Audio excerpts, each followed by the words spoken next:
Tantor Audio presents Rise of the Corinari by Rick Brown. Narrated by Jeffrey Kafer. Chapter 1.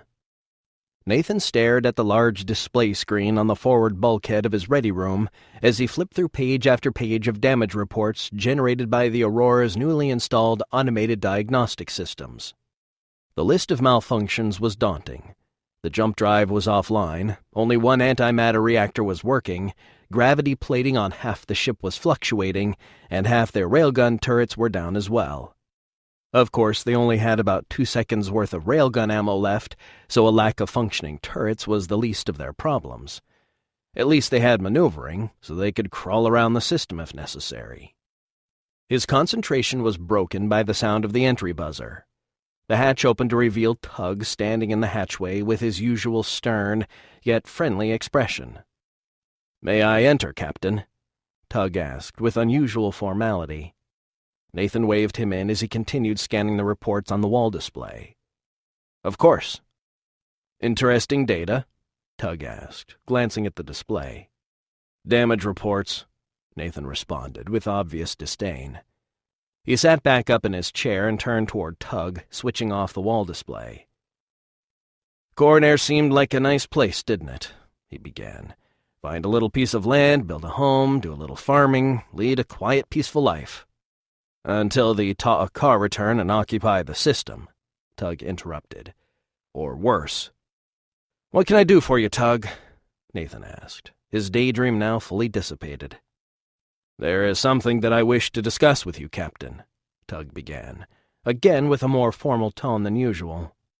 "That's twice you've called me Captain in the last 2 minutes. It must be serious." "Forgive me if what I'm about to say seems—" Tug paused a moment, searching for the appropriate Earth expression. "Out of line?" Nathan's expression changed, a faint look of surprise registering. "Speak your mind, Tug," Nathan said, trying to assure the leader of the Karuzari that he was free to say whatever he wished. "Well, it is about the tone of your command." Tug took a seat across from Nathan on the other side of his desk. "Really?" "Do not misinterpret my meaning," Tug quickly added. "I find your approachable demeanor and your trustworthiness quite pleasant. However, I am not sure that it will serve you well under the current circumstances." "How so?" Nathan had a feeling Tug was leading somewhere. However, he was a bit surprised that Tug was treading so gingerly around his point. "The Corinari are highly trained, highly disciplined combatants. They are also fiercely loyal, but that loyalty must be earned." "And do you think my friendly manner will not earn their loyalty?" "Actually, I suspect you have already earned it through your actions," Tug explained. "Keeping that loyalty, however, is another matter. The Corinari do not tolerate weakness in their leaders." "You find me weak?" Nathan asked, feigning insult. "Not at all, Captain. Quite the opposite, actually. But your friendly manner, as you put it, it could easily be misunderstood by the Corinari." "I see." Nathan couldn't help but be amused by how uncomfortable the subject seemed to make Tug.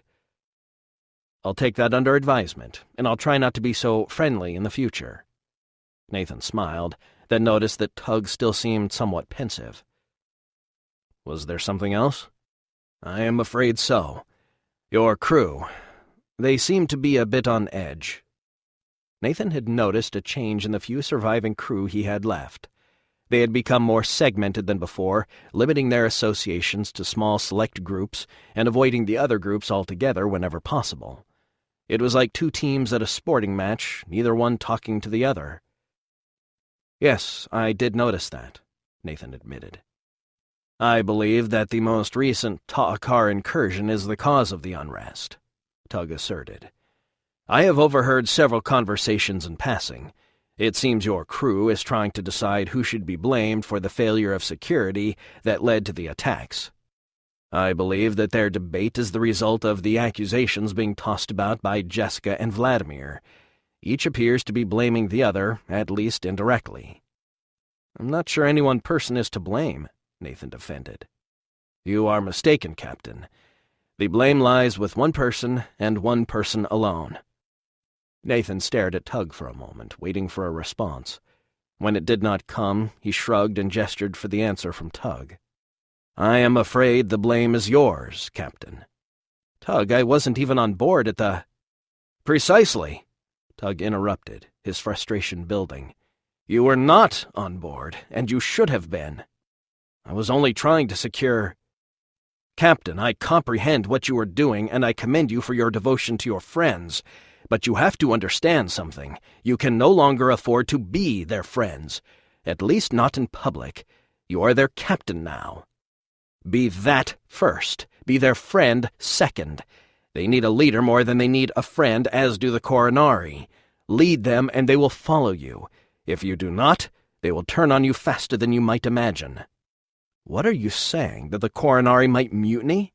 Nathan asked, somewhat shocked. "If that's the case, then maybe we should reconsider taking them on as crew." "Captain, do not overreact to what I'm saying," Tug warned. "You need to look at the situation from their perspective. The Corinari may be loyal, but their entire world is at stake. All of them might not see you as the legendary Natan, but they all understand that your ship and its jump drive are the best hope they have to secure their world.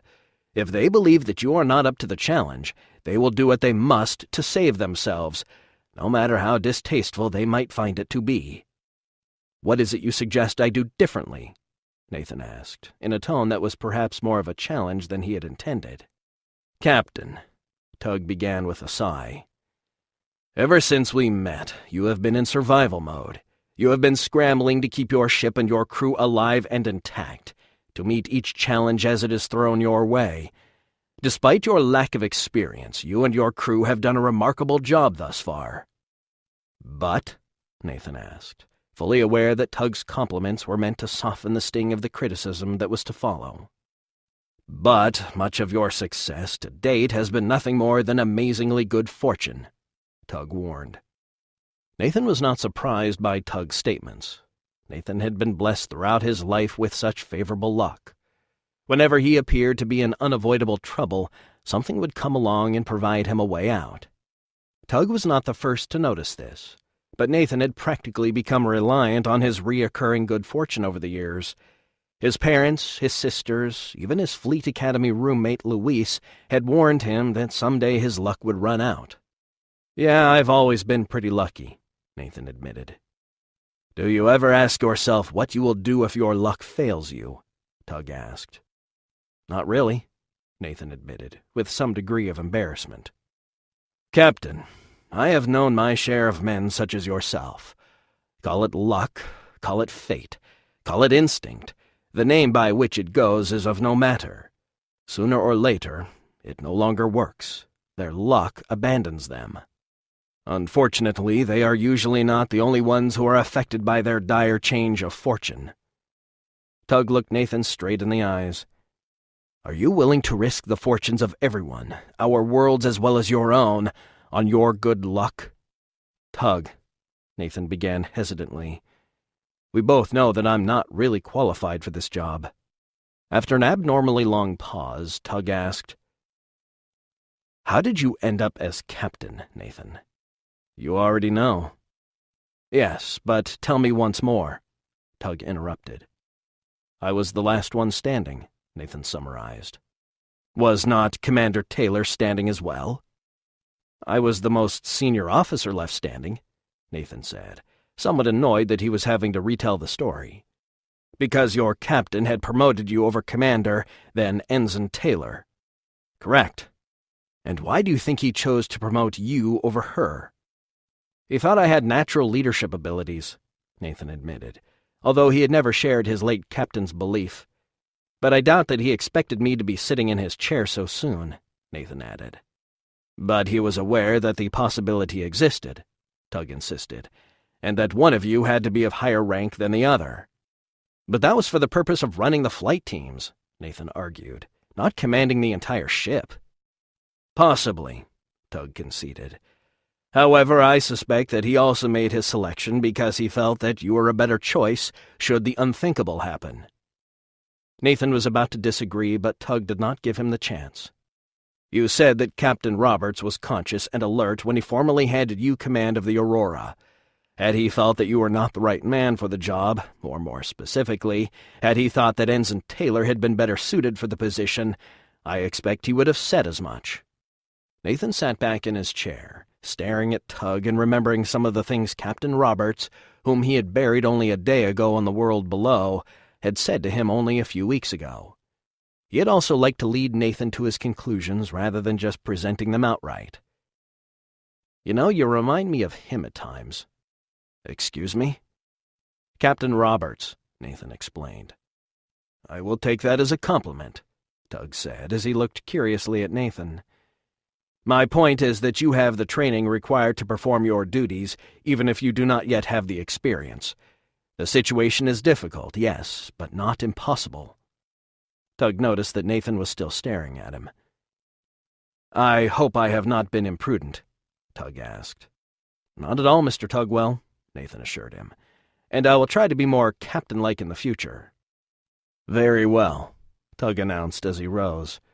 "Then I will see you at the briefing," he added, as he turned and headed for the exit. "Where did you learn so much about command, Mr. Tugwell?" Nathan wondered aloud. "Certainly not as the leader of a rebellion, and definitely not as a molo farmer." "I have a rich and colorful past, Captain," Tug told him as he turned back and smiled. "Even before my days in the Poly Militia. I hope that I can share it with you someday." Nathan smiled back. He had no doubt that there was far more to Redmond Tugwell than met the eye, even more than Jalea, Tug's subordinate in the Karuzari, already knew. He seriously doubted anyone would ever learn of it all. Nathan paused at the entrance to the briefing room when he saw 2 Corinari guards escorting Ensign Willard of the Amaro's crew. They had just reached the top of the ramp that led from the Aurora's main deck up to her command deck and were moving down the corridor toward him. "Gentlemen," Nathan greeted. The 2 Corinari guards stopped a few steps from the captain, snapping simultaneous salutes which Nathan awkwardly returned. The Corinari salute was somewhat different, with their forearms at a 45-degree angle to their torso and the palm of their hand turned directly toward their faces, thumb tucked in tight. Nathan couldn't help but think that if they just moved their salute hands a little more toward their noses, they would look like they were trying to cover one eye. "Thank you for coming," Nathan said to Ensign Willard. "I am honored to be asked," Ensign Willard responded. Nathan glanced down at the restraints on the ensign's wrists, the same type that had been on the wrists of the Takaran soldier they had interrogated several days ago. It was an ugly episode that Nathan wished he could forget. "Are the restraints really necessary?" he asked one of the guards. The guard glanced at his partner briefly before responding. "Order, sir," the guard responded with a heavy Corinarian accent. "Your security, chief." "Remove them," Nathan interrupted. "Yes, sir," the guard responded, immediately removing the restraints from Ensign Willard and placing them in the pouch on his utility belt. "Shall we continue to guard him, sir?" "From out here," Nathan instructed in no uncertain terms. "Thank you, Captain," Ensign Willard said as they entered the briefing room. "Not at all," Nathan told him. "I expect your experience in the service of the Ta'akar will provide us with some valuable intelligence." "I will help in any way I can." "Your angle is quite good," Nathan commended, as they walked the few meters from the hatchway to the briefing room table. "My mother was a strong follower of the legends," he explained. "She taught us the language so that we would know the truth." "I see." Nathan kept walking along the row of chairs, leaving Ensign Willard to take his seat at the only other chair that was left empty, which was at the opposite end of the table from where he, as the captain, usually sat. Everyone else was already seated and waiting for Nathan to arrive, still chatting amongst themselves as he worked his way around to his seat. It occurred to him that Tug, who was currently sitting at the chair to the left of the captain's chair, was right.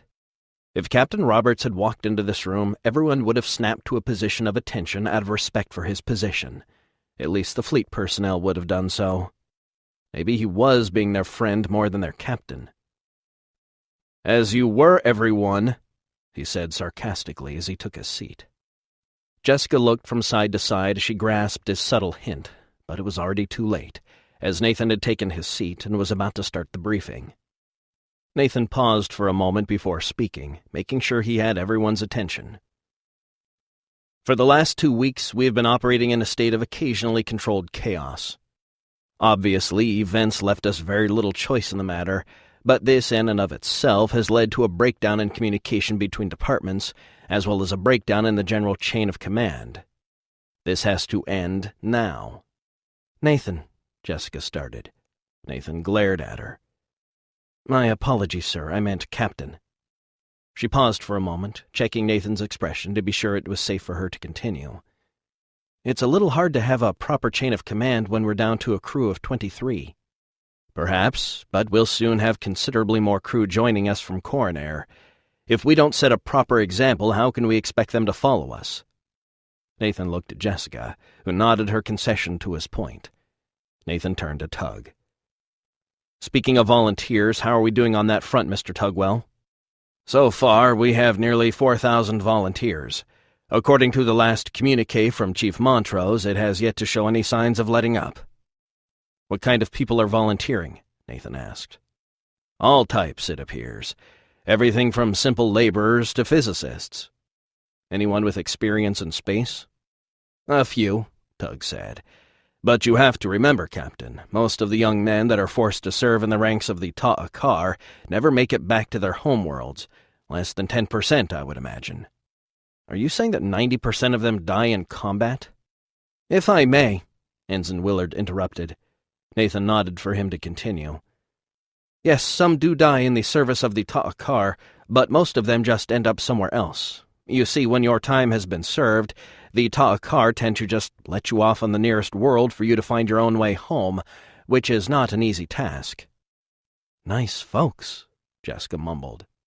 Precisely, Tug agreed. This is why there are so few on Corinari with experience on a combat space vessel. Since most of their tours end in the Takaran home system, the majority of them end up stranded there. It also serves to provide the Takarans with a low-income worker class to do the jobs that Takarans themselves do not wish to do. There are at least 20 of them still amongst the Amaro's crew, Captain, and probably many more from other worlds that might be willing to serve your cause in exchange for a promise to be returned to their homes, and they do have experience aboard a combat space vessel. Yeah, a Takaran combat space vessel, Jessica chimed in. It was obvious to all that she was not in favor of the idea. Exactly my point, Ensign Willard stated, in response to Jessica's snide remark. With you, it would be their choice. With the Ta'akar, it was not. I'll take the idea under advisement, Nathan told Ensign Willard. Out of the corner of his eye, he could see Jessica's disapproving glare, but chose to ignore it. Doctor, he began, looking to Dr. Chen next. How is Commander Taylor doing? Remarkably well, Dr. Chen admitted with obvious astonishment. The nanites they used did incredible work. It will take several weeks for them to finish, and then a few weeks more before they are all flushed from her system. She is looking at about a month of recovery time, at least according to her Corinarian doctors. On Earth, if she had survived, it would have taken nearly a year of therapy, and even then there would probably have been permanent motor and cognitive deficits. Is she well enough to do some interviews? Nathan asked. As long as they are done close to the hospital, so she can easily return to her room if she tires, which I suspect she will quite easily, at least for a few more weeks. Very well. Tug, forward your application list to Cameron for review. She's still the XO on this ship, and I want her to pick the crew. As you wish. How are your other patients, Doctor? What other patients? Dr. Chen stated. The Corinarians took care of all of them. The worst cases were taken down to the surface, and the rest were treated on board by Corinarian medical staff. The ones on the surface may be out of action for a while, but the 12 treated on board will be ready to return to duty in a few days. What about Josh? He was treated on board as well. He'll be ready to rub everyone the wrong way again in another day or two. That's good to hear, Doc.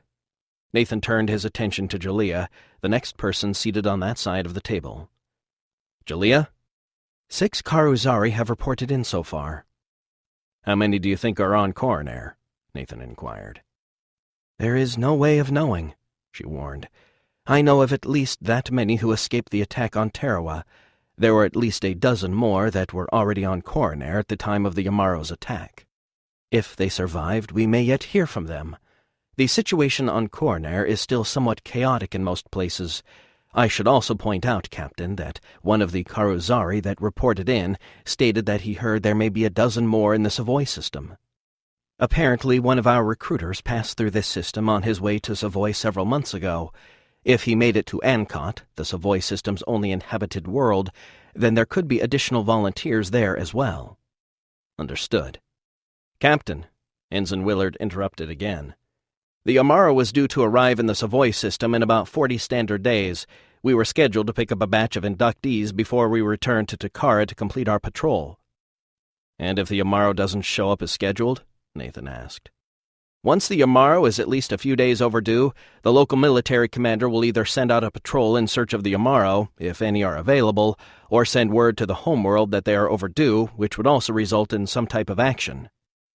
What's the flight time between Savoy and Darvino? Nathan wondered. About 30 of your days, if I am making the conversion properly. I still do not fully understand your method of time measurement, Ensign Willard admitted. So if there is a ship in the Savoy system when the Amaro becomes overdue, Nathan said, it would take them a month to reach us, if they had reason to fly directly here. Correct. As our standard patrol route took us quite close to the Darvino system, it would be logical to look here in case we had problems and had to make port in the Darvino system. So we've got about 70 days before another Takaran ship comes snooping around, Nathan concluded. I would be more worried about the comm drone on its way to Takara, Captain, Ensign Willard reminded. What comm drone? Jessica asked. I told Ensign Mendez about all of this, Ensign Willard assured them. Sergeant Weatherly was there as well. Why am I only hearing about this now? Nathan asked, as he shot a glare Jessica's way. I'm sorry, Captain, Jessica said. Sergeant Weatherly was pretty shaken up by what happened. Those were some ugly firefights, and he and Enrique had gotten pretty chummy in the last couple of weeks. I hadn't gotten around to debriefing him yet. Not good enough, Ensign, Nathan told her. Tell the sergeant to suck it up. Nobody sits on intel, understood? Yes, sir. Tell me more about the comm drone, Nathan told Ensign Willard. We intercepted it as we were passing the system. It was carrying word of your presence in the Darvino system back to Takara. When the message reaches command, they will dispatch a battle group.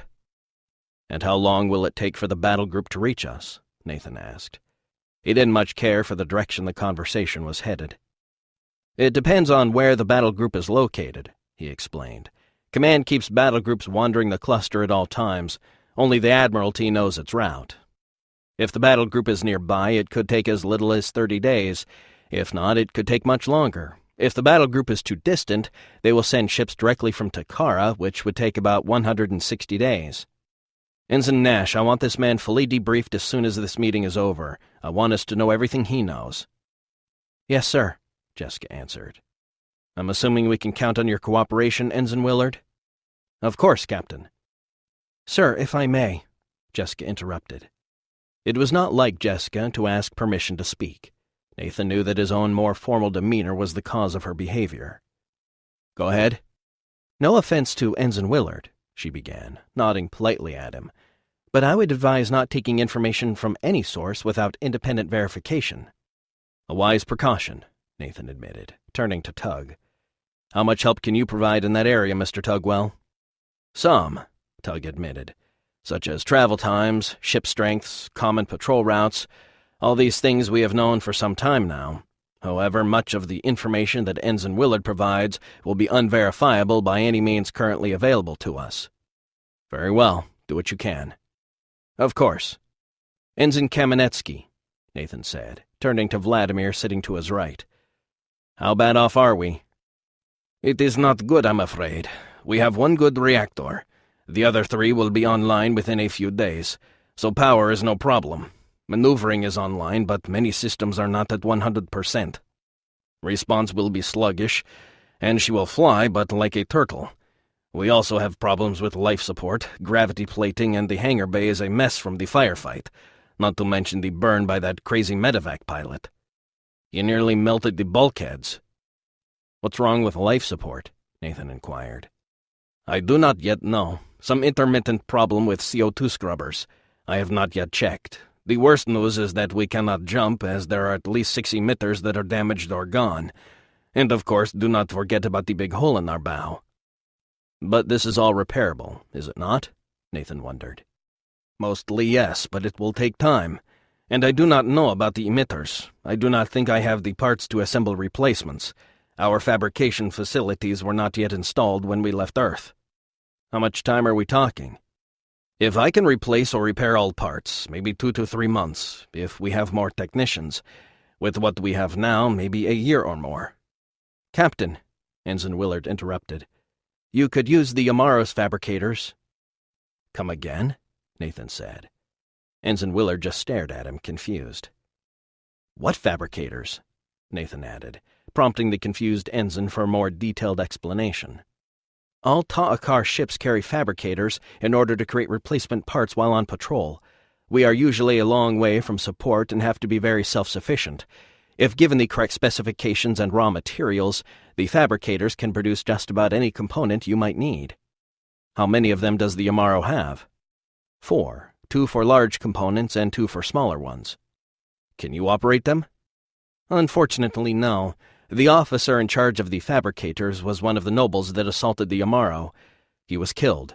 However, I'm sure the Corinarians could figure out how to use them in no time. I thought their technology was less advanced than the Ta'akar, Nathan said. Their technology, yes, Tug explained, but not their knowledge. There were restrictions on what technologies they could possess, but there were no restrictions on what they could know or understand. I am sure that Ensign Willard is correct in his assertions. The Corinarians should be able to utilize the Takaran fabricators quite easily. In fact, if they can be used to build additional fabricators, then it could greatly diminish the time needed to complete your repairs. Furthermore, all the raw materials you might need are available throughout the Darvino system, especially in the asteroid belt. That is why it was so heavily mined. It is also one of the reasons the Ta'akar seized control of this system in the first place. Nathan thought for a moment before speaking. Ensign Willard, earlier you stated that the Amaro intercepted a comm drone from the Darvino system on its way to Takara. How exactly did you intercept it? Whenever a Ta'akar warship is going to cross a known comm drone route, it first broadcasts a signal to alert any drones in their area that they wish to exchange messages. When a comm drone detects this signal, it drops out of FTL and decelerates enough to allow the exchange of messages. By piggybacking our own messages on the inter-system drones, we reduce the use of our own drones. Then it's possible to intercept that drone, Nathan exclaimed, to stop it from reaching Takara. Theoretically, yes. No one has ever tried, Tug interrupted, obviously intrigued. Why not? Nathan couldn't help but ask. Comm drones are the fastest thing in space, Tug explained. At least they were until you came along. Then it is possible for us to catch it. We could jump ahead of it and broadcast that signal. Actually, you would have to jump behind it first, Abby interjected. You can't see an object traveling faster than light when it is coming toward you. The object would arrive before its light until the very last second, that is. By that time, it would be too late. Once it passes you, it would already be traveling faster than the stop signal, so you would then have to jump ahead of it in order to transmit a stop signal. But once it passes us, we could see it, Nathan said, seeking clarification. Yes, its light would be red-shifted, of course, but we would see it. So we find it, calculate its exact course and speed, then jump just ahead of it. Then we transmit the stop signal so we can target it and kill it. Nathan looked at everyone in the room, expecting them to be as excited about the idea as he was. It could work, right? Theoretically, yes, Abby conceded. You're talking about a really small target traveling extremely fast, Jessica warned. I don't think the railguns could track it accurately enough. Can we tell it to slow down? Once the drone drops out of FTL, it will automatically reduce its subluminal velocity by at least 10% in order to facilitate signal exchange. If it had to reduce its velocity much more than that, it would expend too much energy during reacceleration and would be unable to decelerate once it arrived at its final destination, Ensign Willard explained. Shoot at it head-on, Abby suggested. What? Jessica asked. If you take your shot from head-on, the target's only motion is toward you, which means it's essentially no longer a moving target. Oh, yes, it is, Jessica objected. It's moving toward you at 90% the speed of light. You just have to be ready to move out of the way in case you miss, Abby told them. Problem is, at that velocity, there wouldn't be enough time to fire and maneuver out of its path, Nathan explained, "and the accuracy of our railgun drops significantly as the range to target increases, so firing from behind won't work either. Besides, we don't have any ammo for them. We'd get about a 2-second burst, which would only be a few hundred rounds, and we'd have to fire blind." "We could use my interceptor," Tug suggested. "It has energy weapons, it is more maneuverable, and it is faster. Also, as the interceptor uses energy weapons, I could fire continuously without fear of running out of ammunition. It would just be a matter of slipping into position behind the drone just after it passes by and opening fire." "You would only have a limited window of opportunity, Captain," Ensign Willard warned. "The drone will automatically return to FTL and continue on at top speed after 5 minutes. "So," Nathan stated, "we've got 5 minutes to hit a drone the size of a bus, traveling at nearly the speed of light, with a laser cannon mounted on an interceptor." Nathan shrugged his shoulders. "Piece of cake. Question is it worth the risk?" "What risk?" Jessica wondered. "It's not like the drone will be shooting back at us." 3 spacecraft traveling at near relativistic speeds, all within close proximity to each other," Nathan said. "Trust me, there's risk. Destroying the drone would keep the Ta'akar from becoming aware that anything is amiss in the Darvano system," Ensign Willard pointed out. "It could provide you with weeks or even months of additional time in which to prepare a defense." "We will need the help of the Corinarans," Tug reminded him. "Leave that to me," Nathan assured him. "They love me down there." "As you wish, Captain." "Does anyone else have any immediate concerns to discuss?" Nathan looked around the table. "Very well, Dr. Sorensen, I will need to meet with you later. I have some questions regarding physics and relativity I need answered." "Whenever you like, Captain," Abby responded. "Nash, Kamenetsky, you two remain seated. Ensign Willard, if you'll wait outside with the guards, Ensign Nash will be out to take you for your debriefing shortly." "Of course." "Everyone else, thank you. You're dismissed." Nathan leaned back in his chair, watching the others exit, waiting until the room was clear before speaking. He couldn't help but feel like a secondary school administrator about to punish a couple of unruly teens. It was an amusing thought, as in the past he was usually the one doing the misbehaving. Although he wasn't looking directly at them, he could see Jessica and Vladimir exchange glances. Neither of them appeared to have any idea why they had been asked to stay behind. Jessica, however, appeared as calm as ever, confident that she could do no wrong. That was her strength, and Nathan knew it. But at times it was also her weakness, and he wondered if she was aware of that side of her personality. Vladimir was a different story altogether. Excitable, emotional, outspoken, but generally a nice, dependable guy. On Haven, in fact, he had also proven himself quite reliable under fire. If he had any real fault, it was that he worked too hard. The man refused to sleep unless everything was working, sometimes falling asleep on his console and engineering with a tool in his hand. The Aurora had been in need of repair since they first jumped away from Earth, so it was reasonable to assume that Vladimir had gotten very little sleep over the last 2 weeks. 2 weeks, Nathan thought. It seemed like only a few days ago. Everything had been happening so fast. At other times it felt like months since he had looked down on the familiar sight of the Earth slowly rotating below them. That view had been comforting, but he hadn't realized just how comforting it had been until now. Tug was the last to exit the briefing room, casting a knowing look Nathan's way as he closed the hatch behind him. Nathan stared at the hatch as he thought about how to best proceed. He didn't relish the idea of having to admonish his friends. They had been through a lot together. The events of the last 2 weeks had been hard on everyone, but they had also brought them closer together. They were rapidly becoming comrades in arms, family. Unfortunately, the behavior of his friends was disrupting the operations of his ship, and as captain he could not tolerate it. "It has come to my attention that the two of you have been casting blame on one another for the most recent attempted assault on this ship. Is that correct?" "I never said it was his fault," Jessica began. "Oh, please, why do you lie?" Vladimir objected. "I didn't say it was your fault. I said that you should have—" "Enough!" Nathan warned sternly, his earlier soft-spoken tone having vanished. "Listen to you two. You're like a couple of teenagers." "If he had just taken the time to check—" "Time? What time? If she had done her job to begin with." "Zip it!" Nathan said even louder. "It's not your fault," he told Vladimir. "And it's not yours either, Jess. The fault is mine. I'm the captain. I should have made damn sure that the ship was secure before I went down to the surface. Hell, I probably shouldn't have gone down to the surface at all, for that matter, but I was more worried about my injured friend than my ship. I should have given clear instructions to both of you, so the fault is mine and mine alone. Got it? Yes, sir. Duh. I've got to stop being everyone's friend and start being the captain of this ship, he said, more to himself than to his friends. He turned to look at them again. And that also means you two have to start treating me like the captain as well. No more Nathan this or Nathan that. It's either captain or sir. Is that understood? Yes, sir, Jessica answered. Nathan looked at Vladimir. His lips were pursed as if he were about to explode into laughter. Nathan swung out his foot under the table and kicked Vladimir in the shin.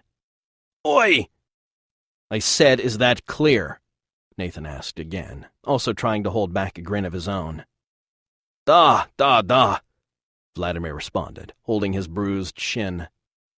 There's going to be 100 or so Corinari volunteers joining our crew. Many of them will be members of the Corinari. We need an obvious chain of command for everyone to follow if we expect them to do the same. As command-ranked officers, we have to lead by example. We have to... Nathan paused mid-sentence, noticing that Jessica was hesitantly raising her hand for permission to speak. What is it? Beg your pardon, sir, but we're not command-ranked officers. We're ensigns. Jessica looked at Vladimir. Right?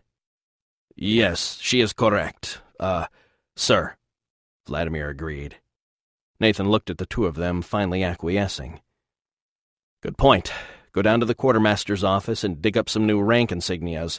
You're both lieutenant commanders now. Smiles crept across both their faces as they exchanged looks. Do we get a pay raise as well? Jessica asked. We'll see how it goes, Nathan told her. Dismissed. Jessica and Vladimir quickly rose and headed for the exit, afraid Nathan might change his mind. The two of you had better earn your new ranks, or I'll take them away just as quickly. Jessica exited the briefing room first, with Vladimir only a step behind her. The big Russian paused in the hatchway for a moment, checking to make sure no one in the corridor would hear him, before turning back toward Nathan. I am still not saluting you, he joked. If you don't, I'll cut off your hand and have the Corinari surgeons reattach it. Maybe just this once, then, he said. He snapped to attention in proper military fashion, issuing a perfect salute which Nathan promptly returned. Go, get your new rank pins, he ordered. Compared to how it had been before, the Aurora's hangar bay seemed busy. There were 4 Corinari shuttles on board, as well as a medevac shuttle and a cargo shuttle that came every day with meals for the Aurora's crew, as well as the Corinari troops that were currently providing security for the ship. A maintenance team from Corinari had set up shop in a corner of the bay in order to take care of the various shuttles the Corinari were flying between the Aurora and the surface. For the first time since they left Earth, the hangar bay actually felt alive. After nearly losing both the Aurora and the captured Takaran vessel, the Amaro, the Corinari were taking security quite seriously.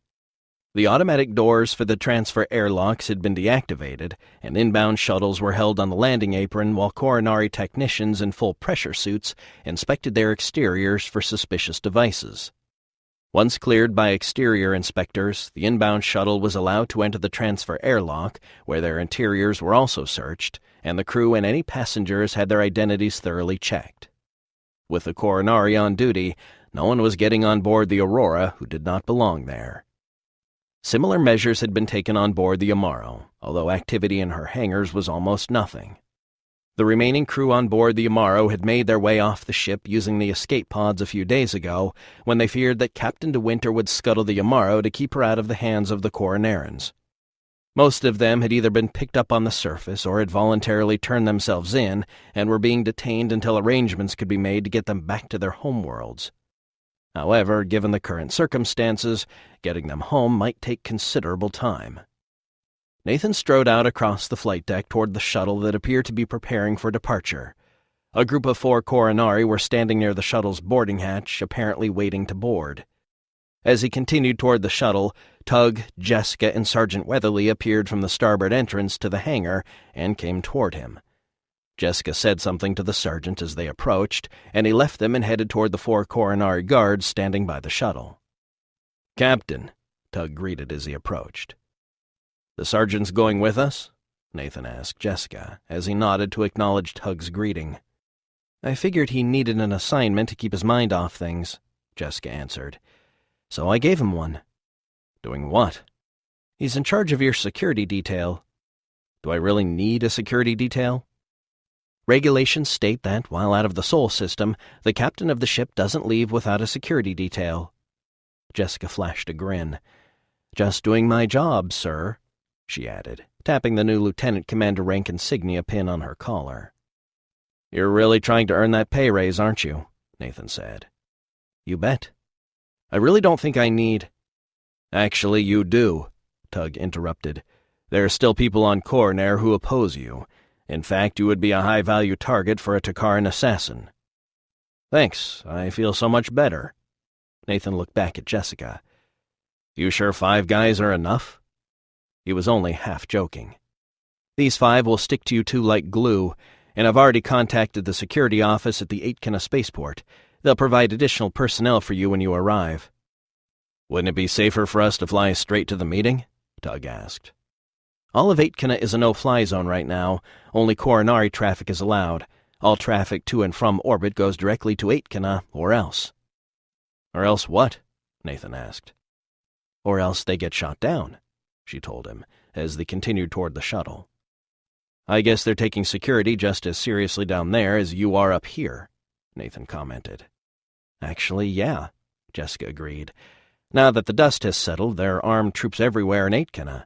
It's like a police state down there. From what I hear from the Corinari on board, you can't go 100 meters without being asked to show ID. Red lights on the underside of the shuttle started flashing in unison as the shuttle began to spin up her power plant. Nathan could see the flight crew through the cockpit windows as they prepared for departure. Ready to go, Sergeant? Nathan asked as he approached the shuttle. Yes, sir, the sergeant responded, snapping a salute. Nathan returned the salute in similar fashion. Although constant saluting aboard ship was not normally required, Marines tended to be a little more formal about such matters. He also felt that the orderly routine and familiar behaviors would help the sergeant overcome his recent traumatic events. Very well, Nathan told the sergeant, as he stepped up onto the shuttle's boarding steps. Let's get going. Nathan disappeared into the hatch, followed by Tug, the 4 Corinari guards, and Sergeant Weatherly. The flight technician on board the shuttle closed the hatch, and the shuttle began to slowly roll backward toward the transfer airlock. Jessica watched as the shuttle passed into the starboard transfer airlock, the door beginning to descend from overhead, even before the shuttle was completely across the threshold. In a few minutes after the airlock cycled and the outer door opened, the shuttle would roll out onto the flight apron, where its lower gravity would require only a small amount of thrust for the Corinari shuttle to move away from the Aurora and begin her short trip down to the surface of Corinari. Good afternoon, Prime Minister, Mr. Bryden, Nathan greeted, as he and Tug took their seats in the Corinarian Prime Minister's office across from the Prime Minister and his translator. Although the Hakai nation's capital complex had been heavily damaged by the strikes a few days ago, the primary government complex for the city of Aitkina had suffered little damage. With much of the city government staff either killed or otherwise missing, unoccupied offices were quickly allocated for the national government's use. The Prime Minister sat behind a stately desk that had obviously been moved from another office, as it neither matched the other furniture in the room nor was sized properly for the smaller space. The Prime Minister's translator, Mr. Bryden, stood at the Prime Minister's right. Although the Prime Minister did speak some Angla, the nature of his position required precise, as well as documented, translations. "Thank you for seeing us," Nathan began. "I apologize for the urgency of our request, but we have become aware of some new intelligence that requires rather immediate action on both our parts in order to be dealt with before it is too late." "Please, Captain, go ahead," Mr. Bryden urged. "Apparently there is a Takaran communications drone headed for the Takaran homeworld. It is expected to reach its destination in approximately 10 days, Nathan explained. "And how did you come about this information?" Mr. Bryden asked, before he even translated the captain's words to his superior. "One of the communications officers from the Yamaro revealed this to us during his debriefing this morning," Nathan explained. "And you believe what he is telling you? After all, he is a member of the Takar." Actually, sir, he is not, Tug explained. The man is actually of Corinari ancestry, born and raised on Corinari, and inducted into service approximately 2 years ago. He was serving as a common officer, without any of the rights and privileges bestowed upon the regular officers of Ta'akar nobility. Such officers are usually chosen based on their unique and valuable skill sets. In this case, it was for his skills in communications and cryptology. Have you been able to verify this information? It was obvious that Mr. Bryden was not convinced that the provider of the intelligence should be trusted. That would be difficult to do given the circumstances, Nathan assured them. But I have no reason to doubt the veracity of this man's claims. Just because he is of Corinari descent, said Mr. Bryden. And because he led the mutiny aboard the Amaro, and because he led the volunteers that defeated the boarding parties on both the Amaro and the Aurora. In fact, it's quite possible that his actions saved the world of his birth, your world, from complete destruction. Mr. Bryden offered no rebuttal, instead taking a moment to thoroughly translate the conversation for the Prime Minister.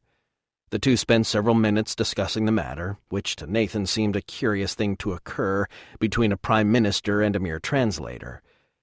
Finally, Mr. Bryden offered a response. You spoke of a need to take action, Captain. To what actions do you refer? We believe that the interception of this comm drone is critical. Doing so would prevent word of our presence in your system from reaching the Ta'akar, and could possibly buy us weeks, if not months, of additional time in which to prepare. Mr. Bryden looked confused. Captain, the weekly comm drone was not due to be launched until tomorrow. We are preparing false reports to mask recent events as we speak. Exactly where did this drone come from? It is our understanding that it was sent by a Ta'akar officer stationed on your world, Nathan explained. He received an anonymous tip and immediately dispatched a priority message to his command. The Amaro intercepted the message as she was passing. That's why they came here. They were looking for us and my Karuzari friend here. Then there is no word of our involvement in this message, the translator pointed out. Maybe not, Nathan conceded. But when the Ta'akar come to investigate, and they find the disabled Yamaro orbiting your recently bombarded world, what do you think they're going to do? Do you really think you can put that genie back in its bottle? Again, Mr. Bryden exchanged words with the Prime Minister, this time for nearly a full minute before responding. How much time are we discussing? There are too many unknown parameters to be sure, but our best estimates indicate anywhere from a few weeks to several months. It all depends on the position of the Takaran ships at the time their homeworld sends out orders to respond. I see. Mr. Bryden again exchanged words with his superior in their native Corinari language. With some understanding of the language, Tug concentrated to covertly overhear their whispers, hoping to gain some insight into their position. Captain, Mr. Bryden began, has it occurred to you that this could be a trap? Excuse me? While it may not have occurred to Captain Scott, Tug interrupted, it has to me, as I have a better understanding of the ways of the Ta'akar. Yes, as the leader of the infamous Karuzari rebels, I would expect that you might. Tug ignored the translator's obvious disdain for the Karuzari and continued. While it might seem like a way to lure the Aurora into an ambush, such a plan would have required considerable forethought and planning, as well as more rapid communications capabilities than the Ta'akar currently possess. To be more direct, sir, it would be logistically impossible. Nathan fought back a smile, realizing that while Mr. Bryden had inferred that the Karuzari were undesirable, Tug had just accused the translator of being stupid. I assure you, Mr. Prime Minister, Nathan began, subtly reminding Mr. Bryden that the conversation was between them and the Prime Minister, not his translator. We have analyzed the logistics and motivations of this information and are quite convinced that it is accurate and should be acted upon with great haste. After another moment of discussion with the Prime Minister, Mr. Bryden asked, And what do you require of the Corinari people? Do you know anything about the fabrication systems used by the Ta'akar? Nathan asked. Yes, we have heard of them, but while we understand the technology, we do not have any of our own. They are a closely kept secret of the Ta'akar. Well, apparently the Yamaro has 4 of them. We believe that they could be used to quickly repair the damaged components that are preventing us from intercepting the drone. Unfortunately, we do not know how to use them. Cannot your informant explain them to you? He cannot. Apparently, they were controlled by one of the noblemen who died attempting to retake the Yamaro. The common crewmen were not versed in their operations, but our informant seems convinced that your people could easily figure them out. I see, Mr. Bryden said. I am sure he is correct in that assumption. However, I have to wonder, Captain, should we provide you with what you need to repair your jump drive, what is to prevent you from simply jumping away and leaving the entire Darvano system to its untimely demise? Nathan locked eyes with the translator. At that moment he was quite sure that not only was Mr. Bryden more than a simple translator, but that he was also not speaking solely on behalf of the Prime Minister. There was undoubtedly another agenda in play, and it was not necessarily the Prime Minister's. My honor, sir, Nathan answered without missing a beat. The very same honor that forced me to risk myself, my ship, and my world in order to defend yours. While maintaining his steely gaze, Nathan added, You be sure to translate that for your superior, word for word. Their eyes remained locked for another moment before Mr. Bryden turned to the Prime Minister and translated Nathan's words, speaking loud enough for Tug to easily understand his translation. Nathan continued watching him until he finished his translation, then turned slightly toward Tug for confirmation. It was not word for word, Captain, Tug told him, but I believe he delivered both your message and intent accurately enough for our purposes. Tug's words were also spoken loud enough for Mr. Bryden to understand. The Prime Minister began speaking in a more official tone to his subordinate, as if he were stating an official position. After a moment, Mr. Bryden began his translation. The Prime Minister states that while the people of Corinari are free to join you in your fight against the Takar, committing the scientific, technological, and possibly even natural resources of this world to your cause, thereby forcing such support upon the already overburdened people of Corinari, might not be possible. Unless— here it comes, Nathan thought. All his years of listening to his father's political speeches and public statements, as well as the summers he had spent as his intern, had taught him 2 things. A politician always wants something, and a politician never gives anything away without getting something in return. Nathan waited without any change in his expression as the Prime Minister continued speaking. The Corinarian people are offered something with which to protect themselves, perhaps something that would give them a significant technological advantage over the Ta'akar, Mr. Bryden added. And that would be? Nathan asked, already knowing the answer. The specifications of your jump drive technology, Mr. Bryden stated. Nathan took in a deep breath before continuing, thinking, in rather uncharacteristic fashion, carefully about how he would respond. You ask a lot, sir. I do not believe so, Captain, Mr. Bryden disagreed. The Prime Minister believes that a mission to intercept this drone poses significant risk. Should your vessel be destroyed, or worse yet, captured, the loss would be catastrophic to the people of Corinari, as we would be left with no means of defense. Nathan realized he had been played, and quite expertly. The Prime Minister was no fool, that much was clear. Point taken, Nathan admitted. However, I am not sure that it is within my authority to grant your request. I would need to consult my legal officer. Nathan rose smartly from his seat, Tug doing the same. I'll try to return with an answer shortly, he added. Of course, Captain, Mr. Bryden agreed. The Prime Minister stood, offering his hand to Nathan. For a moment, Nathan thought he saw a look of satisfaction creeping into the old politician's friendly smile. Thank you, Captain Scott, the Prime Minister struggled to say in Angla, the words nearly smothered by his heavy Corinarian accent. Good day, sir, Nathan told him, as he shook the Prime Minister's hand before turning and exiting the room. Nathan and Tug walked down the corridor and out into the main lobby of the bustling Capitol building, all without speaking a word. Tug followed Nathan out the main doors into the afternoon sun. Well, that went well, Nathan commented. as he took in the fresh air and sunlight. The smell of rubble and burnt buildings still tinted the breeze in Aitkenna. "I was not aware that you had a legal officer on board the Aurora, Captain," Tug commented. "We don't," Nathan admitted. "But we have Cameron, and that's just as good." Sergeant Weatherly entered Commander Taylor's hospital room, making a visual inspection to be sure it was clear of any threats before allowing the captain and Tug to enter the room.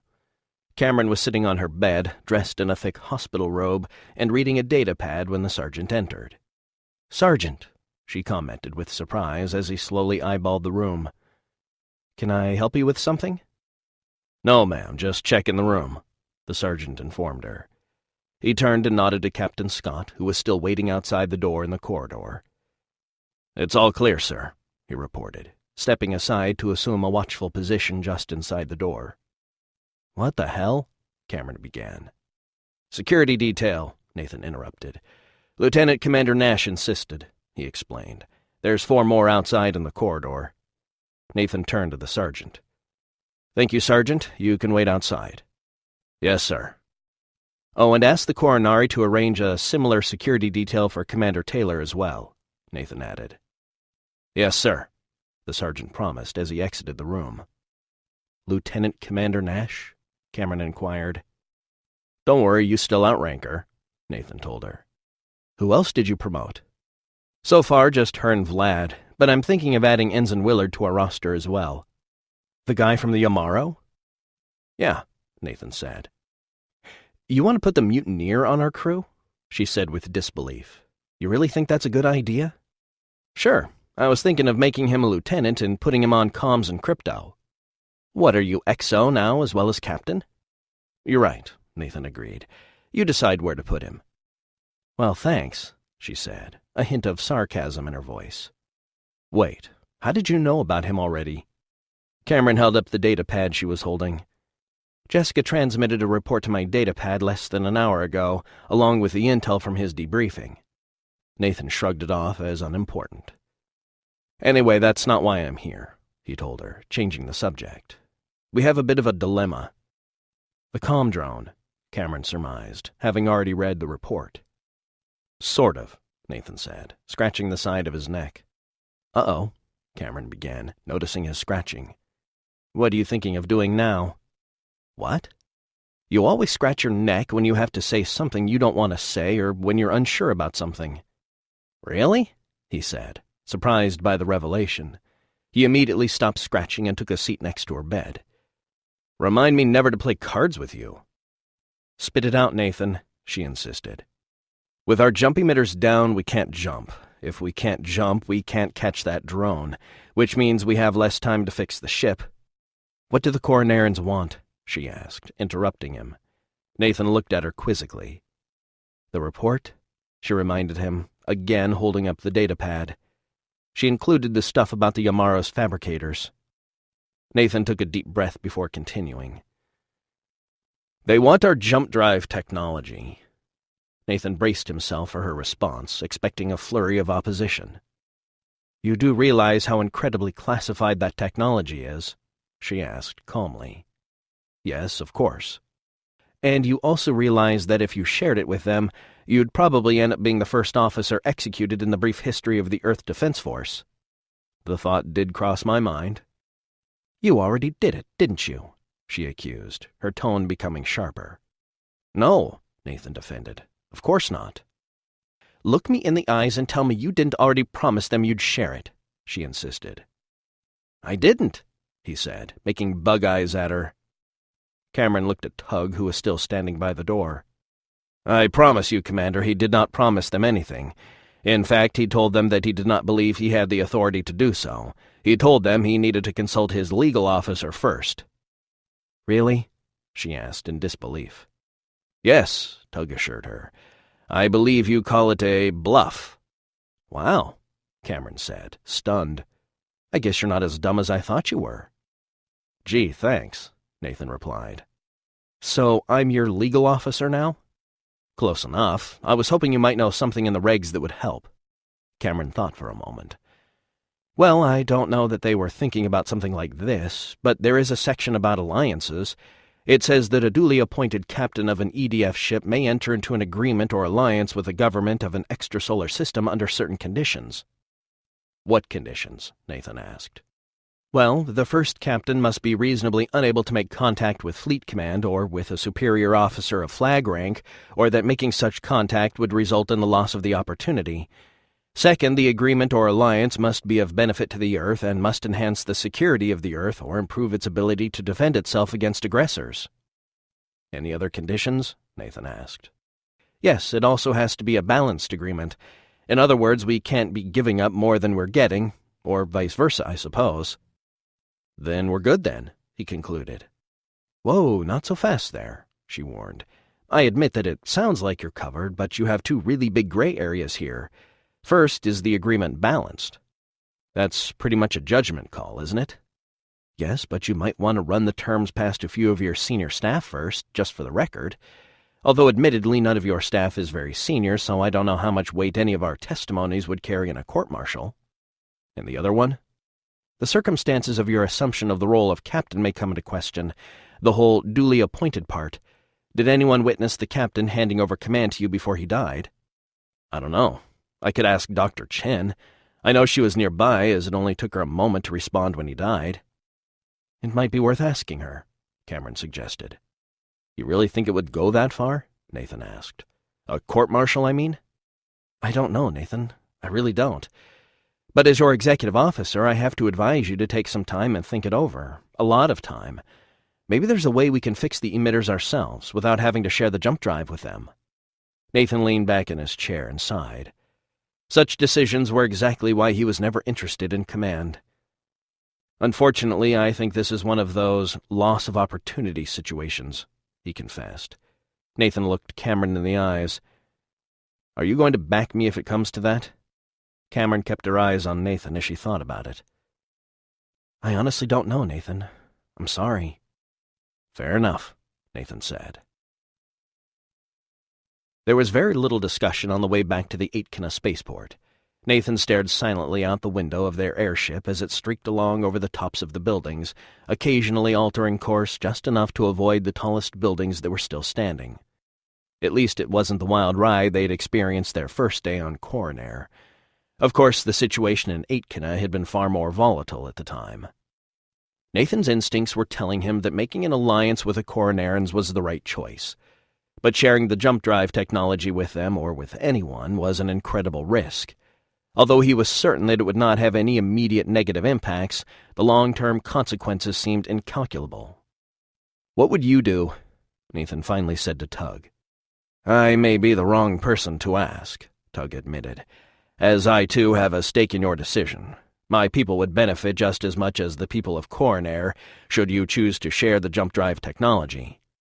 "Yeah, that occurred to me as well," Nathan admitted. "In fact, no offense, but I think my superiors would be more upset if I shared it with the Karazari than with the Corinarians." "No offense taken, of course, but the statement does surprise me. Surely you do not find the Karazari a threat to Earth?" "Not at all," Nathan assured him. "But in the eyes of some, you could be seen as an illegal rebellion that is trying to overthrow an established multi-system government. An admittedly brutal one, yes, but to be honest, I don't really know enough about the Ta'akar to make that call." "I understand your position, Captain, and I do not envy it. Perhaps it would be better for you to base your decision on what you do know rather than what you do not." Nathan nodded his agreement, turning to look out the window once again. The Ta'akar were definitely ruthless, and their leader, Caius the Great, as he liked to be called, was indeed a megalomaniac. If there ever were an empire that needed to be taken down, it was the Ta'akar, and as best he could tell, that was exactly what the Karazari were trying to do. "What will the Karazari do if Caius is removed from power?" Nathan asked, without preamble. Tug appeared to be caught slightly off guard by the question. "I suppose the logical thing to do would be to let each world within the Empire decide its own fate." A chuckle rolled out of his mouth.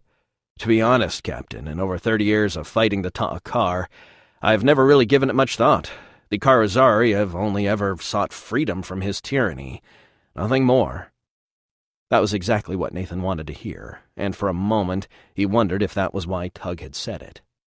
"However," Tug continued, I do not believe that the goals of the Caruzari or the fate of the Corinarians are what is troubling you. If it were, your decision would be easy. You fear the possible repercussions of your actions. Is that wrong? Nathan asked. Not at all, Tug assured him. Stupid men have no fear. Brave men have fear, but they do not allow it to prevent them from doing what they feel is right. But how do I know what the right thing is? Tug could see the angst in Nathan's eyes. Nathan, as a member of your military, what is your ultimate purpose? To defend my world to the best of my abilities against any and all aggressors, Nathan stated, quoting directly from the oath he had taken when he first enlisted in the Earth Defense Force. Nathan stared at Tug as the old man began to grin. You just answered your own question, Captain. Nathan's demeanor suddenly became more confident. Tell the pilot to change course. We're going back to see the Prime Minister again. Tug smiled wryly. As you wish, Captain. I apologize for returning unannounced, Nathan told the Prime Minister, but I believe every minute counts right now. Have you already spoken with your legal officer? Mr. Bryden asked. Nathan was pretty sure that both Mr. Bryden and the Prime Minister knew exactly where they had been every moment since they last spoke, and that they were well aware that his only contact had been with his executive officer, Commander Cameron Taylor. In a manner of speaking, yes. And what news do you bring us, Captain? Mr. Bryden asked smugly. In order for me to properly exercise my authority in this matter, I must propose a military and trade alliance between our people. I see. And what does such an alliance entail? First, all parties must agree to provide any and all military aid as is reasonably necessary to protect and defend the sovereignty of a member from any and all aggressors. Nathan paused for a moment before continuing, allowing Mr. Bryden to make his translation for the Prime Minister. Second, all parties will share all knowledge, history, and technology, both military and otherwise, with any and all members. Again, Nathan paused for translation. Finally, all parties will provide reasonable humanitarian aid when needed to any and all members. Mr. Bryden finished his translation and then responded. You spoke of all parties, Captain. Other than your people and ours, to whom else do you refer? Nathan wasn't surprised by the question. I refer to the Caruzari, of course. Mr. Bryden was surprised, or at least he was doing a good job of appearing to be. Captain, I find it hard to believe that your government would be willing to enter into an alliance with the Caruzari. After all, they are not even a legitimate government. You are correct. They would not. However, that is easily solved. All you have to do is grant them sovereignty within the Darvino system. You are not serious, Mr. Bryden stated grimly. There are other sovereign worlds other than Corinari within the Darvino system, are there not? Nathan said. They are more colonies than worlds, but at least they have physical worlds to which they lay claim. What world would the Caruzari lay claim to? Nathan realized that Mr. Bryden was not actually expecting an answer, which made it all the more enjoyable. There is an asteroid within the belt of the Darvino system in which the Caruzari have already established a covert base of operations. All you have to do is grant them sovereign rights to that asteroid. Nathan glanced at Tug. The old man had a face of stone, despite the fact that Nathan had just told the highest living government official within the Darvino system about the Caruzari secret base. He then looked back at Mr. Bryden, who, despite his best efforts, was not hiding his outrage at this new revelation anywhere near as well. Captain, Mr. Bryden began, his demeanor suddenly becoming deadly serious. You do realize that I could have Mr. Tugwell arrested on the spot based solely on your statements here. I could have you arrested as well, I might add. And I am sure you also realize, Nathan countered, that doing so would surely doom your world to annihilation at the hands of the Ta'akar. Nathan was equally steely-eyed at the moment. And I believe the pronoun you meant to use was we or he, not I. After all, you are only a translator. Mr. Bryden was silent for a moment, staring at Nathan as he considered his accusation. Before he could respond, the Prime Minister spoke to him. The two coronarians exchanged words for several minutes, apparently debating the issue, thereby confirming Nathan's accusation that Mr. Bryden was more than just a translator. At the very least, he was an aide or special consultant. It was even possible that he was a member of their security forces, or even their intelligence services.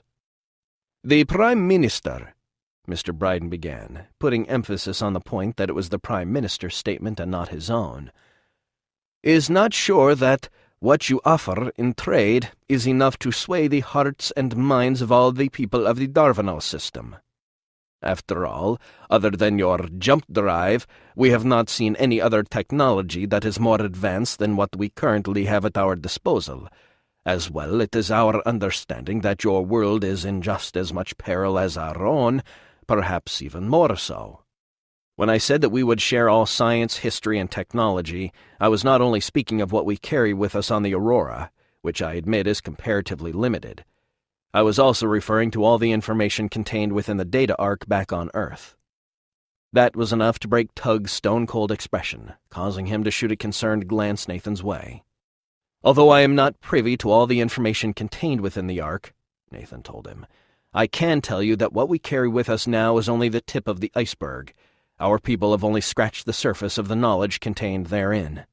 Nathan could see that the Prime Minister was intrigued. "My world had only begun to industrialize once more a mere 200 years ago. The data arc was discovered about a century ago, and in that short time span, we have advanced technologically nearly 300 years. By our best estimates, we are still another 200 years behind what the arc has to offer, and that is a conservative estimate, I promise you." "That still may not be enough, Captain," Mr. Bryden warned. "Mr. Prime Minister," Nathan continued, "imagine the consequences of exposing the truth about the origins of humanity and how your people came to be in the Pentoris cluster. Imagine the impact on your people when they discover their ancestry, their cultural roots, their original religions." Nathan looked at Mr. Bryden, who was not translating what he was saying to the Prime Minister. "Tug, tell the Prime Minister what I said." Tug began translating Nathan's previous statements. "I am the official translator for—" "Then do your job, Mr. Bryden," Nathan insisted. "Captain, I demand that you—" Tug was already raising his voice in order for his translations to be heard and understood by the Prime Minister over the objections of Mr. Bryden. A moment later, Sergeant Weatherly burst into the room, his hand on his sidearm. He looked around quickly, expecting trouble, but finding only a room full of 4 men, all of which appeared angry. "Sir, I heard yelling." Behind the sergeant were 2 of the 4 Corinari guards. Mr. Bryden took notice of the 3 men, each of them ready to draw their weapons in an instant. While Mr. Bryden knew nothing of the Aurora sergeant, he was well aware of the Corinari's reputation for accuracy. "Mr. Bryden," Nathan began in a calm tone, "if you would be so kind as to speak in a volume and manner that Mr. Tugwell can hear and understand, we can avoid such misunderstandings in the future." Mr. Bryden did not respond until urged to do so by a superior. "Of course, Captain. I apologize for speaking outside of my position," he added, clearing his throat as he regained his composure. "These are difficult times for all of us, and I was only trying to do what is best for my people." "As are we all," Nathan agreed. He turned his head back toward Sergeant Weatherly, who was standing in the open doorway behind him. "Thank you, Sergeant. That will be all." "Yes, sir," the sergeant answered as he backed out of the room and closed the door behind him.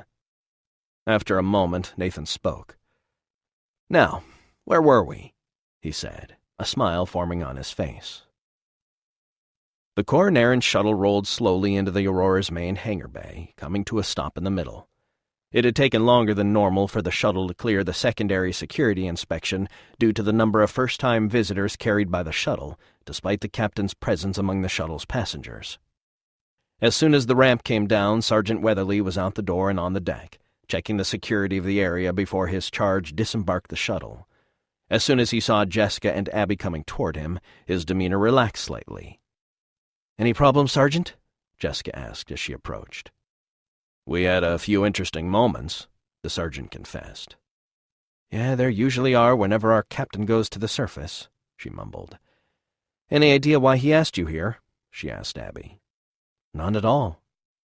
Jessica snapped to attention along with everyone else as Nathan came down the shuttle's boarding ramp, with Tug following behind him.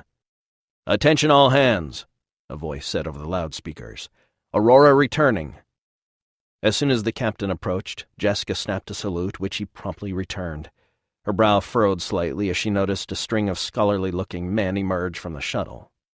"Nice touch," Nathan commented as he finished his salute. "You'll need to get comm units registered and distributed to all these men ASAP."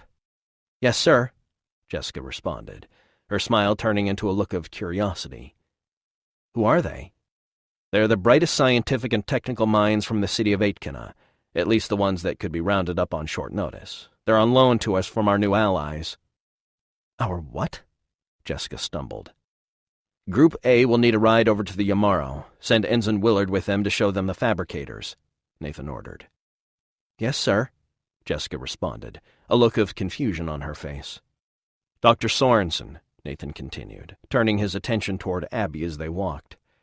"Group B will be with you. I want you to show them everything they need to see about the jump drive, including full specs. I want you to give them a complete copy of all data about the project. Understood?" "Captain, you're talking about highly classified information." "Not anymore, Doctor.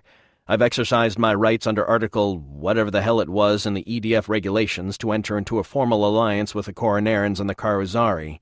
They now get to know everything we know and vice versa. Is that clear?" "Yes, sir," Abby answered, looking somewhat concerned.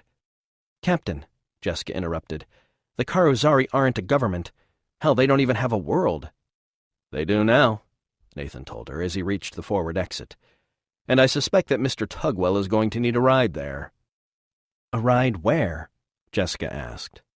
Nathan stopped at the hatchway leading from the forward end of the main hangar bay into the main central corridor and turned around momentarily. "To their asteroid," he said with a smile. "Where else?" "Captain," Abby called after him as she followed him into the corridor. "May I have a word?" "Of course, Doctor," he answered as he continued down the corridor. "With all due respect, Captain, I'm not sure that I can follow your orders." "I assure you, Doctor, regulations do grant me the authority to make such decisions." "I am sure they do, Captain. However, we were told never to reveal anything about the project to anyone without the express consent of the director." "Well, I'm sure if the director were here, he would agree with my decision." "Perhaps, but he is not here, and our instructions on the matter were quite clear." Nathan stopped at the base of the ramp that led up to the command deck. "Dr. Sorensen, we are standing on a vessel that is 1,000 light-years away from home, and our jump drive is damaged. The most powerful empire in the area is hunting for us, and there are armed Corinari troops guarding this ship. If they decided to take the jump drive from us, we probably couldn't stop them. I don't think they realize that just yet, so I'd prefer not to give them a reason to consider that option. Better to make a new friend than another enemy. If we offer the technology to them as a condition of the alliance, we get the help we need right here, right now, and we get back to Earth sooner rather than later. Maybe even soon enough for the jump drive to make a difference back home." Nathan stared at her as she contemplated his words. "So what's it going to be, Doc?" "Can I get something in writing?" she asked, half-heartedly. "I don't want to end up rotting in some cell for the rest of my days." "Write up whatever you like. I'll sign it," Nathan promised. Abby sighed in resignation. "Very well, Captain. I'll do as you asked." "Great," Nathan said, "because I sure didn't want to go behind your back," he added with a smile. "You couldn't have," she reminded him. "The files are all encrypted. They would have deleted themselves." Abby smiled right back at him. "All right, then," Nathan said as he started up the ramp. "Does this mean I can have the suicide implant removed from my tooth?" she asked. Chapter 2.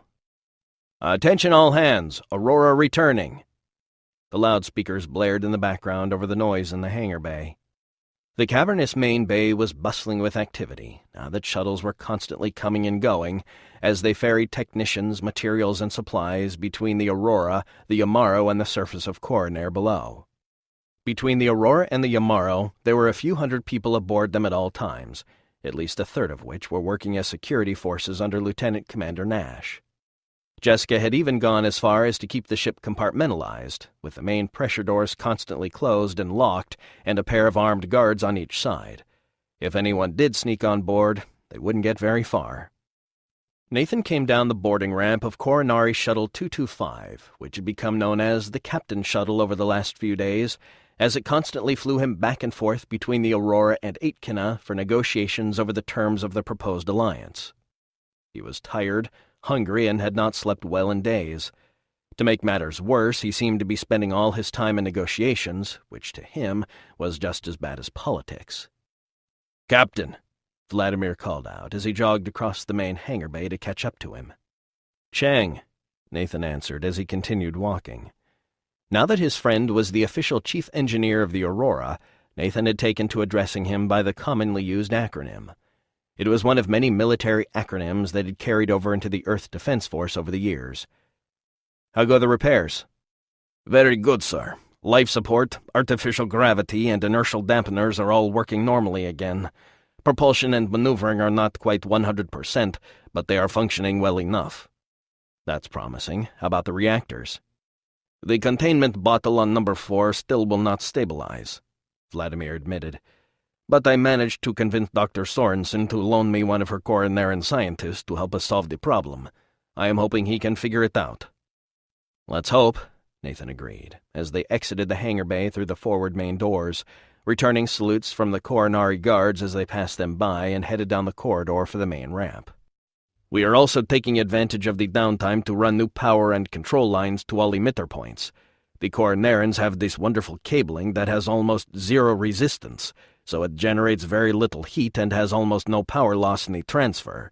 It may even increase our jump range a little." "Did you run this past Abby first?" Nathan wondered aloud. He didn't imagine that she had been too receptive to the idea. "Yes, and it was not easy to convince her, but I won her over with my devastating charm." Nathan smiled for what was possibly the first time in days. "Yes, I'm sure that's what did the trick." "And how are the negotiations going?" Vladimir asked. Nathan's smile instantly disappeared. "Awful. Well, that's not really true, I guess. They're going fine, I just hate the process. Endless discussions about the smallest of details. I swear the Corinarian politicians want to discuss every possible eventuality, regardless of how unlikely it actually is. It's mind-numbing, and it feels like it will never end." "Come have lunch with me. You will feel better," Vladimir promised. "I can't. I have a meeting with Abby in 15 minutes. Another time," he offered, as he started up the ramp to the command deck. Vladimir turned and started down the opposite ramp, heading for the lower deck in order to return to engineering. "I'm glad that I am not the captain," he thought as he descended the ramp. "Captain?" Abby inquired as she entered his ready room. She held up 2 clear containers that held lunches prepared by the Corinari mess on Aitkina, who had taken it upon themselves to feed the crew of the Aurora as well as the Corinari on board. "Come in, Abby," Nathan told her, noticing the containers. "What do you have there?" "Corinarian root salads," she told him as she approached his desk. "Vladimir told me to feed you." "He did, huh?" Nathan was hungry, but in his hurry to wash up before the meeting, he had forgotten to stop by the mess. "Is it the marinated kind?" he wondered. "I love those," he added, as he accepted a container from her. He immediately opened the box, picked up one of the slices of deep red root, and popped it into his mouth. It was slightly sweet, with a contrasting bitterness when bitten into that was delightful. He also suspected that it was far healthier than the emergency survival meals they had been consuming up until a week ago. Nathan chewed his slice of root and swallowed before talking. "How's it going with the emitters?" "More quickly than I expected," she told him as she opened her meal container. "We have already finished fabricating all the components. We just have to finish assembling them. I suspect we will begin installation tomorrow after they have all been bench tested." "So quickly? Seems like you only started on them yesterday." "Actually, it was 4 days ago," she corrected. "Really?" he asked in disbelief as he tossed another slice of root into his mouth. "Guess I lost track of time." "I do have some concerns, however," she admitted as she began to eat. "There are some minor differences in the materials used for replication. It may affect the output of the new emitters." "Will that be a problem?" Nathan asked between bites. "I hope not. If the variances are minor, then the other emitters in the array should be able to automatically compensate. However, if the variances are too great, we will have to recalibrate the entire array, which would also require that we rewrite all the transition algorithms. Is that difficult? No, it is mostly automated. It is just time-consuming as the algorithms are quite complex. It would take at least a day or two to rewrite them, and then several more days to complete validation. Let's hope it doesn't come to that, Nathan said. We only have 5 days left before that comm drone reaches Takara and begins transmitting.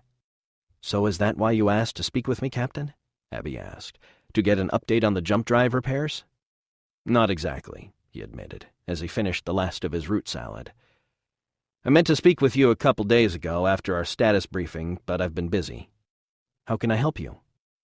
Have you had much time to examine the Takaran FTL comm drones? He asked. Not really, she admitted, but they appear to use the same mass-canceling fields that this ship was originally designed to utilize. Why do you ask? Well, I was wondering just how much kinetic energy one of those comm drones would have if it struck another object while at FTL velocities. I'm not entirely sure, Captain, but it would definitely be more than this ship could withstand if that's what you were thinking. I wasn't thinking about this ship, Doctor. I was thinking about Takaran targets. You mean like a faster-than-light missile? She asked, a bit surprised by the concept. In a manner of speaking, except it would be more like a projectile, as there wouldn't be any way to significantly alter its course while at FTL speeds. I'm just wondering if the mass-canceling fields would rob the projectile of its kinetic energy as well. I do not know, she admitted. But I would expect that at the moment of impact, the mass-canceling fields would collapse, and the drone's original kinetic energy would be conserved. And that would be enough to take out an enemy ship? It would be enough to take out an entire planet, Captain, she corrected, shocked at his understatement. However, you do not need FTL velocities in order to accomplish your goal. Any significant fraction of the speed of light would provide more than enough kinetic energy to do the job. In fact, the only advantage the FTL velocity gives you is that the target cannot see it coming. The problem is in the timing. To intercept a moving target using an FTL drone would require extreme precision. Not if they were flying directly toward the incoming drones. You said so yourself in the meeting a few days ago, he reminded her. That's where I got the idea. If we launched the drones toward the target, then jumped in and engaged the target, getting him to chase us, we could lead him directly into the path of the incoming drones. All we have to do is jump clear at the last second. Hell, we could even put a small explosive device in the drones to blow them apart a few seconds before impact, so the debris would spread out and be more likely to hit the target. Nathan looked at Abby, noticing that she seemed apprehensive about his idea. What's wrong? You don't think it would work? No, it probably would, as long as the timing was correct, she admitted. Then what is it? Nothing, really. I just do not believe this was what my father meant when he said the jump drive would change everything. Abby looked down at her hands, which now lay in her lap, remembering her father. He was never a fan of weapons research, she added in a soft tone. He felt that such efforts usually resulted in a subversion of science. Well, if it makes you feel any better, we're not actually using it as a weapon, just as a means to utilize another weapon. Besides, I'm sure your father knew that the technology would be used in such a fashion sooner or later. Yes, of course, she admitted. But he had such dreams for it. Exploration, colonization, communications. He imagined humanity colonizing the entire galaxy, maybe even the universe someday. He would spend hours theorizing on its myriad applications, none of which ever involved death or destruction. Nathan felt a little guilty over his enthusiasm. I'm sure that will all come in time, Abby, but for now we have allies to defend and a war to fight, and we have to use everything at our disposal in order to do so. Right now, you and that jump drive are our biggest assets. In fact, that and surprise are the only two things we have going for us right now, and I'm not entirely sure the surprise factor is still with us. So, as much as it pains me to do so, I have to ask you to start thinking of ways that we can utilize the jump drive to our tactical and strategic advantage. I know very little about such things, Captain. Maybe, but you do know about the jump drive and what it can and cannot do. I'm confident that if you, Tug, and Jessica put your heads together, you'll come up with a few ideas. I'll do my best, Captain, she promised. Nathan made his way down the main corridor of the command deck, heading aft toward the ramp. The command deck had been one of the first decks to get a good scrub down thanks to the first group of unskilled Corinari volunteers. The Aurora's dwindling crew had not had time to keep their ship clean during the preceding weeks. Nathan hadn't even noticed the buildup of dirt, as he had been too busy trying to survive, but now that it was clean, he could certainly see the difference. They had even replaced damaged lighting panels in order to rid the corridors of its gloomy shadows, which had given the ship a dismal ambiance. Nathan overheard the Corinari guard as he informed his partner at the bottom of the ramp over his comm set that the captain was on his way down. The 4 main ramps that connected the different levels of the ship had also been turned into checkpoints on Lieutenant Commander Nash's orders.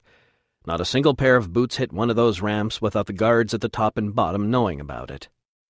Although most of the ship was either cramped or strategically used space, each deck had a wide main corridor that ran its length. The ramps allowed for movement of large equipment between decks, which had been necessary during her construction back at the orbital assembly platform above the Earth. Nathan knew that soon those ramps would become heavily used once again, as much of their secondary systems and equipment were still stored in the cargo holds, as well as in the fighter bays on either side of the main hangar deck. They had been forced to depart from Earth before their build-out was complete, and Nathan was bound and determined to finish the job as best they could during their downtime, assuming it continued long enough. Lieutenant Commander Nash met him at the bottom of the ramp. "You wanted to see me, Captain?" "Yes, I want you and Tug to get together with Abby. Do a little brainstorming and see if you can come up with ways to use the jump drive to our advantage against the Ta'akar." "Sounds interesting. I think it would be a good idea if you included Ensign Willard as well." "Sir?" "There are 10 FTL comm drones stored on the Amaro that I think we could make use of." "You want to send the Takarans a message?" Jessica quipped. Nathan grinned. "Yeah, something like that. Abby will fill you in." They rounded the corner and passed the guards at the entrance to the main hangar bay, entering the massive bay and heading out across its deck toward the captain's shuttle. Nathan looked ahead and saw Josh and Ensign Kayla Yosef looking a bit friendlier than he would have expected. "Josh and Kayla?" he asked Jessica as they continued walking. "When did that happen?" "That's a recent development," Jessica told him. "I guess taking a blast in the shoulder to protect her made an impression." "I didn't see any of that in the after-action reports," Nathan commented. "Yeah, well, the details of what happened on the bridge are still kind of fuzzy." Ensign Yosef noticed the captain approaching and immediately straightened up, stepping back an appropriate distance from Josh, who seemed none too pleased about the sudden change in her behavior. "Sir," Ensign Yosef greeted as she snapped a salute. "Ensign, how are you doing?" Nathan asked as he returned her salute. "Fine, thank you, sir. We have finished repairing the damaged screen on the port auxiliary station on the bridge. The Corinarians are going to be tearing out the fried comm stations and the 2 damaged starboard stations later today. Those should be replaced within a week or so." "Very good, Ensign. Carry on." Nathan smiled at Jessica, noticing a slight blush on Ensign Yosef's cheeks as she glanced at Josh. "Sirs?" she said as she moved away to return to her duties. "So, Josh," Nathan said, "how's the shoulder?" "A little stiff, Captain, but healing up nicely, thanks." "Good. Are you ready to go?" "Yes, sir," Josh answered as he headed up the ramp. "Lieutenant Commander," Nathan said, bidding Jessica farewell as he headed up the ramp, followed by Sergeant Weatherly and his team of 4 Corinari guards. Jessica tapped her comm set. "Captain's leaving." "Attention all hands," the loudspeakers announced. "Aurora departing." Nathan followed Josh up the ramp and into the shuttle. Josh, having never been aboard a Corinari passenger shuttle, was taken aback slightly as he entered the main cabin. The shuttle was one of the diplomatic ships used to ferry government officials between worlds within the Darvino system. It was a bit opulent for Captain Scott's needs, but considering the amount of time he spent shuttling back and forth between the Aurora and Aitkina, he didn't mind the extra comfort. "Nice," Josh exclaimed as they entered the cabin. "Very nice." The main passenger cabin was 5 rows deep, with 2 high-backed, overstuffed seats on either side of the center aisle. The windows were larger than on most passenger shuttles, giving those inside a better view. Forward was the cockpit, and at the back of the cabin was a restroom and a steward's station. The interior color scheme was deep and luxurious, and the cabin was so heavily insulated that once the main hatch was closed, you could barely hear the whine of the engines. Nathan took his seat in the middle of the cabin, just as Sergeant Weatherly had originally requested on their first ride days earlier. With a pair of Corinari guards at either end of the cabin, and the sergeant seated directly behind the captain, he was effectively surrounded by armed guards. The sergeant had even had the inboard seats at the forward and aft ends of the cabin removed, as well as the one next to his position just behind and to the left of the captain, in order to make it easier for his men to maneuver while carrying weapons and wearing armor. This had lowered the seating capacity of the shuttle by 5 passengers, but as the shuttle had become dedicated to the captain's personal needs, it had not been an issue. To Nathan's surprise, seated one row in front of him was Jalea. He had not seen her for several days, as he had been quite busy negotiating the terms of the alliance. "Going on a trip?" Nathan asked, noticing that she had a packed duffel bag in the seat next to her. "Tug has asked me to round up all the Corinari who have reported in on Corinari and take them to the asteroid base to begin preparations," she explained. "The Corinarians have been kind enough to provide us with a transport for our needs." "How many Corinari have reported in?" Nathan asked. "A total of 15. I do not expect many more are on Corinari." "That's still pretty good. You should be able to get your base spun up in short order, especially if the Corinarians help." "I do not expect the Corinari will receive the same enthusiastic support that the Aurora has received." "I'll see what I can do about that," Nathan promised, as he continued on to his seat. The steward closed the main hatch and made his way down the aisle, checking that everyone was secure before moving to the back of the cabin and signaling the pilot that they were ready for departure. The shuttle began to roll backward before turning slightly to maneuver itself into the center transfer airlock used by larger spacecraft. Josh watched out the window as the shuttle rolled into the airlock and the inner door descended. After a quick depressurization cycle, the outer door raised, allowing the light reflected from the planet below to spill into the airlock, altering the colors inside the cabin. Nathan paid little attention to the vista outside his window as the shuttle backed out onto the landing apron, having already made this trip more than a dozen times in the last few days. Instead, he began reviewing his notes from the last negotiating session on his datapad. "Man, the pilot sure takes his time about it, doesn't he?" Josh commented. "Sometimes that's a good thing, Josh," Nathan told him. "Yeah, good and boring." "So, you and Ensign Yosef, huh?" Nathan said, testing Josh's reaction. "Huh? Oh, yeah. She's a nice one, she is." "Yes, she is," Nathan agreed. "Isn't she a few years older than you?" "Could be. I don't really know, to be honest," Josh admitted. "What, you don't know how old you are?" Nathan wondered, his attention diverted from his datapad. "Well, I know my 20th birthday is coming up, but I was born on Polly. We moved to Haven when I was 4 or 5, I think. Haven's years are all screwy because it orbits a gas giant instead of a star. After my mom passed, Marcus tried to do the math to figure out when each of my birthdays were, but I'm not so sure he got it right." Nathan was amused, having never considered such a conundrum. "Well, since we have all the navigational data for the Pantorus cluster and the surrounding systems, including Polly, I'm sure if we asked Abby, she could figure it out for you. Since you're serving on an Earth ship, I guess we should figure out your birthday based on the Earth calendar." "Sounds good enough," Josh agreed, as the shuttle fired its thrusters and ascended off the Aurora's landing apron and began to drift to starboard.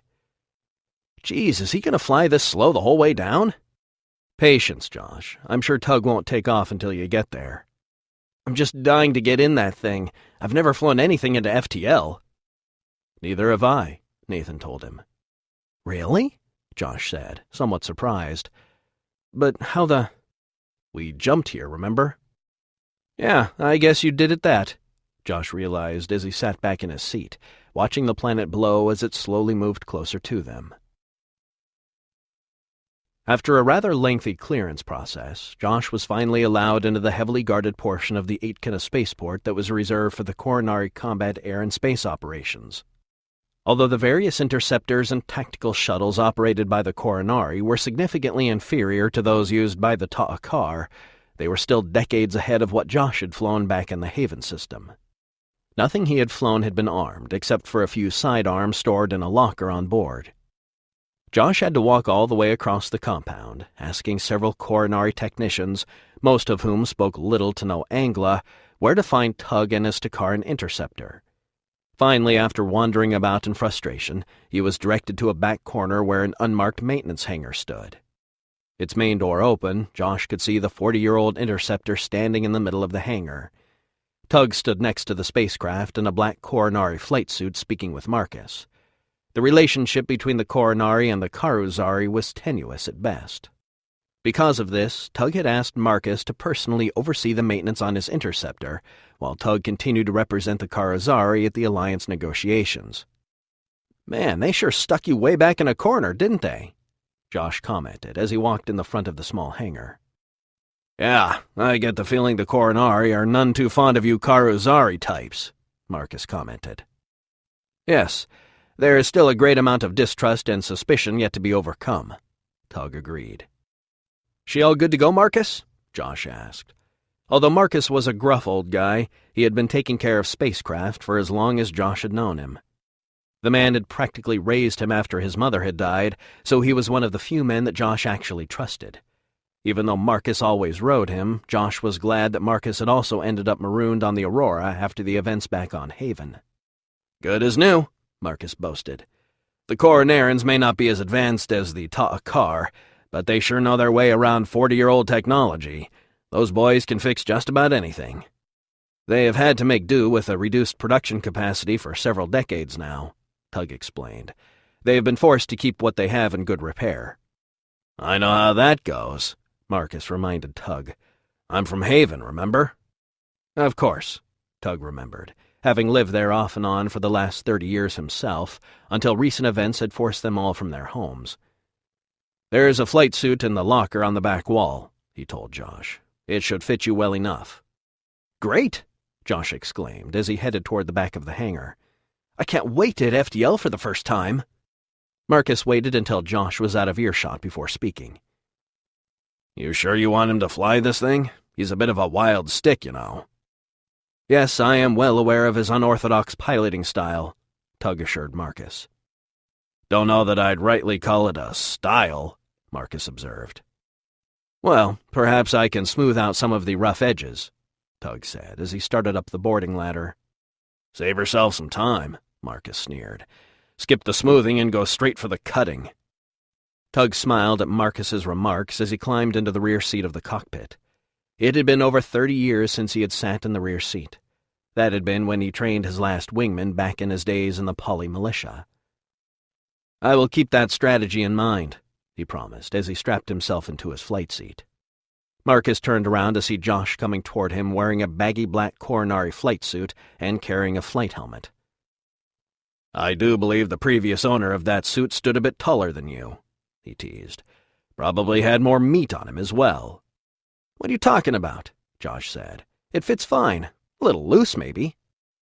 "As long as it seals up properly, it will serve its purpose," Tug assured him. Josh bounded up the boarding ladder, noticing that Tug had taken the back seat in the cockpit as he crested the top of the ladder. "I'm sitting first seat?" he asked, stunned. "If you are to fly this ship, that is the seat to do it from." "Oh, hell yes!" Josh stated excitedly. "I will get us airborne first," Tug warned. "For now, you become acclimated to the controls and the flight displays." "No problem." Tug looked at Marcus as he handed Tug his flight helmet. "How are you getting back to the ship?" "I'll be catching a ride up with the captain later," he told him. "Very well," Tug said, extending his hand. "Thank you for looking after my ship, my friend. It was greatly appreciated." Marcus took Tug's hand, shaking it for the first time since they had met in the galley over a week ago. "You're welcome," Marcus answered, feeling guilty that he had called him a terrorist during that first meeting. "Just don't let Junior crash it." "I will make certain that he does not," Tug promised, as he donned his helmet and sealed it against the collar of his flight suit. Marcus picked up Josh's helmet from beside the front seat and plopped it down over Josh's head, sealing it up as well. "Do what the old guy tells you, kid," he instructed. "I have a feeling he knows a bit more about flying than you do." "No worries, Pops," Josh answered, as he examined the displays on the console in front of him. Marcus climbed down off the boarding ladder, released its brakes, and rolled it back away from the wedge-shaped spacecraft. After a second, the Interceptor's 2 reactor plants lit up and hummed to life, her engines turning over moments later. He eyeballed the floor of the hangar around the small ship, checking for any obstacles. When he was satisfied it was clear, he gave a thumbs-up signal to Tug. The Interceptor's engines began to increase their pitch slightly, and the warning lights on her underside began to flash, telling anyone who might be around that the spacecraft was now under her own power and was about to roll out of the hangar. Marcus grabbed the earmuffs that were hanging around his neck and put them on to protect his ears from the sound of the spacecraft's engines as their pitch and volume continued to increase. He looked up at the cockpit of the Interceptor as it began to roll slowly forward, the canopies automatically lowering as they left the hangar. Josh looked over at Marcus, a monstrous grin stretching from ear to ear. Marcus noticed that Tug had already closed his helmet visor, and Josh had not, so Marcus gestured wildly at Josh to lower his own visor as well. Josh, oblivious to the true meaning of Marcus's gestures, simply waved back at him. Marcus repeated the gesture, and finally Josh got the hint and closed his own visor. Marcus watched the Interceptor roll out onto the tarmac as it headed out to the nearest launch point, the canopies finally coming down and locking into position as it rolled away.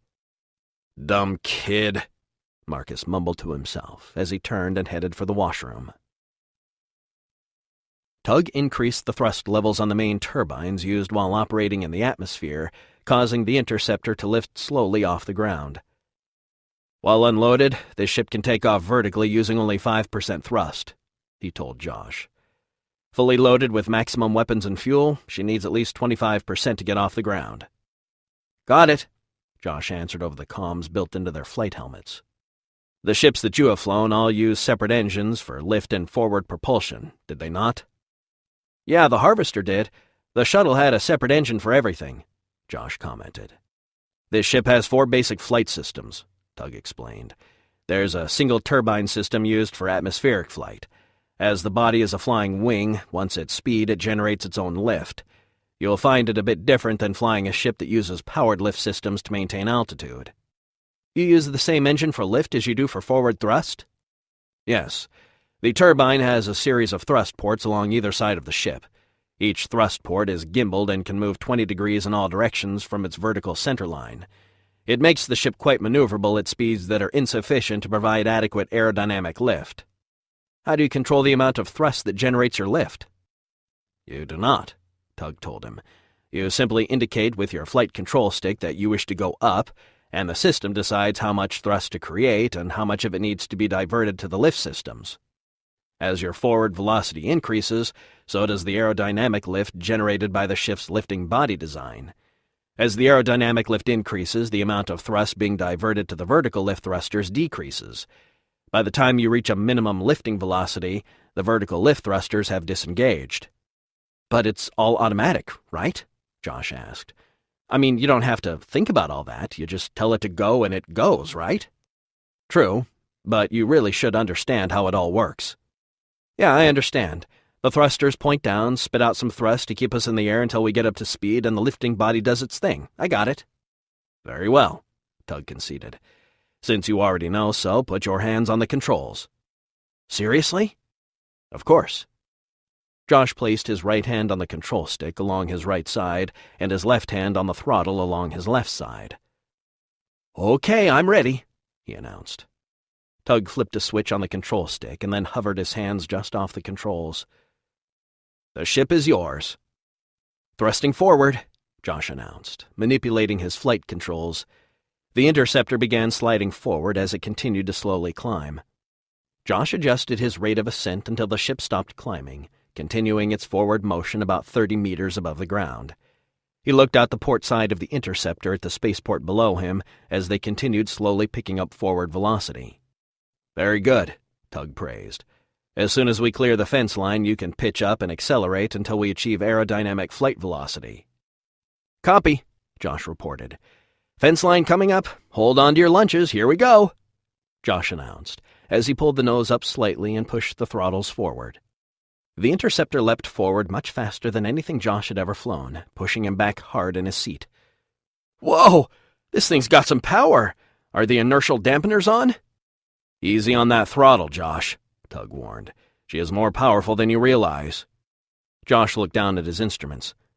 "Holy crap! We're already doing 1,000 Ks and we're only at 10% forward thrust.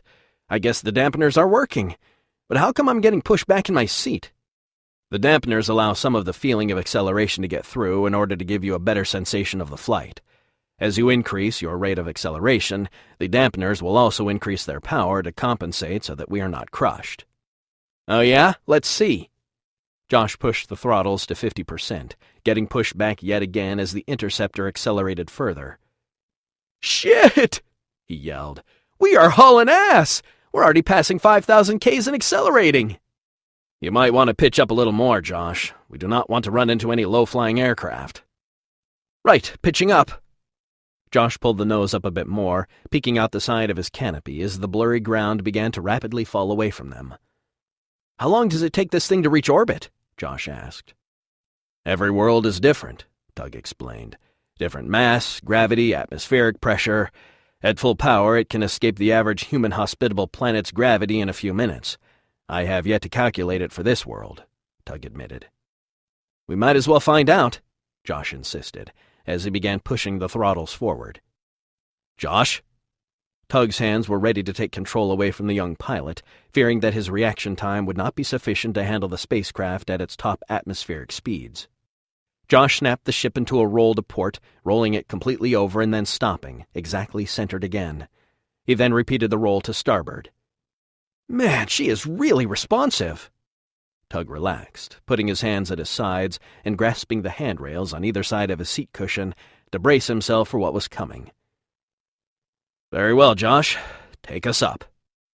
Josh pulled the stick back, bringing the nose up even more, and slammed the throttles all the way forward, applying full thrust. The interceptor streaked upward with alarming acceleration, the surface of Corinari falling away behind them. Josh watched the instruments as the velocity and altitude indicator scrolled so quickly he could barely keep track of the numbers. He looked forward out the front section of the canopy at the sky above as it quickly darkened. To his sides, he could see the planet's horizon drop lower and lower until the blue sky above finally gave way to blackness.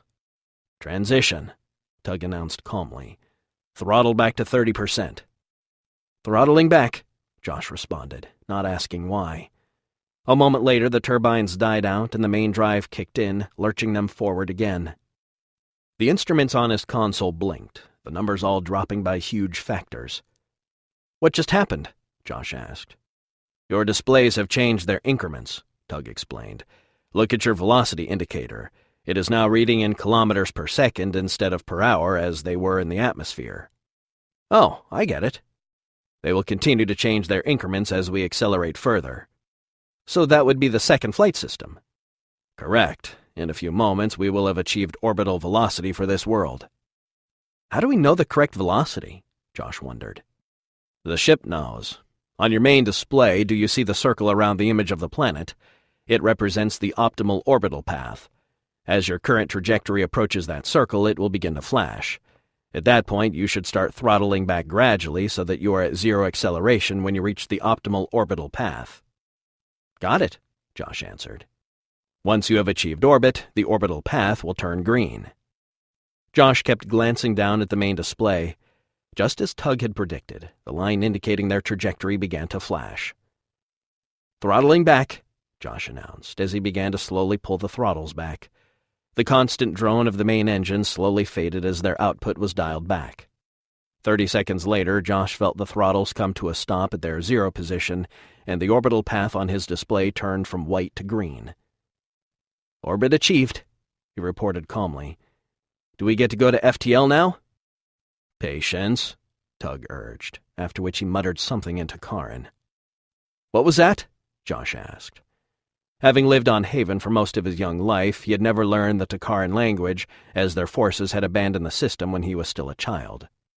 It is an old training adage, Tug explained. It means crawl, walk, run. Okay, Josh answered, not really getting the meaning. So what do we do now? The third system, Tug said. Maneuvering. When we were in atmospheric flight, your control stick had 3 directions of movement available: angled front or back, twisting left or right, and angled left or right. This gave you control over pitch, yaw, and roll. Now that you are in spaceflight, 2 additional directions of movement have been enabled. Your stick can now slide forward or backward to apply forward or reverse thrust, and it can slide right or left to provide lateral thrust. So it works the same as in most other spacecraft, Josh observed, except it's all combined into one stick instead of two. Correct. What about thrusting up or down? Josh wondered. The little slider on the top of the stick on the side facing aft. Slide it up or down to thrust upward or downward. Slick, I like it, Josh concluded. Practice reorienting the ship to different points around your coordinate sphere. For example, try pointing the ship 45 degrees to starboard so that your attitude is directly parallel to your flight path. Josh twisted his control stick slightly to the right, causing the ship to rotate on its center axis to starboard. A split second later, he twisted the stick back to the left to stop his rotation. Done, he announced, boredom evident in his expression. Very good, Tug admitted. Now bring it 180 degrees to port so that... Josh didn't wait for Tug to finish his instructions, spinning the ship to port even more quickly than he had spun it to starboard. Very well, Tug said. I can see you are ready for something a little more challenging. Tug began entering commands into the ship's computer. Like what? Josh asked. A maneuvering drill, Tug explained. A set of pale blue lines forming a sphere flickered to life in the space directly in front of Josh's face. It appeared to be floating in midair. Whoa, what the hell? Josh exclaimed as he reached up and passed his left hand through the floating image. This is a training prompter, Tug told him. See the small flashing dots? When one of them appears, you point the ship toward that dot. Got it. When do I start? 1 moment. The sphere quickly began to expand until it went beyond the canopy and out into the vacuum around them. Once it stopped, Josh noticed that his head was now at the center of the sphere. He looked about outside the cockpit at the blue lines that now encircled his cockpit from outside. A replica of the sphere was also displayed on one of his small display screens on his forward console. Okay, that was impressive. Prepare to begin the exercise, Tug warned. In 3, 2, 1, begin. A red light appeared on the projected sphere outside the cockpit at a point 45 degrees to port. Josh swung the ship's nose over to point it at the dot, which then turned green. A second later, the green dot disappeared and another red dot appeared 45 degrees to starboard. Josh swung the nose back to starboard, again lining up with the red dot and causing it to turn green. The process repeated, the dot showing up slightly above and slightly below the ship's horizontal plane, each time 45 degrees from the previous dot. Josh swung the interceptor's nose back and forth, up and down with considerable precision. Josh and Tug rocked slightly back and forth as the interceptor swung about. Very good, Tug admitted. You are not overmaneuvering at all. Would you like me to increase the difficulty level? You mean I beat level 1? Josh joked. Yes, you could say that. Tug entered some more commands into the ship's computer. Let us expand the range of the maneuvers a bit, Tug suggested. I will vary the range of degrees between each maneuver as well. The next red dot appeared about 60 degrees from the previous dot and considerably farther off the ship's horizontal plane than before. Josh still had no problem bringing the interceptor's nose onto the dot, but the next dot was only 30 degrees away, and he slightly overshot the mark. However, within a few more maneuvers, he was again hitting his marks with precision, having forced himself out of the previous pattern in order to treat each maneuver separately. Hey, this is kind of fun, Josh exclaimed. Tug realized that Josh was not even having to concentrate and decided to raise the challenge once again. Switching to adaptive mode, full range and variance. What? Josh asked. The dots began coming at more random locations, all points around him. Above, below, fore, and aft, they even began coming more frequently, forcing him to maneuver faster. Okay, I got this, Josh proclaimed, swinging the interceptor's nose about wildly as he chased the red dots flashing all around him. Soon the red dots were no longer turning green before the next red dot appeared, as Josh was no longer getting his nose on target before the next target came into view in its place. All right, Josh declared. The sphere outside his cockpit disappeared in an instant as Tug discontinued the drill. Josh breathed out a sigh of relief. That was insane. He adjusted the attitude of his ship so that his nose was again pointed along his flight path, and his ship was level in relation to the planet's surface below. But very good practice, Tug added. You did quite well for your first time. There's another exercise I would like you to try." "Sure, why not?" "This time the red dots will be coming at you, as if they are objects in space that you are flying toward. Your goal is to maneuver the ship up or down and side to side in order to avoid colliding with the dots as you pass them." Josh adjusted himself in his seat and slid his right thumb onto the vertical thrust slider on his control stick in preparation for the next drill. "Sounds easy enough." "Prepare to begin the exercise," Tug warned again. "In 3, 2, 1, begin." A red dot appeared in space a distance ahead of them. It rapidly grew in size, giving the appearance that it was coming directly toward them. Josh pushed the vertical thrust slider upward for a split second, then immediately slid it downward to counter the upward thrust and stop the ship's upward movement in relation to its original flight path. The red dot began to stretch out slightly as it appeared to pass under them. Just as the first dot passed by, another dot appeared in their path. Doing the opposite, Josh slid the ship downward slightly, allowing the dot to pass above them. The drill repeated several times. Josh moved the ship up, down, left, and right in order to avoid colliding with the dots as they passed. Josh quickly became bored. "Is this the beginner's level or what?" "Very well," Tug answered, adjusting the parameters of the exercise. This time the dots came in groups, forcing Josh to maneuver the ship in certain directions in order to avoid being struck by any of the dots as they passed. Again, his maneuvers became more aggressive as he instructed the interceptor to slide around at his whim. With each few waves that were successfully avoided, the following waves began to come in faster. Josh became quiet as he concentrated on keeping the ship out of the path of the onrushing clusters of red dots. As the waves of dots came faster and faster, alerts started sounding, indicating that a few of the dots had made contact with the interceptor's outer edges. Just as Josh was about to give up, the waves went back to single dots, coming more slowly. "Now," Tug began, "as you maneuver the ship to avoid colliding with the dots, try to keep your nose pointed toward the dots as they pass." "Got it," Josh answered, recollecting himself. "As soon as the dots pass, swing the nose back to forward in order to track the next oncoming dot." "Understood." Josh slid the interceptor slightly to starboard while keeping his nose pointed at the dot as it passed to port. As soon as it passed, he swung the nose back around to face forward, but barely had enough time to slide the ship back to port in order to avoid the next dot. Over the next few passes, he continued to have the same problem. "Keep your head on a swivel," Tug advised him. "Do not restrict your visual tracking to your forward quarter. If your ship is tracking a dot to starboard, keep glancing to your left along your flight path in order to locate the next dot before you swing around. You can then maneuver the ship out of the dot's path before you even swing your nose back around to track it." "Got it," Josh answered. Most of Josh's flying in the past had been straightforward, with the nose of his ship usually pointed in the direction he was flying. The automated flight systems maintained such attitude orientations automatically. Now he was being asked to fly sideways, upside down, backward. It would take some time to get used to the new technique. Tug watched as Josh struggled with the maneuvers, fighting the urge to call out every mistake the young pilot was making.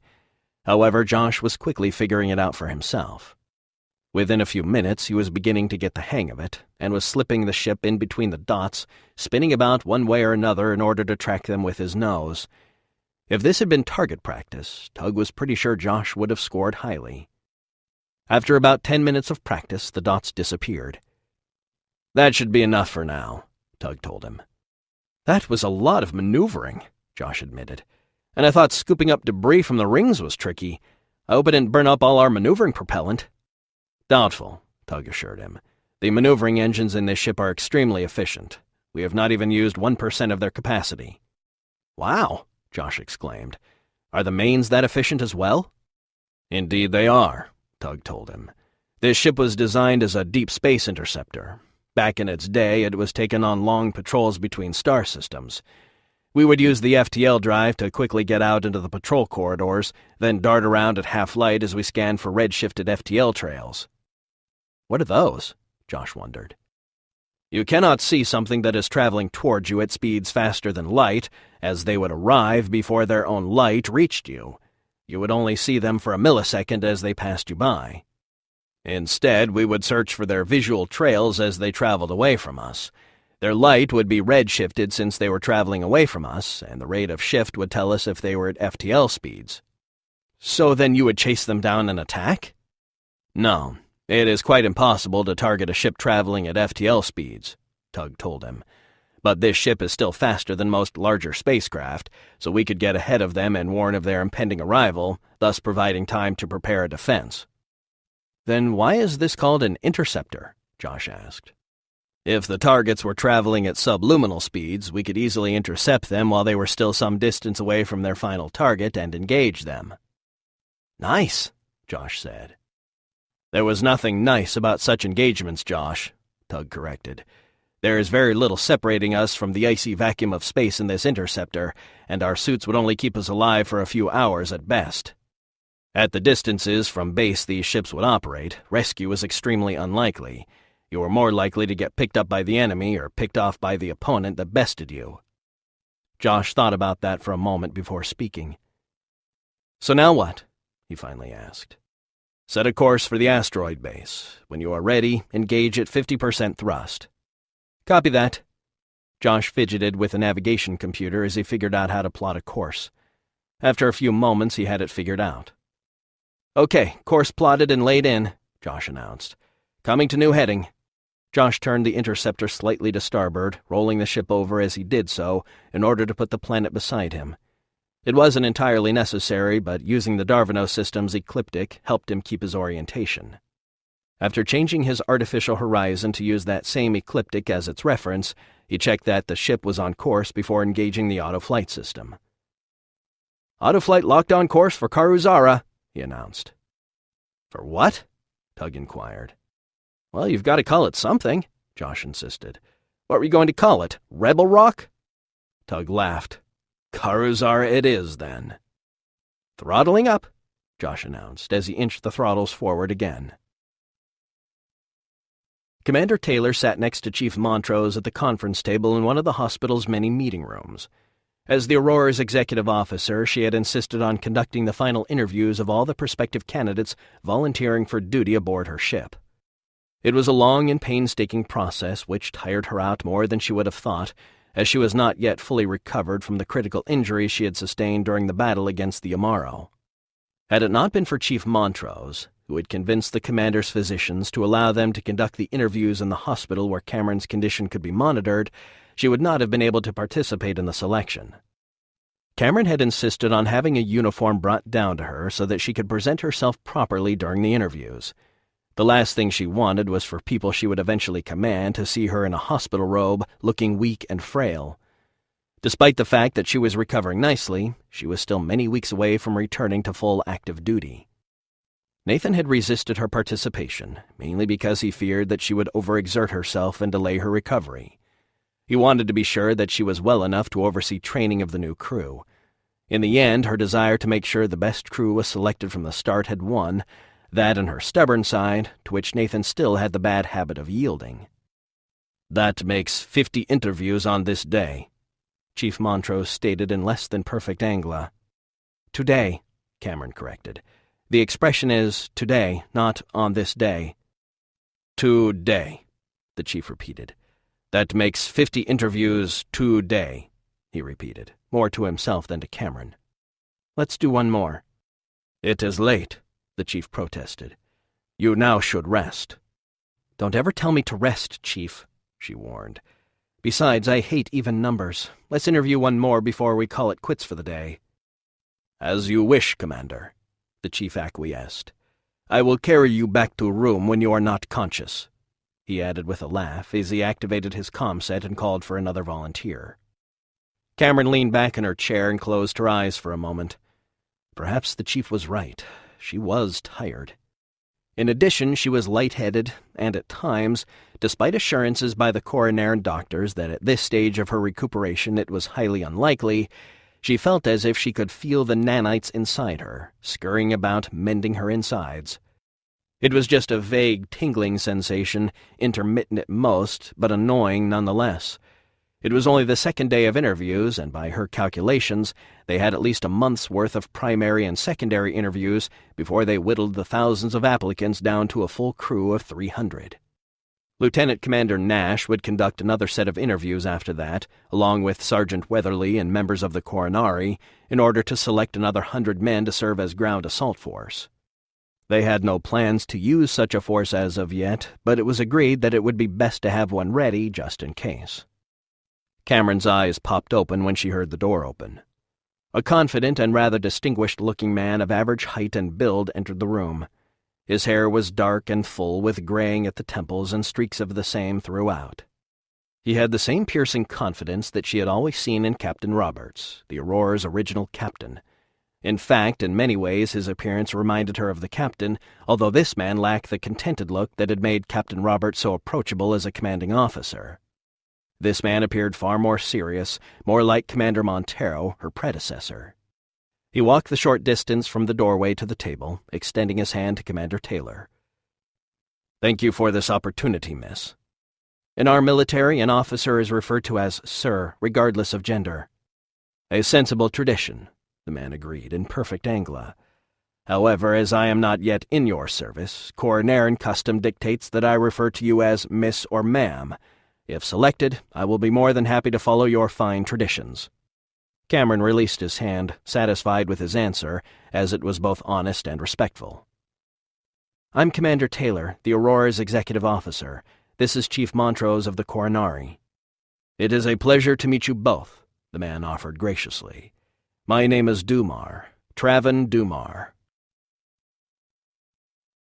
Chapter 3.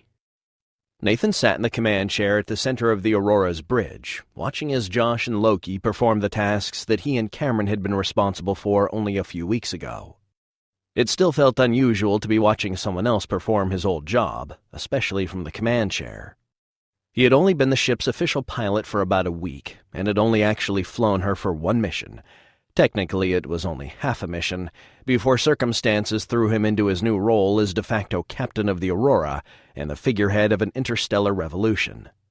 As a student of history, Nathan had read of many men and women who had not set out to become leaders. They, too, had been thrown into dire situations, some of which did not go well. He only hoped that he did not end up as one of history's greatest failures. He rose and slowly walked the perimeter of the bridge, checking on the work being performed by what were mostly Corinarian technicians. Lieutenant Commander Kamenetsky, his chief engineer and friend, had formed work teams that consisted of 4 Corinarian technicians and 1 member of the Aurora's crew in order to help the Corinarians better understand the systems they were attempting to repair. In many cases, the crewmen had little to no training on the particular system being repaired, but at the very least, they could translate any labels or manuals relating to the systems themselves. That in itself made it easier for the Corinarians to do their work. When all else failed, which it often did, they could always call Vladimir. The damaged consoles on the starboard side of the ship were slowly being rebuilt. The 2 communication stations at the rear of the bridge would take considerably longer, as they had been more heavily damaged by electrical fires within.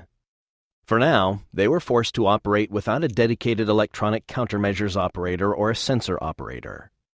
The few electronic countermeasure systems that still functioned could be handled from the tactical station behind the command chair, and the role of sensor operator had been assumed by Ensign Yosef, the Aurora's only science officer. She had performed the role admirably over the last few weeks, and Nathan knew she was dying to get back to her normal duties. Unfortunately, it would be several weeks before that might happen, if at all. After the initial damage to the bridge, communications had been transferred to the portside auxiliary console. After their acting comm officer had been executed by Captain de Winter during the attempted siege of the Aurora, the Volanese translator Nara Lena, who had been stranded on board since their hasty departure from Haven, had kindly offered to assume the role. Since she already knew how to speak many of the native languages of the region, including both Takarn and Corinarian, she seemed a natural choice. She had picked up the use of the comm systems easily enough and was already making herself at home in her new role, although she was still learning fleet communications procedures. "Captain," Naralena called, "Lieutenant Commander Nash reports that the Prime Minister and his party have finished their tour and are on their way to the bridge now, sir." Nathan checked his watch. 2 hours. That was a long tour. "Very well. Alert the bridge guard detail." "Yes, sir." "Sir?" The crewman leading the repair team working on the starboard consoles began. Should we break for now and come back afterward? Thank you. No, Ensign, the captain answered. Carry on with your repairs. Yes, sir. Nathan walked over to the aft starboard console, the one they referred to as jump control, since Abby still controlled the process from that station. Are we ready, Doctor? Yes, I believe so. How are those variances? Worrisome, but not enough to delay testing. I was planning to jump a relatively short distance and to a wide open area, so I do not anticipate any problems. Nathan smiled at her comment. I don't believe we anticipated any of the problems we've encountered thus far, he reminded her. She did not answer, only nodded her head in agreement. Nathan moved back down to the helm, standing between Josh to his right and Loki to his left. Josh, how are we looking? All systems show ready to go, Captain, Josh answered. Nathan's expression changed as a thought occurred to him. Josh, what's your last name? My last name? Josh asked, not sure he understood the captain's question. Your family name, Nathan explained. The one you were born with. For example, my family name is Scott, as in Nathan Scott. Oh, you mean my surname, Josh realized. I'm not sure what my father's surname was, as my mom passed before I was old enough to be curious about such things, but her surname was Hayes. I guess you could use that one. Very well. Joshua Hayes it is. Nathan turned to Loki. And you? Sheehan, sir. Loki Sheehan. Captain, why do I need a last name? Josh asked. I need something to call you by, Nathan explained. I can't call you Josh, as it wouldn't be proper, especially in front of the Prime Minister and his party, and I can't call you by your rank because you don't have one, so I'll call you by your surname, Mr. Hayes. If you say so, Captain, Josh agreed. I just hope I can remember that you're talking to me, he added under his breath as the captain turned and headed toward the back of the bridge. A few moments later, Jessica entered the bridge from the port entrance with the Prime Minister, his translator Mr. Bryden, a Corinari general, and a few members of the general staff. Behind them was a team of 4 armed Corinari guards. Nathan wasn't sure if they were personal guards of the Corinaran party or Corinari guards working as Aurora security personnel. Jessica had ordered that all unassigned visitors were to be escorted by an armed squad regardless of their identity. After nearly losing the Aurora to sloppy security procedures and insufficient security staff, she wasn't taking any chances. And this, gentleman, is the bridge, Jessica announced to the entourage as they followed her onto the bridge. Mr. Bryden interpreted for the Prime Minister as well as the General and the members of his staff.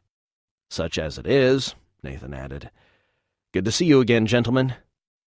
The Prime Minister is excited to finally witness firsthand the miraculous ability of your ship to jump between the stars, Mr. Bryden interpreted. Well, I'm afraid we won't be jumping quite that far this time, Nathan explained. Until we are sure that the emitters are fully calibrated, we don't want to risk anything more than a short hop. But the effect will be the same. Where will we be hopping to? Mr. Bryden asked. To a point about 2 light hours away, Nathan explained, glancing at Abby as she looked his way. The point is just above your ecliptic in order to stay away from any orbital debris, another precaution until we are sure everything is working properly.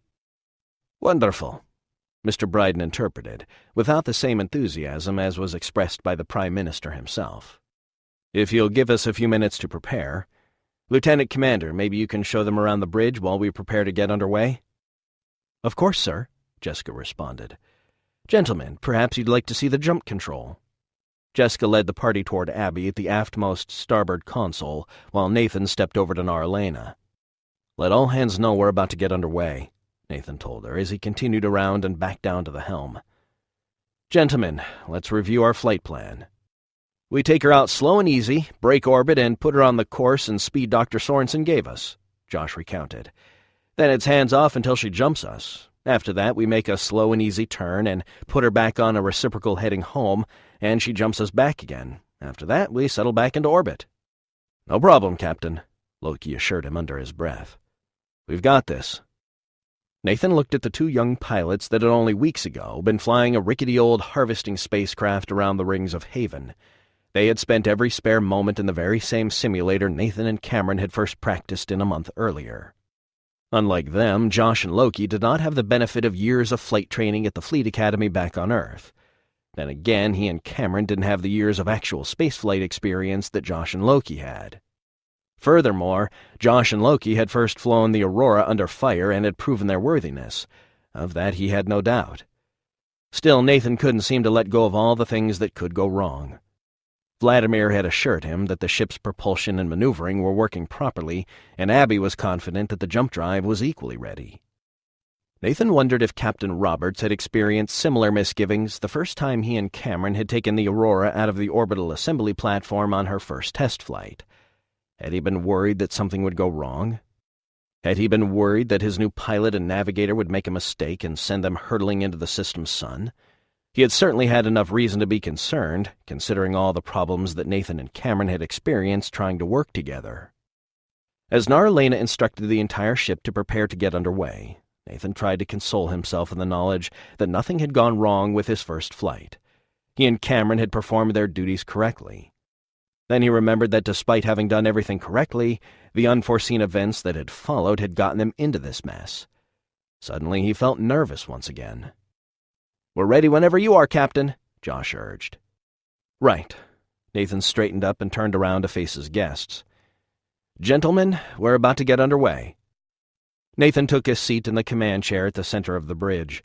The chair was on a slightly raised platform and was located directly under the dome-shaped main view screen that encircled the front section of the bridge in a quarter sphere. The effect was like sitting in a glass dome, looking forward, upward, and to either side of the ship. At first, Nathan had found the view hypnotizing, but recently he had begun to wonder if it wasn't more distracting than anything else. The Aurora was flown by looking at data displays and graphical interfaces, not by looking out the front window like when driving a car. At the moment, their visitors also found the view impressive. The Aurora's current attitude had the planet of Corinari above them. Since their topside was facing the planet, it gave their guests a wonderful view of their world as it hovered above their heads. As a spacefaring civilization themselves, it was probably not the first time they had seen their world from orbit. However, it might have been the first time they had seen it in such fashion, and the effect it was having on them was obvious. The panoramic view gave a real sense of being out there, in the vacuum of space. It was a sensation that mere display screens could not convey. "Mr. Hayes, are all systems ready for departure?" Nathan asked. He already knew the answer, but decided to run down the list as a show for their visitors. "Yes, sir. Maneuvering and propulsion are online," Josh reported. "Mr. Sheehan?" "Navigational systems are online as well, Captain," Loki answered. "Ensign Yosef?" Nathan inquired, turning toward the sensor operator to the left of Loki's navigation console. "All sensor packages are operational, sir." "Comms?" "All departments report ready for departure, Captain," Narlena reported. "Tactical?" "All contacts are identified and are being tracked, sir," Jessica reported. "The threat board is clear." "Doctor?" "Jump drive is ready," Abby reported. "Very well." Nathan took in a deep breath and exhaled slightly. "Helm, break orbit and proceed on course for the first test jump waypoint." "Aye, sir. Climbing out of orbit and proceeding to first waypoint," Josh reported. As much as he wanted to grab the manual flight stick and the throttles and fly the Aurora just as he had flown his old Harvester around the rings of Haven, Josh followed the teachings of the Aurora's executive officer. He simply told the ship where he wanted to go and let the flight computers decide how to manipulate the ship's various systems in order to get there. A moment later, the ship's main engines engaged and the ship began to accelerate, climbing into a higher orbit as she circled the planet below. "Climbing out of orbit," Josh reported. "Orbital departure point in 3 minutes." "Understood," Nathan answered, as he rotated his chair to the right to address his guests. "Gentlemen, for this test, we will climb out of orbit and accelerate on course toward the point we wish to jump to. Once we reach the first waypoint, we'll execute the jump and arrive at our target destination a split second later. At that point, we'll come about on a return course and jump back to our original point of departure." "Will we feel anything?" Mr. Bryden asked, presumably on the behalf of the Prime Minister. "Nothing at all," Nathan assured them. "There's a bright flash of light that is translated inside through the main viewer at the moment we jump, but we've programmed the viewer to reduce its intensity whenever we jump to avoid momentary blindness." "I see. And how will we know that the jump was successful?" "Verifying our position is easy enough," Nathan assured him. "Perhaps," Mr. Bryden responded. There was a touch of disbelief in his voice that did not go unnoticed by Nathan. One of the Corinari generals then asked a question, which Mr. Bryden promptly translated. The general asks how many times you have performed such jumps. I'm not sure, Nathan admitted. I stopped counting after about a dozen. And what is the range of your jump drive? Mr. Bryden asked. The maximum range of the jump drive is 10 light years, Nathan reported, knowing full well that Mr. Bryden and the others were already aware of the system's capabilities.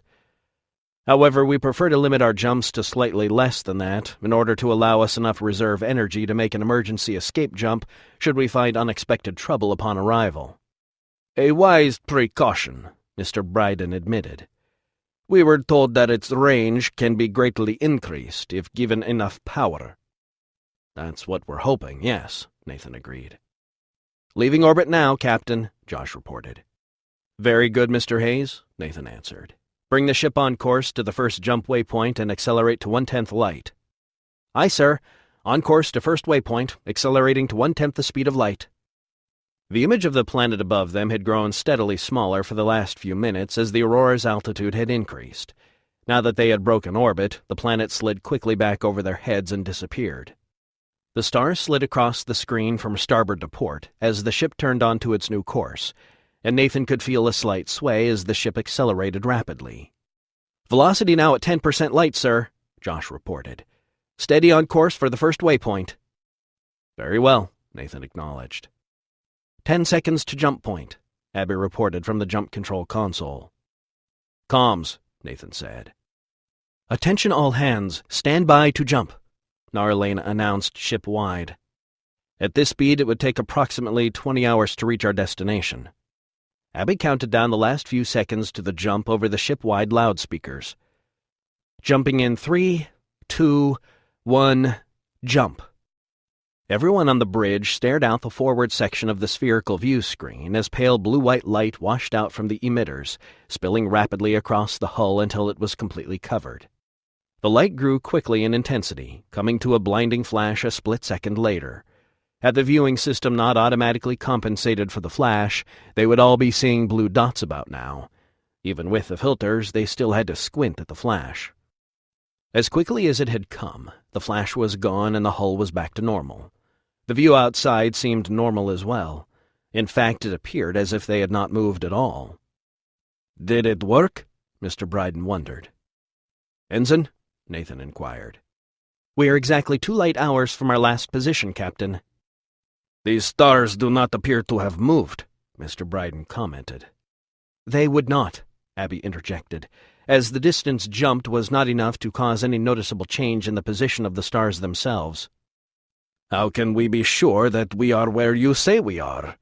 Mr. Bryden challenged. Helm, Nathan began, still facing Mr. Bryden. Come about 180 degrees and put us on a course back to Corinari. Aye, sir, Josh answered. Coming about. Ensign Yosef, after we come about, put the long-range optics on Corinari and find the Aurora. Yes, sir. Seeing is believing, Nathan announced to Mr. Bryden. Back on course for Corinari, Josh reported as the ship finished her turn. I have Corinari on long-range imaging, sir, Ensign Yosef reported. Put it up in a window on the forward viewer, Ensign, Nathan ordered. A moment later, a window appeared on the forward viewer, covering most of the normal view of space. After a few seconds, a distant image of the planet Corinari appeared. Magnify and enlarge the window, Nathan ordered. The window grew to 4 times its original size, and the image filled the window itself. They were looking down at the planet's northern pole. Can you zoom in and find the Aurora? Nathan asked. One moment, sir. Ensign Yosef worked her controls for a moment, zooming in further and sliding the image of the planet around in the window as she searched for the image of the Aurora orbiting the Corinari homeworld. Got it, she announced, zooming in even farther. Zoom in on the Aurora only, Ensign. Ensign Yosef continued to zoom in until the image of the Aurora filled the window. The image was surprisingly clear, considering they were 2 light hours away. From the left side of the window, a small ship came into view as it approached the Aurora from aft. You came on board a couple hours ago, Nathan explained. That's the image of your shuttle landing on this ship 2 hours in the past. Gasps were heard from the Prime Minister, as well as from the General and the members of his staff. Mr. Bryden, however, offered no such response, remaining calm and unaffected. "Any time you're ready, Doctor," Nathan said, confident that he had made his point. Abby nodded, then looked at Naralena. Naralena repeated her warning to the crew, after which Abby again counted down the last 3 seconds before they jumped. The window on the forward view screen disappeared, and once more the bridge was filled with a subdued blue-white flash as the ship jumped back to her previous position just above Corinari. The planet filled the entire bottom half of the viewer, its sudden appearance catching the Prime Minister and the rest of the party, including Mr. Bryden, somewhat off guard.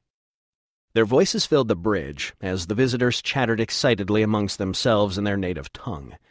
In their excitement, they did not notice Josh and Loki scrambling to reduce speed and quickly maneuver the ship into orbit after jumping in considerably closer to the planet than expected. Everyone else on the bridge did notice, as did Nathan. A quick glance at the helm displays told him that they were going way too fast to stay in orbit. "Flip her over and apply the mains," Nathan told Josh in a low voice. Josh didn't need to be told twice and had already taken manual control of the ship. He began pitching her over before Nathan had even finished giving the order. Despite the amount of thrust being applied, it still took at least 30 seconds for the ship to finish pitching over and bring her main engines to face their direction of travel. "Bring the mains up slow and steady, Mr. Hayes," Nathan warned, remembering the way Josh had bounced them around in the Harvester during their escape from Tug's farm on Haven. "Let's avoid knocking our guests off their feet." "I'm not so sure we have time to worry about that, sir," Josh commented. Nathan glanced at the displays again, checking their velocity, their angle of attack, and the recommended orbital insertion angles all painted on the helmsman's main display screen. Nathan quickly ran the math in his head, remembering similar numbers during a docking simulation that had gone wrong during one of his initial training sessions with Cameron. "You've got time," he added calmly. Nearly a half-minute later, Josh and the Aurora's main engines at full power. At 100%, their main engines produced an incredible amount of thrust, and Nathan saw the velocity readout decreasing rapidly. "Start taking them down slowly until you settle us into orbit," Nathan instructed. "What altitude would you like, sir?" Josh asked, a mixture of sarcasm and overall relief in his voice. "Any altitude will be fine for now, Mr. Hayes," Nathan assured him. "We'll worry about reparking her after our guests have departed." "No prob. Yes, sir." Josh looked over at Loki, who looked as pale as Josh felt. Nathan turned to face their guests, his eyes meeting Abby's concerned look from just beyond the group of chattering Corinarians. "Captain," Mr. Bryden said, "I have to admit that was an impressive display." "Thank you," Nathan told him. "But we were slightly off target. I'm afraid that we will have to work hard to get the emitters recalibrated in time to intercept that comm drone before it reaches the Ta'akar home system." Yes, of course," Mr. Bryden agreed. "We will leave it to your work, Captain." "Thank you, gentlemen." Nathan looked at Jessica, standing at the tactical station directly behind his command chair. "Lieutenant Commander, would you please escort our guests back to their shuttle?" "Of course," Jessica answered. "Mr. Bryden, if you'll all follow me." Nathan shook each of the visitors' hands as they exited the bridge, still chatting excitedly about what they had just witnessed. He had no idea what they were saying, but he was pretty sure they were contemplating the possibilities the jump drive presented. It was a subject that had weighed heavily on Nathan's mind since he had decided to share the technology with their new allies. After the last visitor left the bridge, Nathan made his way over to Abby at the jump control station. "What the hell happened, Doctor?" "The variances between the new emitters and the old ones are a more drastic effect than I had anticipated, Captain. We came out considerably off target on both jumps." "Yeah," Josh agreed. "Especially that last one. That was some fun, huh?" "Is there something wrong with the new emitters?" Nathan asked. "No, sir. They just seem to be more efficient in their use of power. It's almost as if the sections of the jump field that are being generated by the new emitters are making the entire field take longer to decay to the point of collapse, causing us to come out of our jump slightly later than expected." "Can they be recalibrated?" Nathan asked. "Possibly." "Can it be done in time to intercept that drone?" "Doubtful," she admitted, "and certainly not with enough time to retest them." "What if we purposefully jump short, just to be safe?" Nathan suggested. You're assuming that the effect will always be the same and that it won't be compounded when we jump greater distances. Bad idea, huh? Nathan admitted. Quite, Abby agreed. The only way we could possibly intercept that drone now is if we replace all the emitters with replicated ones. That way they'd all put out a uniform amount of energy. Will that work? Nathan wondered. It has a better chance of working than trying to calibrate them, Abby told him. How many emitters are we talking about? Another 37 emitters. Can we manufacture and install 37 emitters in, 28.5 hours? Nathan asked, looking at his watch. We never stopped producing them, sir, Abby told him.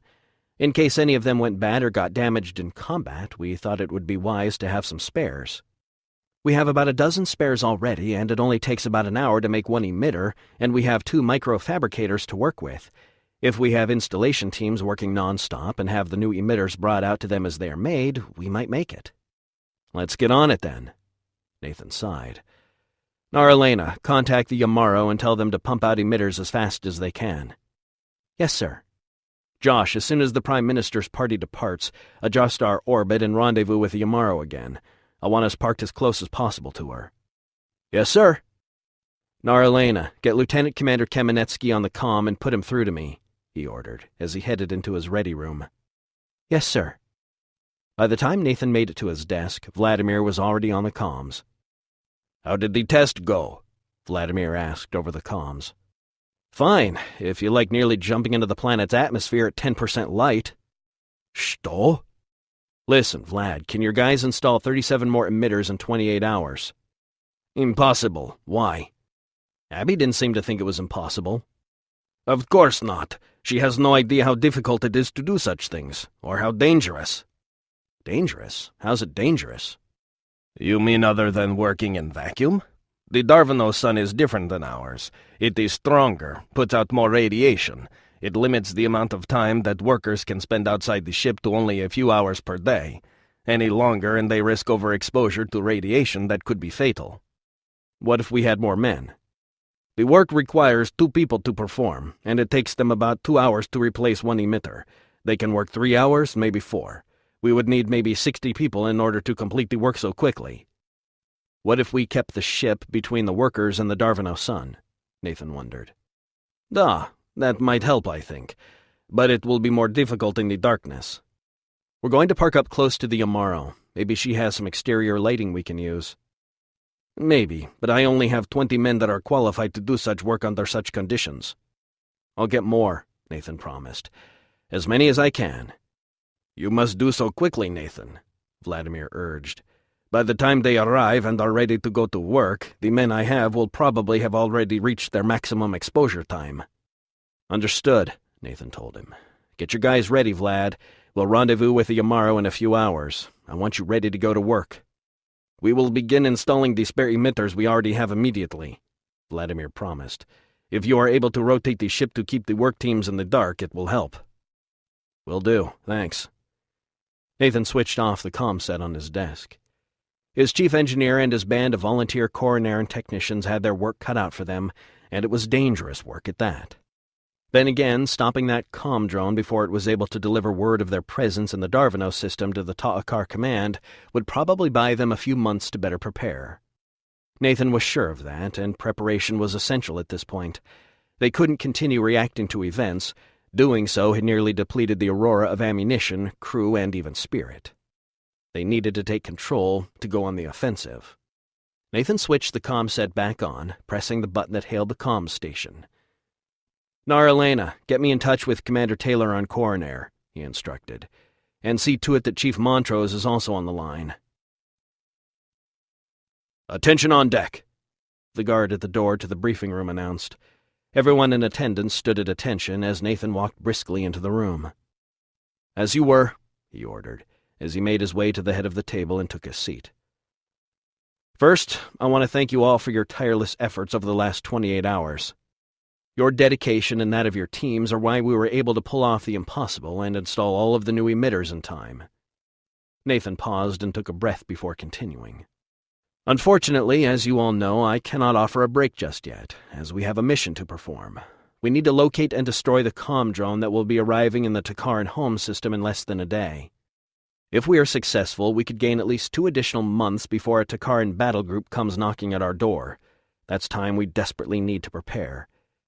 Nathan stopped and looked at the faces at the table. Any questions? How are we going to catch a drone moving at FTL speeds? Josh asked. Good question, Mr. Hayes, Nathan said. Ensign Willard? Ensign Willard leaned forward in his chair as he spoke. The drones accelerate up to between 90 and 95% the speed of light before they go into FTL. This is how they achieve FTL speeds of nearly 100 times light. They are designed to drop out of FTL when they encounter a hail from a Takaran ship. Once they are out of FTL, they listen for a valid message exchange signal. If the signal passes authentication, the drone will decelerate and begin a new message exchange with the hailing ship, returning to FTL once the exchange is complete. What if there is no valid message exchange signal? Jessica asked. If no exchange request is authenticated within approximately 5 of your minutes, the drone will automatically accelerate and go back into FTL to continue its journey, Ensign Willard explained. It is during this period that the drone will be vulnerable to attack. What if we miss? Nathan wondered. What will the drone do? As far as I know, drones are not programmed to take any evasive maneuvers, Captain, Ensign Willard explained. That seems a bit hard to believe, Jessica stated with suspicion. FTL traffic within the Pantoris cluster is restricted to either Ta'akar warships or Ta'akar-controlled transports, Tug interjected. They do not feel the need for such programming. I don't know, Jessica said. One of the first things you go for in an armed conflict is the enemy's lines of communication. Yes, under normal circumstances I might agree, Tug granted. But given the technologies available in the cluster, it is nearly impossible to target something moving at 90% the speed of light. He's right, Nathan stated. Without the jump drive, it would be impossible to intercept the drone. So we just keep telling the drone to drop out of FTL and shoot at it until we get lucky? Is that the plan? Jessica asked. Basically, yes, Nathan answered. Sooner or later, we have to hit something. I'm afraid it will have to be sooner, Captain, Ensign Willard insisted. The drones are programmed to ignore all hails after the 3rd interruption. It was necessary in order to avoid unusual delays in delivery due to malfunctions. There were several cases where a drone kept dropping out of FTL due to errant radio waves. A 2-week journey ended up taking 2 months, resulting in all manner of problems. They never figured out exactly how the errant emissions were causing the malfunction, but the 3 dropouts per flight subroutine effectively eliminated the problem, and therefore was never removed from the standard programming package used in the drones. So, Nathan responded, 3 strikes and we're out. Other than Jessica, Vladimir, Ensign Yosef, Abby, and himself, everyone else in the room looked puzzled.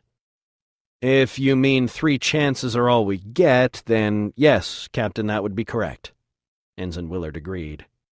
So we jump out to where we expect the drone to be, transmit a signal to get it to drop out of FTL, and then what? Jessica asked. We've got no railgun ammo left to speak of. I can engage the drone using my interceptor, Tug explained. The energy cannons do not require ammunition, only energy, of which there will be an ample supply, thanks to the new reactors installed by the Corinari. How will we locate this drone? Vladimir asked. It will be traveling faster than light. By the time we see it, it will already be gone. We jump just ahead of it and off its course slightly, Nathan explained. As soon as it passes us, we'll be able to see it. Our optical and radar suites are sophisticated enough to track the drone as it passes us by, Ensign Yosef explained. It will measure the range of the drone while in close proximity, and the optics will track the bearing to the drone as well as measure the Doppler component of the signal. All of this information combined will yield enough data to predict the drone's position even over extended ranges. Very good, Nathan remarked. Then all we have to do is jump in ahead of it and transmit the dropout signal using the codes and frequencies provided by Ensign Willard. The drone drops out of FTL and Tug chases it down in his interceptor and destroys it. Sounds easy enough to me, Nathan stated enthusiastically. As he looked around the table at each of their faces, it quickly became apparent that they did not share in his enthusiasm. Captain, Abby interrupted, may I remind you that we have yet to test the new emitters? Sorry, Doc, Nathan said. Your first test is going to have to be en route. We're out of time. I wouldn't recommend that, Captain. Is there any reason to think that they will not work? Nathan asked. No, but... Then I'll give you one short jump on our way out, Nathan interrupted. If it works, the next jump will be about 4 light years. Captain, Tug began, I will need someone to feed me navigational information. I will be much too busy with piloting and targeting to do it myself. I could take second seat, Josh offered. No, it is much too dangerous, Tug insisted.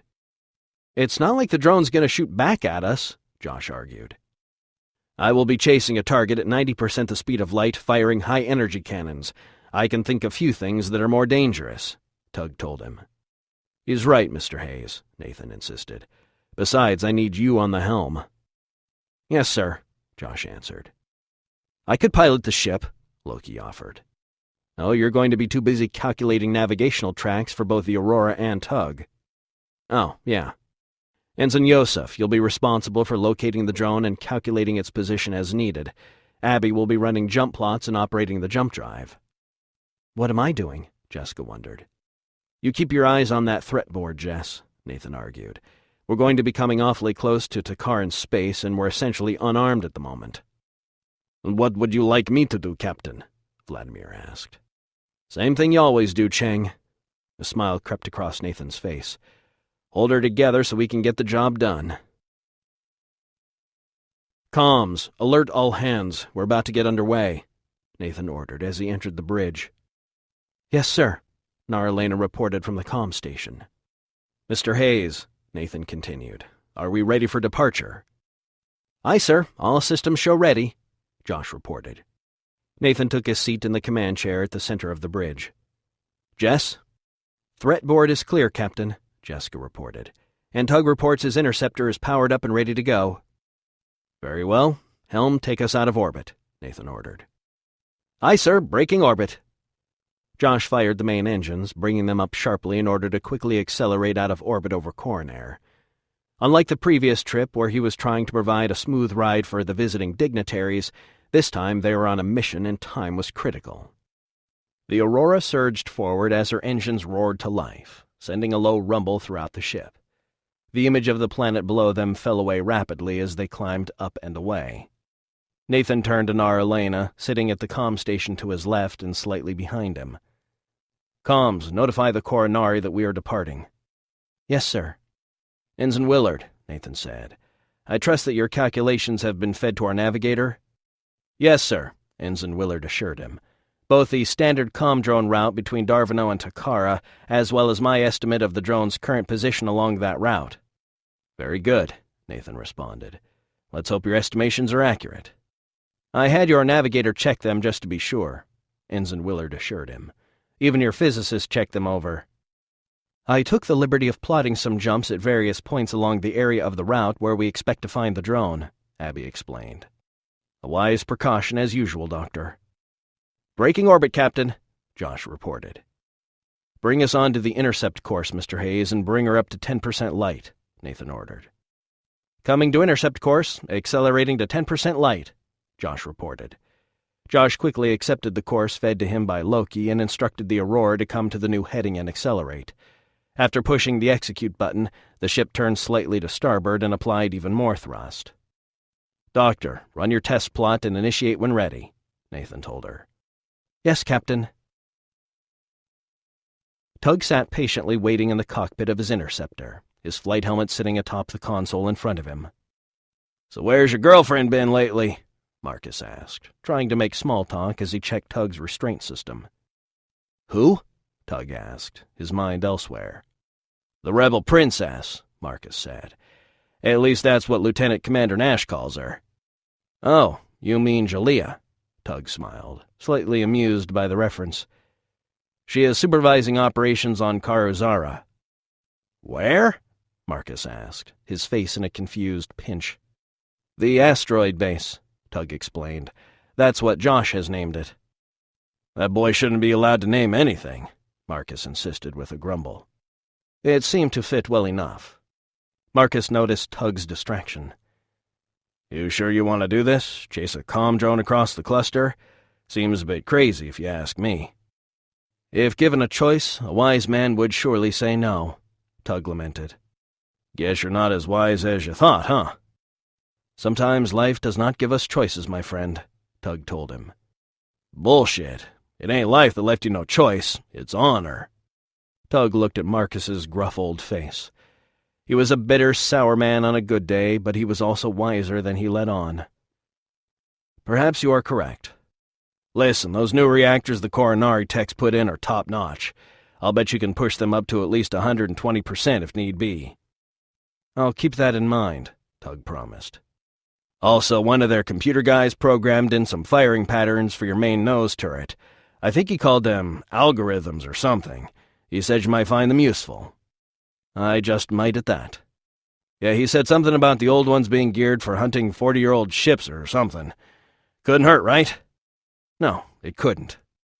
Attention all hands, prepare to jump, Abby's voice announced over the loudspeakers in the Aurora's main hangar bay. I hate this part, Marcus admitted. Tug looked at Marcus with a puzzled look on his face, noticing how the old man was clenching his jaw as Abby counted down the last 3 seconds leading up to the jump. Jump complete. Damn! You can feel the jump? Tug asked. Makes one of my fillings hurt, Marcus explained.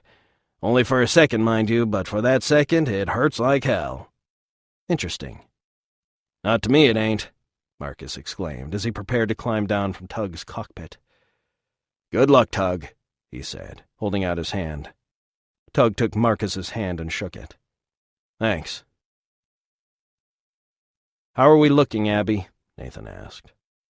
Abby was busy looking over the reports from the first test jump with all the new emitters installed. That is unusual, she reported. What's unusual? Nathan wondered. We're still on the correct course, Captain, Abby explained, but we jumped approximately 1.25 light hours instead of only 1. Apparently, the new emitters are more efficient than the original ones. Less energy is lost in the initial generation of the fields. Is that good or bad? Nathan asked. Well, it means we might have increased our potential range a bit, she told him. I will need to do more calculations in order to determine exactly how much. Is that going to cause us any problems with this mission? No, sir, she assured him. I believe I can adjust the output parameters to compensate for the increased efficiency of the emitters, although it may take a few jumps to get it right. Very well, Nathan told her. Plot the next jump to a point just ahead of the drone's current estimated position. Yes, sir. Helm, bring us up to maximum velocity, smartly if you will, Nathan ordered. Yes, sir, Josh answered, excited to have a chance to bring the Aurora to her maximum speed. Captain, is that really necessary? Abby asked. After all, the maximum jump ranges were all calculated on 50% light. Even at half that, we would still have enough energy in the banks to complete the mission. Yes, I'm sure you're correct, Doctor, Nathan agreed. But the faster we go, the easier it will be for Tug to catch up to the drone and destroy it. Of course. Will that present a problem, Doctor? Nathan asked. No, sir. It's just that we have never jumped at that velocity before. Yeah, firsts are becoming something of a habit on this ship, Nathan quipped. Passing 25% light, Josh announced. Hold at 50% until we complete our next jump, Josh, then continue accelerating after the jump is completed. Yes, sir. Thank you, Captain. Hey, I don't want to take any more chances than I have to, Doctor. Nathan turned his seat around to face Jessica at the tactical station directly behind him. How are we looking, Jess? Board is still clear, sir. Nothing but Corinari and traffic, Jessica told him. Sensors? Nathan asked, rotating to port to face Ensign Yosef. All clear as well, Captain, the ensign reported. Ensign Willard, Nathan began. If we're going to be following the same course as the drone, how are we going to keep from colliding with it? I mean, as I understand it, we don't actually jump past anything. We still go in a straight line. In order to avoid shipping traffic, the comm drones have their own dedicated transit corridors, Ensign Willard explained.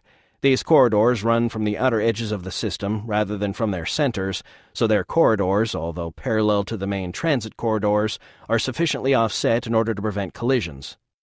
So we'll be coming in at an angle, Nathan stated, from outside the comm drone corridor. Correct. Passing 40% light, Josh reported. Jump plotted and locked in, Captain, Abby reported. Very good. As soon as we hold at half light, make your jump. Understood. Comms, Nathan called. Naralena again activated the ship-wide announcement system. "Attention all hands. Stand by for jump." "Tug, be ready," Nathan called over the comms. "Hopefully we'll get lucky with the first jump." "I am ready to launch, Captain," Tug reported over the comms. 45% light, Josh announced. "Sensors and tactical, keep your eyes peeled for threats after we jump," Nathan warned. "We'll be jumping to within a light year of Takara. There may be patrols." "I think the odds are pretty slim that we'll actually run into a patrol," Ensign Willard insisted. "After all, we're talking about a pretty vast area, Captain." "Yeah, you would think that," Nathan agreed. "But so far we've found space to be a lot more crowded than you might think." "Velocity at half light and holding, sir," Josh reported as he cut the main engines. The Aurora was now coasting silently through space at half the speed of light and would continue to do so forever if left undisturbed. "Abby," Nathan prompted. Abby switched on the ship-wide announcement system. "Jumping in 3, 2, 1, jump." The blue-white light flashed through the bridge, subdued just enough by the filters on the main viewer to avoid blinding anyone looking at the screen. "Jump complete," Abby announced. "Starting sensor sweeps," Ensign Yosef announced. "Continue acceleration, Josh," Nathan ordered. "Aye, sir. Main's coming up again," Josh responded, as he fired up the main engines once more and quickly brought them up to full power. There was no discernible lurch this time, as the ship was already traveling at 2/3 her designed maximum velocity. The rumble of the main engines returned, and the velocity readout again began to increase. "Threat board is clear, sir," Jessica reported. "Good," Nathan commented. He had half expected to come out of the jump right in front of another Takaran capital ship. They waited patiently for several minutes, while Ensign Yosef continued to scan the area ahead of them for the emission patterns that Ensign Willard had told her to look for. "Nothing yet, Kayla?" Nathan asked, becoming impatient. "No, sir, just the usual background radiation and lots of extremely low-power radio signals coming from other systems." "Are you sure? Maybe it's there and you're just not seeing it." "No, sir, I'm sure," Ensign Yosef insisted. "Sir," Ensign Willard interrupted, "we need to be patient." "What if we jumped short of it?" Nathan speculated. "We would still be able to detect it," Ensign Yosef added, "just not as accurately as if it flew past us." "Very well, then, we wait," Nathan decided. "Passing 55% light," Josh reported. The bridge remained quiet for what seemed like an eternity. The only thing punctuating the silence was Josh reporting their velocity every few minutes until they reached 75% the speed of light. Now at 3/4 the speed of light, the main engines were again quiet as they coasted along through the vacuum of space, patiently waiting for their target to streak past them. Try as he might to think of nothing, Nathan couldn't help but contemplate all that was riding on the success of this single intercept. If successful, they would have several months in which to prepare the Darvino system to defend itself. It was even conceivable that several months might be enough time for them to wage some sort of guerrilla-style hit-and-run campaign to weaken the Ta'akar enough that they could be completely overthrown. However, if they failed to intercept the drone, depending on the position of Takaran ships in the area, they could find themselves under attack within a month. That would barely be enough time to repair and rearm the Aurora, let alone establish any military capabilities within the Darvino system. "Contact!"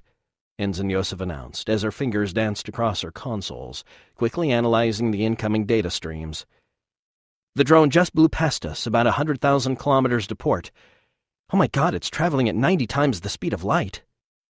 "That's what we expected," Nathan reminded her. "Yes, sir, I know. I've just never seen anything traveling that fast before." "Can you track it?" Nathan asked. "Can you verify its course?" "Yes, sir. I just need a minute to collect enough data," she assured him. "Comms," Nathan said. "Tell Tug to get out onto the apron and get ready to launch." "Yes, sir," Naralena answered. "Abby, as soon as Kayla has a plot, I need you to put us 8 light hours ahead of that drone. That should give us just over 5 minutes to get Tug into position before the drone catches up to us." "Understood," Abby replied. "We'll be jumping even closer to Takara, Jess," Nathan warned. "Don't worry, Skipper," she promised. "I'm not taking my eyes off the threat board." "I've got the drone's true course and speed plotted, sir," Ensign Yosef announced. "I'm feeding it to navigation and jump control." "Excellent. Whenever you guys are ready," Nathan told them. Tug reports he is on the apron and ready for departure, Captain, Narlena reported from the comms station. Remind him to close his eyes when we jump, Nathan instructed Narlena. Yes, sir. Jump plotted, Captain, Abby reported. Mr. Sheehan? Nathan inquired, wondering if he was ready. All set here, Captain. Let's do it. Attention all hands, prepare to jump, Narlena announced. Jumping in 3, 2.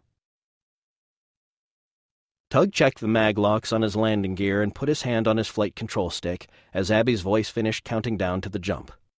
1, jump. Tug closed his eyes tightly as the brilliant blue-white light of the Aurora's jump fields washed out over her surface, only to disappear a moment later. Jump complete, Abby reported over the comms. Tug released his mag locks and applied full upward thrust. The interceptor leapt up off the flight apron of the Aurora, quickly rising above the top of her main propulsion section just aft of the apron. Another thrust stopped his ascent, and he fired his main engines at full thrust, angling to port as he quickly left the Aurora behind. Tug, Aurora, I'm away, moving into position. Start transmitting the dropout signal, Nathan ordered. Transmitting now, sir, Narlena reported. Ensign Willard watched over her shoulder, checking to see that the frequency and signal strength matched those used by warships of the Ta'akar, which were the only ones authorized to order a comm drone to drop out of FTL in order to exchange messages. Threat board is clear, Captain, Jessica reported. Tug is moving into the slot. His current velocity is 0.8 light and accelerating. Nathan said nothing, just stared straight ahead at the main view screen, wondering what good a view of the stars was at a time like this. Jess, can you put your tactical view up on the main view screen? Yes, sir, Jessica answered. A moment later, a large window appeared on the forward section of the spherical view screen, superimposed over the view of the stars ahead of them. The window showed a three-dimensional view of the area, with an icon indicating the Aurora at the center, and another icon indicating Tug's interceptor moving away from them to port at a respectable rate. Sets of numbers indicating course and speed of both of the icons appeared just below them, moving along with them. Contact, Ensign Yosef reported. The drone just dropped out of FTL, passing to port now at 0.9 light. Nathan looked back to the tactical display on the main viewer as the icon representing the drone appeared on the display. The icon was moving considerably faster than them and was already passing directly to port, but it was only moving a little faster than Tug's interceptor, which was now traveling at 0.87 light. Tug, Aurora, Nathan called out over the comms. You got it? I've got it, Captain. Moving into position. Tug looked at his threat display, watching as the drone approached quickly from behind him and slightly to port. At the speeds they were both traveling, he would only have a few seconds of targeting time to attempt to destroy the drone. Firing position in 5 seconds, Tug reported. Tug watched as the drone caught up with him. He was only 50 meters to starboard of the drone's flight path. Although it seemed like a safe distance, the amount of kinetic energy carried by an object traveling at such velocity was sobering. As his threat display showed the drone passing him, Tug applied thrust and started to slide his interceptor to port, slipping in behind the drone as it passed. A moment later, his nose turret targeting systems indicated that it had a lock on the drone. Tug depressed the trigger, sending a staccato stream of energy bursts stretching out ahead of him toward the target. "What the hell?" Tug exclaimed as he stared at his weapon's targeting display. The icon representing the drone was sliding randomly from side to side and up and down, and it was doing so both quickly and erratically. "Aurora, Tug," he called over the comms. "The drone is maneuvering. It is taking evasive actions. I believe it knows it is being attacked."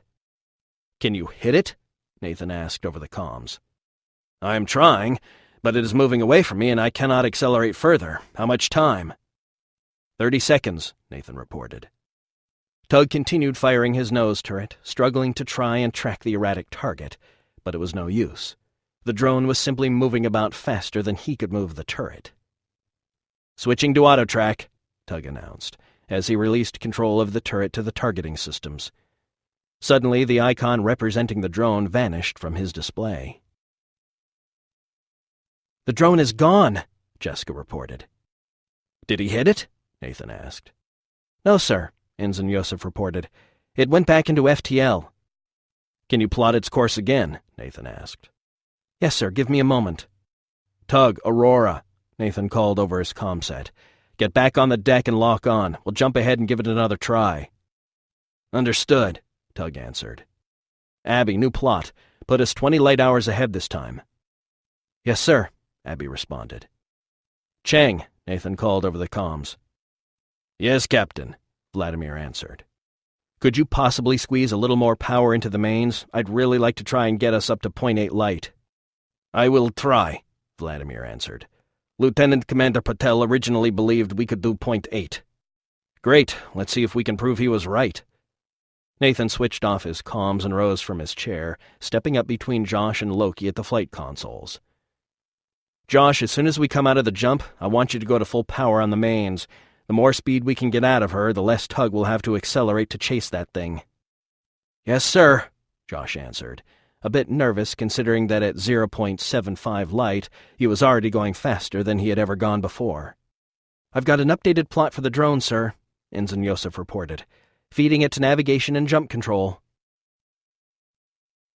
After a few minutes of deceleration, Tug was able to match his velocity to that of the Aurora's and begin sliding his way to starboard to line up with her in order to land.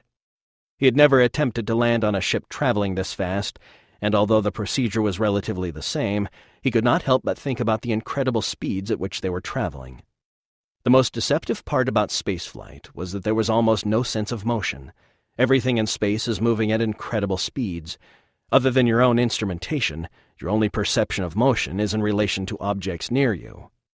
In the case of the Aurora, they were both traveling at relatively the same speed, so the massive ship appeared to be moving quite slowly, despite the fact that they were both moving fast enough to experience a considerable amount of time dilation. We're ready to jump as soon as you're down, Tug, Nathan informed him over the comms. I am on final approach now, Tug assured him. I should be down and locked in 60 seconds. Listen, after we jump, don't launch until we tell you. We're going to try and squeeze out a little more velocity first, Nathan explained. Understood. I am curious as to why Ensign Willard did not know about the drone's evasive capabilities, Tug added. My specialty was in communication systems and cryptology, Captain, Ensign Willard defended. What I know about the drone's operational capabilities I learned from one of the technicians that maintained the drones carried on the Yamaro. I was not even aware they had a rear-facing sensor package. I find it very odd, in fact, as their forward sensor suite is only for navigation and collision avoidance. It makes sense, sir, Jessica interjected. Given the state of Takaran technology, I mean. They don't have jump drives. They haven't even conceived of one. The only way anyone could hope to shoot down a drone would be to chase after it when it's flying at subluminal velocity. Even then, the logistics are mind-numbing. I'm surprised they even bothered putting any kind of protective systems in it to begin with. They probably know how dependent they are on the drones as well, Nathan commented. I would expect so, sir, Jessica continued. My guess is that the drone probably activates a threat detection system whenever it receives a command to drop out of FTL. Running that kind of evasive maneuvering system at all times would use a lot of power. I doubt that small drone could generate enough power to run both systems simultaneously. Tug is down and locked, Captain, Naralena reported. Jump us, Abby, Nathan ordered without hesitation. Jumping in 3, 2, 1, jump. Blue-white lights splashed across the bridge once more as the ship jumped ahead. Jump complete, Abby reported. Full power, Mr. Hayes, Nathan ordered. Aye, sir, mains to full, Josh answered, as he throttled up the main engines again. The drone should catch up to us in 10 minutes and 32 seconds, sir, Ensign Yosef reported. Understood. Let me know when it's 5 minutes out, Nathan ordered. Yes, sir. Comms, relay everything we just discussed to Tug. Yes, sir, Naralena answered. Passing .76, Captain, Josh reported. Cheng, how are we doing down there? Nathan called over the comms. I'm running reactors 1 and 2 at 120%, Captain. They seem to be tolerating the additional load nicely, Vladimir bragged. Good job. Keep me posted, Nathan answered, switching off his comm. Passing .77, Josh reported. Tug, Nathan hailed. Got any bright ideas? I do have one, Tug admitted, but it is extremely dangerous. I would prefer to save it as a final option if you do not mind. Understood. Passing point 78, Josh reported. 7 minutes, Captain, Ensign Yosef reported. Start transmitting the dropout signal, Nathan ordered Naralena. Transmitting dropout signal, Naralena answered from the comm station. Tug flipped through the various auto-fire patterns the Corinari programmers had entered into the fire control system on his nose turret. There were several new patterns added, a few of which appeared to cover a large area in an extremely random pattern. However, on his first attempt, the comm drone had been so unpredictable in its evasive maneuvers that Tug seriously doubted that any of the firing patterns would be able to score a hit. 1 minute to launch, Naralena's voice announced over his comms. Tug switched off the auto-fire pattern selector and turned his attention back to his flight controls. A quick check showed everything was functioning normally. In fact, his interceptor was now performing better than he could ever remember, thanks to the highly skilled Corinari flight mechanics. 30 seconds, Naralena prompted. Passing point 8 light, Captain, Josh exclaimed, trying to control his enthusiasm. 15 seconds, Ensign Yosef announced. Launch the interceptor, Nathan instructed calmly. Tug, Aurora, Naralena called. Go for launch. Understood. Tug's voice crackled over the comms. Launching. Nathan watched the window on the forward display screen as the icon representing Tug's interceptor moved away from the Aurora and closer to the expected path of the drone. Passing point 81, Josh said. Acceleration is almost non-existent now, Captain. Keep the throttles up, Mr. Hayes, Nathan ordered. Let's see if we can make point 82. Contact, Ensign Yosef announced. Right on time, same course and speed, sir. Good work, Ensign. Nathan activated his comm set. You got it, Tug? I have the contact on my screens, Tug announced. Moving into firing position. Tug waited a few more seconds before he started his side slip to port, waiting for the drone to get a little closer. The Aurora's additional velocity at the time he had launched had helped him get up to 89% the speed of light, a mere 1% less than the velocity of the drone. However, 1% the speed of light was still 1%. The drone was still going to pass him rather quickly. He figured he had maybe 5 seconds of firing time before the drone would be too far ahead of him for his targeting systems to effectively track. Tug moved even closer to the drone's flight path than before, coming within 30 meters. You're awfully close there, Tug, Nathan warned over the comms. I will be fine, Captain, Tug assured him, trying to convince himself it was true. A few seconds later, the drone was passing him on his port side. Tug slid the ship hard over the last 50 meters, his nose cannon attempting to track the target as it streaked past. Tug fired continuously, but again he had no luck, as the drone jinked left and right, up and down, just as erratically as the last time. Tug continued to fire after the nose turret lost its track on the drone. Even though the turret could not track it, the bolts of energy spewing forth from the turret's twin cannons had incredible range, and those bolts traveled at the speed of light. He even kicked in his wingtip lasers, firing continuous streams of energy as he swept his nose about wildly in nearly imperceptible increments in a frustrated attempt to score a hit. Then the contact disappeared again as it slipped back into FTL. Damn! Tug, Aurora, get back on deck. We've got one more chance at this, Nathan's voice ordered. Tug reeled his emotions back in. Copy. Returning. One more time, Abby, Nathan ordered. 20 light hours ahead again. Understood. Are we still accelerating, Josh? Nathan asked. Barely, sir. We're mostly just burning propellant at this point. Shut down the mains. Yes, sir, shutting down the mains, Josh answered, as he throttled back the Aurora's main drive. Velocity holding at 0.82 light. Well, at least we know we can go 0.82 now, Nathan commented. Tug carefully brought his interceptor back down onto the deck of the Aurora as both ships hurtled along at over 80% the speed of light. Both attempts to intercept and destroy the drone had failed, and now they had but one chance remaining. If they failed, the drone would reach its destination in a few more days, and the Ta'akar would immediately dispatch the nearest warship to the Darvanos system. Within a month, the new alliance would have to defend itself against one or more aggressors, whether they were ready or not. Tug closed his eyes as Abby's voice counted down to the next jump. Even with tightly closed lids, he could still see the flash, that miraculous flash that instantly propelled the Aurora across enormous stretches of space. The Aurora's jump drive was more powerful than any weapon he could ever dream of, and yet, if not given enough time to prepare, it might end up of little use.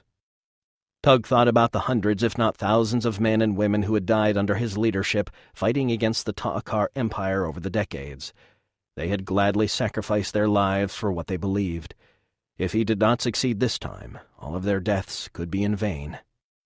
Tug thought about his daughters, whom he had entrusted to Chief Montrose's family back on Corinari. They had lost their mother to his cause, and they might still lose their father as well. He could still see their faces as he bid them farewell. His youngest smiled and waved happily, as if he was off to the day's market on Haven. However, his oldest, Deliza, understood the gravity of the situation. After all, she had lived through the boarding attempt on the Aurora, hiding in the service tunnels with Vladimir as they struggled to find a way to stop the intruders. 2 minutes to launch, Narlena's voice announced, jarring him back to the present moment. Understood. Tug knew what he had to do, and it was no more than he had asked those who had served under him to do in the past. Transmitting dropout signal, Narlena acknowledged. Launch the interceptor, Nathan ordered calmly. Interceptor away, Narlena replied a moment later. Nathan looked up one last time at the icon on the forward viewer that represented Tug's interceptor, as it moved quickly away from the Aurora toward its course parallel to that of the Takaran Comdrone. Contact, Ensign Yosef announced. Same course and velocity. I have the contact, Tug announced, moving into firing position. Nathan watched the track as Tug's fighter slipped into position, but something was different. Captain, Jessica called, Tug has moved directly into the drone's flight path. Tug, Aurora, Nathan called out over the comms. You're in the drone's flight path. I know, Captain. You know? What the hell are you doing, Tug? Remember that bright idea I told you about? The one I was saving for last? The collision alarm began sounding in the cockpit of Tug's interceptor. Tug killed his main drive and flipped his ship end over end, bringing his nose facing aft, directly toward the onrushing Comdrone.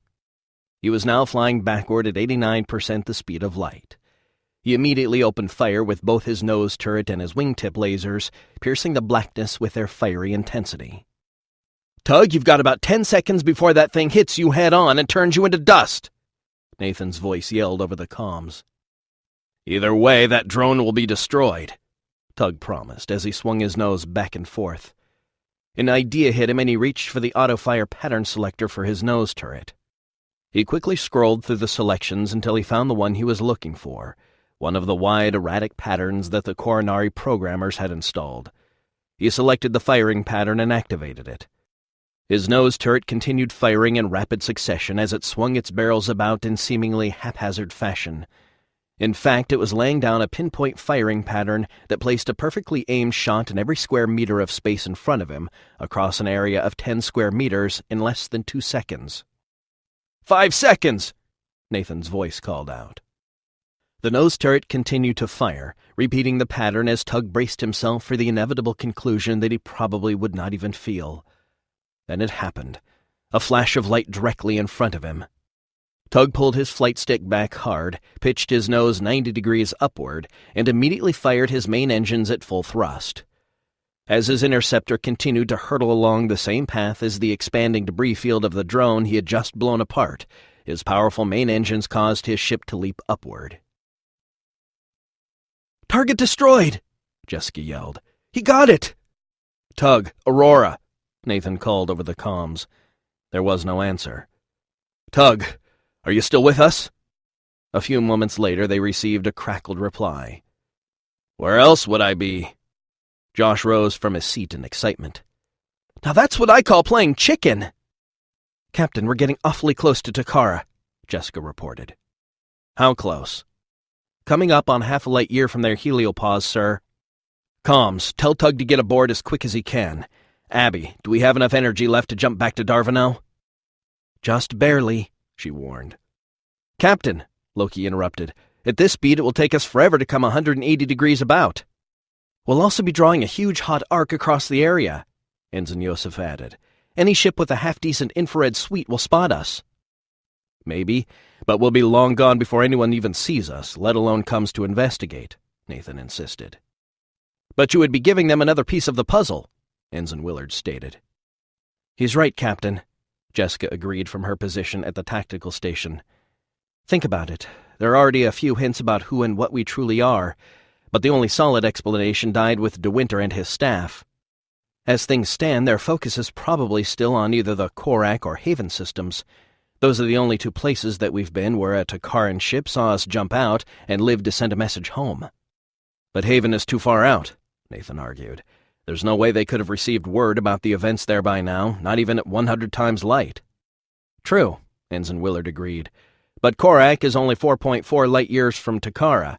If a message was dispatched immediately after your encounter there, which would be standard procedure, it has already reached Ta'akar Command. So a huge hot arc out here would be like a giant arrow pointing out the way we went," Nathan realized. "Precisely," Ensign Willard agreed. "Captain, I recommend we change course for Tarawa," Jessica suggested. "Tarawa? Where we first arrived?" "Yes, sir. My understanding is that there are still survivors of the Ta'akar attack on that system's primary world.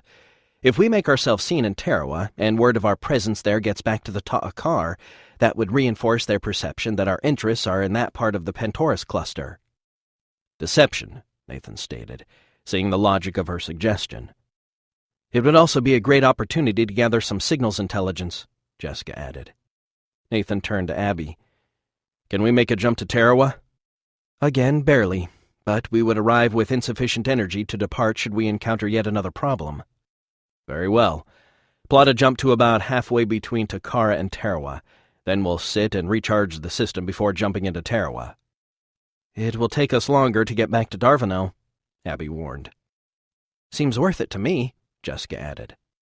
"Agreed. How long will it take us to get back to Darvano if we go to Tarawa first?" "Between 12 and 20 hours, Abby advised, "depending on how much charge we take on during our second layover." "Well, the Corinari will certainly be worried," Nathan concluded. "That's an understatement," Jessica mumbled. "Helm, alter course for Tarawa. Abby, as soon as you're ready, jump us to our first recharge layover. Just be sure Tug is aboard before we leave." "Yes, sir," Abby answered. "Changing course for Tarawa," Josh announced. Marcus came strolling up to Tug's fighter in the Aurora's main hangar bay. A dozen or more Corinari gathered behind him. "Hail the conquering hero!" he bellowed at Tug. Tug climbed down the boarding ladder that had been rolled into place by two of the Corinari technicians assigned to the flight deck. He was grinning from ear to ear, which was a look that Marcus had never seen on the grim old man until now. As he set foot on the deck, he was greeted by several Corinari technicians offering congratulations. "I am not the hero on this day," Tug exclaimed as he grabbed Marcus, hugged him, and then kissed him on the cheek. "It is you and your Corinari friends." "Huh?" Marcus said as he wiped his cheek. "Those firing patterns, they worked." "Oh, that," he replied, still wiping his cheek in disgust. "Jesus, I've been kissed by a terrorist. Does that mean I've been marked for death or something?" he asked, half joking. Tug finished accepting the congratulatory handshakes of the Corinari and then put his arm around Marcus's shoulder, leading him toward the exit. "If they serve drinks on this ship, I would surely buy you one, my friend." Marcus shrugged off Tug's arm, not feeling too comfortable being touched. "I'll take you up on that as soon as we get back to Corinari." "Captain?" Tug called from the ready room hatch. "Tug, come in," Nathan offered, happy to see him. "Nice shooting," he offered as he rose and took Tug's hand. "Thank you, Captain," Tug accepted. "But it was the new firing pattern provided by the Corinari technicians that did the job. All I did was fly the ship." "Directly in the path of a drone rushing toward you at 90% the speed of light," Nathan added. "Technically, as I was already doing 89% light, it was only closing on me at 1% light." "Oh, is that all?" Nathan joked. "So what, it was only doing about 3 million meters per second? So no big deal, huh?" Nathan sat back down in his seat. "So I heard the Corinari threw you a little celebration. Must feel kind of strange." "Indeed," Tug agreed, as he took a seat across the desk from Nathan. As you may have noticed, relations between the Corinari and the people of Corinari have been somewhat strained as of late. Yes, I had noticed, but this should help, I suspect. Quite possibly, yes, Tug agreed. However, I'm not entirely sure that celebration is in order. How so? Nathan asked, leaning forward again. The drone was not completely destroyed, Captain. There were many pieces, some the size of a man's head that, although damaged, are still large enough to detect once they reach the Takaran system. You really think that's a problem? That seems a bit unlikely, don't you think? I mean, that blast had to scatter the debris pretty widely. It would be difficult to figure out where it came from unless you had multiple pieces of debris on different trajectories. This is true. However, you should not discount the cleverness of the Ta'akar, Captain. They are not stupid. Arrogant, yes, but not stupid. Okay, Nathan said, becoming a little more concerned over the possibility. Assuming that they did discover the debris, which would take at least 6 months. Assuming a patrol ship does not discover the debris sooner, Tug interrupted. Assuming they don't, Nathan agreed. After time spent figuring out what it was and where it came from, and then dispatching a response, we're still talking several months at the very least, Nathan insisted. I am sure you are correct, Captain. I only wish to point out that we still cannot afford to take our time. We must act decisively and with great haste. Every moment we let slip by increases our chance of failure. But we need time to repair the ship, to rearm, to prepare the Corinarians. Yes, this is all true. But in the meantime, we need to devise a plan. We need to become the aggressor in this war. We cannot afford to let the Ta'akar come to us. We must take the fight to them, at a time and place of our choosing, while they still have no idea where our base of operations is located. For once they discover our location, they will strike with everything they have. That is their favorite strategy, and it has served them well for many decades. Nathan contemplated Tug's words for a moment. They had been reacting to everything thrown at them for so long, he had never stopped to seriously consider how to become the aggressor. However, his friend was correct. They had to do just that. Any suggestions? I have some thoughts on the subject, yes, Tug said with a smile. But for now, I have an appointment with my bed. Perhaps we can talk later? Of course, Nathan answered as Tug rose and headed toward the exit. Tug? He called after him. Tug stopped at the exit and turned back to face him. It was still nice shootin'. Tug nodded and smiled, fatigue evident in his face, now that the adrenaline of the events had finally subsided. Good night, Captain, he said, as he turned and stepped through the hatchway. Chapter 4. Jump complete, Abby announced. Threat board? Nathan asked Jessica. All clear, sir, Jessica replied. All normal traffic, no unidentified ships in the system. Everything looks pretty much as we left it.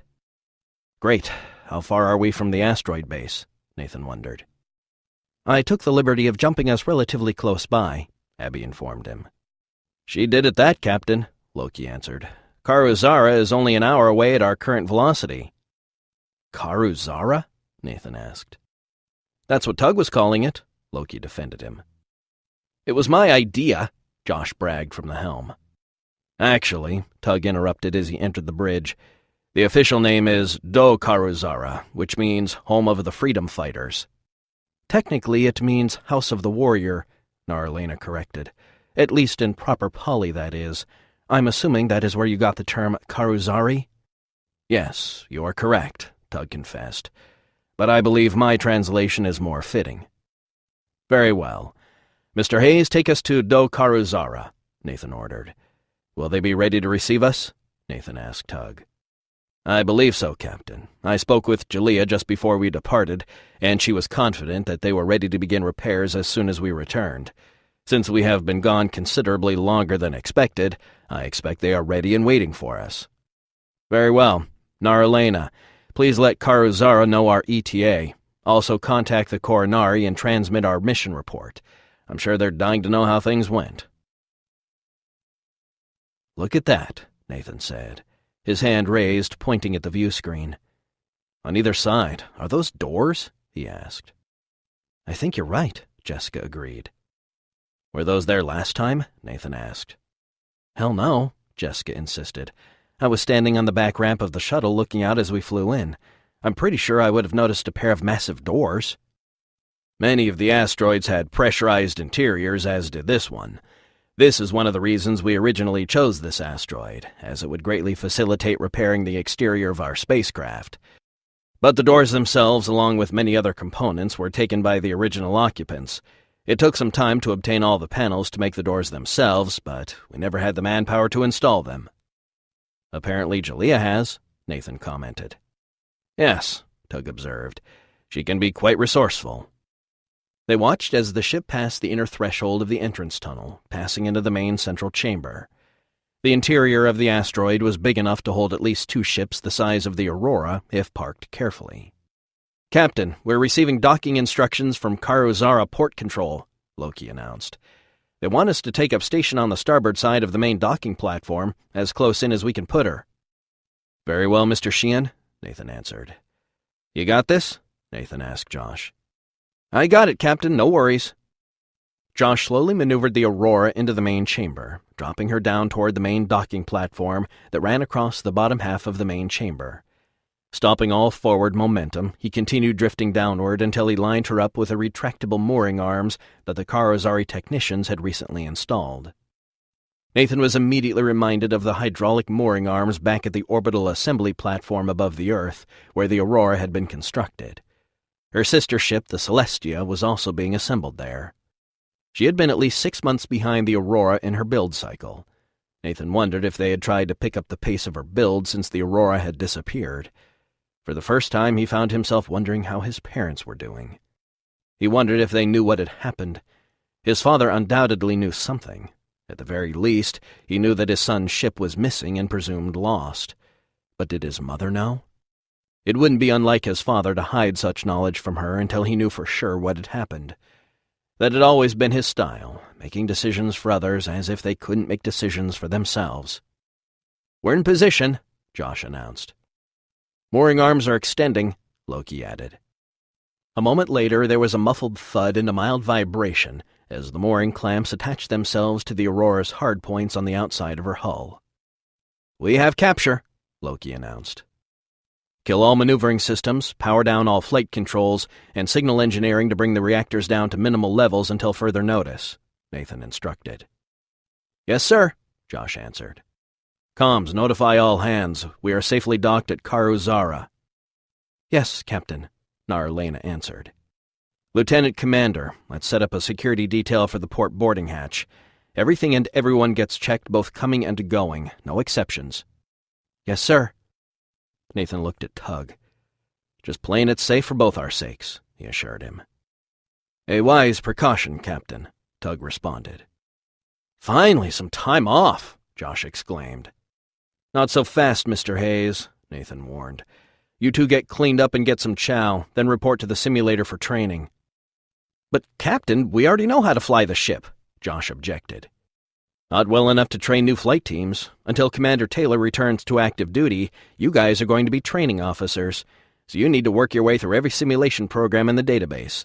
And believe me, there are a lot of them, and they are not easy. In fact, some of them will make you cry, so I suggest you get to it."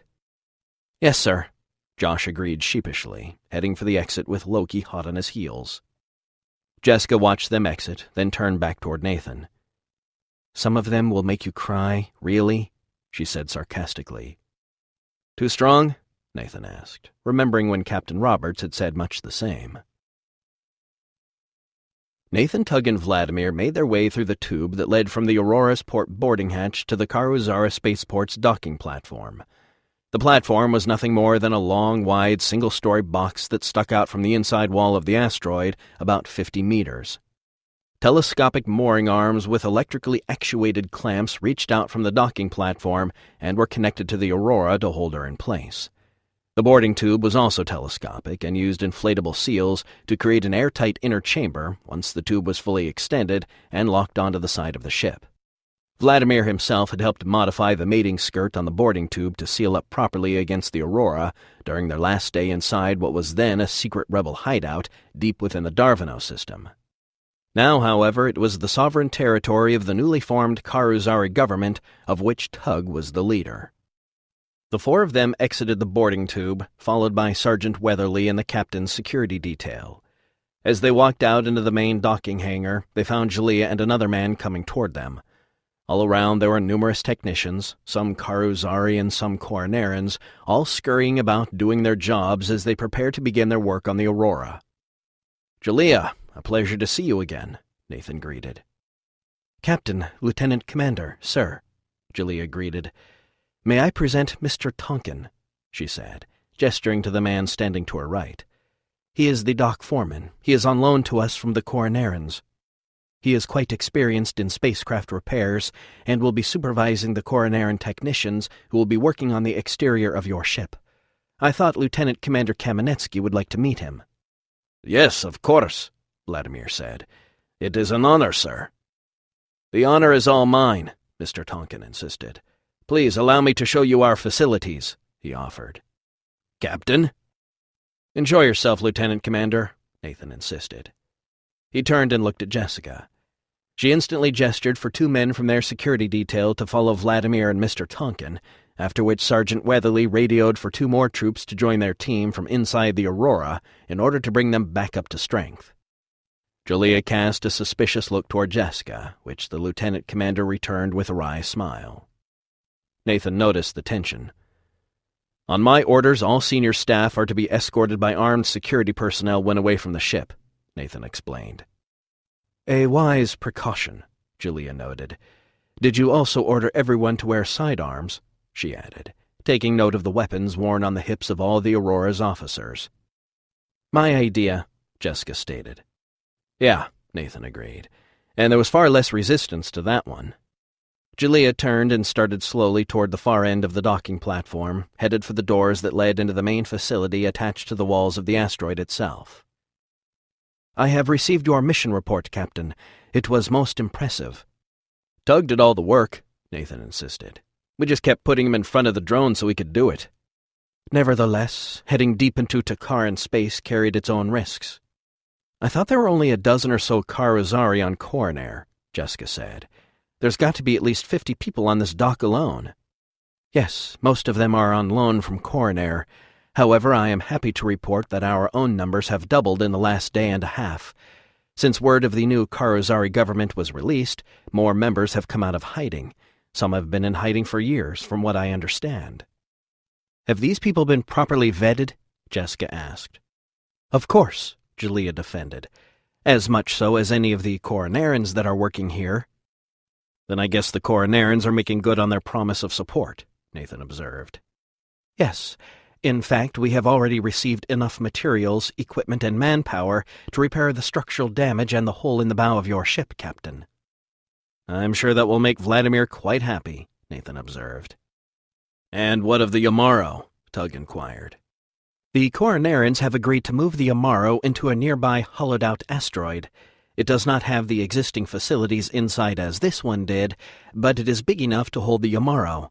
They have proposed that the Yamaro herself remain mostly intact to act as the inner shell rather than tear her completely apart." "Makes sense," Nathan agreed. "She still has working power plants, life support, crew accommodations, and a functioning flight deck." "It would be easier to use the Yamaro's fabricators in their current environment, as it could take weeks to remove them and set them up elsewhere." "Another advantage to their plan is that the inside of the asteroid still has a considerable amount of raw materials. Therefore, the additional structures and components needed to complete the conversion can be manufactured in situ, thus accelerating the process.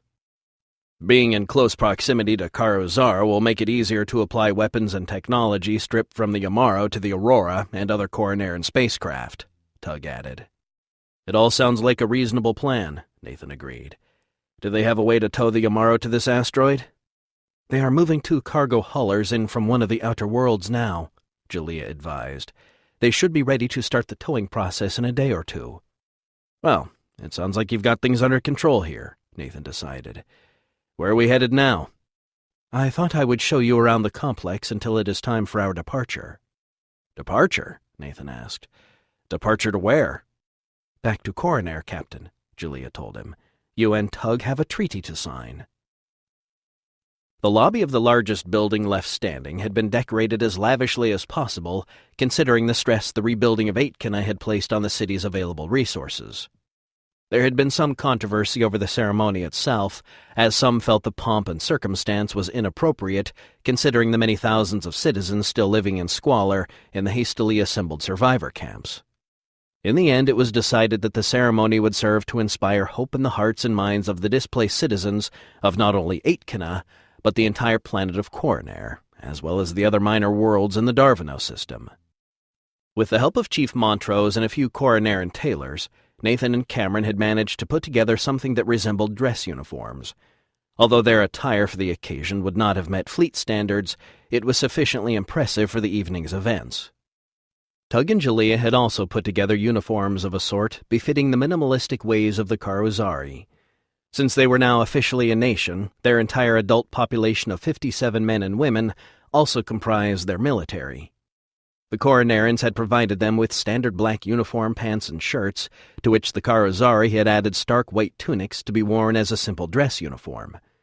As leaders of the new Karazari nation, Tug and Jalea had added simple red baldricks hanging from their left shoulders down to the opposite hip where they fastened to their gun belts.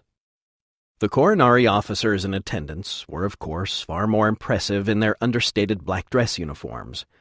Rather than the subdued gray trim and piping used on their basic duty wear, their dress wear used dazzling gold trim and piping, as well as bright red sashes around their waists that held ceremonial swords at their hips. By all accounts, the appearance of the Corinari greatly belittled that of the Karazari and of the two representatives of Earth. But the ceremony was more for the benefit of the previously oppressed people of Corinari than it was for their two new allies.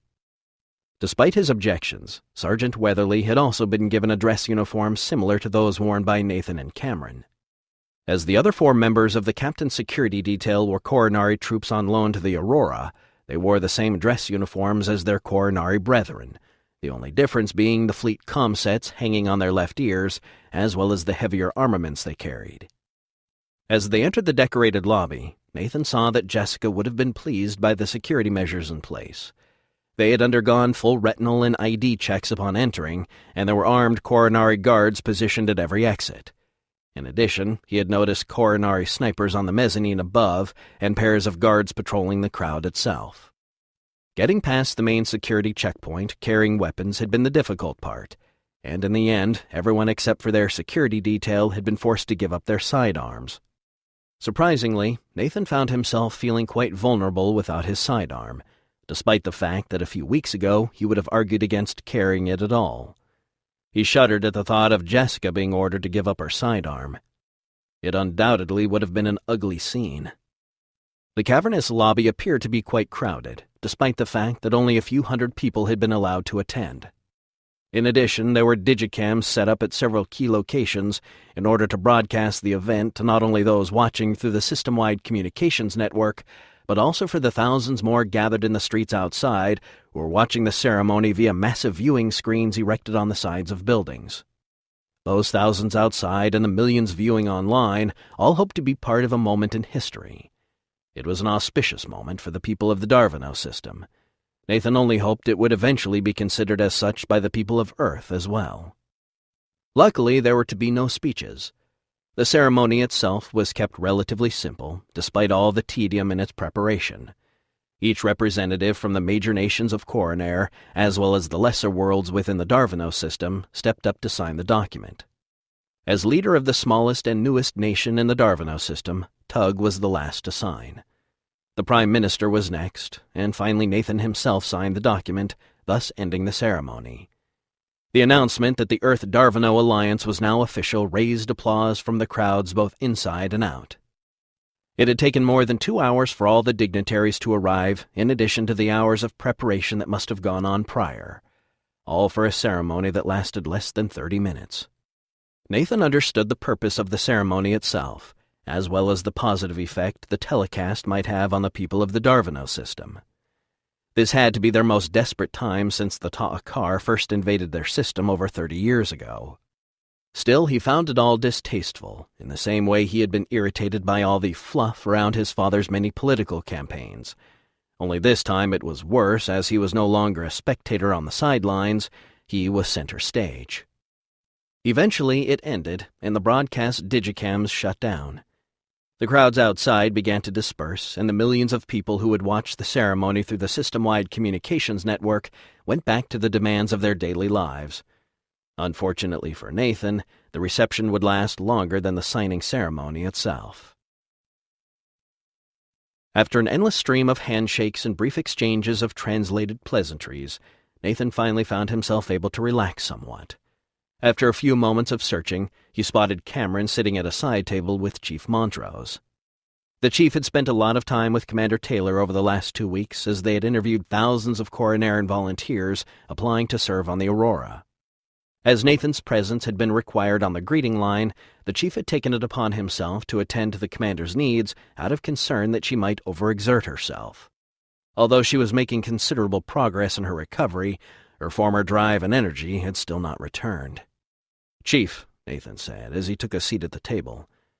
"How's the family?" "Fine, sir," Chief Montrose answered. "Deliza is very good. She is helping in the house and helping children with lessons." "Lessons?" Nathan wondered. "The neighborhood school was destroyed," Cameron explained. "A few of the parents started up their own little school in one of the larger homes. Deliza helps to teach the little ones." "I had forgotten that Tug's daughters were staying with you and your family," Nathan told the chief. "Not for much longer," the chief told him. "Soon she will join her father on Karuzara." "Really?" Nathan wondered, somewhat surprised by the news. "She's too smart to keep tucked away in some makeshift school," Cameron insisted. "She thinks she will be more useful on Karuzara helping with programming." "She just might at that," Nathan agreed.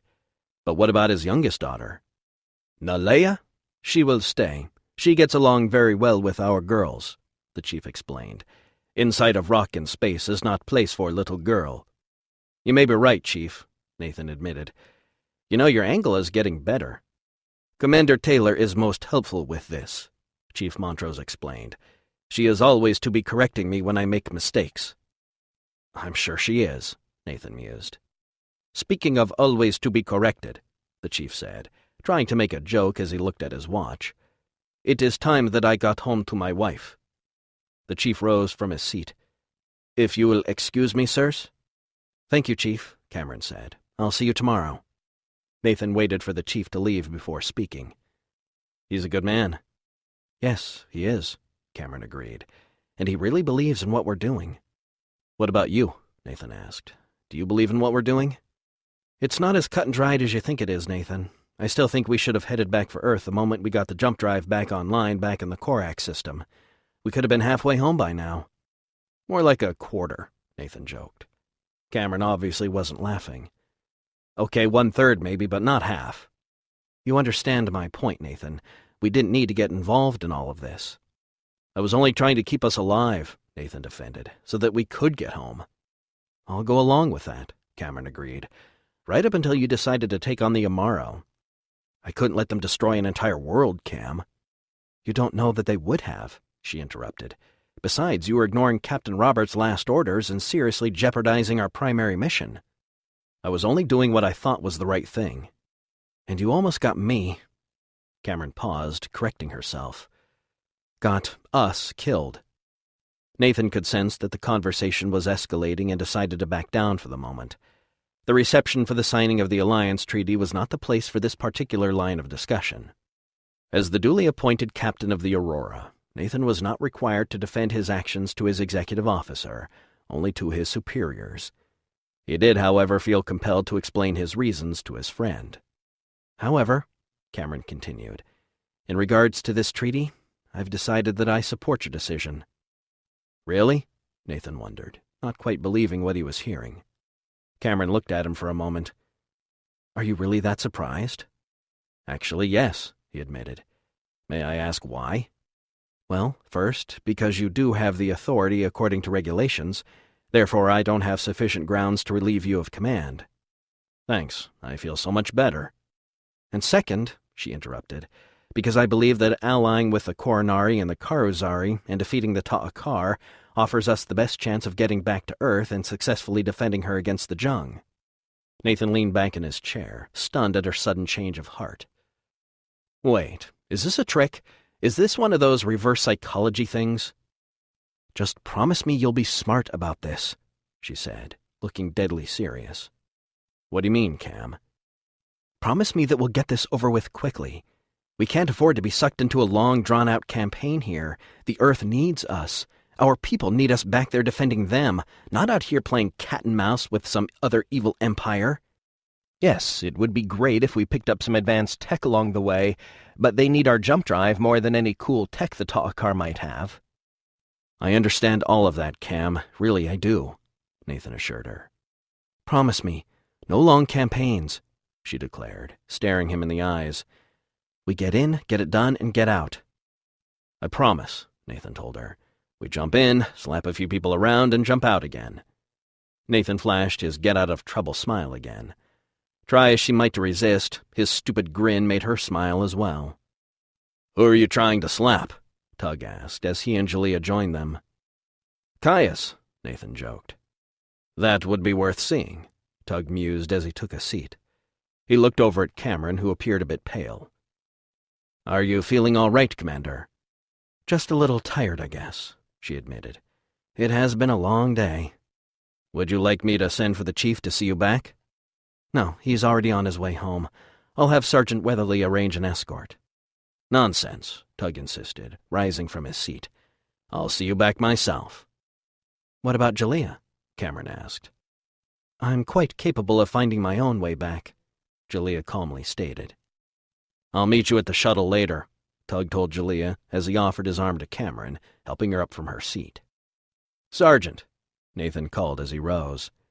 Sergeant Weatherly nodded to his captain from his post nearby, signaling to one of his Corinari subordinates to arrange transportation for Tug and Commander Taylor. Get some rest, Cam, Nathan urged. Commander, Julia bid in parting, as Tug led Cameron away, two of the captain's security detail in tow. Captain Scott, Mr. Bryden called out as he approached, along with the Prime Minister of Corinari. The Prime Minister was most impressed with your mission report. Thank the Prime Minister, Mr. Bryden, Nathan accepted graciously. But it is not I that he should be impressed with, but rather with Mr. Tugwell of the Corinari. Were it not for his bravery and piloting skills, the mission might have had an entirely different outcome. Perhaps, Mr. Bryden agreed. However, as the burden of responsibility rests upon the leader's shoulders, so do the fortunes of success. Yes, but I believe in giving credit where credit is due, Nathan countered. Yes, of course, Captain. I did not mean to belittle Mr. Tugwell's contribution. It was indeed most spectacular. The Corinari are nothing if not brave. However, the people came tonight to witness Natan signing the treaty, not the Corinari. Some might feel otherwise, Julia protested politely, and their numbers might be more than you realize. Perhaps, Mr. Bryden proclaimed, wishing to avoid any confrontation. I was merely pointing out that there is great political advantage in associating with a legend. Are you speaking for yourself or for the Prime Minister, Mr. Bryden? Nathan asked. I assure you, Captain, I am speaking for the Prime Minister. As you pointed out in an earlier meeting, it is not my place to comment otherwise.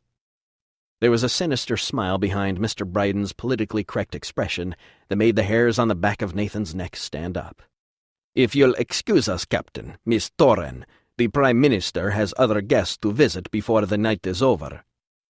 Of course, Nathan nodded to the Prime Minister, purposefully forgetting to bid Mr. Bryden a polite farewell. Nathan waited long enough for the Prime Minister and Mr. Bryden to get out of earshot before speaking. He doesn't like the Corinari much, does he? He said, stating the obvious. The feeling is mutual, I assure you, Julia answered, as she took 2 drinks from a nearby tray and handed one to Nathan. So, Captain, she continued, as she turned and started making her way across the crowded lobby floor, how does it feel to be a legend? I am no legend, Nathan protested. You know that as much as anyone. But you do use the leverage provided by your notoriety to your advantage, do you not? Not by design. I see. You find the idea so distasteful? Yes, very much so, Nathan insisted. More distasteful than not accomplishing your goals? She challenged. My goals? Nathan wondered. "Of returning to Earth and defending your world against its own enemies," Julia reminded. Nathan finished his drink, using the distraction as a means to avoid answering Julia's question. The drink was fruity and sweet, with a slightly bitter aftertaste. It reminded him of the strawberry-flavored spirits his sister Miri always served at dinner parties. He wondered if it had the same effects as he followed Julia through the crowd. "As distasteful as I find the whole Natan hype, I do recognize its usefulness to our cause," Nathan admitted. "To deny its value would be irresponsible on my part." "Spoken like a true leader." Julia smiled as she reached the exit, stopping to look around the room. The crowd had thinned out somewhat, and the evening's events appeared to be winding down. Aitkana, as well as many other cities across Corinari, were still in a state of chaos and disrepair, and most of the dignitaries in attendance had already departed to return to their endless responsibilities. "I believe we should be heading back to the spaceport, Captain. There is much to do back on Karuzara." "Yes, of course," Nathan agreed, signaling the sergeant. Tug had never spent much time with Cameron in the past, and he had never known her to be terribly talkative. However, she had said little during the ride back to the hospital thus far, which seemed odd even for her. He knew she was tired, as she was still expecting to be in recovery and rehabilitation for several weeks, but there was more to it than just physical exhaustion. There was something bothering her. "You are worried about him," Tug said, taking a shot in the dark. "I'm worried about a lot of things," Cameron defended. "As are we all," Tug agreed. "But you are mostly concerned with your captain." "Well, shouldn't I be? You saw him." "To what do you refer?" Tug asked. "His attitude, the whole gonna jump in and slap Caius around bit." "I do believe he was speaking in jest, Commander." "Who jokes about slapping about the leader of an interstellar empire?"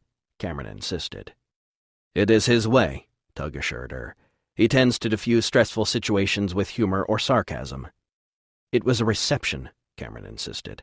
"How stressful could it be?" "He has just promised to commit his ship and his crew to a battle that he may not survive.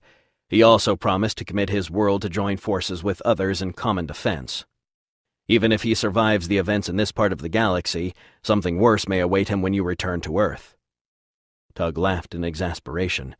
"Trust me, Commander, it is an extremely stressful time for Captain Scott." Cameron turned to stare out the window again, watching the remains of the city pass by as they made their way down the main transportation corridor.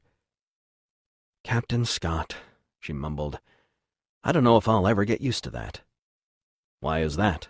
Tug wondered aloud. "If you had read his background files, you'd understand," she assured him.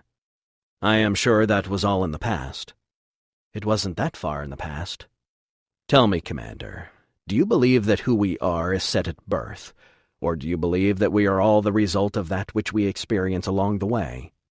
"A little of both, I guess," she answered. "Well, maybe a little of the first and a lot of the second." "Have the events of the last month changed you in any way?" "Yes, of course," she admitted.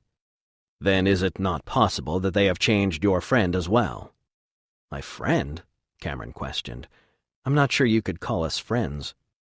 "I saw him toss all logic and reason aside to procure medical care for you," Tug told her, "and I watched him stay by your side every possible moment. Those are not the acts of mere coworkers." Cameron was quiet for several minutes. "What is it about him that worries you the most?" Tug asked, finally breaking the silence. "I worry that he is so arrogant, so headstrong, that he will do something stupid that will get us all killed and leave the Earth to the mercy of the Jung." "Do you think Nathan a bad person?" "No, I just think he's irresponsible," she stated. "The man I have come to know takes his responsibilities quite seriously," Tug argued. "Perhaps even too much so." After another pause, Tug continued.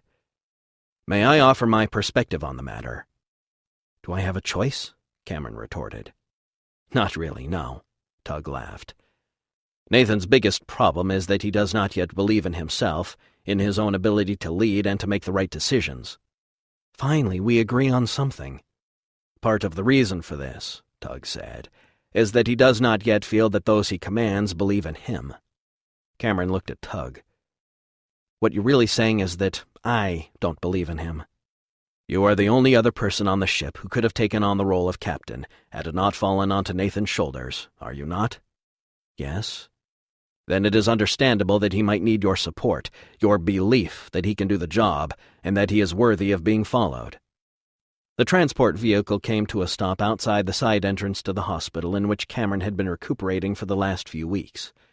Several Corinari guards and a few medical personnel came out to meet her, having been notified by comms of her arrival. "Do me a favor, Tug," Cameron asked. "Keep an eye on him until I get back. Worthy or not, he still needs someone to keep him in line." "I will do my best until you return," Tug assured her with a grin.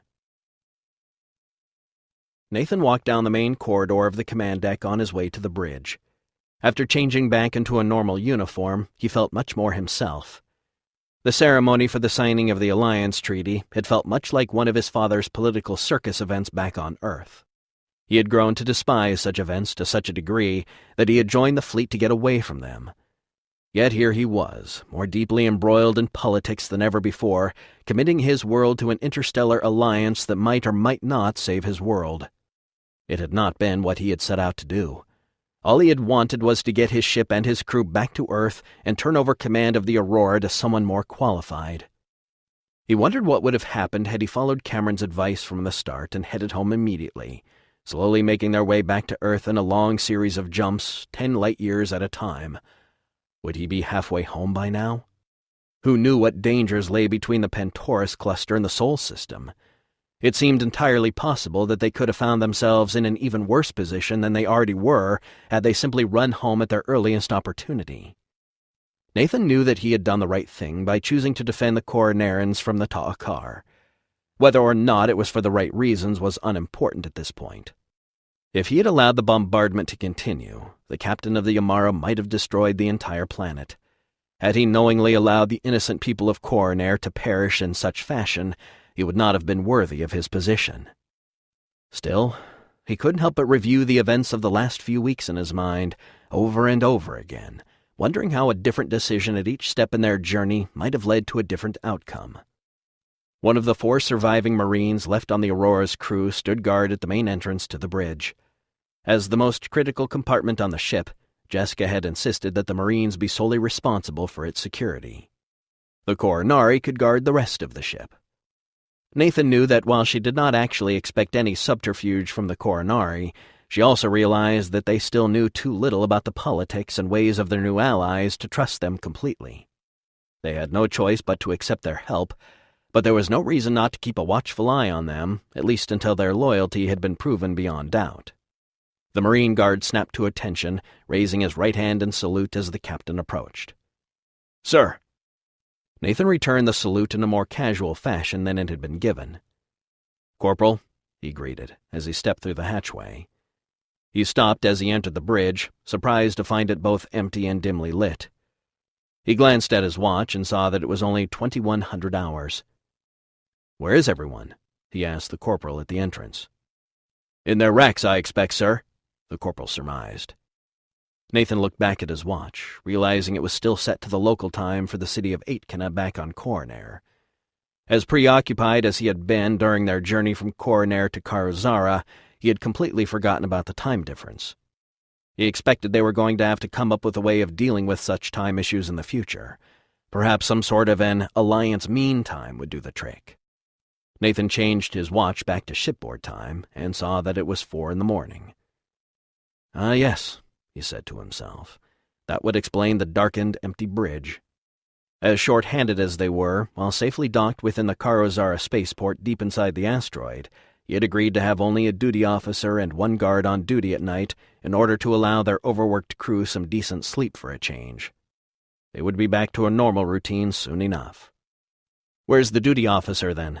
Nathan asked the corporal, knowing that Jessica had been left in command during his absence. "No, wait, let me guess," he added, pointing toward his ready room at the back of the bridge. The corporal nodded. Nathan entered his ready room and found Jessica right where he expected, sprawled out on the couch. She looked so peaceful that he hated to wake her, but he couldn't resist. He cupped his hands around his mouth and called out, General quarters! All hands, man your battle stations!" Not taking the bait, Jessica opened one eye and peered at him. "Nice try," she muttered. "That's nice try, sir," he reminded, as he took a seat behind his desk and turned on his display. Jessica sat up. "Well, at least you changed," she commented, as she rubbed the sleep from her eyes. "That goofy dress uniform you guys concocted made you look like a doorman at one of those overpriced European hotels." "Please don't remind me." "I see you've got your sidearm back on," she commented, noticing his gun belt. "Good boy." "They wouldn't let me wear it at the ceremony," Nathan explained. "I felt really uncomfortable without it." "Yeah, the psych boys back home called it persistent readiness syndrome," she explained. "We're all going to have it for some time." Jessica laughed. "I can't imagine how the sergeant reacted when they tried to take his weapon away." "He just looked at them and they backed down," Nathan said, chuckling at the memory. "I'll bet," she said as she stretched. "So how was the party?" "Pointless and boring," Nathan declared as he scrolled through reports. "Worse than the last one?" Nathan paused for a moment, trying to remember the last party he had attended. Then he remembered the party at his parents' estate the night before he had left Earth for his first assignment. He remembered getting fairly smashed, and he remembered that his father had announced his candidacy for the office of the North American presidency. Mostly, however, he remembered his brief sexual encounter with a hot little brunette he had only just met. He had no way of knowing at the time that she was in the fleet, let alone that she would end up as his chief of security.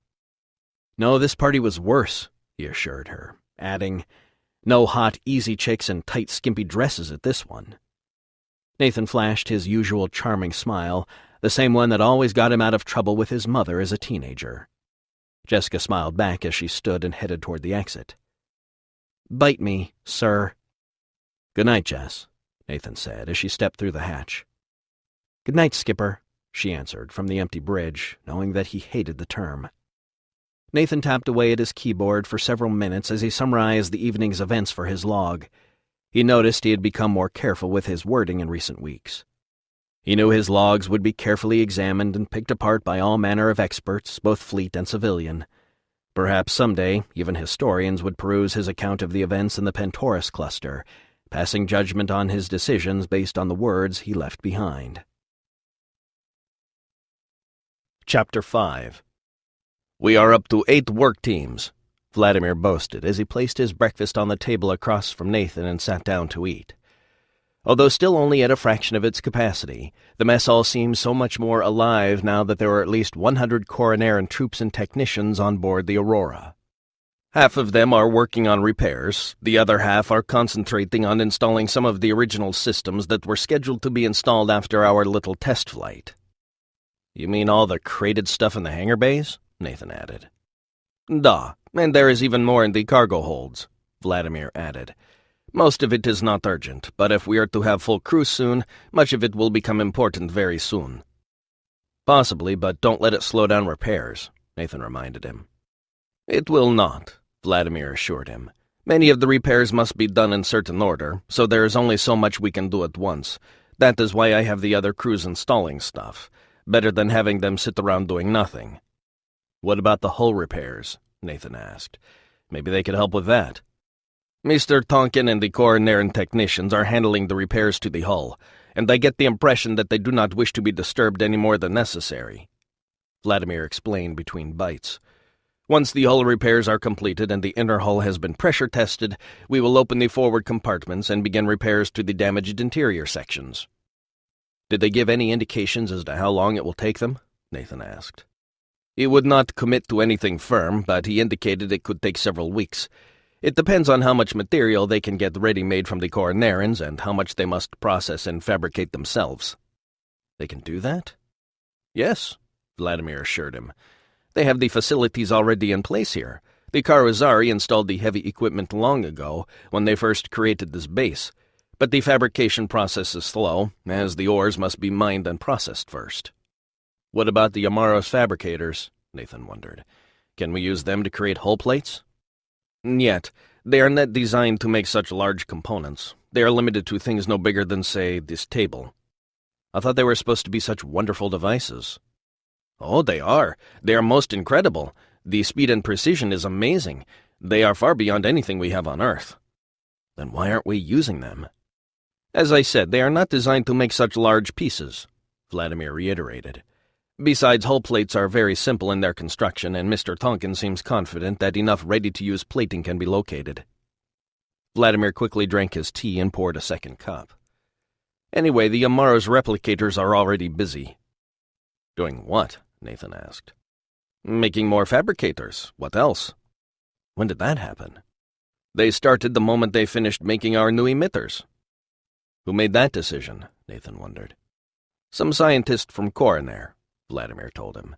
He insisted they create at least 2 more before they did anything else. One to dedicate to making more fabricators, and another one for them to study. To study? Yes, they plan to reverse engineer the fabricator and scale it up. They hope to use them to build ships. I don't think the Ta'akar will give us that much time, Vlad. I don't think it matters, Vladimir laughed. These Corinarians, they're like starving children. They have all this scientific knowledge they have been dying to utilize over the last 30 years. Now that they can, they want to build everything they can think of. It is actually quite entertaining to listen to them. Yeah, I'll bet. Nathan sighed. You sound disappointed. I was hoping we might use the fabricators to burn off a few million rounds for the railguns. You do realize we are in port, yes? Vladimir asked. And inside an asteroid? Yeah, I just hate being unarmed even in port. Just ask the Corinarians to produce some slugs, Vladimir insisted. Slugs? Duh. Our railguns have many different types of ammunition. Explosive, radioactive tipped, fragmentation, even multi-level fragmentation, the kind that breaks apart again and again, Vladimir elaborated. But even simple metal slugs, when propelled to great velocities, carry great amounts of kinetic energy. They would be very destructive. They'd suck for point defense, Nathan observed. This is true, but they would still be better than nothing at all, Vladimir insisted, and they would be easy to mass-produce. They are simple metal cylinders about the size of your fist and solid with no moving parts. Even a single factory should be able to fill all of our ammunition bunkers in a few weeks. Nathan thought about the idea, and it did sound good. If Vladimir was right, they would have a few million rounds, enough to feed all their railguns throughout a prolonged firefight. I wouldn't mind that one bit, he admitted. I'll put in a request to the Prime Minister. You do that, Vladimir insisted as he finished his food. I must go. What about the briefing? Nathan asked, checking his watch. It starts in 15 minutes. I have to meet with Mr. Tonkin. Besides, I already told you everything. Just call me if you have questions, he insisted, as he rose and left the mess hall. Attention on deck, the guard at the hatch to the briefing room announced. Everyone in attendance stood as Nathan entered the room. As you were, he insisted, as he made his way to a seat at the head of the table. Despite the fact that the guard was only following standard procedures, Nathan still found it difficult to get used to the formalities of command rank, especially at times like this. As he took his seat, it dawned on him that only half of the people in the briefing room, including himself, were members of the fleet. The others, Tug, Julia, and Abby, stood out of courtesy rather than by requirement. Dr. Chen, Nathan greeted. Nice to have you with us. Thank you, Captain, the doctor replied as she took her seat. Hopefully my patient load will remain light enough in the future that I can always be present. Yes, hopefully, Nathan agreed. Let's start with you. How are things in medical? The Corinari medical staff has been extremely helpful, sir. Their understanding of the human body is far more advanced than ours, Dr. Chen explained. At least 5 of my patients are ready to return to light duty because of the Corinari treatment methods. They would have been out for at least another month had they been treated here using our technology. That's good news, Doctor, Nathan said. We'll have them assigned to monitoring and consulting with the Corinari work teams. What about the rest of your patients? I only have a few still on medical leave recovering in their quarters. There are another 10 more serious cases that are being cared for in the hospital in Aitkina. Will they survive? It's too soon to say, she admitted. But I can assure you that without the Corinarians, they would already have died. Thank you, Doctor, Nathan said. A wave of relief washed over him. At the very least, his decision to come to the aid of Corinari may have saved the lives of a dozen or more of his crew. That alone felt worth the risk. Captain, Julia interjected, the Corinarians have long been known for the quality of their medical care. The technological restrictions that the Ta'akar have imposed on them over the decades has only enhanced their expertise. How so? Nathan asked. I believe it forced them to find ways to be more effective with the technology at hand, Julia said. There's one other thing, Dr. Chen added. The coronarians tend to look at the human body as a whole instead of a collection of related systems. Are you gaining any useful information from the coronarian doctors? Nathan wondered. Their biggest advantage over us is their diagnostic abilities. They have much more accurate testing and diagnostic methods, most of which are far less invasive as well. This not only speeds up the diagnostic process, it also makes it more accurate. Are they willing to share this technology with us? Nathan wondered. So far, yes. They have promised to deliver various devices and training in the near future, but much of that may have to wait until the more immediate needs of the ship have been addressed. I'll see if I can keep it from being pushed too far down the list, Doctor, Nathan promised. Thank you, sir. Lieutenant Commander Kamenetsky had to meet with the teams performing the work on the hull, so he could not be here. He reported to me this morning that the hull repairs could take several weeks. Captain, Julia interrupted, I spoke with Mr. Tonkin this morning, and he is confident that he can procure the necessary materials. Therefore, the hull repairs should take approximately 10 days. That's good news, Julia, Nathan said. Once the hull is repaired, damage repair teams will be concentrating on the forward compartments that have been inaccessible for the last few weeks. As you all know, with a full crew scheduled to come aboard in the coming weeks, the additional crew accommodations will be needed.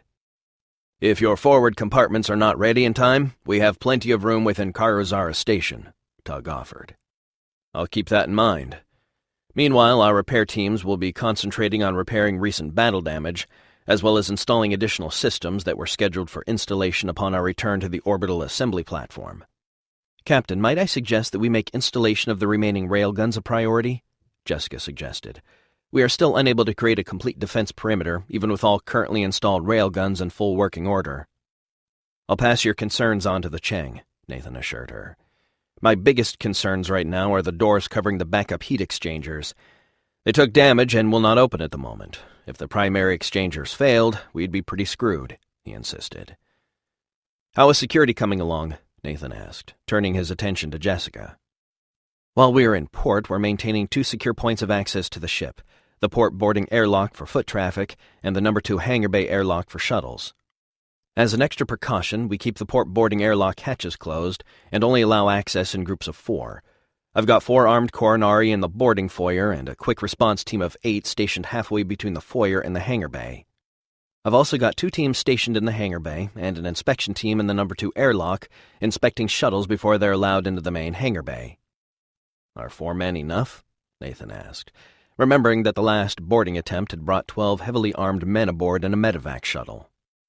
If there's a firefight in the transfer airlock, the bridge has standing orders to open the outer doors and space everyone inside if it goes bad, Jessica explained. Seems a bit harsh, Nathan commented. How did the Corinari feel about that? It was their idea, Captain, Jessica insisted. Those guys are just as hardcore as our Marines. I guess so, Nathan agreed. Anything else? Just that everyone aboard is required to wear either bio-linked comm sets or guest badges that have tracking chips in them. Oh, and we've also got several pairs of guards roaming the ship at all times. Is there a chance we're going a bit overboard here? Nathan wondered. Well, sir, considering all that's happened, and that this ship is currently the best hope that the Corinarians have to survive, I'd say no. If anything, it's not enough. Don't forget their world is still in a barely controlled state of chaos. There are still plenty of loyalist whack jobs down there, dreaming up ways to steal the ship and deliver it to Caius the Great. They can dream all they want, but they're not getting aboard this ship, not again. Apparently not, Nathan agreed. Dr. Sorensen, Nathan continued, turning to Abby. How are things going with the Corinarian scientists? All data regarding the jump drive has been translated into Angla, which, as you know, is very similar to English. Most of their scientists are old enough to have learned Angla in their youth. Eventually, they will translate the database from Angla to Corinarian. So they're understanding your research? Indeed, sir, Abby exclaimed. I expect that in a few months they will understand it better than we do. In fact, they are already talking about creating miniaturized versions and installing them into small shuttles. They plan on using them as some sort of early warning system. Is that possible? Nathan asked. We would not be able to do it ourselves, at least not with our current technology, but with the help of the Yamaro's fabricators, it just might be possible. The biggest obstacle is that they would have to run the conduits for the emitters.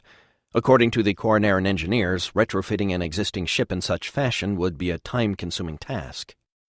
What if the ship already had the emitter network and power sources installed? Tug asked.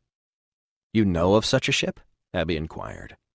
My interceptor is capable of FTL travel as well as 2 types of shielding. Its emitter network is quite similar to the Aurora's in design, and the Corinarians just installed 2 new fusion reactors. Where would we put the field generators? Abby asked. We could remove the existing field generators for both the FTL fields and shields. That should provide ample space. It might work, Abby admitted, as she contemplated the idea. The range would be reduced, however, as there would be limited room to install energy storage banks. How much would the range be reduced? Nathan asked. He, too, was intrigued by the idea.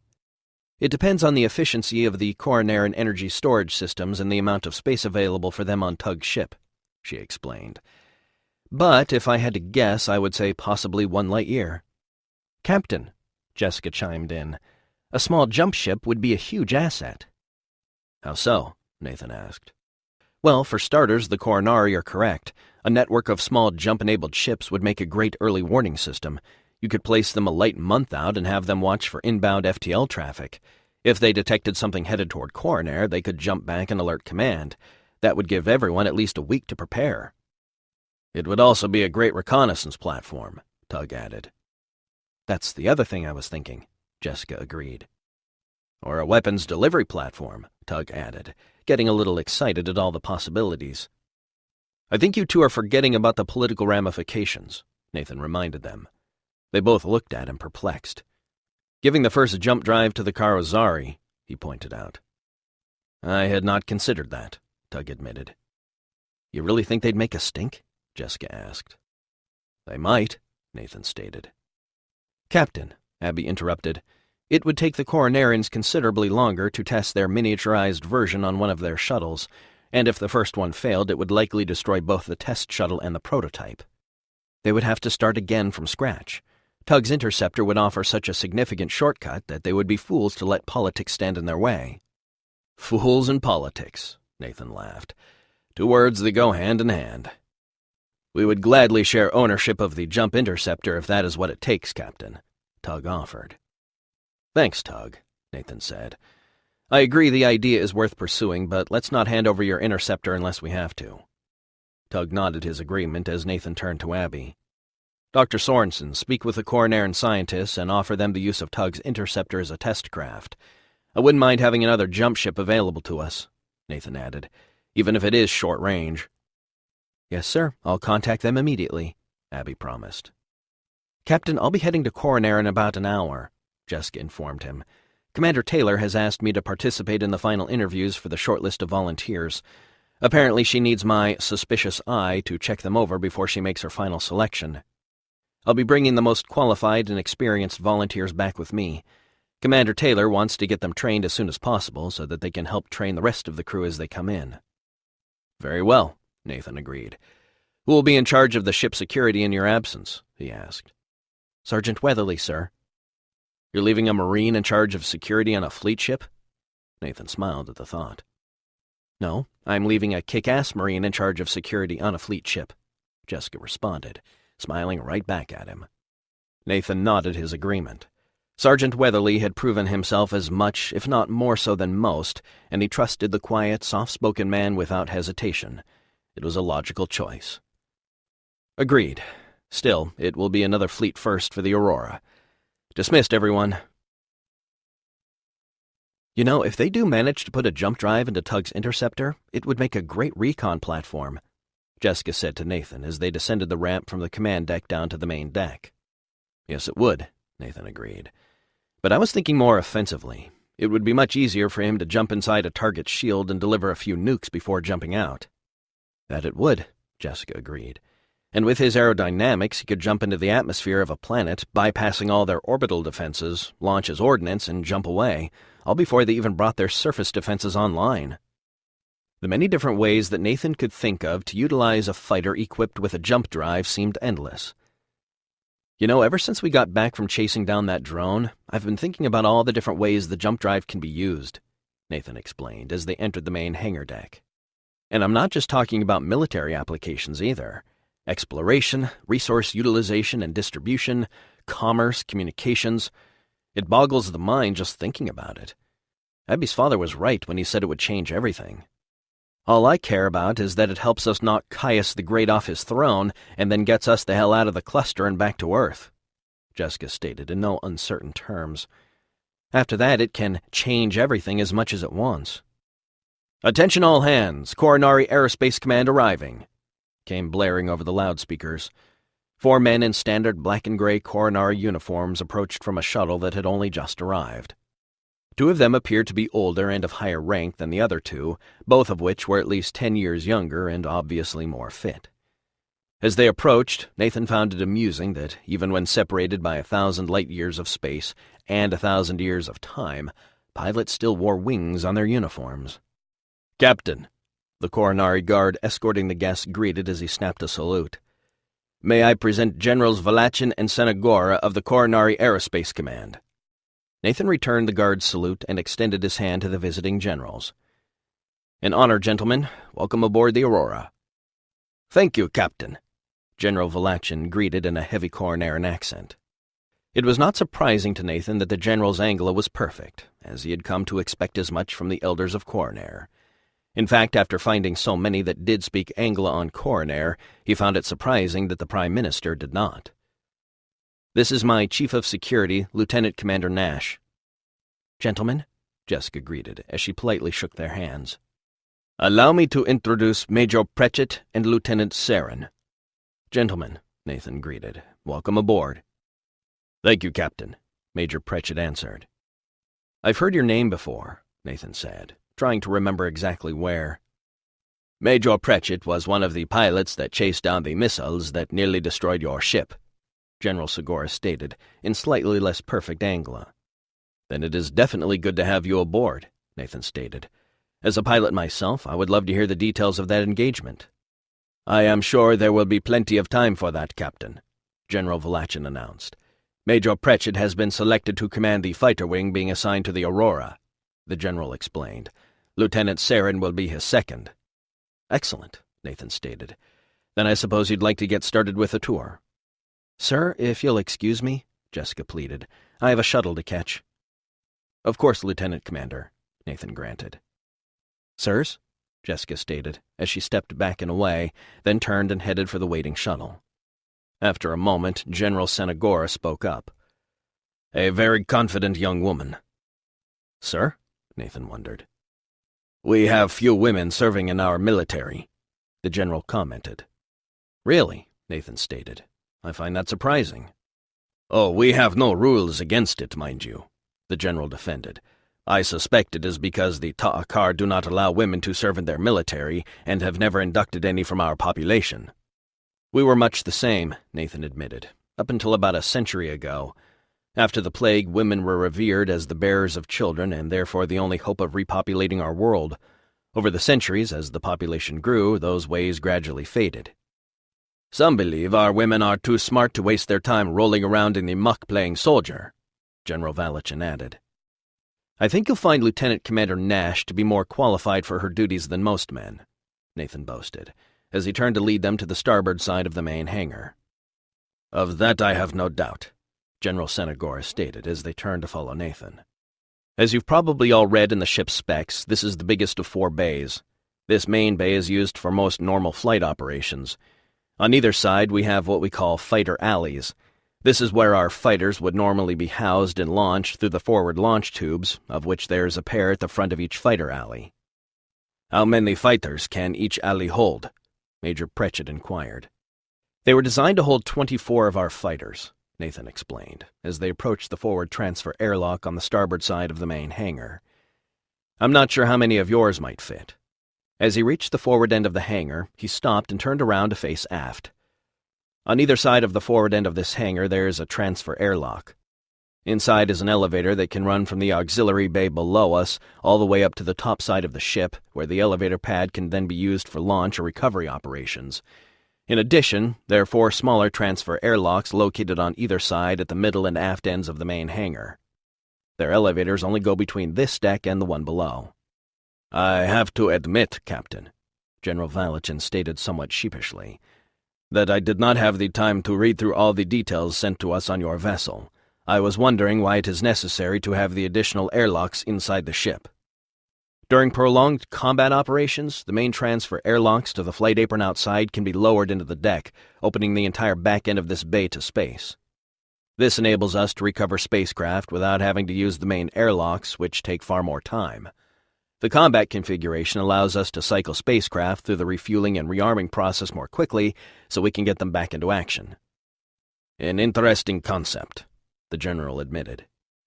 "If you'll follow me through the airlock, gentlemen," Nathan said, as he turned to his left and headed through the airlock into the starboard fighter bay. A minute later, the five of them strolled out of the airlock and into the starboard fighter bay. It was more dimly lit than the main hangar bay and was still packed with crates of equipment and components that had been there since they had first left Earth on their training flight almost a month ago. "Is this a cargo bay?" General Senagor asked, somewhat confused at the sight of all the crates. "As you may remember, gentlemen, we departed Earth before all of our systems and equipment were properly installed. In order to make room for the building of another ship, the plan was to make us space-worthy and then continue installing the rest of the Aurora's internal systems and equipment while still in orbit. All of this would have been installed, and this bay would have been clear long before our fighter wings came aboard.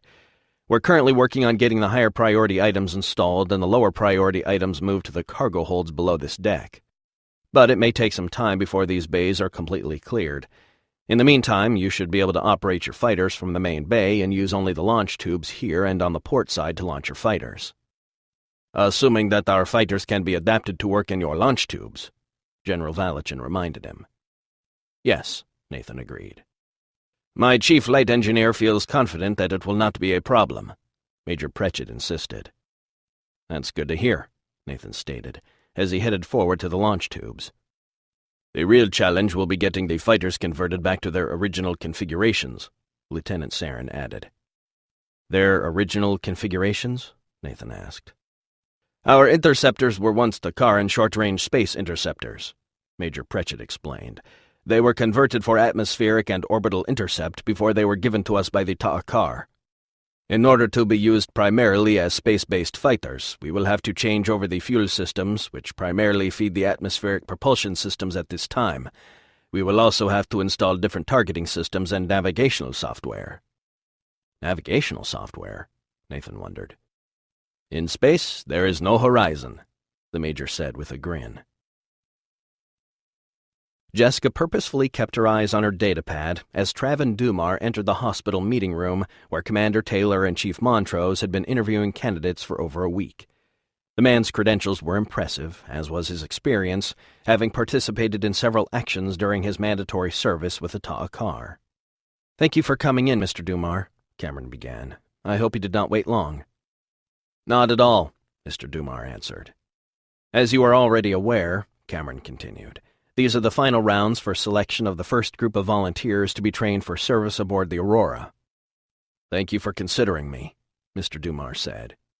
"You remember Chief Montrose from your first interview, and this is the Aurora's Chief of Security, Lieutenant Commander Nash." "A pleasure to meet you, Lieutenant Commander," Mr. Dumar stated. Jessica looked up briefly from her datapad to meet Mr. Dumar's eyes.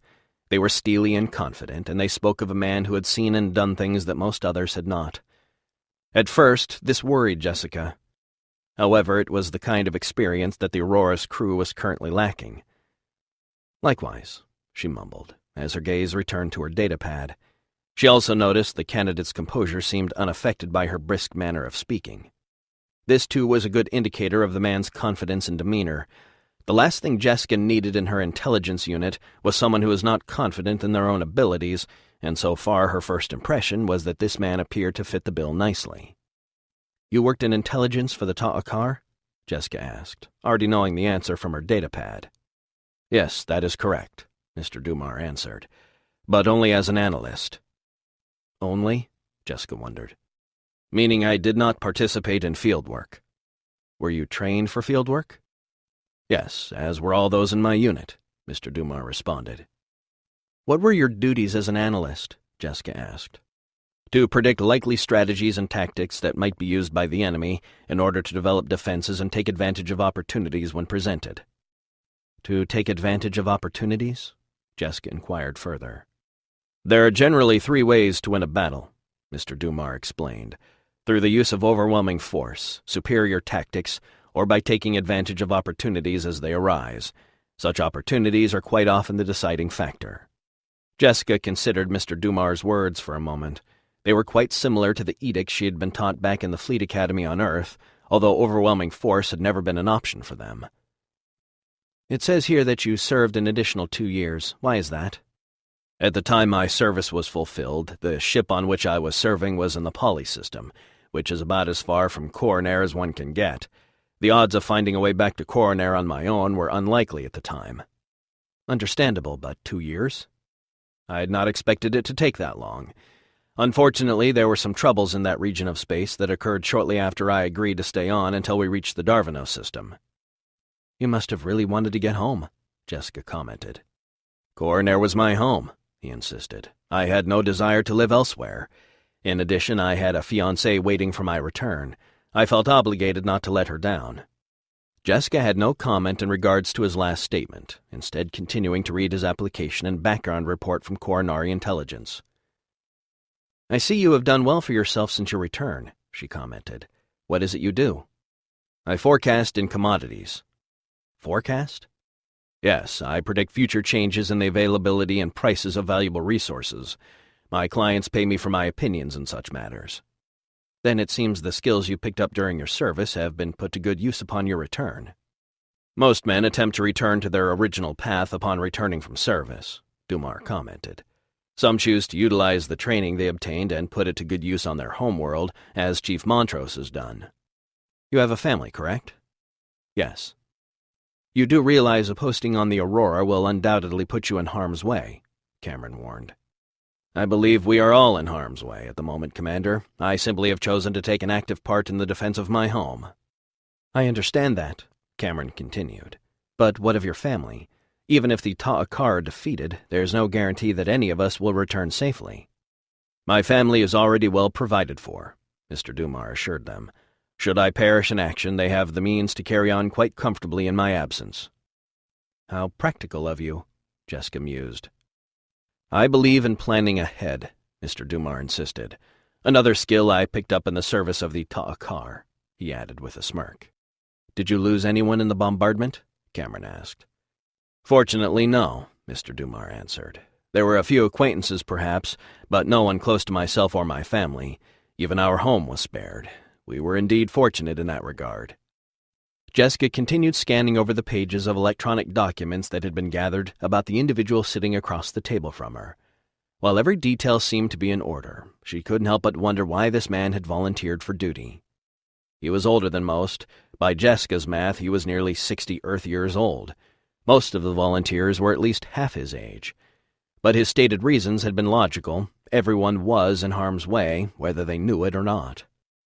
In the end, Jessica decided that her lingering suspicions were simply because this man thought in a way similar to her own, doubting and analyzing everything and everyone around him.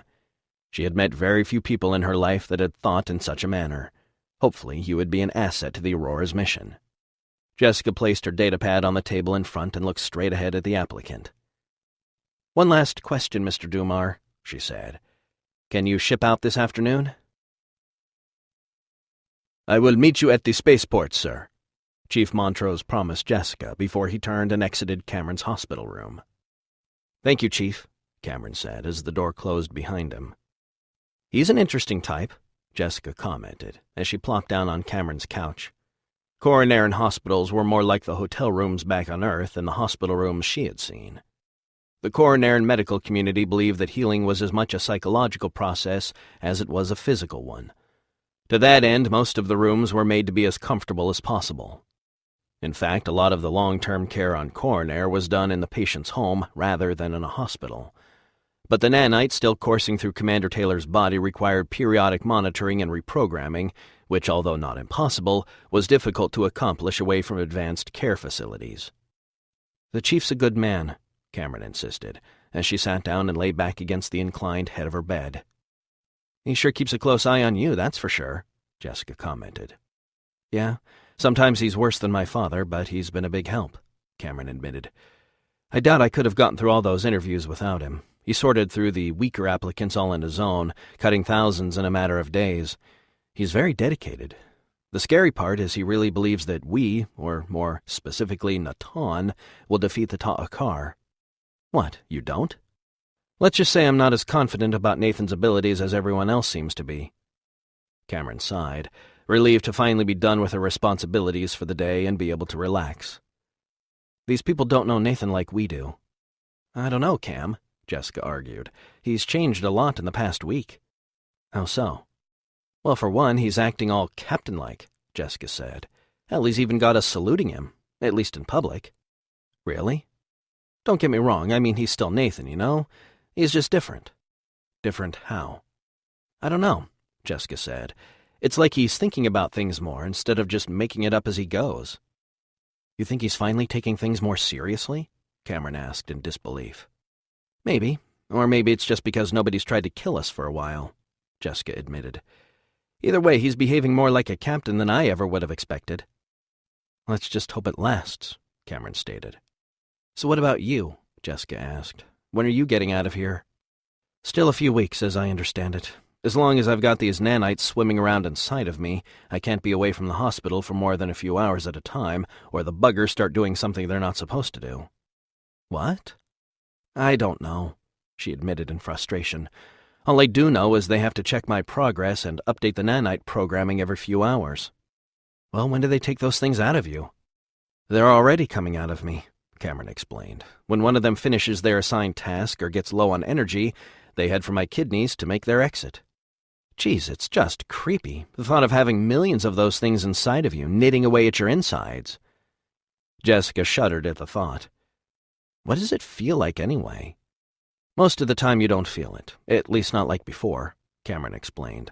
When I first woke up, it was awful. It was like I was being poked with a million tiny needles from the inside. If it wasn't for the pain meds, I would have freaked. Now it's just an occasional shooting pain here and there. Are you still on the pain meds? No, not for a few days now. How are you sleeping? Jessica asked. There was a pause, a long one. Jessica knew what it meant, as most of the crew had experienced some difficulty sleeping due to the events they had lived through, and Cameron had been through more than most. Not too bad, she said, in a less than convincing fashion. Some nights are better than others. Another long pause told Jessica that it wasn't an issue to be pushed. Well, just hurry up and get well, she told Cameron. We've got a whole new crew to train, and if we leave it all up to Nathan and Vlad, we'll have a ship full of idiots. Cameron smiled ever so slightly through her fatigued expression. I've got 3 hours until I've got to head back, Jessica stated, trying to change the subject. How's the room service in this joint? Decades of training and experience had made it impossible for Traven Dumar to sit in a confined space with anyone sitting behind him. From the back of the shuttle's main cabin, he felt more at ease, as he could easily keep an eye on everyone aboard. He was on the first of 2 shuttles heading for Karazara, where the Aurora was docked.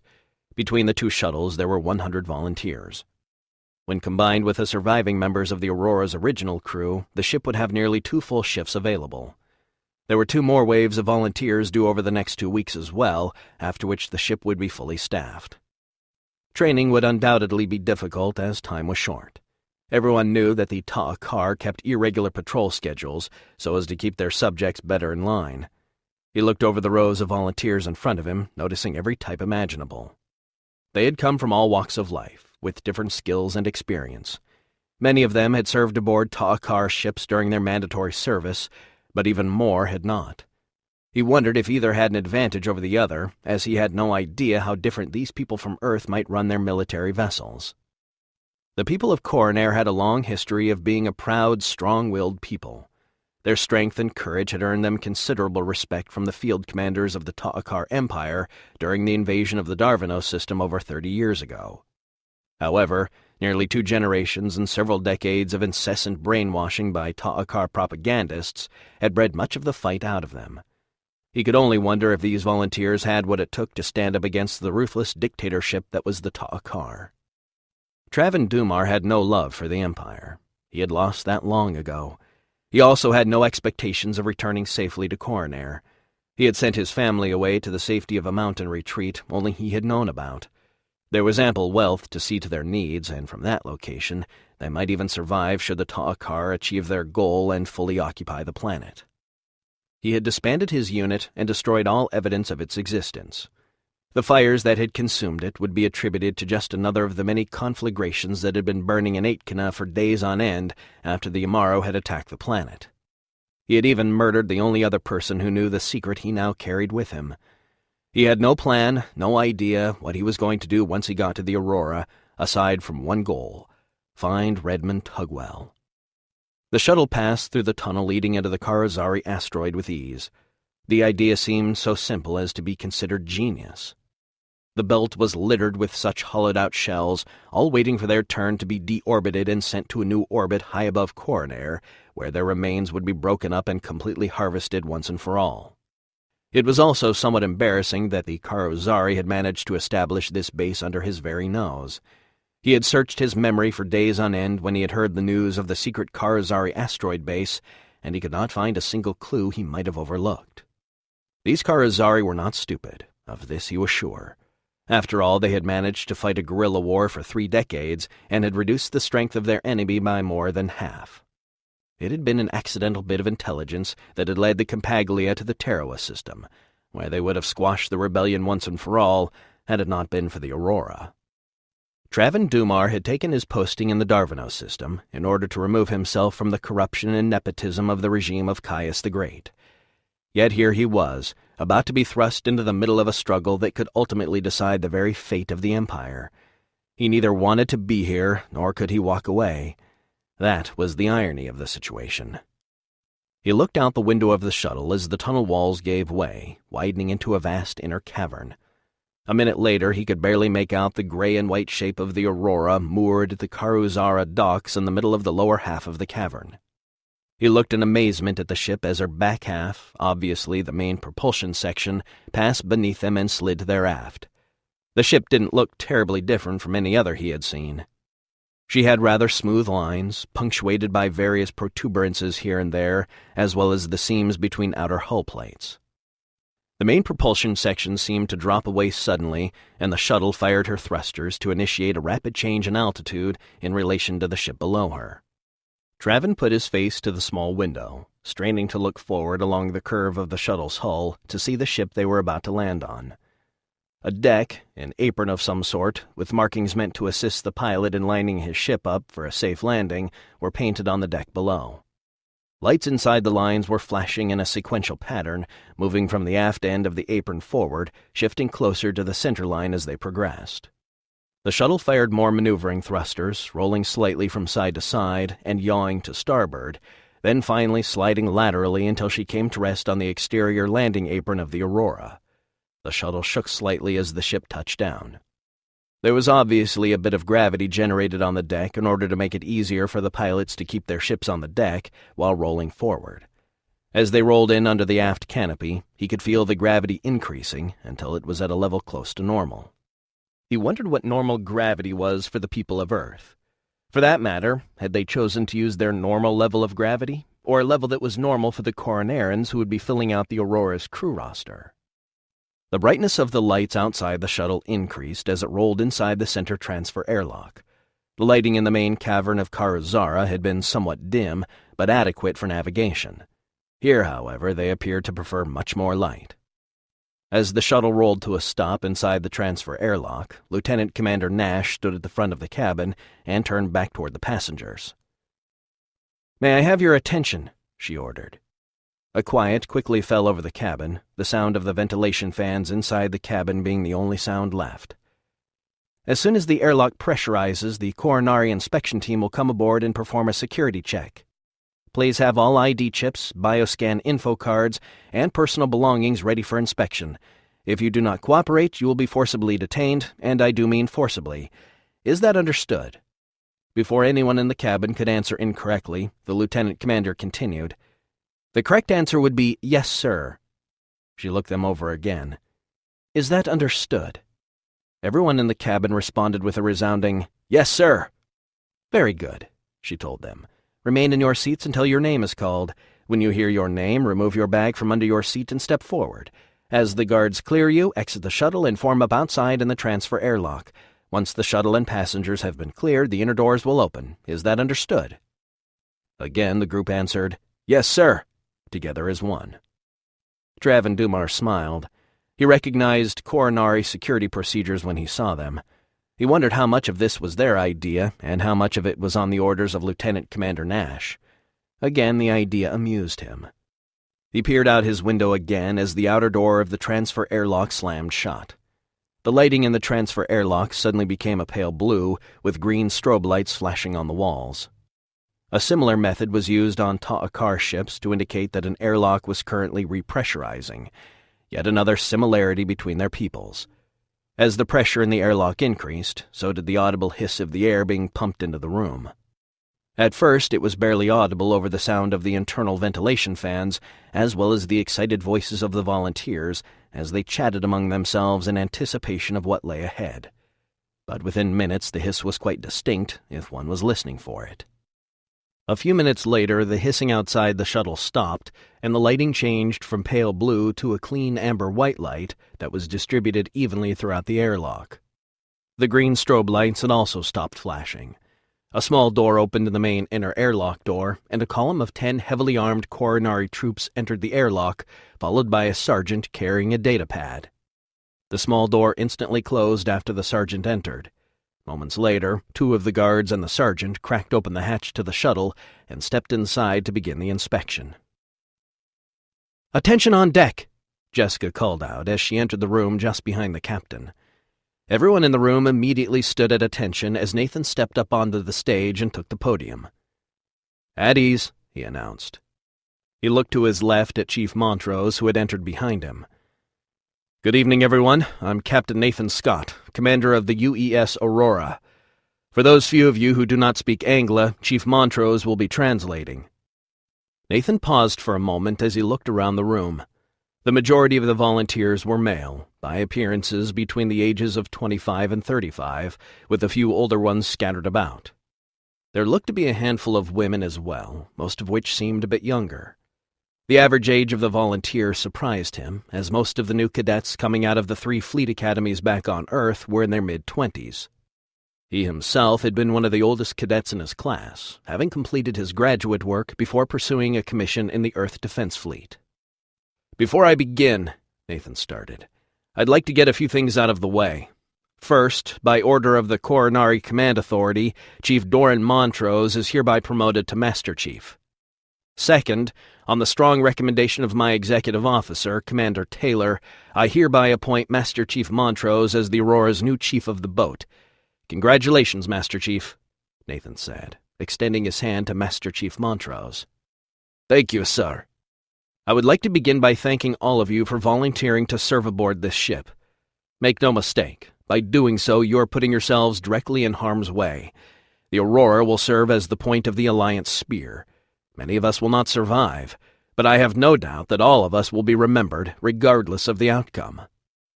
Nathan paused and looked around the room again as the chief of the boat caught up in his translations. "Why this ship? Why now? I can't answer the why now, but I can answer why this ship. It's not because we're bigger or stronger or more heavily armed. This ship is unique because it is equipped with a system that can move her across vast distances of space in the blink of an eye. We call this system a jump drive, and it can jump us up to 10 light years at a time. The jump provides a huge tactical advantage that we intend to use to defeat the Ta'akar Empire and liberate not only the Darvanos system, but all of the Pantoris cluster.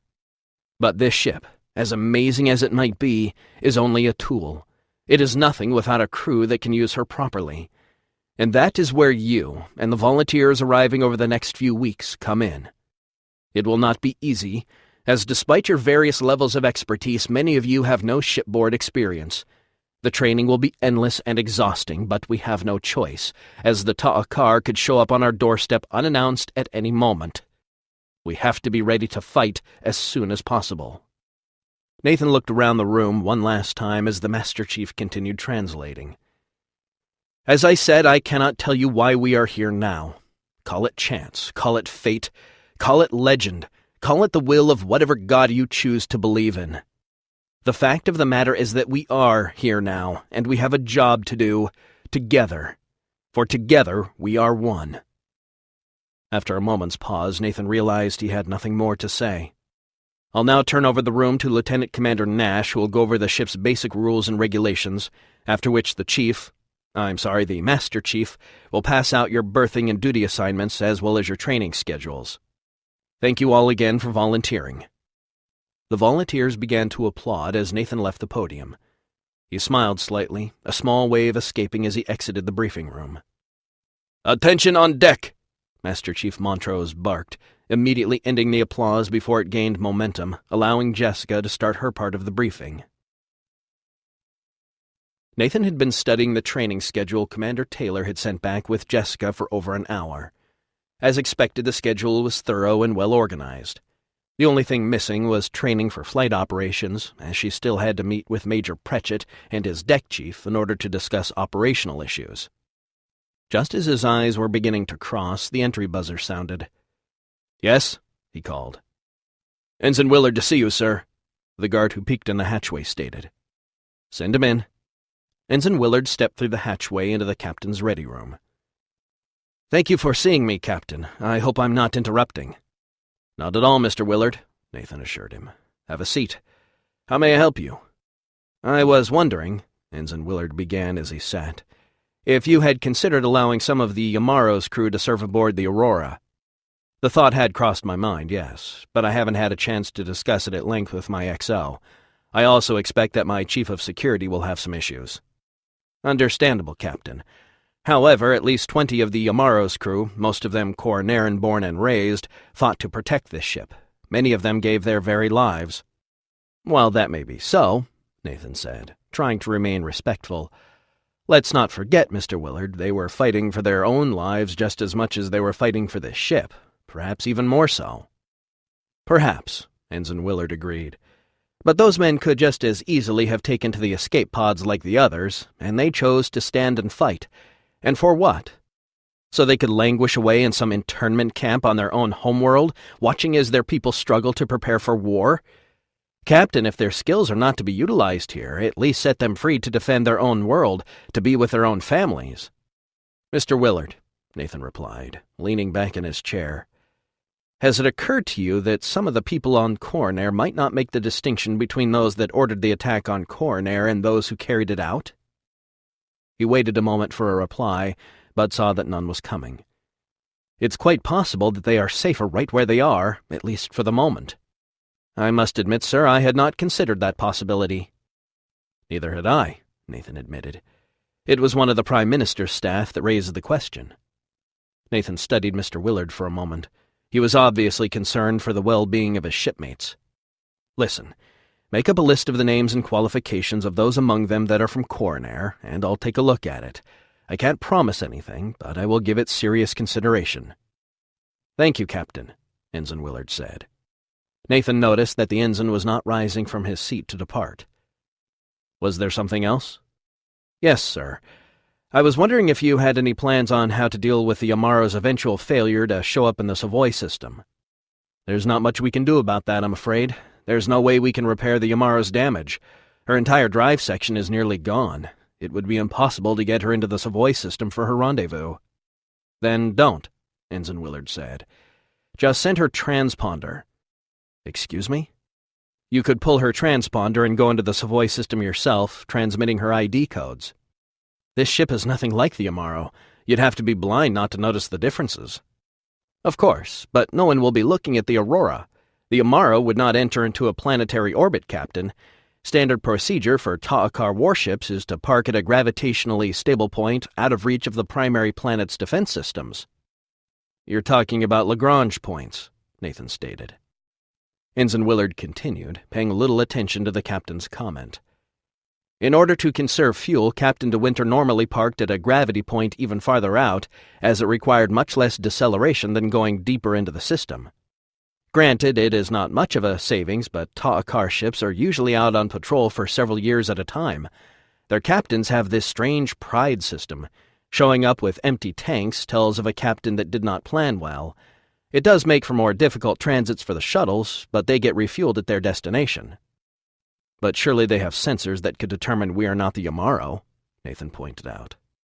Savoy is not as advanced as Darvino, Captain. It's more of an agricultural system. They probably do have some deep space sensors, but it is more likely they will not bother looking.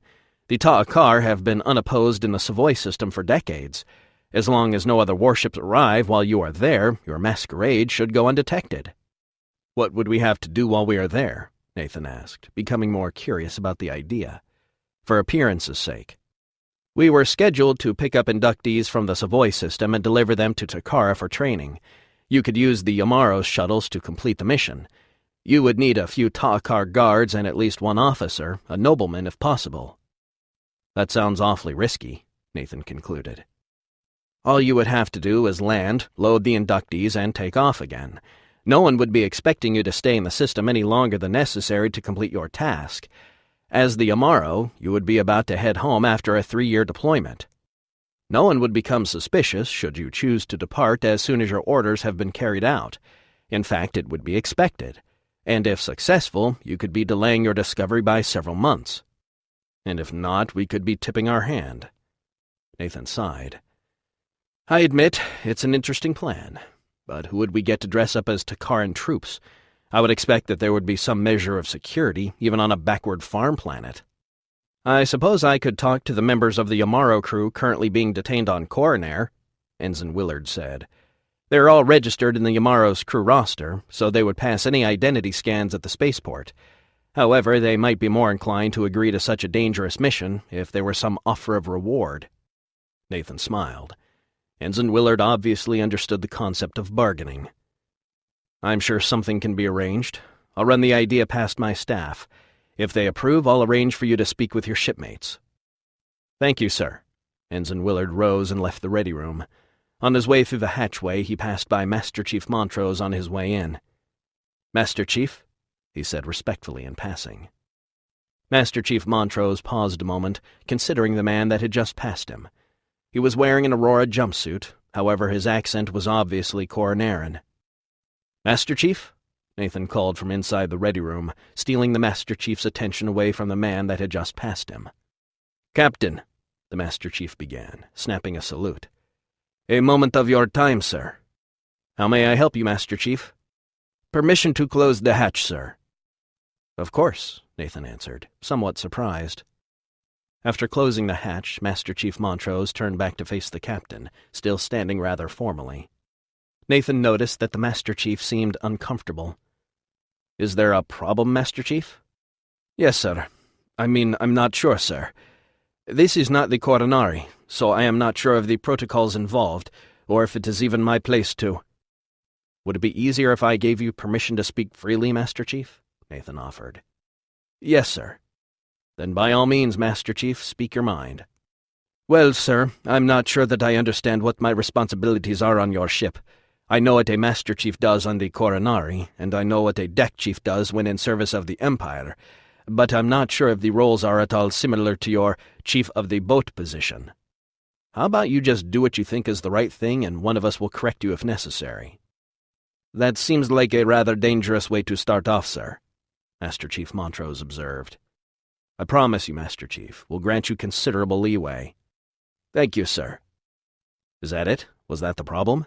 Nathan wondered. No, sir. The problem is you, sir. Me? Yes, sir. Or more specifically, the way you behaved when you left the orientation briefing. I'm afraid I'm not following you, Master Chief, Nathan admitted. That little wave, like a politician leaving a campaign rally. That bad, huh? Nathan said, not really taking the Master Chief's concern seriously. That bad? Master Chief Montrose was starting to get angry. I do not know about captains on your world, but out here in the cluster, the captain of a warship is someone to be respected, to be feared, to be revered. When you are ready to start being that captain, I will be right at your side. The men are watching your every move. You need to start acting like somebody worth dying for, not somebody worth voting for. Nathan watched the Master Chief as he went from being angry to being unsure again. Is that all, Master Chief? Nathan asked. Yes, sir, he answered. And again I apologize if my remarks were not in line with your expectations of my role as your chief of the boat. Well, I haven't known many COBs yet, but so far you seem to be doing just fine." "Thank you, sir," Master Chief Montrose answered. "Thank you, Master Chief," Nathan told him with all sincerity. "I will keep your words in mind." "Very good, sir." "Is there anything else, Master Chief?"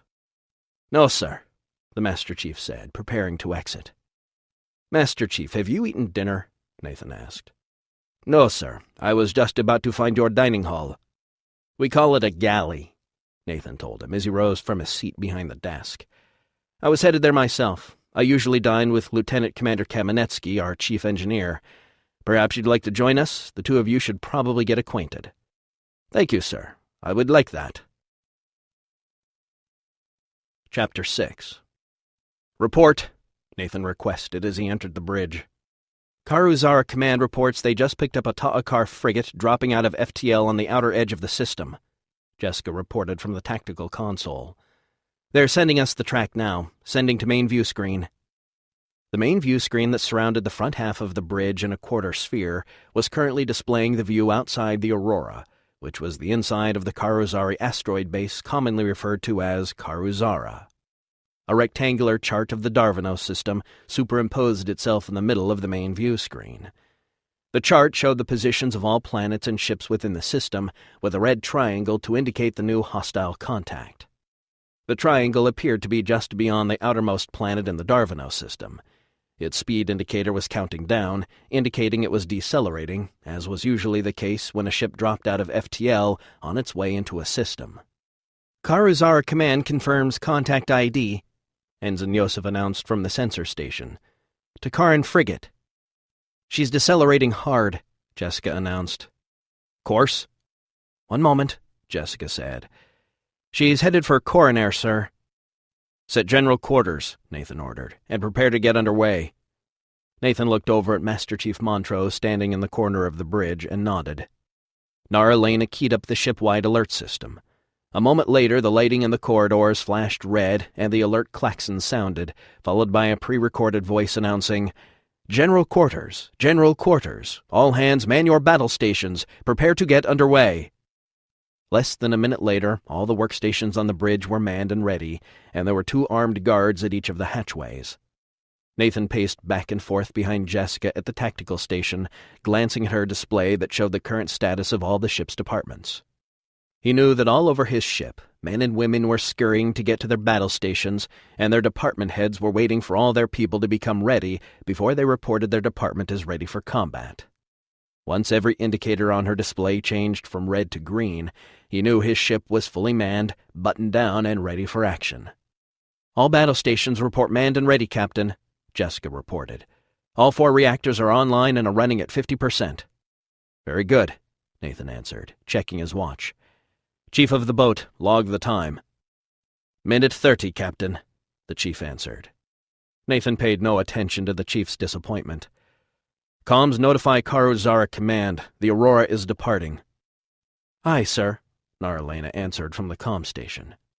"Helm, release all mooring clamps and thrust away from the dock."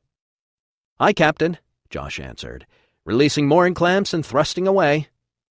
Josh released the clamps and tilted his maneuvering joystick slightly to the right. The images of the cavern outside began sliding slowly to port as the Aurora slid to starboard, away from the docking platform inside the hollowed-out asteroid that held the Karuzari base.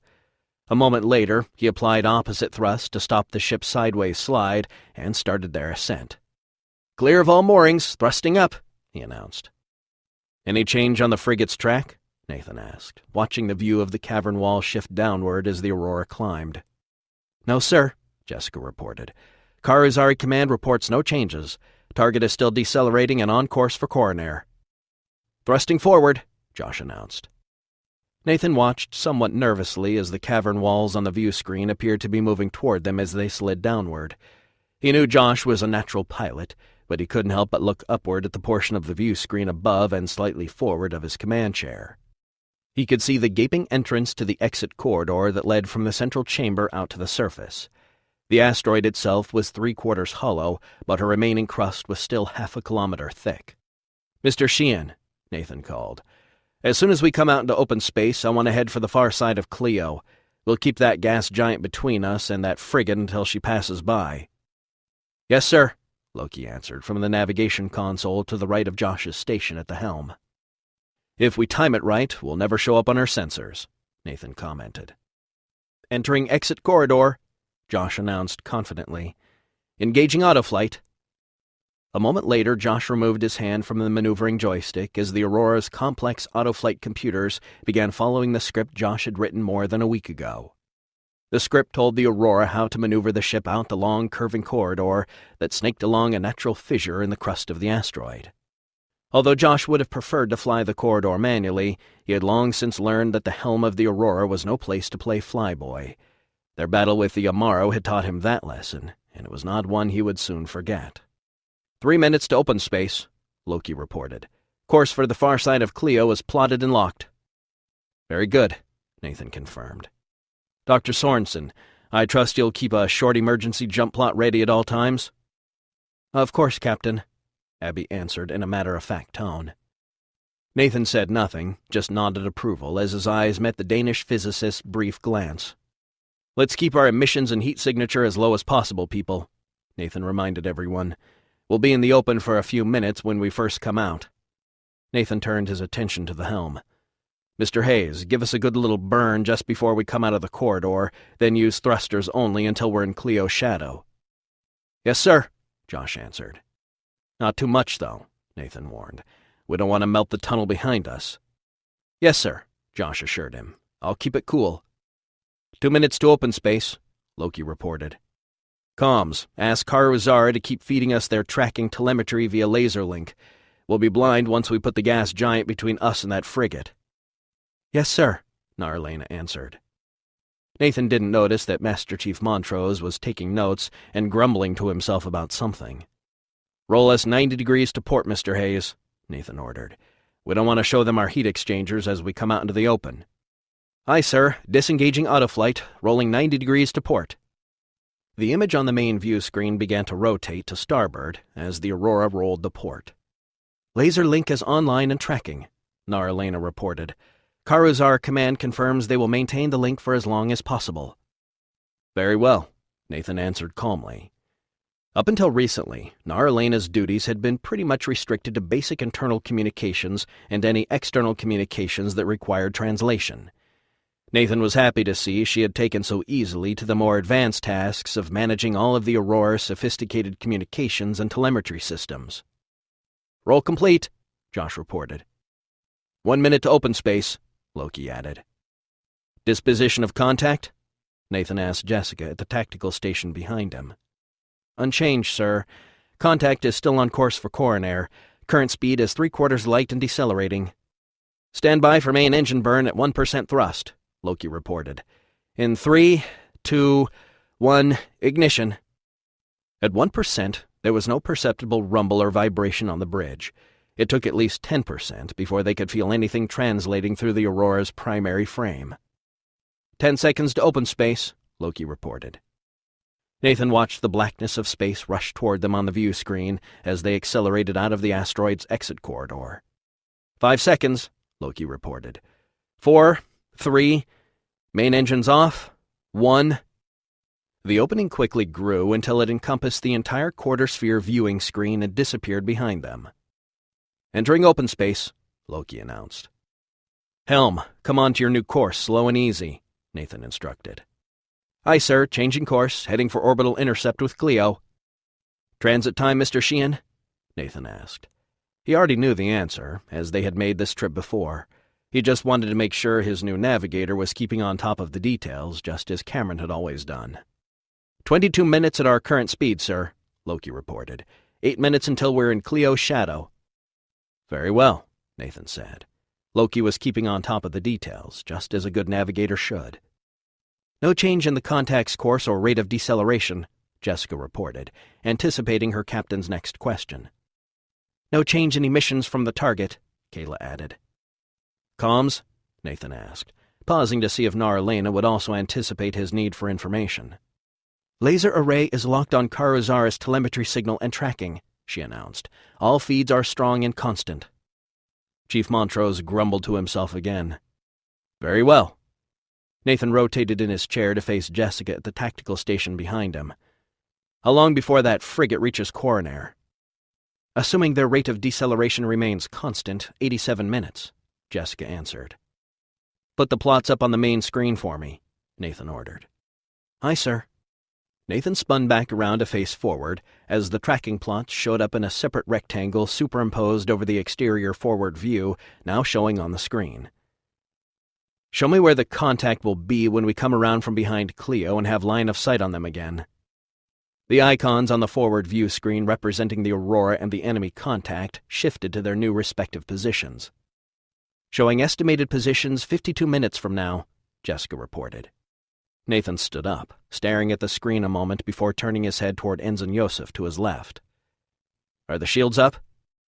"From their emissions profile, I'd say no, sir," Ensign Yosef answered.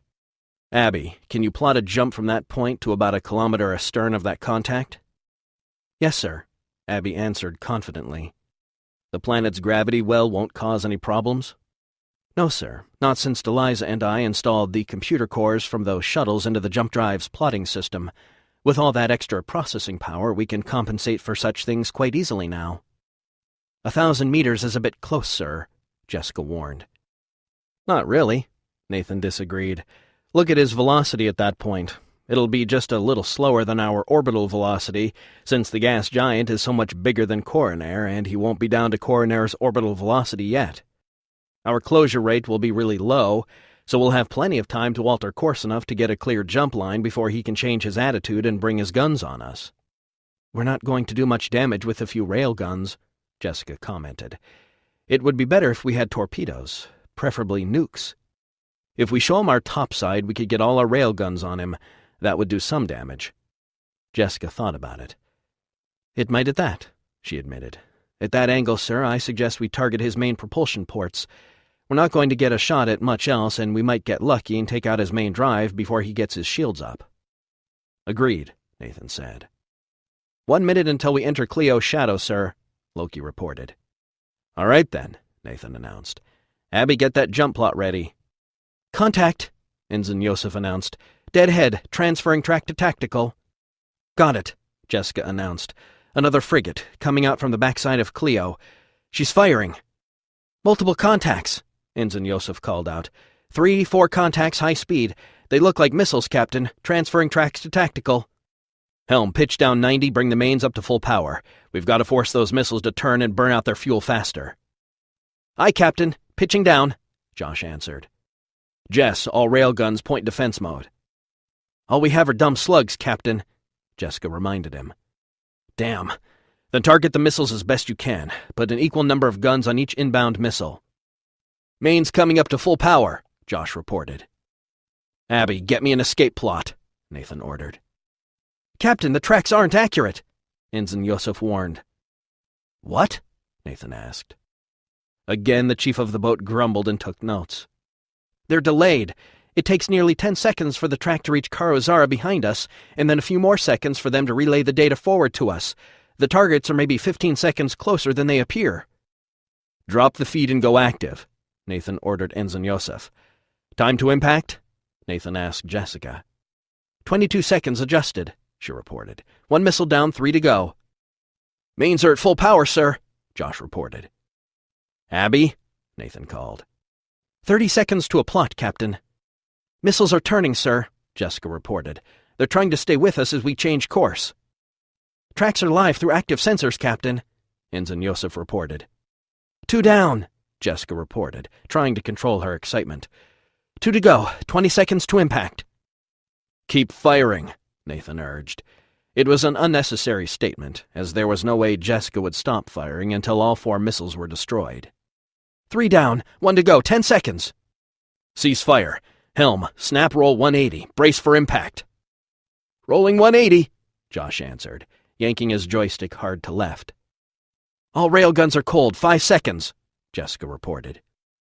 "All hands, brace for impact," Naralena called over the shipwide call system, sounding the impact siren immediately afterward. "Roll complete," Josh reported. 2 seconds, 1, impact! The bridge vibrated and rumbled as the last remaining missile struck their reinforced underside. "Damage report," Nathan ordered. "Stand by," Jessica answered. "Ready to jump, Captain," Abby announced. "Do it," Nathan ordered. "Jumping." The view screen dimmed as the blue-white flash of the jump drive filled the screen and lit the inside of the bridge for the split second it took for the jump to complete. "Jump complete," Abby reported. "Position?" Nathan asked. 5 light minutes down course," Abby reported. "We're about 4 light minutes past Cleo," Ensign Yosef reported. "Minor hull damage, Captain," Jessica reported. "If you hadn't rolled to show them our belly, it would have been worse. We're lucky they didn't use nukes," she added. "I'm pretty sure they wanted us intact," Nathan observed. "Which ship is closer to Corinari?" "Stand by," Jessica responded. "Damn it." "What is it?" Nathan asked. "I have to recalculate the positions of both contacts based on their last known positions. Give me a moment. Okay, got it. If the frigate by Cleo, the one that fired on us, if she changes course, she'll get there about 10 minutes earlier than the first frigate." Not much of a difference, Nathan thought. There's a chance that the first frigate still doesn't know about us or that the second frigate has fired on us. She may not even be at battle stations yet. What's the signal time between them? "About 10 minutes, Jessica answered. "Helm, new intercept course on the first contact." "Plotting," Loki answered. "Coming about," Josh stated, starting his turn while waiting for Loki to give him an accurate heading. "Same plan as before, Abby. We match his speed and jump in behind him. About 500 meters, if you please." "Yes, sir," Abby answered. "New intercept course plotted and locked, Captain." "Coming to new intercept heading," Josh answered. "Match the speed of the target, Mr. Hayes," Nathan ordered. "Aye, sir, decelerating to match target speed." "Be ready to pitch down to bring all guns to bear, Mr. Hayes," Nathan reminded him, "just as soon as we come out of the jump." "Yes, sir." "All railguns are pointed up and ready to fire, Captain," Jessica reported. "Very well." "Jump plotted, Captain." "Whenever you're ready," Nathan granted. "All hands, prepare to jump," Abby announced ship-wide. "In 3, 2, 1, jump." "Wait!" Jessica cried out as the blue-white flash filled the room. "Jump complete," Abby announced, suddenly becoming aware of Jessica's last-second warning. "Oh, God!" Nathan looked up at the main view screen. Behind the rectangular display floating in the middle of the screen that showed the tactical plots, the view of space outside the ship was filled with the image of the tail end of the Ta'akar frigate coming at them fast. "Helm, full reverse," Nathan ordered. "Full reverse, aye," Josh answered, as he brought the deceleration thrusters up to full power. 10 seconds to impact, Jessica announced. "Captain, I can flip her over and use the mains." "No time," Nathan cried. "Sound collision alert." "Collision alert! Collision alert!" Nara Lena announced ship-wide. "All hands brace for impact." The main view screen was now filled with a view of the frigate's stern as it rushed toward them. Nathan noticed that, oddly enough, the tactical plot in the display in the middle of the view screen still showed them about 500 meters astern of the frigate. "Jesus!" Nathan swore, clutching the armrests on his command chair. Josh and Loki grabbed the rails on the sides of their consoles, as did everyone else on the bridge, as they braced for the impact that was about to occur. Suddenly, the main view screen went black for a moment. Then the red-tinged lighting in the bridge switched back to its usual amber white, and the image on the view screen switched back to the standard outside view facing forward, which was now the cavern wall inside the Karozara asteroid base. "End simulation," Deliza stated over the comm system. "Saw that one coming," the Master Chief mumbled. "And we just finished fixing the bow, too," Josh joked. "What the hell happened?" Nathan asked as he turned toward Abby. "I don't know, Captain. We jumped to the correct position." "Our closure rate was too high," Jessica interrupted. "I think that was my fault, sir," Josh admitted. "I was trying to match the target speed indicated from real-time tracking." "Karuzara's position was closer than our position after we jumped away from the second contact," Jessica explained. "Abby and I did our calculations based on that data since it was more up-to-date. I guess our revised data never got pushed to the helm displays." "So you're saying it was a software glitch?" Nathan asked, somewhat surprised, as the Aurora software was probably the most thoroughly tested software in existence, at least back home in the Sol system. "Not a glitch, really," Abby explained. "The software was not written with jump drive tactics in mind, Captain. We have been manually compensating for such variations as we go." "Well, that's obviously not going to work," Jessica surmised. "Better we find out now in a drill," Chief Montrose insisted. "Captain," Deliza began as she came out of the captain's ready room and entered the bridge, her data pad in hand. "I believe we will need to develop a set of algorithms that will track both live sensor data as well as data that was taken earlier from less distant locations, and then decide which one is more accurate and thus should be utilized." "Sounds complicated," Nathan said, stating the obvious. "Yes, considerably," Deliza agreed, "but not impossible. However, we will require assistance." "Chief, contact the Corinarians," Nathan ordered. "I'm sure there are a few more programmers available on Coronair." "Right away, sir," the chief promised. "Nice job on the simulation, by the way," Nathan congratulated Deliza. "Thank you, Captain," Deliza answered. "I try to make them as real as possible." "Well, the vibrations from the main drive were a nice touch. Oh, and the missile impact as well. How did you do that?" "Sinusoidal waves through the gravity plating under the deck," she bragged. "Quite easy, really. In time, I can probably simulate the feeling of acceleration as well." "That won't be necessary," Nathan insisted. "Captain," Abby said, "what Deliza is suggesting is no small task. In fact, it may require the redesign of several interfaces." "Well, we can't run the risk of slamming into the back of targets now, can we?" Nathan stated.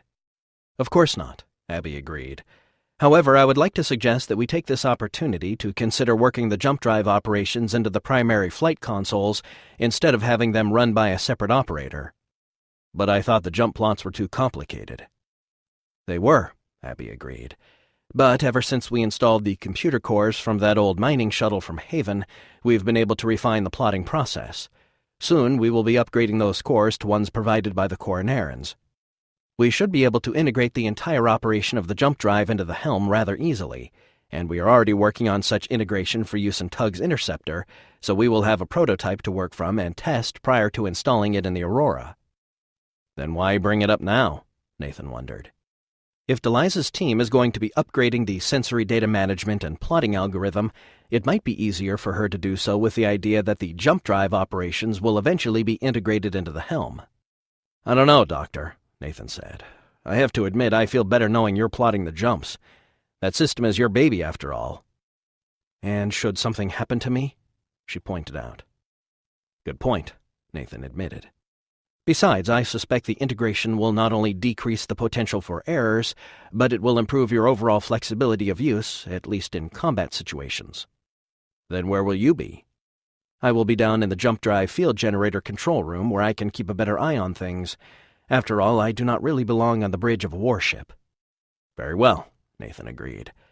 "However, I would like you to remain on the bridge and monitor the jump plots for a while after the system is integrated, just to be sure." "Of course." "Would you like me to load up another simulation, Captain?" Deliza asked. "Yes, please." "Captain," Naralena called from the comms station.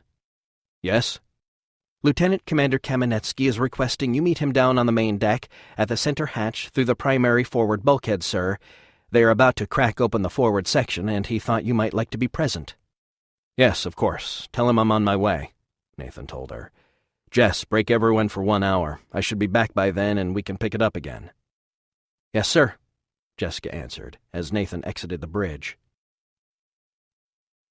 "Wow," Nathan commented, as he approached the main hatch that led through the primary forward bulkhead into the bow of the ship. Vladimir and 3 of his repair teams were standing nearby, waiting for clearance to enter the forward compartment. "It's been a while since that light was green," Nathan added, pointing to the pressure status light above the hatch. "For more than a month, ever since they had first rammed the Ta'akar battleship Campaglia and tore a hole in the Aurora's bow, that light had been red, indicating that the compartment on the other side of the hatch was unpressurized. For most of that time, there had been a temporary airlock set up around the hatch, allowing them to go into the compartment and conduct search and rescue operations, as well as to salvage needed equipment and supplies from the depressurized areas." "I see you removed the temporary airlock," Nathan commented. "The forward compartment has been pressurized for nearly an hour now," Vladimir explained. "The Corinarian technicians outside are finishing their inspection, checking for leaks. We have also been watching the pressure inside the compartment. There have been no changes." "Then what are we waiting for?" Nathan asked. "Let's go in and take a look around." "It is still very cold in there," Vladimir warned. "Maybe 5 degrees. "I'll be fine," Nathan insisted. "You're not the only one who grew up with snow. Vancouver, remember?" "Bah, that is the tropics compared to my village," Vladimir insisted. "Cheng, comms," Narlena's voice called over the comm set. "Cheng, go ahead," Vladimir answered. "Sir, Mr. Tonkin reports they have confirmed a good seal. You are cleared to enter." "Copy," Vladimir answered. "We are opening the hatch now." Vladimir tapped his comm set to kill the connection and signaled to the first repair team. "Open it." The 4-man repair team removed the metallic tape that had covered the hatch seal. The tape was designed to change color if the hatch seal was leaking, which it had not. They also removed the yellow caution strips that had been crisscrossed over the hatch, warning anyone who might have considered opening the hatch when the forward section had been sealed off. Although Nathan had seen pictures and video footage from the search and rescue teams, as well as the team that had gone in to salvage equipment and supplies, this would be the first live inspection that Nathan would be making of the damage that was caused when he rammed the Compaglia more than a month ago. The technician pulled the locking lever open, breaking the seal on the hatch. There was a slight hiss of air as the minor difference in pressure between the two compartments equalized. "Check the mechanism and make sure the auto-close works properly before re-engaging the system," Vladimir instructed the repair team. "Smells strange," Nathan commented. "Like burnt circuits and metal." "Duh," Vladimir agreed. "There were several fires in there. They were extinguished when you backed out and the entire section vented to space. The smell will go away once everything is cleaned and repaired and the section has chance to ventilate properly." "Is it going to stink up the rest of the ship?" Nathan asked. "Niet. Each main compartment has its own environmental system. They are all interconnected in case one fails, but normally they do not mix the same air. This prevents contaminated air from spreading throughout the ship." "Like the bridge?" "Duh. The entire command deck has its own system, as does the flight deck, main deck, lower deck, and engineering." "Shall we?" Nathan asked. "After you, Captain," Vladimir answered. Nathan stepped through the hatchway into the forward compartment. The inside was unevenly lit, with a few of the lighting panels flickering off and on. The corridor stretched out in front of him, running forward all the way to the bow. However, the lights at the forward end were all off, having been damaged during the collision. "Light?" Nathan asked the technician behind him.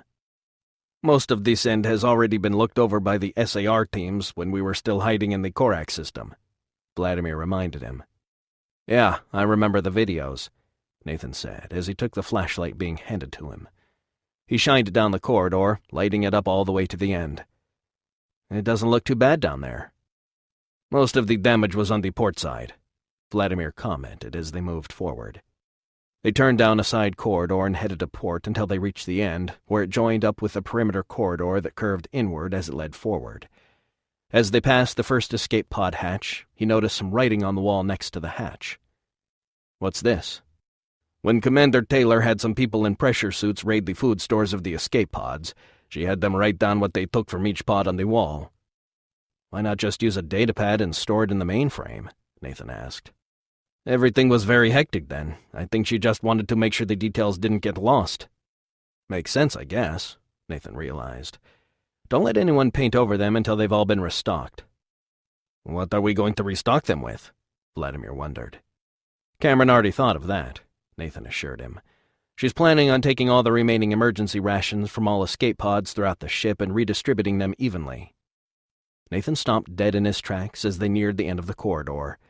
The side bulkheads were smashed in, and the overheads were crumpled and twisted down and inward.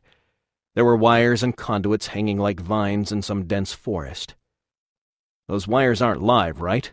Nathan inquired. "No, they have been powered down for weeks now," Vladimir assured him. "You're probably going to have to gut most of this," he commented as he worked his way forward. "The Garuzari technicians already removed a lot of the heavier stuff," Vladimir told him. "They had to in order to put in new bracing across the top quarter there," he explained, pointing upward to the port side. "You can see where they cut through some of the wreckage just to get it out of the way." "We're not all the way forward yet, though, are we?" Nathan observed. "No, not quite. There's still some more beyond this, but it's probably all smashed in just like this. Nathan climbed carefully through the debris, pushing wires and conduits aside and stepping over twisted ducting that had fallen to the floor. There's no way the SAR teams could have gone beyond this, Nathan observed. Not in full pressure suits, that's for sure. Nathan continued forward, with Vladimir following behind as they snaked their way forward. I think we might be better off just to gut all of this and turn it into a big storage area, Vladimir observed. Most of these are just storage bays and maintenance lockers anyway. They got past the forwardmost point in the bow where the corridor cut back across to the starboard side. The central corridor was completely blocked off by a collapsed bulkhead, and more twisted wreckage blocked the starboard corridor. We're never going to get through that, Nathan said. We'll have to circle back around. Wait, Vladimir said, moving past Nathan. This panel is just hanging by a thread. He yanked on the large panel and it came crashing down to the deck. Behind it was more open corridor. Only this corridor had something else inside of it. The frozen, deformed bodies of several dead Ta'akar soldiers. Their faces and hands were swollen and bluish, and their eyes had burst forth from their sockets, the swollen, ruptured eyeballs hanging by their optic nerves. Most of them had also suffered other trauma.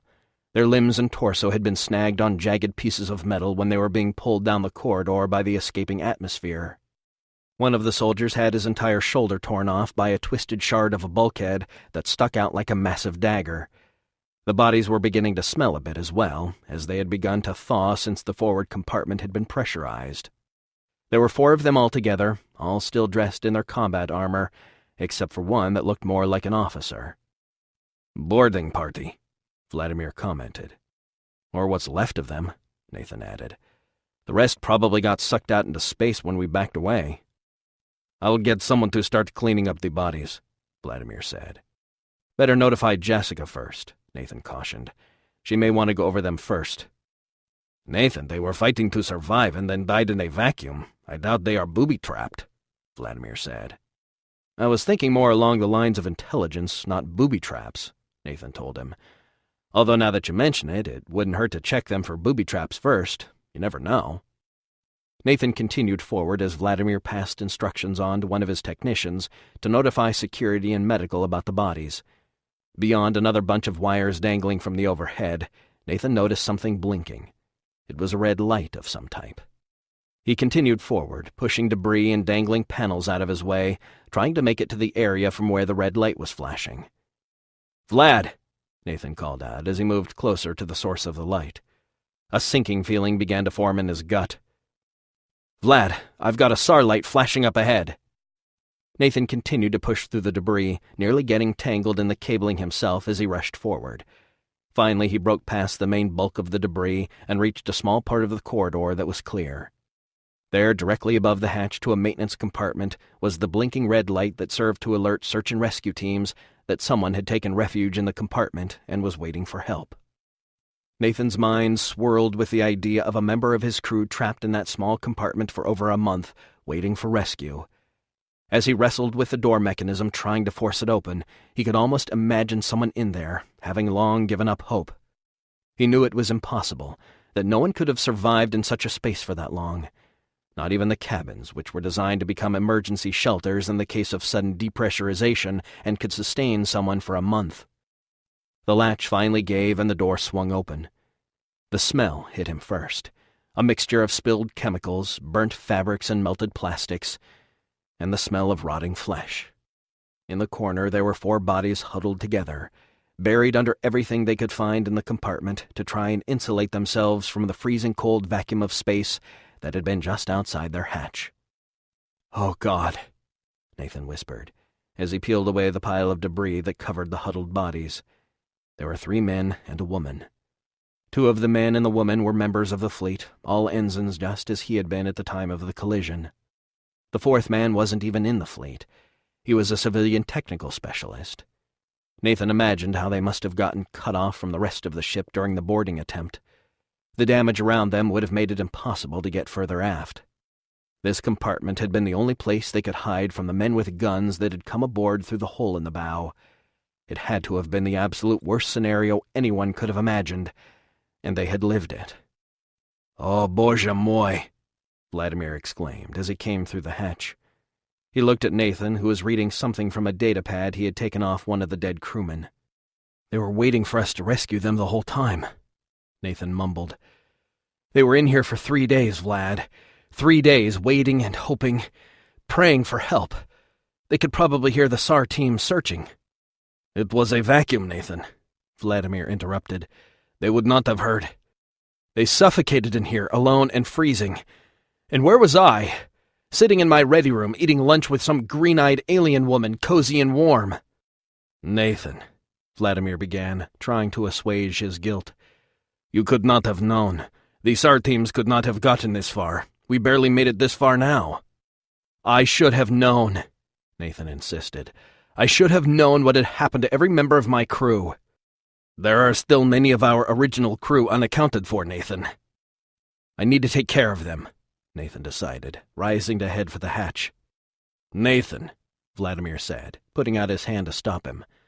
"Go back to your drills. Let us take care of this."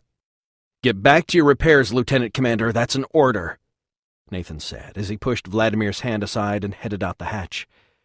"I'm going for some body bags." Vladimir stood silently as Nathan stepped through the hatch and back into the corridor.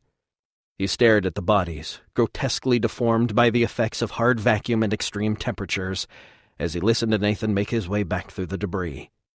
He reached up and tapped his comm set, somberly speaking into the wire-thin microphone that hung down from his left ear along his cheek. "Comms, Cheng. Connect me to Karazara Command, please."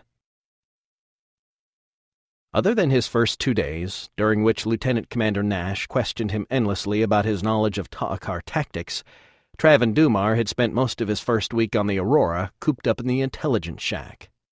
A large, dimly lit room, it was filled with workstations and displays that seemed constantly manned. Most of the work consisted of studying old communications traffic and past arrival and departure logs of Ta'akar ships from both the Darvano system and her nearest neighbor, Savoy, only a light year away. Other than the intel shack, his quarters, the galley, and the head were the only other spaces he regularly visited. So when Lieutenant Commander Nash asked him to inspect the dead Ta'akar bodies found in the forward section of the ship, he welcomed the opportunity for a change of scenery. After 10 days aboard the Aurora, he still had no idea if or when he might have an opportunity to get a good look at Redmond Tugwell in person, which had been his sole reason for volunteering in the first place. The original hull breach had affected only the main deck, so his journey would be a short one. After traveling down the main ramp from the command deck on which the intel shack was located to the main deck directly below, he made a U-turn and headed forward down the central corridor. As he approached the previously sealed-off entrance to the forward section, he could see 2 men standing off to one side talking. He recognized the man facing him as the Aurora's chief engineer, Lieutenant Commander Kamenetsky, whom the crew normally referred to using the acronym Cheng. However, the other man had his back to him. The second man was not wearing an Aurora uniform, nor that of the Corinari, although the man's pants were of Corinari issue. As he closed the distance between them, the unknown man's features became recognizable, even from behind. It was the same hair, the same build, the same mannerisms. It was the man he had been seeking, Redmond Tugwell, the leader of the Karozari, the rebels who had plagued the Ta'akar Empire for the last 30 years. He could not help but stare at the man's face as he walked by. He was older than Dumar remembered, much older, and his facial features had changed somewhat. It was possible they had been altered by whatever injuries he had sustained on that day 37 years ago. The explosion Dumar had witnessed had been so immense that there had never been any doubt that it had taken the life of this man. Yet here he stood, alive and talking. "Gentlemen," Dumar greeted politely as he passed the 2 men in the corridor.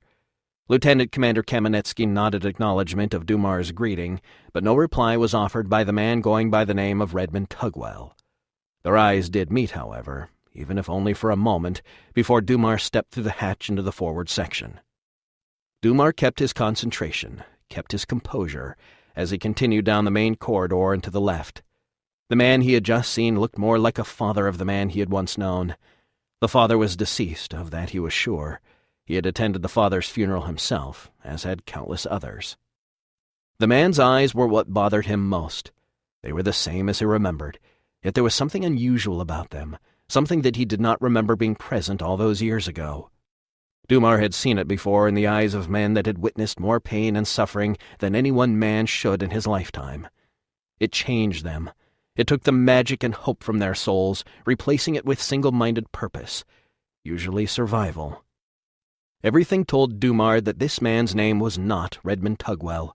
He was the man he had seen perish in a nuclear blast back in the Poly system nearly 4 decades ago.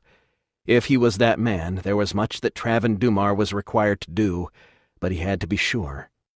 There was too much at stake now to risk making even the slightest of errors. The entire future of the Ta'akar Empire and the worlds of the Pantoris cluster could rest on what Traven Dumar did in the very near future. He had to move carefully. He had to be cautious. Now was not the time to charge into action. Now was the time for careful planning, subtlety, and discretion. Action would come later, when he was certain beyond all doubt of the true identity of Redmond Tugwell. Nathan had said nothing to the staff and medical when he came in to get the body bags. He had simply marched up to Dr. Chen and asked where they were stored. Everyone in the department had been smart enough not to inquire further. He expected they could all read it on his face, as could those he passed in the corridors on his return trip forward. They all simply assumed the appropriate position of attention as he passed and said nothing. Everyone except for Tug. "Captain, a word?" Tug asked politely, cutting him off not 10 meters from the entrance to the forward section. "Can it wait, Tug?" Nathan asked. His tone of voice inferred that it was not a question, but more of a statement. "I'm a little busy right now." "I'm afraid it cannot," Tug insisted. He gestured to a nearby compartment, one of the empty offices that would eventually be used by the Corinari Aerospace Wing once it was officially assigned to the Aurora. Nathan glared defiantly at him. "I promise it will not take long," Tug added. Nathan knew enough about Tug to know that it would be hard to deny him his request. The man had a way about him, the ability to get others to do his bidding without having to issue direct orders. Nathan, however, was in no mood to be lectured, not by Tug or anyone else for that matter. Not now. Nathan turned and stepped into the compartment. Tug followed him through the hatch, closing it behind him to ensure privacy. When he did so, Nathan knew he was not going to like what the old man had to say. "Is there something bothering you, Nathan?" Tug began. "Yeah, you might say that," Nathan answered. "But you probably already know about the 4 half-frozen members of my crew lying in my bow right now. Otherwise, you wouldn't be here." "Yes, but I am not here about the 4 bodies you discovered," Tug explained. "I am here because of the way you are handling it." "The way I'm handling it?" Nathan repeated, his irritation beginning to show. "I'm handling it by respectfully packaging up the bodies of my fallen crew. That's how I'm handling it." "You are handling it like a scrub ensign straight out of training." "I am a scrub ensign straight out of training, remember?" Nathan shouted back. "Not anymore," Tug shouted. "You are the captain of a warship, and on warships people die. You may not like it, and you certainly cannot change it, but you do have to deal with it."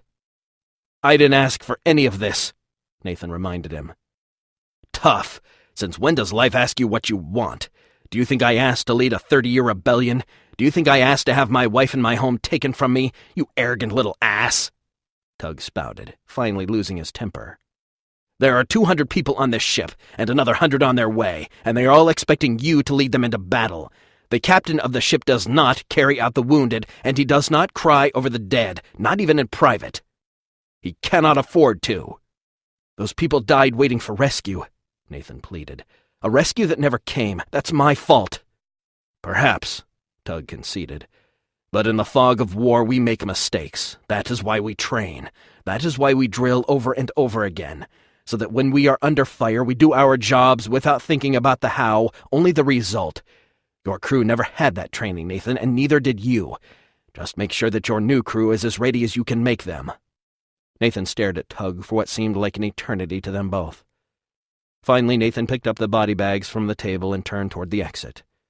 After 2 steps, he stopped and, without looking back, said, "My biggest regret is that those 4 did not get buried with the same honors as the rest of their shipmates." As Nathan started for the exit again, Tug responded, My biggest fear is that there will be many more opportunities to bury our bravely fallen, and much sooner than any of us would like." Nathan paused and looked back at Tug. "Arrogant little ass, huh?" Nathan smiled. "That's what my sister Mira used to call me." Nathan stepped through the hatch and continued the last 10 meters to the entrance to the forward section. A team of 4 technicians were already in the compartment on the other side of the hatch.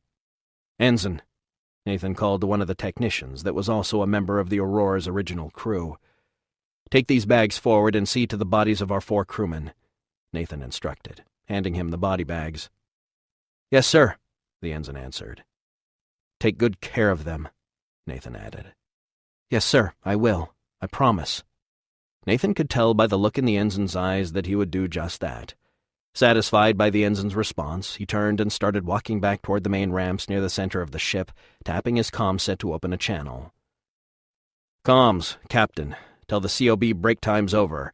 Have Deliza load up another simulation. I'll be there shortly." "Mr. Dumar," Jessica greeted as she entered the storage room, where he was going through the belongings collected from the dead Takaran soldiers earlier. "Find anything interesting?" "Possibly," he admitted. "Takaran boarding parties generally do not carry anything on them that would be of any use to the enemy, and most of the bodies were no exception. The body of the officer, however, might have provided something of use. I do not believe he was a member of the boarding party, at least not under normal circumstances. His unit patch was different than the others. He was a member of the support group. I believe you call them quartermasters. I doubt he had any training in boarding actions. He was probably just the closest officer to the action at the time." "Yeah, I helped fight them off," Jessica explained. "They didn't seem very organized, more like a, hey, everybody grab a gun and join us kind of group." "You may be right, Lieutenant Commander, and you should be thankful. Takaran boarding parties are not known for their failures." "You see, that's useful intel. Why didn't you tell me that before?" she asked. "You did not ask," Dumar responded. Jessica grunted. "Yeah, you're an intelligence officer, that's for sure. So what did you find?" "This," Dumar answered, holding up a small flat device not much bigger than the palm of his hand. "What's this?" she asked. "A datapad of some sort?" "More of a communication pad. It is used for sending and receiving personal messages." "You mean like to friends and family?" "Possibly, yes." "But not for military messages?" "Definitely not. The Empire has a far more sophisticated messaging system than this. They use point-to-point messaging. These devices use broadcast topologies." "Meaning they send it out to everyone, but only the person with the right address bothers to receive it?" "Precisely," Dumar confirmed. "Yeah, not very secure. What do you make of it?"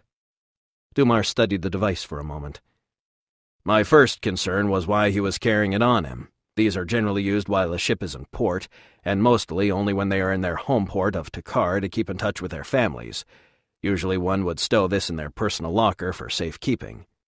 However, if he had only recently left port, he might have kept it on him for sentimental reasons, as they also store pictures and video clips to remind them of home. Many will do so for at least a few weeks until they get over missing their families." "But this happened in Tarawa," Jessica pointed out. "That's what, 4 light-years from Takara? It would take months to make that journey." 3.9 light-years to be exact, and it would take approximately 142 days at top speed. "So why was he carrying it on him?" Jessica wondered. "The more important question would be, why was it encrypted?" Dumar asked. Jessica looked at him. "And not just any civilian encryption," Dumar added. "Floating point, floating key, 10,000-bit encryption." "I'm not a crypto geek," Jessica admitted, "but that sounds like some serious encryption to me." "It is," Dumar assured her. "Very much so." Jessica continued studying the device as she spoke. "So why was a junior officer in a support unit carrying around an encrypted personal messaging device while on a boarding action for which he was not trained almost 5 months from home?" "My best guess is that he expected to send or receive a message from someone at any moment." "But as I understand it, the Compaglia came out of FTL and went straight into her attack on the Karazari encampment. That suggests that she was sent there from Takara for that express purpose." "Agreed." "The Karazari?" Jessica wondered. "Maybe he was a mole or a double agent." "It is possible," Dumar agreed. "But it is also possible that he was planning on sending a message to friends or relatives, or even a mistress in the Tarawa system. That is also a common practice among the nobles in Ta'akar society." "One in every port, huh?" Jessica joked. "Excuse me?" "An old Earth expression. Then you don't think it looks suspicious?" "If it were not for the encryption, I would say no." "Yeah, that makes you wonder, doesn't it? I'll have Ensign Willard take a crack at the encryption on this thing," she said. "Maybe there will be some messages still on it that will tell us something." "Ensign Willard?" Dumar asked, trying to hide his curiosity. He remembered the late Captain de Winter mentioning the young mutineer before the captain had departed on his attempt to recapture his ship and take possession of the Aurora by force. "I do not remember seeing his name on the crew roster." "He's not," Jessica explained. "He's the guy who led the mutiny on the Amaro." "A noble led a mutiny?" Dumar said, doing his best to sound surprised. "Not a noble, a common officer. He's Corinari, actually. He's been helping us out, providing us with intel and such." "I see. What were his duties on the Amaro?" "Comms and crypto." "Interesting. I can see how he might be of service. I would like to meet him someday and thank him for his brave actions. I am sure he saved countless Corinarian lives on that day, perhaps even my own." "Listen," Jessica interrupted, suddenly having an idea. "You used to work in intel and mission planning and such back when you served the Ta'akar, right?" "Yes, but that was many years ago." "Tell me what you think of this idea. The Amaro was due to stop in the Savoy system in a few weeks to pick up some inductees and ferry them back to Takara. Willard suggested that we use the Amaro's transponders and pretend to be the Amaro, go to the Savoy system and make the pickup using the Amaro's shuttles. The captain thinks it could buy us some additional time to put together our little alliance before the Ta'akar come a-knockin'." "Interesting idea," Dumar admitted. "Do you think it'll work?" "Yes, it might," Dumar agreed. "In Savoy it might. They are not as industrialized as the Darvino system." "Yeah, that's what Willard said." "But it is not without risk," Dumar warned. "If you are successful, it might buy you the extra time your captain seeks, but if unsuccessful, you could be losing time as well." "Would you recommend it?" Jessica wondered, as she picked up Mr. Dumar's datapad and scanned the list of items found on the dead Takaran soldiers. Dumar was very careful not to recommend Ensign Willard's plan with too much enthusiasm. A trip to the Savoy system might present him with a golden opportunity, but if he was too eager, the lieutenant commander might become suspicious of him as well. "The success of the mission hinges on two things. First, you must have a convincing officer and guards for the trip to Savoy. That will be key, as they will be speaking with the garrison staff directly when they pick up the conscripts. Second, if another Ta'akar warship enters the system, you will be instantly exposed, as they will scan you to verify your identity, regardless of the ID codes your transponder is sending out." "You didn't answer the question," Jessica said. "I do not believe it is my place to make that call," Dumar defended. "However, the plan is sound and it could work, but ultimately it is up to the captain to decide if it is worth the risk." "Nice. I like the way you worded your answer.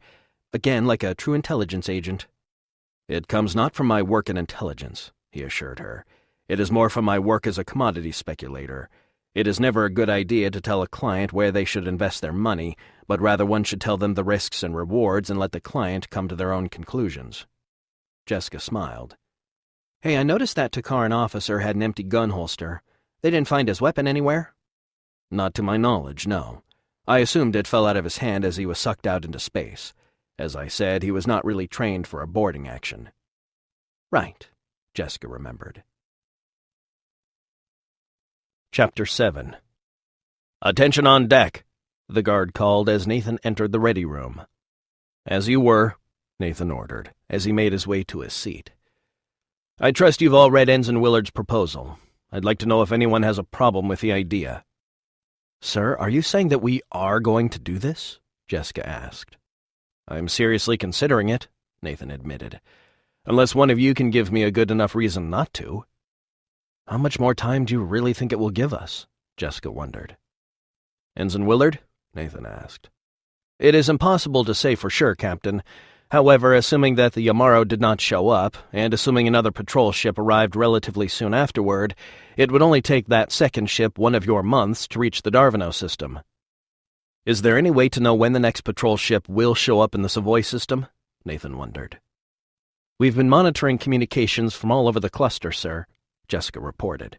The Corinarians have also shared all their arrival and departure records. The Ta'akar appear to keep at least one fairly regular patrol schedule. However, they also like to maintain a random patrol, surprising the systems within the cluster with irregular visits. They've even been known to double back a few days later just to check. Our best guess is that the Savoy system is due for a visit within the next month. "Tug?" Nathan asked, wanting to get the opinion of the Karozari leader. "Lieutenant Commander Nash's assessment is accurate, at least as much as is possible. So if the Yamaro doesn't show up, the worst-case scenario is that we get a visit 1 month later," Nathan surmised. "That would be about 5 to 6 weeks from now. What if a patrol ship doesn't show up, and they don't believe we're the Yamaro? How long do we have then?" "It would take about 2 weeks for a message to reach Ta'akar Command," Ensign Willard stated. "At that point, they would either dispatch a ship from Takara, which would take about 6 months, or contact a ship that is already in the area, which, again, could arrive within a month, even less if they happen to be close by." "Sir, what bothers me is that we won't really know either way," Jessica pointed out. "Knowing we have to be ready to fight in a month requires a completely different build-up than knowing we've got 6 months."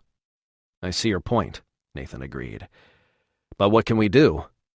"We could put a spy in the Savoy system," Julia suggested. "We have been talking about trying to make contact with Karozari that might be hiding out in the Savoy system. We just have not had a way to get anyone in place." "What good would a spy be?" Jessica asked. "It would take a year for a message to reach us." "Not if you jumped into close proximity to the system," Julia suggested. "She may be right, Captain," Tug concluded. "We could set up regular contact appointments. We could jump in, wait for a broadcast from the agent on the surface, and then respond appropriately if a message is received." "We don't know that the Aurora is always going to be available for such missions," Nathan warned. "The Corinarians are making remarkable progress on the miniaturized version of the jump drive, Captain," Abby added. "They expect it will be ready for testing in another week or 2. "If it works, we can make regular contact jumps," Tug stated. "Who would you send to the surface?" Nathan wondered. "I would be the logical choice," Julia offered. "She does have extensive experience in covert intelligence," Tug pointed out. "And if there are still any Karozari in the Savoy system, they will recognize Julia and trust her." Nathan looked at Jessica, well aware of her distrust for Julia.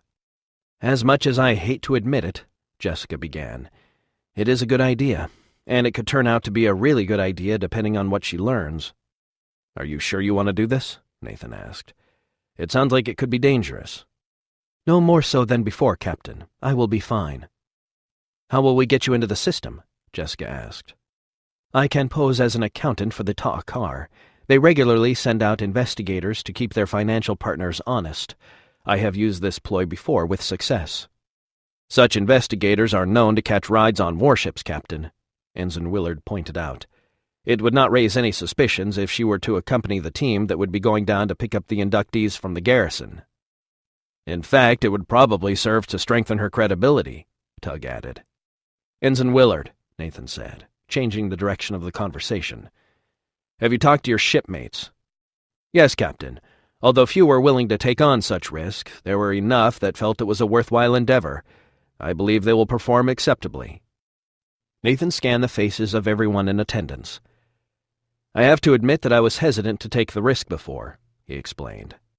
"However, if we can get boots on the ground and get some real intel, especially an early warning of trouble headed our way, it makes the risk that much more acceptable."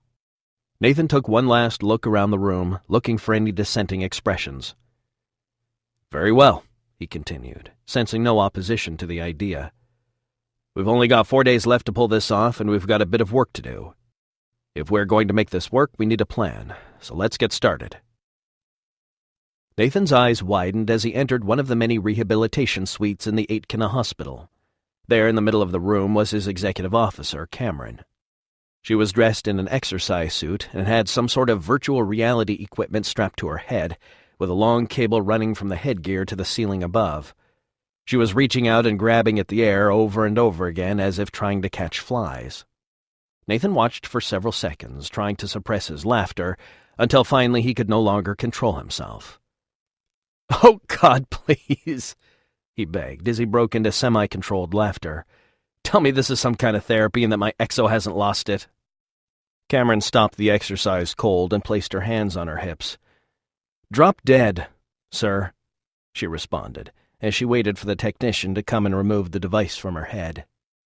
"What were you trying to catch?" Nathan asked. "Little floating balls," Cameron answered. "Why?" "Hand-eye coordination testing, sir," the technician answered as he removed the apparatus from Cameron's head. "Ah, did she pass?" "She always passes," the technician assured him. Cameron flashed a sarcastic smile at him. "What are you doing here?" "I brought the bodies of the 4 crewmen I found in the bow. The Corinarians are going to store them in their morgue until we have a chance to arrange a burial ceremony." "You should have assigned that task to a junior officer, Nathan," Cameron scolded. "And miss all this?" Nathan teased. "Actually, I did. I just hitched a ride. I needed to talk to you." "About what?" Cameron inquired. "Not here." A few minutes later, they were back in Cameron's room. As there was always a Corinari guard posted at the door, it was about as secure a location as they would find in the entire hospital on short notice. "What's going on, Nathan? Why all the secrecy?" Nathan handed her his data pad. She pressed her thumb to the biometric scanning window on the device to unlock it. Other than himself, Cameron, Jessica, and Vladimir were the only other people that had access to his data pad. "What's this, a mission brief?" she asked as she looked it over. "Yeah, Jessica recommended we compartmentalize it. Need to know and all that." "Jessica thinks there are already spies on our new crew?" "No, Jessica thinks there are spies everywhere." Cameron's eyes widened as she read the mission brief. "You're going to masquerade as the Amaro? Seriously?" "It worked before," Nathan commented.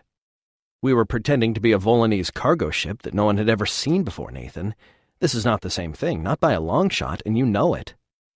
"Please, Commander, read on before you decide I'm a complete idiot," Nathan urged. Cameron flashed another smirk at Nathan as she continued reading. "Do you really think we'll gain that much time if we pull this off?" she asked a few moments later. "That's exactly what I thought until Jalea suggested that she could remain there to gather intel and make contact with any Karuzari hiding in the system. If we're unsuccessful, at least she'll be able to warn us."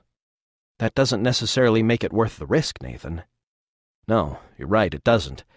But just putting Jalea on the ground there could be worth it. For all we know, word of what happened in the Darvano system may have already leaked out." "I thought the Corinarians said that no other comm drones had been dispatched." "Yes, but in all the chaos, it is possible that they missed one.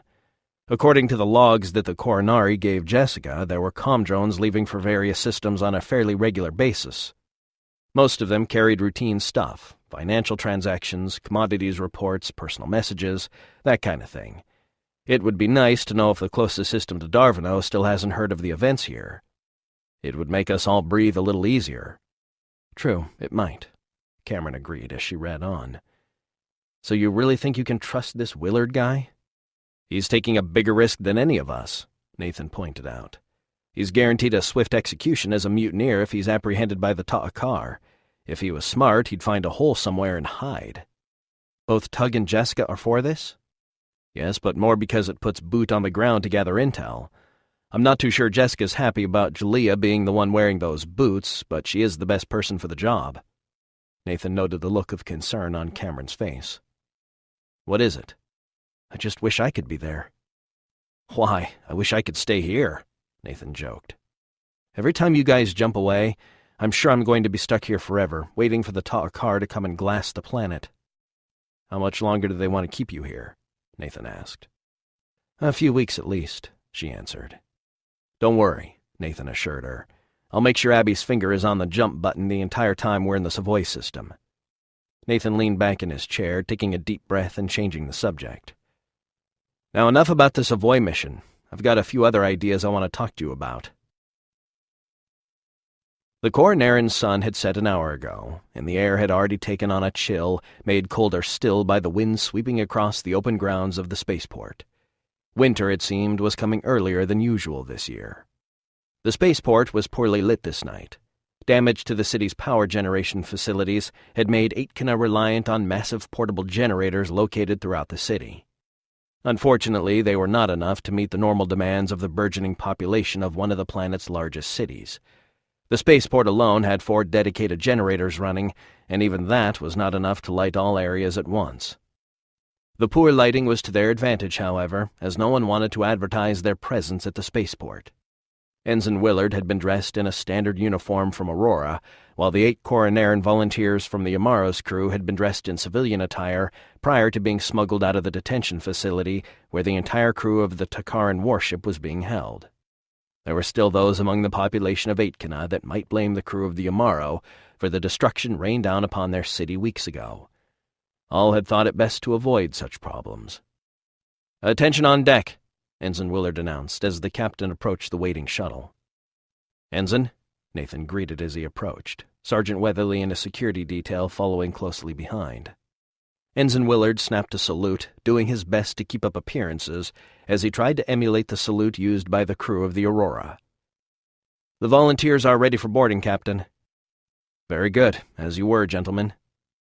Nathan stopped and looked over the group of men, all members of the Amaro's crew, all of them also having fought to liberate the Aurora from the hands of the Ta'akar. "I want to thank you all for volunteering for this mission. Each of you has already done more than your part. Ironically, all of you fired the first retaliatory shots on behalf of your homeworld. Yet here you all stand, unrewarded, imprisoned on the very same world you risked your lives to protect. I'm sure you've all been told time and time again how it's for your own safety." Nathan looked them over once more. "Yeah, I wouldn't have bought that either." He took a deep breath before continuing. "I cannot promise you your immediate freedom upon your return, nor the freedom of your shipmates. However, I can offer you a chance to work on the Amaro as free men, or perhaps even on the Aurora as members of my crew. You will not be required to serve in either capacity, and you may choose to return to the detention center if you desire until this conflict is over. The choice will be yours. But I promise you this much, you will have a choice, as will all of your shipmates.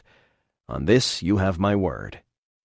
There was no response from the volunteers as they stood at ease in a precise line, just as they had been trained by their former leaders, the Ta'akar. A few hopeful glances were exchanged among them, but no words were spoken. "Load them up, Ensign," Nathan ordered. At the slightest of gestures from Sergeant Weatherly, 2 of his security detail went up the boarding ramp first, checking that the shuttle was secure. "Gentlemen," Ensign Willard began, "pick up your gear and board the shuttle single file and move briskly to the rear. Leave the last 2 rows empty. Move out." The volunteers picked up the gear bags containing the Ta'akar uniforms that had been taken from the Amaro supply lockers. The armor and weapons they would need to complete the masquerade would be waiting for them aboard the 2 shuttles that had been taken from the Amaro and were now sitting in the main hangar deck of the Aurora. Nathan stood fast against the chilling wind as he watched the volunteers file up the boarding ramp. Sergeant Weatherly moved next to the captain, also watching the men as they boarded. "Those men are either really brave or they really hate that detention center," Nathan mused. "They're brave, sir," the sergeant responded. "Trust me, I've fought alongside them." "Open space in 1 minute," Loki reported. "Threat board?" Nathan asked. "Telemetry from Karazara shows the system is clear, sir," Jessica reported. "All traffic has been identified. No tracks in the area of Karazara or Clio." "Very good." 30 seconds to open space," Loki updated. Nathan watched the forward view screens as the last few hundred meters of the exit corridor from the Karazara asteroid base slid past. It had been weeks since the Aurora had actually been out in space, and despite all the trouble they had run into since leaving Earth more than a month ago, it felt good to get underway again. "Open space," Loki announced. "Switching to live scans," Ensign Yosef reported. "Helm, set course for Savoy and increase speed smoothly to 10% light," Nathan ordered. "Aye, Captain," Josh answered. "Changing course for Savoy, coming up smoothly to 10% light. Time to first jump point, 10 minutes. "Very well," Nathan confirmed. "Dr. Sorensen, our first jump will take us to just outside the Savoy system, correct?" "Yes, sir. 12 hours beyond the system's heliopause, to be exact." "I'd like to linger there a bit before going in." "Yes, sir," Abby answered. "Captain?" Jessica started to question. "I think it would be a good idea to take a series of long-range scans before heading into the system. Take a good long look so we can verify that Ensign Willard's recommendations are sound." Jessica looked quizzical. "You don't trust him?" she asked. It's not that I don't trust him, Nathan explained. I just think it would be prudent to verify intelligence, even from a reliable source, before acting upon it. When he did not get a response from Jessica, he turned his chair around to face her. I'd expect that you, of all people, would agree. Oh, I agree, sir, Jessica was quick to say. I'm just surprised to hear you say it. What can I say? I guess being captain has made me more cautious. That'll be the day, Jessica mumbled to herself as Nathan began to turn back around. Besides, Commander Taylor insisted on it, he admitted. Something about regulations. Yeah, that makes a little more sense, Jessica stated. Ensign Yosef, how much time will it take to get a detailed sweep of the system using passive sensors? Nathan asked. At least 30 minutes, sir, Ensign Yosef responded. An hour would be better.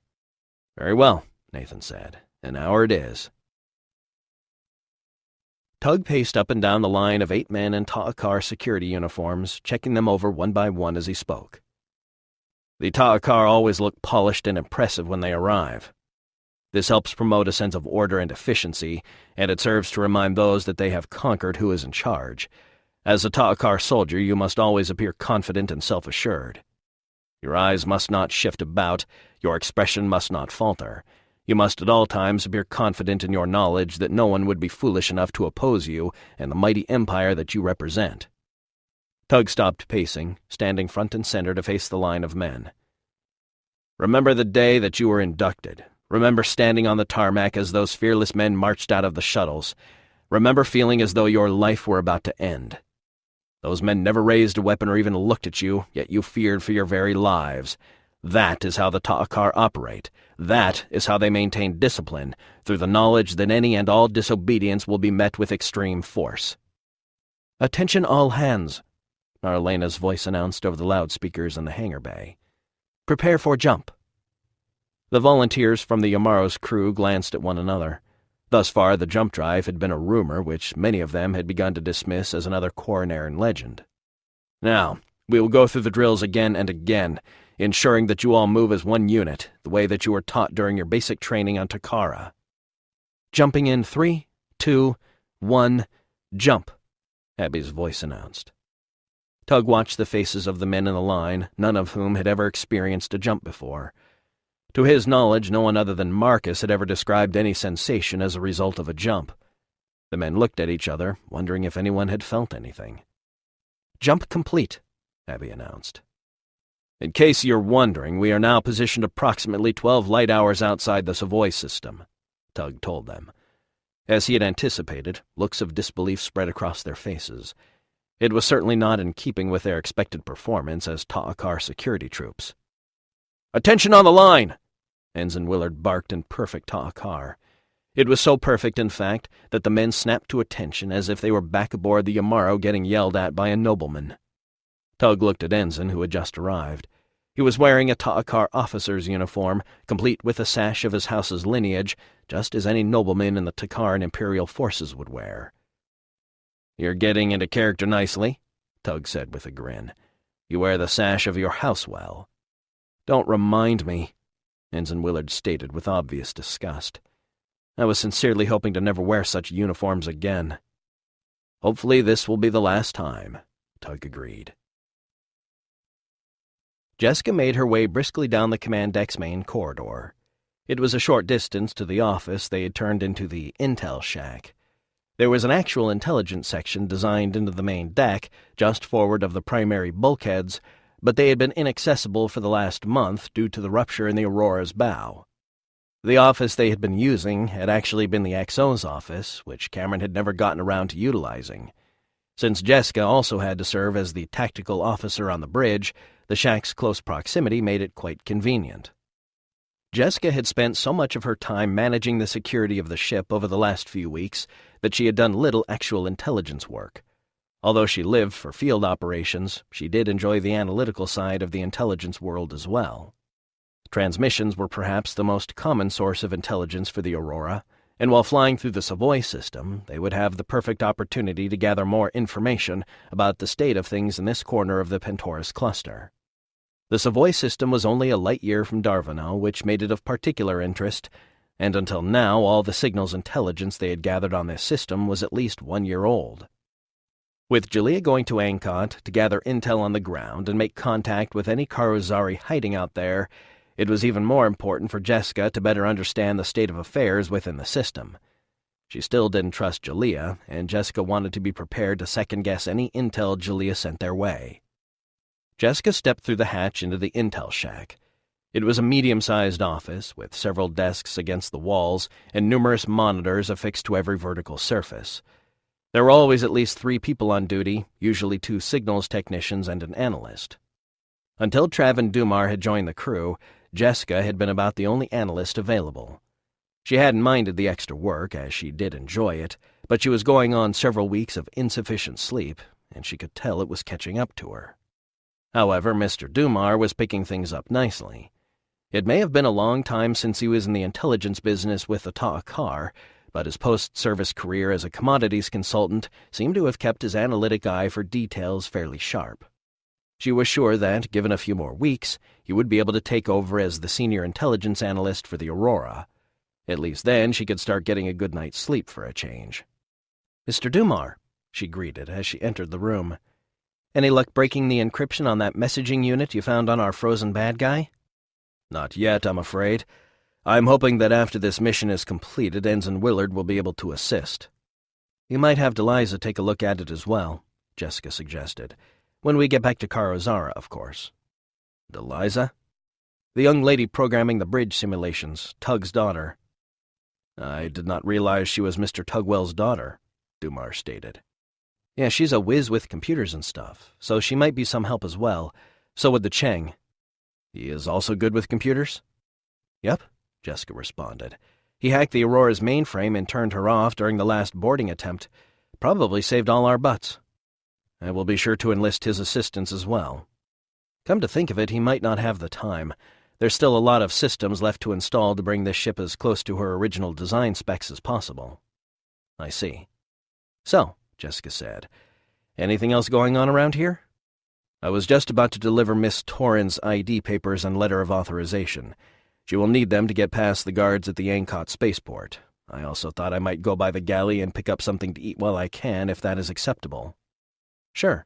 I've got nothing to do on the bridge for another 40 minutes. I might as well hang out here. Go ahead and take a break. I'll cover the shack until you return." "Thank you, Lieutenant Commander." He picked up the documents and started for the hatch. "Hey, pick me up a sandwich while you're there," Jessica told him. "A sandwich?" Mr. Dumar wondered, again finding himself unfamiliar with a word. "It's like you guys dropped all the best words from the English language when you made Angla," she complained. "A sandwich, 2 pieces of bread with some kind of dressing smeared on them, some meat and cheese in the middle, maybe some veggies shoved in there as well." "I will ask the cook," Mr. Dumar promised. "Surely he will know what you are referring to." "Don't count on it," Jessica mumbled as he left the room. "The guy knows nothing about cooking Earth food." Now that the Aurora was underway and there were no longer hordes of technicians coming and going all day, the number of Corinari security personnel roaming the corridors had been greatly reduced. Although all the guards were still on board, most were off duty during the mission. There were, however, still guards protecting the entrances to critical areas of the ship, such as the main hangar bay. If there were ever a time to make his move, this was it. Dumar made his way aft through the hangar deck toward the 2 Takaran shuttles parked near the aft end of the bay. As he approached, he noticed Tug conducting another inspection of the team that was headed to Angkot under the guise of picking up inductees on behalf of the Amaro. Dumar had been briefed on the details of the Savoy mission, and he knew that Mr. Tugwell would be required on the bridge to conduct communications with the garrison on Angkot. Other than Ensign Willard and himself, Tug was the only male on board the Aurora who could speak Takaran well enough to be convincing as a communications officer from the Amaro. Nara Lena did speak Takaran, but women were not allowed to serve in the Ta'akar Empire's military, and Ensign Willard would be departing on the shuttles at the same time. So Tug was it, and that meant that soon he would be heading for the bridge. "Mr. Dumar," Julia greeted, catching him by surprise. "I was about to come see you."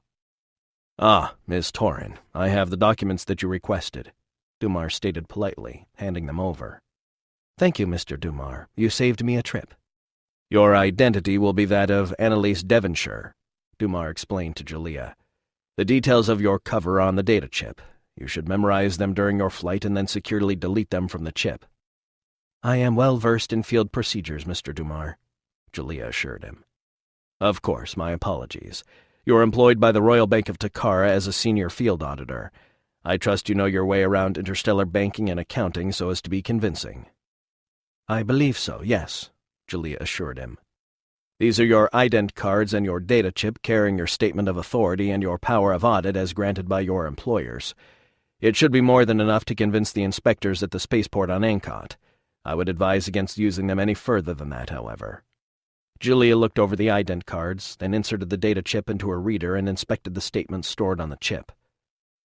"Impressive work, Mr. Dumar," she praised. "Did you create these yourself?" "Yes," he assured her. "Documents of such a nature require individual attention to ensure no detail is overlooked." "Most impressive," she repeated, as she removed the chip and placed it in her ident card wallet, which went into the pocket of her long, flowing overcoat. "Thank you. You are too kind." "I will be sure to commit the details to memory before we arrive on Ancot," she promised. "You know you would have made an excellent Karozari, Mr. Dumar," she added. "Too dangerous a line of work for my tastes, I'm afraid." "Yet here you are, in equal danger," Julia added. "Perhaps," Dumar admitted. "A safe journey to you, Miss Devonshire," he added with a wry smile. "To us all, Mr. Dumar," Julia answered as she turned and headed for the shuttle. Dumar watched Julia exit. It was ironic that only a few weeks ago he not only would have killed her on the spot without hesitation, but he would have been greatly honored for doing so. Having confirmed Tug's location, Dumar made a discreet withdrawal from his vantage point, making his way back toward the front of the hangar bay. After a few moments he was through the starboard hatch and was making his way down the corridor. He followed it around to the front of the main hangar bay, where the center hatchway leading into the bay was usually secured for security reasons and was rarely used. Fortunately, there were no guards in the short section of corridor that led from the starboard side of the hangar bay to the center corridor where the ramps were located. As soon as he turned the corner and was out of sight of the guards, he stepped quickly through an open hatch and into a darkened compartment. From there, tucked discreetly behind a counter, he would be able to see when Tug rounded the same corner on his way to the bridge. Satisfied with his position, he settled in to wait. Tug stepped away from the shuttles as their boarding ramps retracted and the warning lights on their undersides began to flash. The first shuttle rolled out into the oversized center transfer airlock, pulling to its left to make room for the second shuttle following behind it. Tug watched as the second shuttle pulled in carefully to the right of the first and pulled to a stop. No sooner had it done so than the massive airlock door began to lower into its closed position. After several days of repeated drills, Tug was satisfied that the volunteers were as convincing as Takaran soldiers as he could make them. At this point, he felt they would benefit more by a short break before their mission began than by continued practice. Soon enough, they would receive their launch orders, and their dangerous masquerade would begin. As he stepped through the starboard hatch from the main hangar bay to the starboard corridor, he couldn't help but worry. However, he felt confident that they would fool the idiots at the garrison.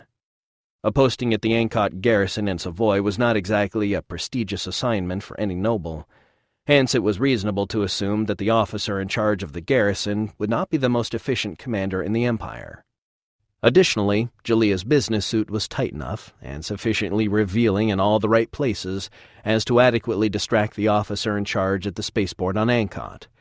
Julia had always been quite good at utilizing her charms in such a manner. It was one of the reasons she was such an effective field operative. Unfortunately, it also made her a dangerous ally, and Tug had come close to being cut by that double-edged sword on more than one occasion. Tug turned the corner from the starboard corridor into the short passageway that led inward to the main central corridor. It was at that moment that he silently cursed himself for letting his own thoughts distract him to the extent that he hadn't noticed the movement behind him until it was too late. There was already a weapon pressing against his right flank. "Step into the next compartment, Mr. Tugwell, and do not make a sound," Dumar whispered from behind. Jessica continued examining the sensor logs from the series of recon jumps the Aurora had nearly completed. So far, the interplanetary traffic within the system had been just as Ensign Willard had expected, all within the orbit of the Savoy system's most distant planet, Dacon. As he had indicated, it was a supermassive gas giant that would easily hide their jump flash upon arrival in the system. Jessica looked at her watch again. She had about 15 minutes until the Aurora reached her parking spot at one of Dacon's gravity points, and although there was not really much for her to do on the bridge when they did arrive, she still felt that she should be there, especially since Tug was going to be making a radio call to the garrison on Ancot. Jessica tapped her comm set to make a call. "Dumar, Nash." She waited a moment but got no response. "Dumar, Nash, do you copy?" One of the technicians noticed Jessica checking her watch for the third time in just as many minutes. "Worried about the mission, sir?" "Hell no," Jessica responded without hesitation. "I just want my sandwich." Her response was not one of bravado at all. In fact, she was not worried. She had been born into a large family filled with sons, 8 of them in fact. She had been the only daughter and the youngest of them all. They had lived in the Everglades along the coast of the Floridian Peninsula. As a child, it seemed that not a day had gone by that one of her brothers hadn't come home with some kind of injury. She had always been surprised that her mother hadn't worried more about what her brothers were up to that always seemed to result in injury. She remembered her mother once saying that if the day ever came that none of her boys came home injured, that would be the day that she would start to worry. Worrying was simply something that a Nash did not do. Patience was also something that didn't come naturally to a Nash, at least not to Jessica. "Where the hell is that guy?" she mumbled as she looked at her watch a 4th time. She leaned forward and logged onto the workstation in front of her. As soon as she was online, she called up the crew tracking interface and requested the location of Traven Dumar. Much to her surprise, the system showed him not in the galley, but in one of the pilot's ready rooms, the very same room where Dr. Chen had nearly died during the attempt to capture the Aurora by the command staff of the Amaro. What the hell? She noticed someone else in the room with Dumar and tapped on the other person's icon to display their identity. It was Tug. She suddenly had a bad feeling. Jessica quickly logged out and rose to leave. "I'll be back in a few minutes," she announced on her way out. "What do we do if we discover something in the scans?" the technician asked. "That's what comm sets are for," she answered, as she stepped quickly through the hatchway. Traven Dumar closed the hatch behind him, keeping his weapon trained on Tug the entire time. "What is this about?" Tug asked. "Where did you get that weapon?" "Security aboard this ship is not as tight as everyone seems to believe," Dumar explained as he relieved Tug of his sidearm. "But that is not germane to the matter at hand." Tug circled to his right, maintaining his distance from Dumar, as the man with the weapon moved to Tug's left, deeper into the dimly lit compartment. "What matter might that be?" Tug asked, trying to buy time. Sooner or later, someone would notice that one or both of them were not where they were supposed to be. If he could survive until then, he had a chance. He considered attacking the man, but Dumar was armed, and his movement spoke of considerably more training than his original resume had revealed. "The matter of your true identity," Dumar explained. "My true identity?" Tug repeated. "You mean the one that I announced to the entire population of Darvano? That is hardly a secret any longer." "Remove your shirt," Dumar ordered. "My shirt?" Tug asked, confused. "Your shirt," Dumar repeated. "Remove it, slowly if you please. I possess no other weapons, I assure you." "Many years ago," Dumar began, gesturing for Tug to do as he asked, "there was a training flight. The lead pilot made an abrupt course change directly in front of his wingman. The 2 ships collided and both pilots had to eject." "I'm afraid you have mistaken me for someone else," Tug said. He did not know the identity of this man, this Traven Dumar. Until he did, he dared not reveal anything more about his own past than necessary. "It was a reckless, irresponsible maneuver on the lead pilot's part," Dumar continued, ignoring Tug's words. "But he was young and arrogant back then. His wingman suffered serious chest trauma that required emergency surgery. The lead pilot felt so guilty that he cut his own chest with his father's blade, the one that he carried with him for luck so that he would never forget his arrogance." Tug opened his shirt and revealed his chest. There, buried under the graying chest hair of an old man, was a thick scar that went from below his left clavicle down across his chest. Dumar's eyes widened, his mouth falling agape at the sight of the scar. "How do you know this?" Tug answered. "Do we know each other?" "This is impossible," Dumar exclaimed in disbelief. "I saw your ship explode. You took a direct hit from a nuclear-tipped missile. No one could have escaped that." Tug began to become concerned. There were only 2 people present all those decades ago when that mysterious spacecraft had appeared out of nowhere and killed his wingman and very nearly killed Tug. His wingman, who had himself just taken a devastating hit, and the pilot of the attacking craft, the one that had been waiting in ambush, the one that had known exactly when and where he and his wingman were to be. The assassin. Tug instinctively began to move to attack, but Dumar's hand was too quick, bringing his weapon up high and ready to fire. There was too much distance between them, and there was no way Tug could close the gap and strike before Dumar could cut him down. There would be no escape for this assassin, but Tug was sure that his opponent was already aware of that. Such men were about the mission, nothing more. "So, after more than 30 years, Tug stated, "you have finally come to finish the job."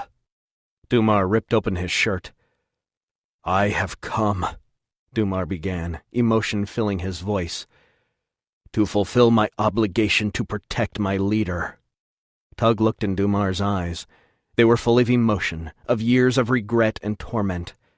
Then Tug's own eyes wandered down to Dumar's open shirt, where he found a surgical scar leading from the base of his neck down to his belly.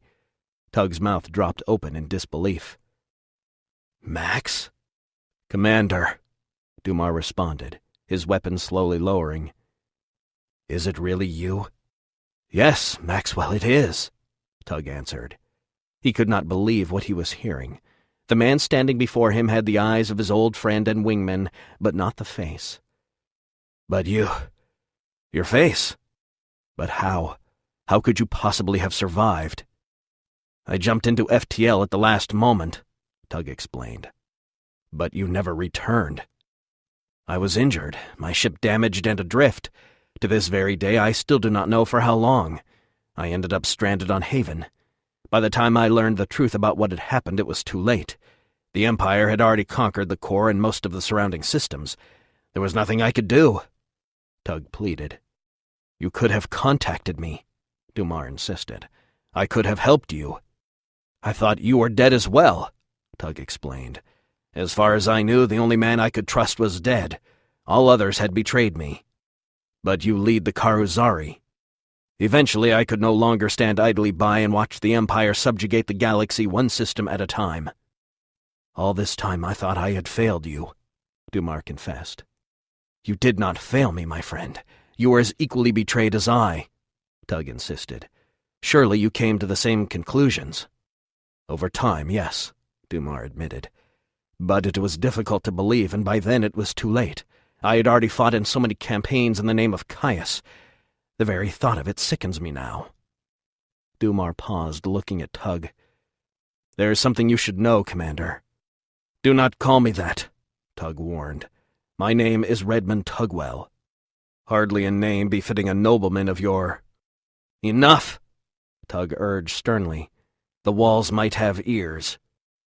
"Of course," Dumar promised, realizing his stupidity. "What was it you wished to tell me?" Tug asked in a low voice. "I was the leader of the anti-insurgency forces on Corinari. I was responsible for the attacks against this ship. But when I realized who you were, I aborted the attack and I destroyed all—" "Do not speak further of it," Tug warned. "Not yet. There will come a time." Dumar's gun hand fell to his side. Tug placed his left hand on Dumar's shoulder. "The time has come for us to fight together once again." Tug looked Dumar in the eyes. "Are you with me, my old friend?" "Need you ask?" Dumar responded. "Drop the gun!" Jessica's voice came from the half-opened hatch. "Do it now!" Neither man moved. "Drop it! I'll drop you both if I have to." "Do as she says," Tug whispered. Dumar dropped the weapon to the deck. "Hands behind your head and 2 steps backward," Jessica ordered. "You too, Tug." "But—" Tug started to protest. "I'm not asking twice," Jessica warned. Tug knew better than to take a warning from Jessica Nash lightly. He had seen her in action on more than one occasion. He too raised his hands and placed them behind his head, stepping backward the same as Dumar. Jessica stepped through the hatch, her gun held high, pushing the hatch closed with her foot afterward. "What the hell is going on here?" "It's not what you think," Tug insisted. "I sure as fuck hope not," she stated. "What do you have to say for yourself, Dumar, which I'm pretty sure is not your real name?" "His name is Ridley," Tug stated. "Traven Ridley. He's a deep-cover operative for the Karuzari." "A deep-cover operative," Jessica responded. "Bullshit." "It is true," Dumar added. "Then why didn't Tug recognize you when you first came on board?" "His identity was changed after he departed to ensure his cover. I was waiting until the right moment to make contact," Dumar explained. "He has intimate knowledge of the operations of the Ta'akar," Tug insisted. "Yeah, how was that?" Jessica asked, still not quite believing their story. "My assignment was to infiltrate the Takaran Anti-Insurgency Command on Corinari. It was I that took them out and aborted the last missile moments before it would have destroyed your vessel," Dumar explained. "Really?" Jessica said. "And why should I believe either of you?" "You do not have to," Tug conceded. "You could simply shoot us both now. It would be the safest thing to do." "Maybe," Jessica admitted.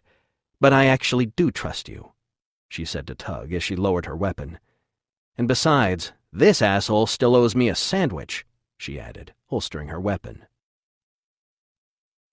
"I've been looking at the scan, sir," Jessica reported.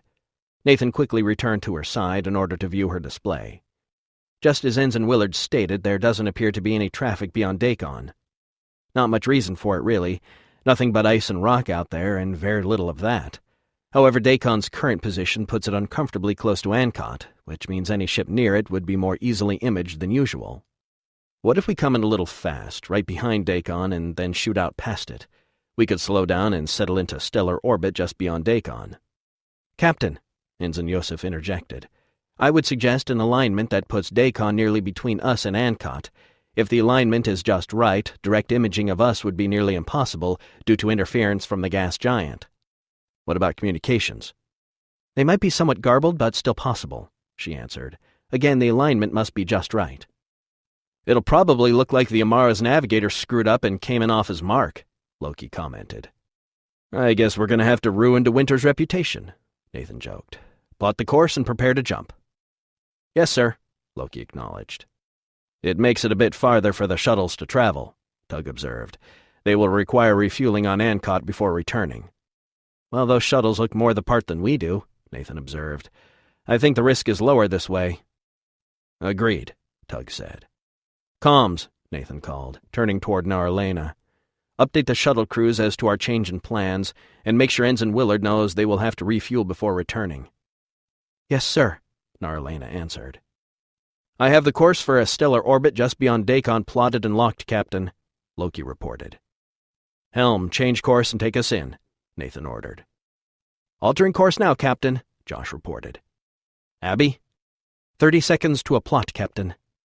"Comms, activate the Yamara's transponder array," Nathan ordered. "And ask Lieutenant Commander Kamenetsky to double-check that thing to be sure it's working properly before we jump." "Yes, sir." Narlena called up the Yamara's transponder array that had been recently installed by Ensign Willard and Lieutenant Commander Kamenetsky. "Jump plotted," Abby added. "Chang reports the transponder is working as expected," Narlena reported. "I also checked with the shuttle crews as well, Captain, and they are picking up the Yamara's transponder signal." "Good thinking." Nathan looked around the bridge, fighting the urge to make some witty remark, knowing that if he did so he would catch hell from Tug. "Captain," Jessica called, "I suggest we set general quarters before jumping." "I thought the scan showed no hostiles in the system," Nathan asked. "Yes, sir, but the data is 12 hours old. For all we know, a battleship could have arrived during that time," she explained. "Better safe than sorry." "Very well," Nathan agreed. "Comms, set general quarters." Narlena keyed up the ship-wide alert system. A moment later, the lighting in the bridge changed, taking on a red hue, and the alert klaxon sounded. Another moment later, a pre-recorded voice announced, "General quarters, all hands man your battle stations." Nathan glanced at his watch and waited patiently, knowing that throughout the ship, his new crew of Corinari volunteers were rushing to their assigned stations. Weapons stations would be manned, damage control parties would be positioned throughout key areas of the ship. Additional staff would report to the engineering, power generation, and life support compartments. Even medical would swing into action, sending quick response teams to strategic locations throughout the ship. In a few more weeks, they'd even have fighters preparing for quick-shot launches in the fighter alleys on either side of the main hangar bay. After operating with only 30-some-odd crew for nearly a month, it felt good to have at least one full shift available. "All compartments report manned and ready, Captain," Jessica reported. "All 4 reactors are online and are running at 50%. Chief of the boat is in damage control." "Very well," Nathan answered. He looked at his watch. 1 minute even. Much better than their time on the last drill. "Doctor, jump the ship to Savoy." "Attention all hands, prepare to jump," Abby announced ship-wide. "Jumping in 3, 2, 1, jump." The bridge instantly filled with the blue-white flash of the jump, disappearing just as quickly. The reddish-orange gas giant Dacon suddenly filled the port side of the main view screen as the planet streaked past them at rather close range, momentarily filling the bridge with an eerie reddish-orange cast. "Whoa!" Dumar exclaimed with a start, flinching slightly as the massive planet slid past. His eyes were wide, having never witnessed a jump before. Until recently, he had only known linear faster-than-light propulsion, which required months to traverse the relatively short distances between the star systems of the Empire. "Incredible," Dumar mumbled to himself. "Yes, it is," Tug responded under his breath. "Cutting it a little close, aren't you, Doctor?" Nathan stated. "The new emitters are quite precise, Captain," Abby defended. "And we were trying to hide our jump flash, were we not?" "Yes, but maybe a few more kilometers next time," Nathan said. "Or at least warn us first." "Of course, sir." "It's okay, sir," Loki reported. "We're plenty far away. Dacon is just a really big gas giant." "Yeah, I can see that," Nathan agreed. "Coming up on insertion point for stellar orbit," Josh reported. "Beginning deceleration." "Remember, you're a Takaran warship, so try not to burn any more fuel than necessary just in case anyone is watching. You have to protect Captain DeWinter's reputation," Nathan mused. You mean the guy who shot me, right?" Josh remarked. Nathan recognized the sarcasm in Josh's voice and patted him on the shoulder. "Yeah, that guy." "What do we do if someone calls us?" Jessica asked. Ensign Willard assured me that no one in the system would hail the Yamaro first. They would only answer if the Yamaro called them, Nathan explained. "I guess the residents prefer not to call attention to themselves. We'll have to contact the garrison on Ancot before we launch our shuttles, however." "Ensign Willard has briefed me on the proper frequencies and protocols, sir," Narlena announced. "However, Mr. Tugwell will handle the communications, as there would not be a female serving aboard a Ta'akar warship." "Understood," Nathan acknowledged. "Helm, time to orbit?" 5 minutes, sir," Loki responded. "Very well. Comms tell the shuttles to prepare for launch." "Yes, sir," Narlena answered. "Tug, are you ready?" Nathan asked. Tug stepped up next to Narlena at the comm station. "I am ready," he said confidently. Narlena finished updating the shuttle pilots and Ensign Willard. She then set up the frequency and encryption according to the instructions given to her by Ensign Willard, who had been a communications technician aboard the Yamaro right up until the moment he had led the mutiny that resulted in her surrender. "Frequency selected. Encryption activated. Opening channel," she stated in routine fashion. "Waiting for encryption lock." Nathan looked at Tug, concern on his face. "For this deception to be successful," Tug explained, "the communication system at the garrison on Ancot must accept our encryption challenge and create a secure communications link. The Ta'akar do not transmit anything in the clear." "And if they don't?" Nathan asked. "Then you have 2 choices," Tug continued. "You can send the shuttles down and hope the officer in charge at the spaceport will accept the shuttles into his airspace without proper clearance, or we can send a message stating that, if they fail to respond, we will depart without picking up the conscripts and they can answer to command for their failure." "You think that would work?" Nathan asked. "Which one?" "Either one. Sending the shuttles down without clearance might still work, but sending a message threatening to leave would be a safer tactic, as it has less chance of repercussions," Tug observed. "However, it would fail to get our intelligence asset on the surface of Ancot." "What's taking so long?" Josh said. "The Savoy system may be small, Josh," Tug said, "but we are still a considerable distance from Ancot. It will take at least 10 minutes for our request to reach the planet, and another 10 minutes for their answer to reach us." "That's an extra half hour with our butts hanging out just waiting for some backyard astronomer to find us with his telescope," Jessica complained. "Possible, but highly unlikely," Tug commented. "Captain," Mr. Dumars said, "it would be acceptable practice to launch the shuttles before receiving confirmation back from the garrison. Such an action would not be abnormal for an arrogant nobleman in command of a warship. After all, they are not known for their patience." "You're just telling me this now?" Nathan asked, somewhat annoyed. "I was not included in the original planning of this mission, Captain," Mr. Dumars stated. "What do you think?" Nathan asked Tug. "There is little risk," Tug agreed, "and it would reduce the amount of time that we are at risk of exposure. Besides, you can always recall them if necessary." "Very well. Launch the shuttles," Nathan ordered Narlena. Ensign Willard sat in his rear-facing seat at the front of the passenger area of one of the Yamaro's 2 shuttles. The shuttles were quite large and could easily seat over 100 men each. For now, there were only 9 men in the passenger area, including himself. Soon every seat would be full of fresh young inductees snatched from their lives on the farms of Ancot, forced to serve in the Ta'akar military. "Stand by for departure," the voice crackled over the loudspeakers. Finally, he thought. They'd been sitting on the flight apron outside of the Aurora's transfer airlocks for nearly 30 minutes. As dangerous as their mission was, he very much wanted to get it over and done with. The shuttle jolted slightly as the pilot fired his ascent thrusters just enough to push away from the mild artificial gravity generated by the Aurora's flight apron. Firing again, the shuttle increased its rate of separation, climbing up above the height of the top side of the Aurora before thrusting forward. Ensign Willard and his men all looked out the windows of the shuttles as it skimmed along the top of the Aurora. She was a sleek ship with graceful lines, far more graceful than Takaran ships, which tended to pay more attention to function than aesthetics.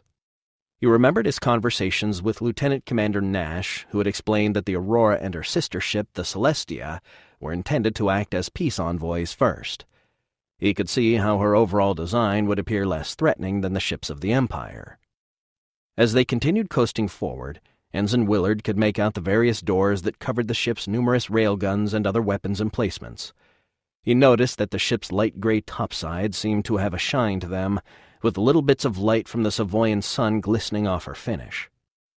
Moments later they passed forward of the Aurora, her gray image disappearing behind them quickly as the shuttle pilot fired their main engines and sped away. While larger interplanetary cargo ships might still use transfer orbits to navigate between worlds, ships with more power used brute force, acceleration and deceleration to traverse the vast distances of interplanetary space. Transfer orbits took time, too much time, and that was something they did not have. "Encryption request acknowledged, Captain," Narlena announced. "We have an open channel with the Ancot garrison." "Excellent," Nathan exclaimed, a wave of relief coming over the bridge. "We are ready to transmit," she told Tug.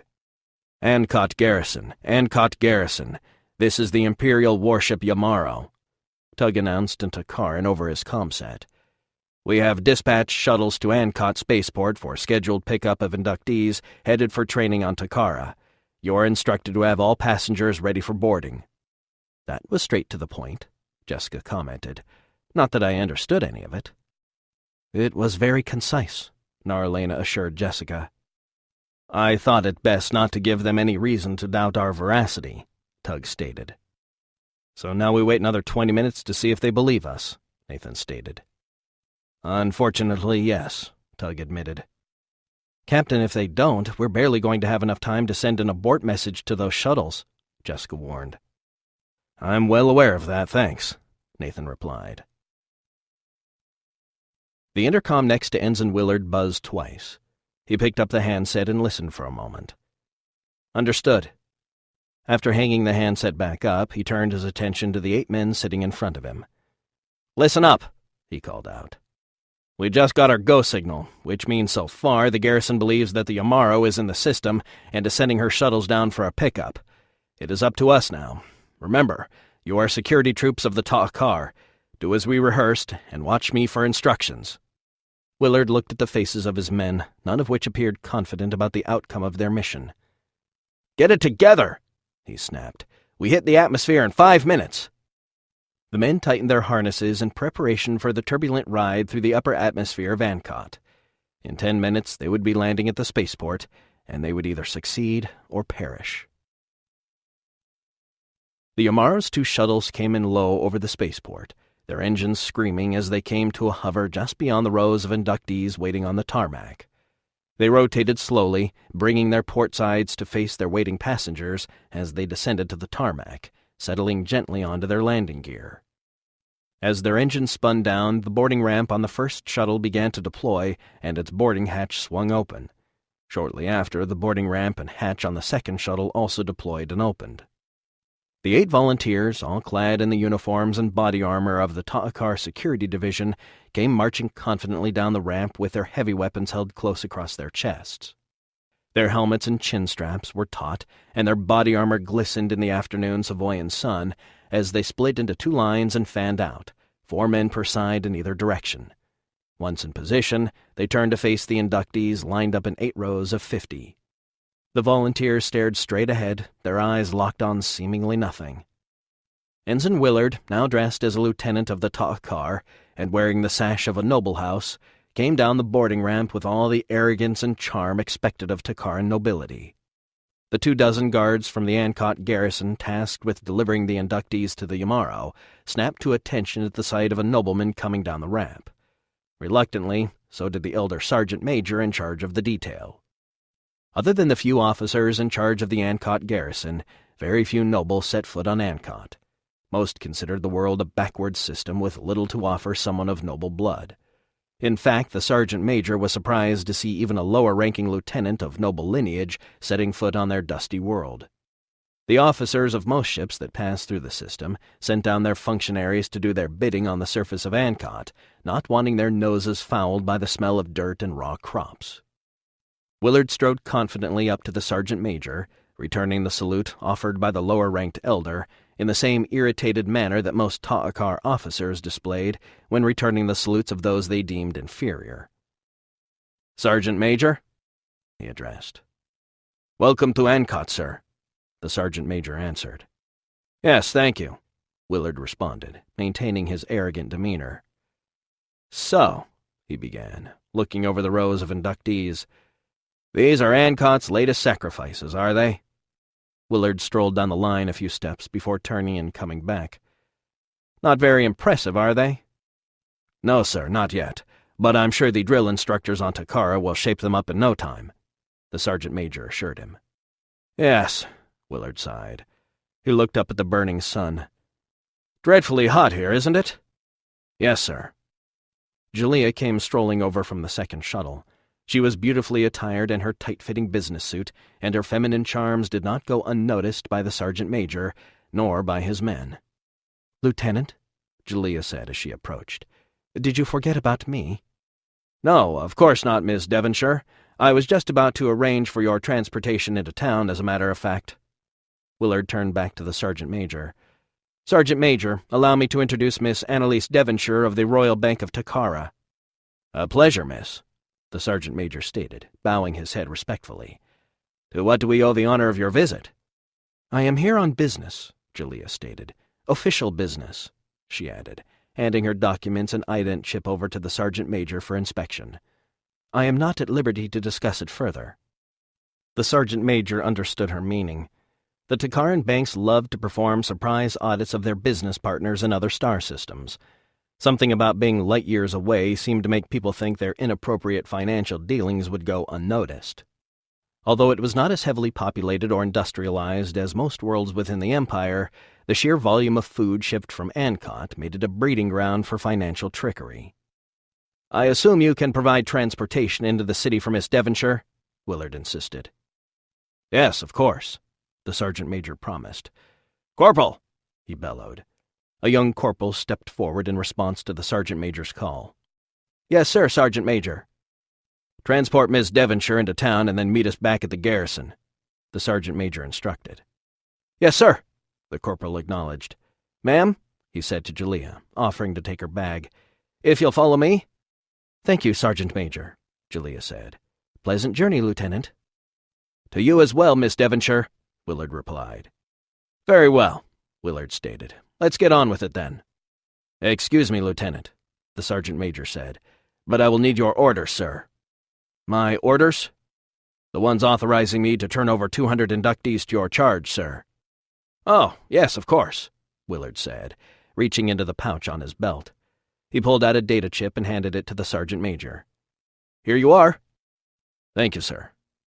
The Sergeant Major inserted the data chip into his reader and looked over the electronic documents. He examined Willard, then returned his gaze to the reader, continuing to check that everything was in order. Willard waited, feigning impatience to cover his own nervousness. The orders he had given the Sergeant Major were indeed genuine. However, they had been tampered with by Mr. Dumar in order to put Lieutenant Willard's image, credentials, and bioscan data into the orders in place of the officer that should have been picking up the inductees. Such forgery was not an easy task, and the readers used by security personnel were quite good at picking up the slightest discrepancy. As the seconds ticked away, Willard cursed himself for not reviewing Mr. Dumar's methodology more carefully. How did an old man, a commodities consultant at that, know anything about forging Ta'akar orders and digital security stamps?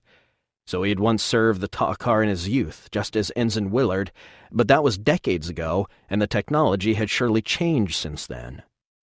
Just as Willard was sure he was going to have to try and shoot his way out, the Sergeant Major's reader beeped, startling him. "Are you all right, sir?" the Sergeant Major asked, noticing Willard's start. "Yes, of course," Willard insisted. "It is this foul air," he lied. "Most unpleasant." "Yes, it does take some getting used to," the Sergeant Major agreed as he pulled the data chip from his reader and handed it back to the lieutenant. "Everything appears to be in order, sir," the Sergeant Major stated respectfully. "You may proceed, sir." "Thank you, Sergeant Major." Willard struggled to maintain control, feeling he would surely fall to his knees with relief at any moment. He just had to continue the charade for a few more minutes. "Sergeant of the Guard." "Yes, Lieutenant," the volunteer dressed as a Takaran sergeant responded. "You may load the inductees." "Yes, sir," the sergeant answered. "Attention on the line!" He bellowed at the group of inductees, causing the group to immediately come to attention. "You are about to board the shuttles. When you do so, you will move to the back and be seated in an orderly fashion. The first group will board the shuttle on the left, the second group will board the shuttle on the right. If you are too stupid to know your right from your left, just follow the man in front of you. If you are too stupid to do that, then just drop dead right where you are, because you are a waste of air and will not be allowed aboard my shuttles. Now, single file, move out." The inductees began boarding as per the sergeant's orders. Within a few minutes, all 200 of them were aboard, and the guards divided into 2 groups, 4 to a shuttle, following the inductees on board. "Sergeant Major," Willard began, "it has been a pleasure."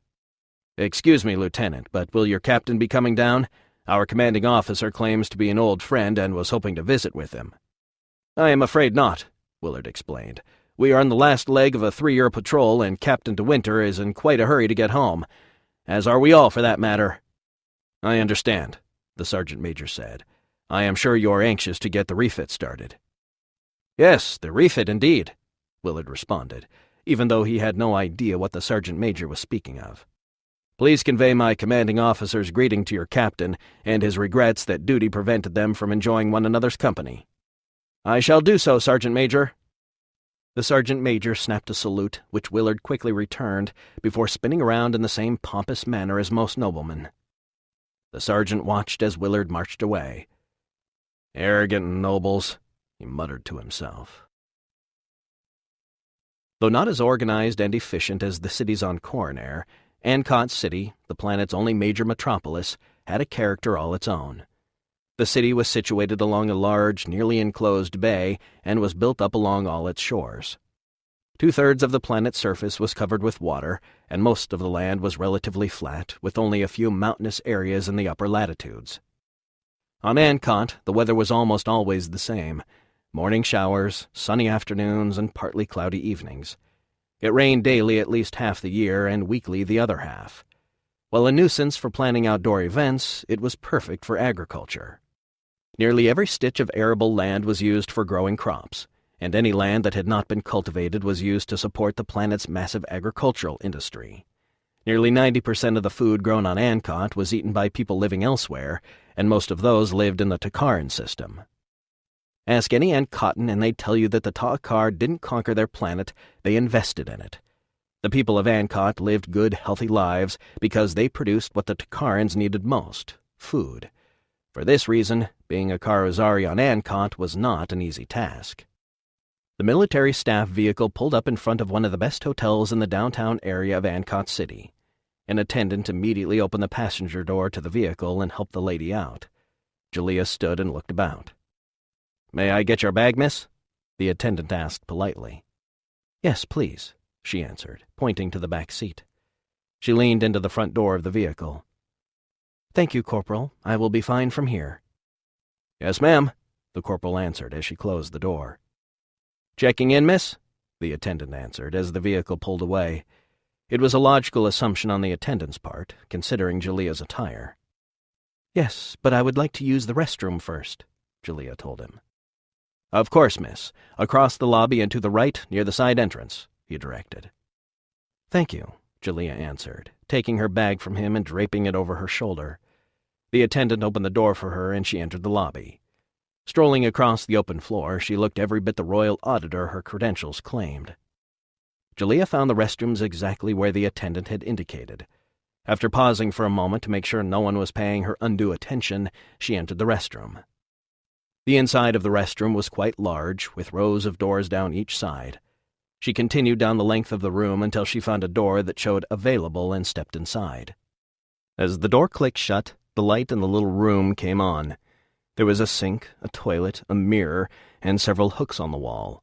All the nicer hotels were equipped in this manner, with individual private rooms instead of rows of semi-private stalls. It was for this reason she had asked the corporal to take her to one of the nicer hotels. Besides maintaining her cover, she needed privacy for the next step of her mission. 20 minutes later, the door to her room opened and Julia stepped out into the main foyer of the restroom again. This time her brown hair and green eyes were gone, replaced with blonde hair and blue eyes, like so many of the Ancotans. Gone also was her fashionable business suit, replaced by attire more fitting a young Ancotan woman. She slung her bag, which had changed from black like her business suit to pale blue to match her dress, back over her shoulder as she headed across the foyer. Her walk had changed as well. Instead of her previous business-like stride, she now swung her hips more subtly from side to side, in the same manner as most young women about the town in Ancot City. She exited the restroom foyer back into the lobby and headed out the side entrance. The afternoon sun was warm and bright. She donned her sunglasses and continued down the street, blending into the crowd. Julia Torrin was now under cover on Ancot. The inductees stared out the windows of the shuttle as it approached what they thought was the Ta'akar warship Yamaro. None of them had ever seen a warship. Most of them had never left their home planet, for that matter. However, more than a few of them had seen images of many of the Empire's ships, and those that had seen such images were quite sure that the ship they were about to land on did not belong to the Ta'akar. The men began talking among themselves, first in whispers. Soon the whispers became louder. Then they began to escalate into shouts as they demanded to know what was happening. Within minutes of the first sighting of the Aurora, Ensign Willard had to order his guards to shoot anyone who got out of their seat. There were 100 agitated young men on board the shuttle, and there were only 5 armed guards, including Ensign Willard. In retrospect, it might have been better to seal the windows shut. Luckily, none of the young men wished to be the first to die at the barrel of a Takaran energy weapon, and they chose to remain in their seats. Ensign Willard promised them that they would not be harmed, that everything would be explained once they landed, and that they would all be kept safe until they could be returned to their homes. He could see in the eyes of most of the inductees that the thought of returning home without having to spend years in service of the Empire was enough reason for them to be patient. "Captain, the hangar deck reports the shuttles are in the transfer airlocks," Naralena reported. "Very well," Nathan answered, relief washing over him. It had been a tense few hours as they waited in stellar orbit just beyond Savoy's 5th planet, Dacon. Finally it was over and they could return to Darvano. "Helm, set course for Takara and accelerate smartly to half-light." "Aye, Captain," Josh answered. "Changing course for Takara, accelerating smartly to half-light."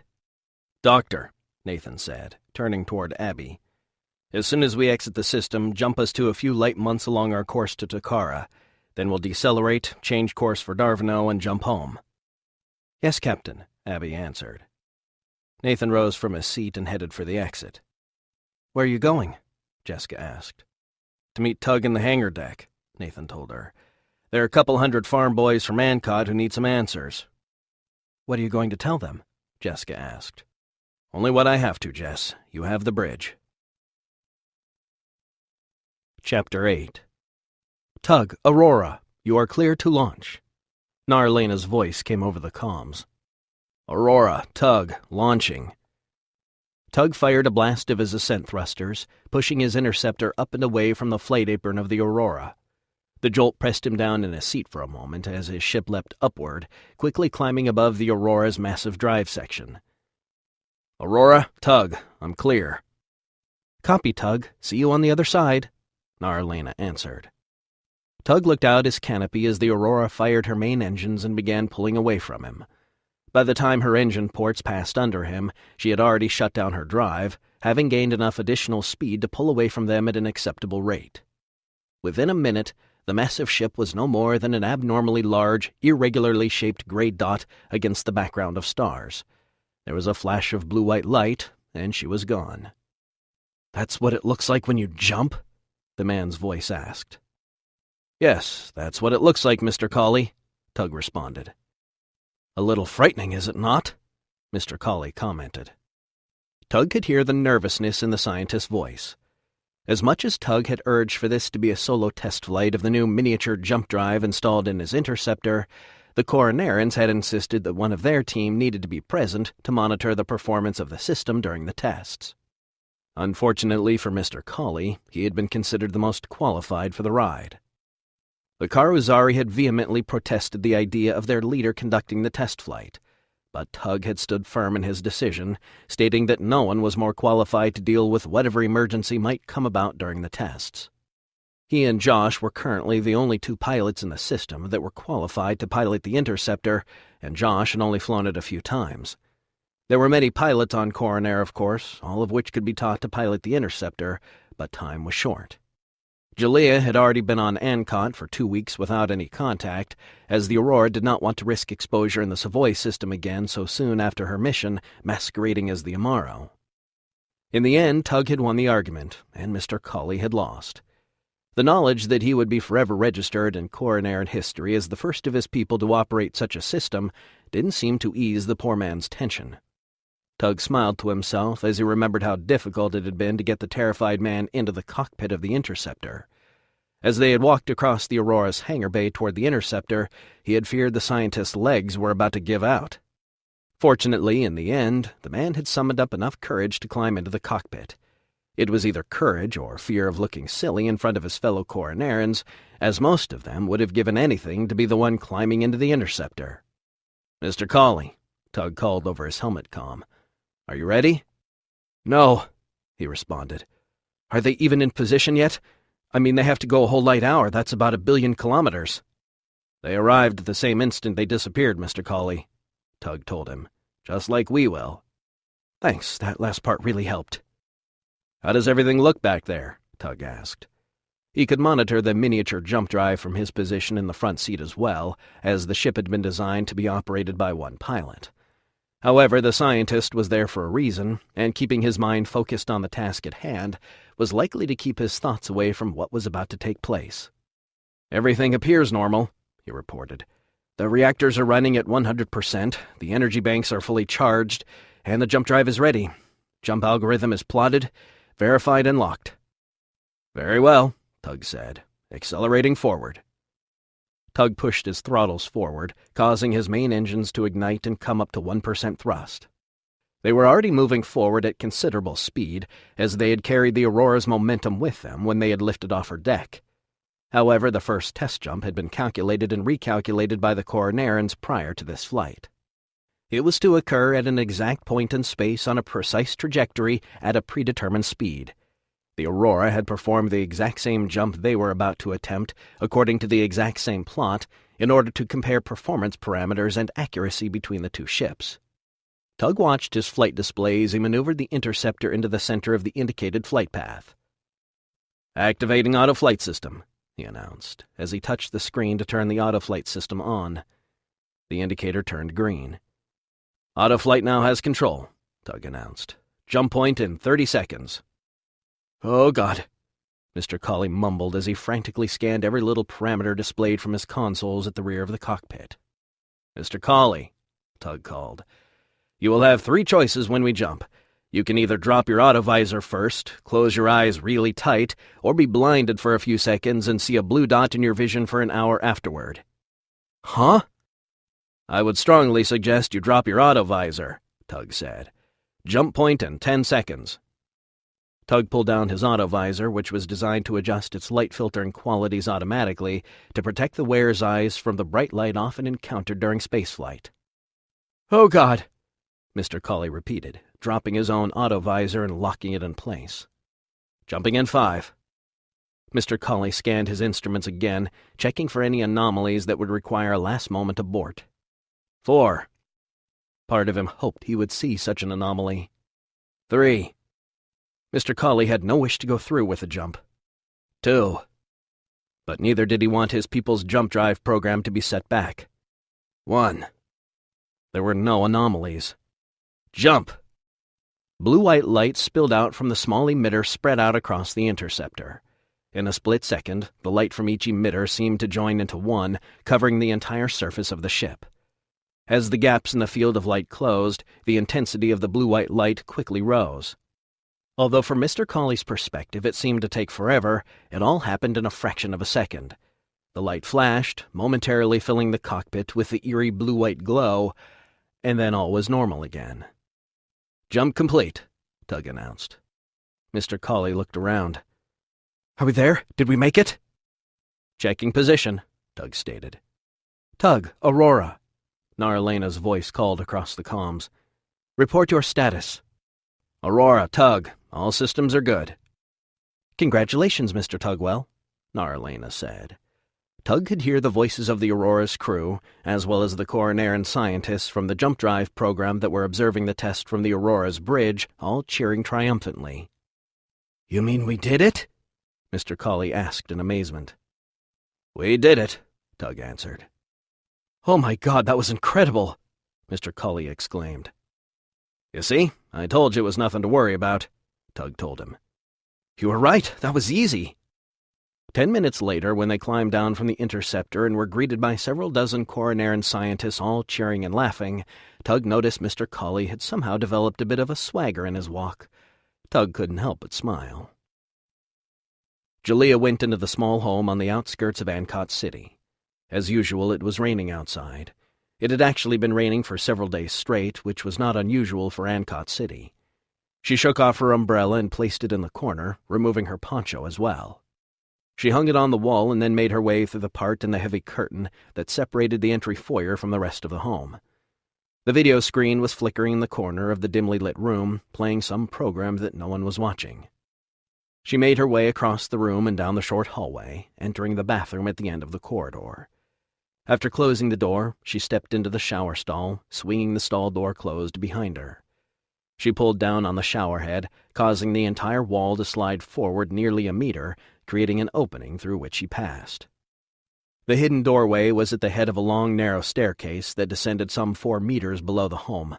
She could see the glow of light coming from the room at the bottom of the stairs, and could hear men speaking in low, hushed tones as she descended the staircase. The room was large, covering nearly the same area as the entire house above it. The ceilings were low and supported by preformed beams and columns that had been brought down in pieces and then fusion-bonded together in position. The bare dirt and rock had been walled over, and the gaps had been filled with a spray-on foam that provided insulation for both temperature and sound. All in all, the room had a very clean and professional appearance. Unfortunately, she could not say the same for the men and women that regularly occupied the room for days on end. They had to be careful about their comings and goings to avoid detection by both neighbors and the authorities in Ancot City, both of which were not supportive of the Caruzari. Ancot was considered one of the most difficult worlds on which to operate for the Caruzari for just this reason. Jalea had been surprised to make contact with 6 people claiming to be members of the rebellion. Unfortunately, she only recognized 2 of them, and therefore she had to be careful what she said around the other 4. To be safe, she had chosen to speak to no one about her real mission, nor about the situation in the Darvano system, revealing only that she had been instructed to monitor all Ta'akar activity in the system and log it, and that she would be contacted periodically to collect the information she had gathered. So far, she had collected nothing of any importance. Crop yields, local crime reports, and some Takaran comm drone traffic of little interest to their cause.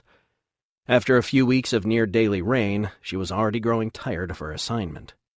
Luckily, the man she had met up with, and who pretended to be her husband, was someone she knew and trusted well enough to feel comfortable letting her guard down without fear of being assassinated. Still, she had hoped to at least establish a reliable cell on Ancot so that she could return to Karuzara, but this was not yet the case. She was beginning to wonder if it ever would be. "Jalea," the man called Toman said, "I've received word from Reyna." Jalea did not care for Reyna. She was an attractive and intelligent woman who chose to engage in relations with her sources in order to retrieve information from them. Although Jalea had used similar methods in the past, she found much of the information obtained in such fashion to be suspect, as men seeking to impress their sexual partners often exaggerated to accomplish their goals. "She reports that a Ta'akar frigate will arrive here in a few days, a week at most." It was exactly the type of news she had hoped to discover. "From where does it come?" "Norwit," Taman added. "It comes from the Norwit system." "Then it will likely head for Darvano next," Jalea said, gesturing for Taman to follow her into the corner, away from the others. "You must not speak of this to the others." She peered over his shoulder to make sure those in the room that she did not trust could not hear her words. "Instruct Reyna to do the same. Do you understand?" "Of course." "I have another task for you, Taman. Monitor this frequency," she told him, writing the number down on a small scrap of paper. "Only at the times indicated by this algorithm," she added, as she continued to scribble on the paper. "Apply this algorithm from midnight of the day of the harvest. Each time you must only monitor for 1 minute, no longer. Understood?" "I know how this works, Jalea. I have worked comms before." "Of course. When you make contact, transmit the information about the frigate," she instructed. "Call me the moment you make contact," she added, handing him a personal comm unit. "Then dispose of this unit." "Of course, but who will be contacting me?" "I do not know for sure. All I do know is that it will be someone you can trust, and it will only be on this frequency and at the times indicated by the algorithm." Jalea put her hand on his neck. "Tell Reyna she has done well and to continue to get more information from this person. If she discovers anything else relating to this frigate, include it in the message." "Yes, Jalea, right away."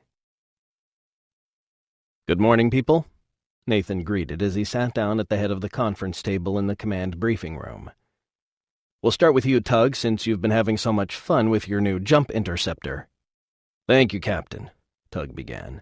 "As you are probably all aware, we have been putting the miniature jump drive through rigorous testing over the last few days. I'm happy to report that it has performed exactly as expected." "What's the official range?" Nathan wondered.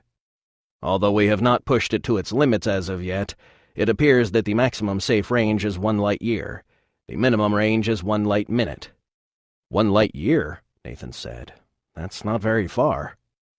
"In order for the jump to occur," Abby explained, "the jump drive must dump massive amounts of energy into both the inner and outer fields at precisely the correct moment in order to cause the transition to occur.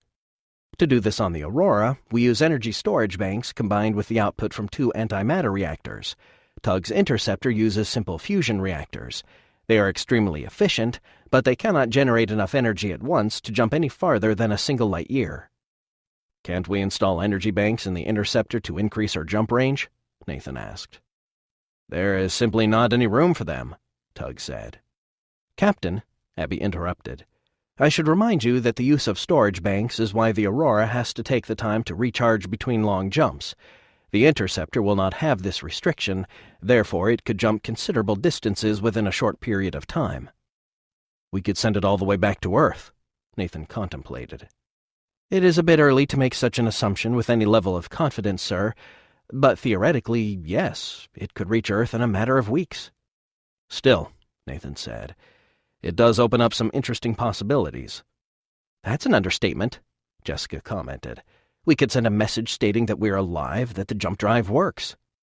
"Exactly," Nathan agreed. "Tell them to start building more." "Maybe include details of some of the weapons and shield technologies they have here as well," Jessica added. "That might give them an edge against the Jung." "Let's not get ahead of ourselves, Captain," Abby warned. "We still have a lot of testing to conduct. I would not recommend making such a journey at this time. It is simply too risky." "Can the interceptor be operated by a single pilot?" Nathan asked. "Yes," Tug answered. "Although we have been conducting our tests with Mr. Colley as second seat, his job has been limited strictly to the monitoring of the system for scientific and developmental purposes. I have been piloting the ship as well as plotting and executing the jumps." "The entire implementation was approached with a single pilot concept in mind, Captain," Abby explained. "Much of the interface was designed by Deliza and her team, and will eventually be implemented aboard the Aurora, as we discussed." "You should be proud of your daughter," Nathan said to Tug. "I have always been proud of both of my daughters," Tug stated. "So what's next for the new jump interceptor?" Nathan asked. "I will be conducting a solo jump to the Savoy system in order to establish contact with Jalea. It has been 3 weeks since she was inserted into Ancot City. She may have something to report by now." "Why solo?" Jessica wondered. "The system was designed to be operated by a single pilot," Tug reminded her. "It is also possible that Jalea may already be in need of extraction, in which case I will need an empty seat." "Well, let's hope that's not the case," Nathan stated. "Cheng, how are things coming along in your neck of the woods?" "All ship systems have been repaired, Captain, and we are nearly halfway through installing the systems that were still crated up and stored," Vladimir reported proudly. "The Corinarians have been most helpful. In fact, all crates that were stored in the fighter alleys have either been installed or moved into the cargo bays." "Excellent, but don't let up," Nathan said. "We're going to need those cargo bays to store additional ammunition and consumables. How are things coming with the forward compartments?" "I am happy to report that the forward section will be ready for habitation in a few days." "That's good news," Nathan stated. "We still have 2 more shifts of volunteers waiting to come aboard. The flight crews have been bunking in the Karuzari dorms so they can take turns using our flight training simulators, but we really need to get the rest of the volunteers on board so they can get trained." "Well, at least the galley is fully functional now," Jessica commented. "Maybe now we can start eating a normal meal once in a while." "You know, Jess," Nathan started, "with most of the crew being Corinaran, we're probably going to be eating more like them from now on." "Oh, are you kidding me?" Jessica protested. "They don't even know how to make a decent sandwich. They wrap the meat and cheese up in some dough and bake it. That's not a sandwich." "Oh, da!"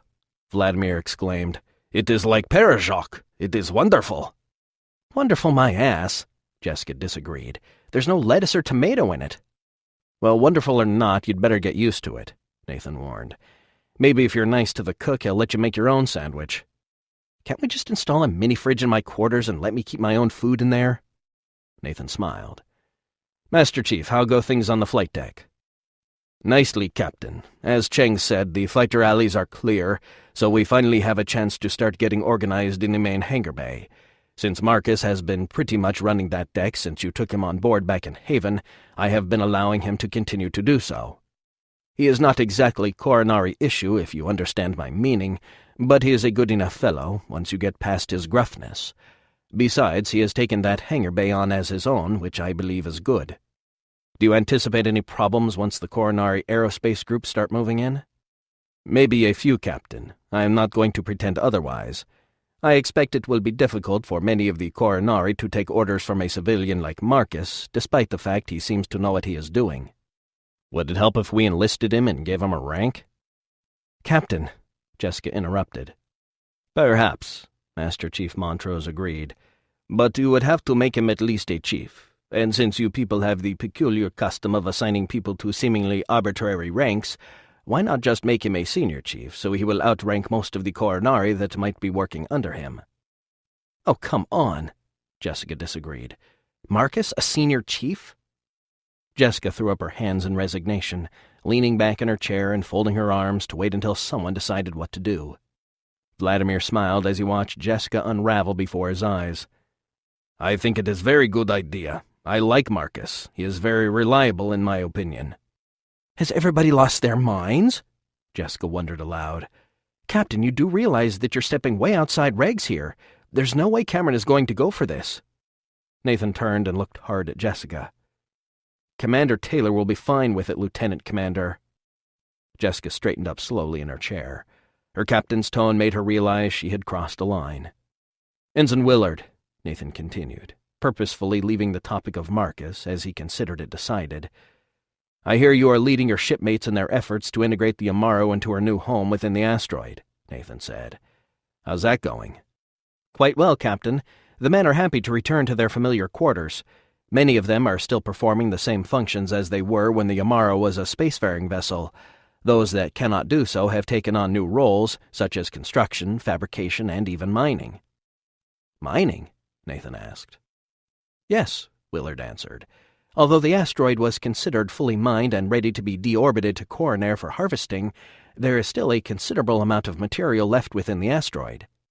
We expect to be able to harvest a few more metric tons without destabilizing the outer shell of the asteroid itself. That material will go a long way toward the expansion of our interior spaces within the asteroid, as well as the creation of additional fabricators." "And how is the refit of the asteroid going?" "Fine, sir. We have closed off the entrance to the inner chamber and now have a tunnel from the exterior that leads directly into the Amaro's starboard hangar bay. We have also removed the bulkheads between the starboard and port bays, making it into one massive bay. We have sealed and pressurized the interior of the asteroid's main cavern and have begun to assemble a construction platform that extends out into the inner chamber from the port hangar bay airlock." "So you have a pressurized microgravity shipyard?" Nathan asked. "Yes, sir," Ensign Willard answered. "It will greatly speed up the refit of shuttles and other small spacecraft." "Impressive," Vladimir stated. "I must visit these and see it for myself." "How are things going with the fabricators?" Nathan asked. "Rather than remove them from the Amaro, we have been using them to construct new fabricators. Once the Amaro's weapon systems have been removed, there will be room to create additional fabrication shops. We have created 2 more pairs of fabricators, both large and small, and another pair is nearly complete. One of the new pairs has been shipped to Corinari. I believe they have tasked it to continue making new pairs to increase their production capacity. The other one we have tasked to do the same, allowing us to start utilizing the existing pairs to begin the production of mini jump drives at the request of both the Corinarians and the Corinari. We feel it is imperative that we get an early warning system in place as soon as possible," Tug elaborated. "Advanced notification would greatly increase our chances of successfully defending the system against another attack." "What about the third pair?" Vladimir asked. "As soon as they are completed, they will be delivered to you, Lieutenant Commander," Ensign Willard promised. "Da!" Vladimir exclaimed, slapping the table triumphantly. "Хорошо!" "How long will it take to fit these Corinarian shuttles with mini jump drives?" Nathan asked. "Using 1 pair of fabricators, it takes about 1 week to create the parts for a mini jump drive," Ensign Willard explained, "and another week to assemble and install it. I would imagine that it would require another day or 2 for testing as well." 2 weeks, huh? Nathan wondered aloud. "So it will take some time to get a reliable early warning system in place." "At least a few months," Tug stated.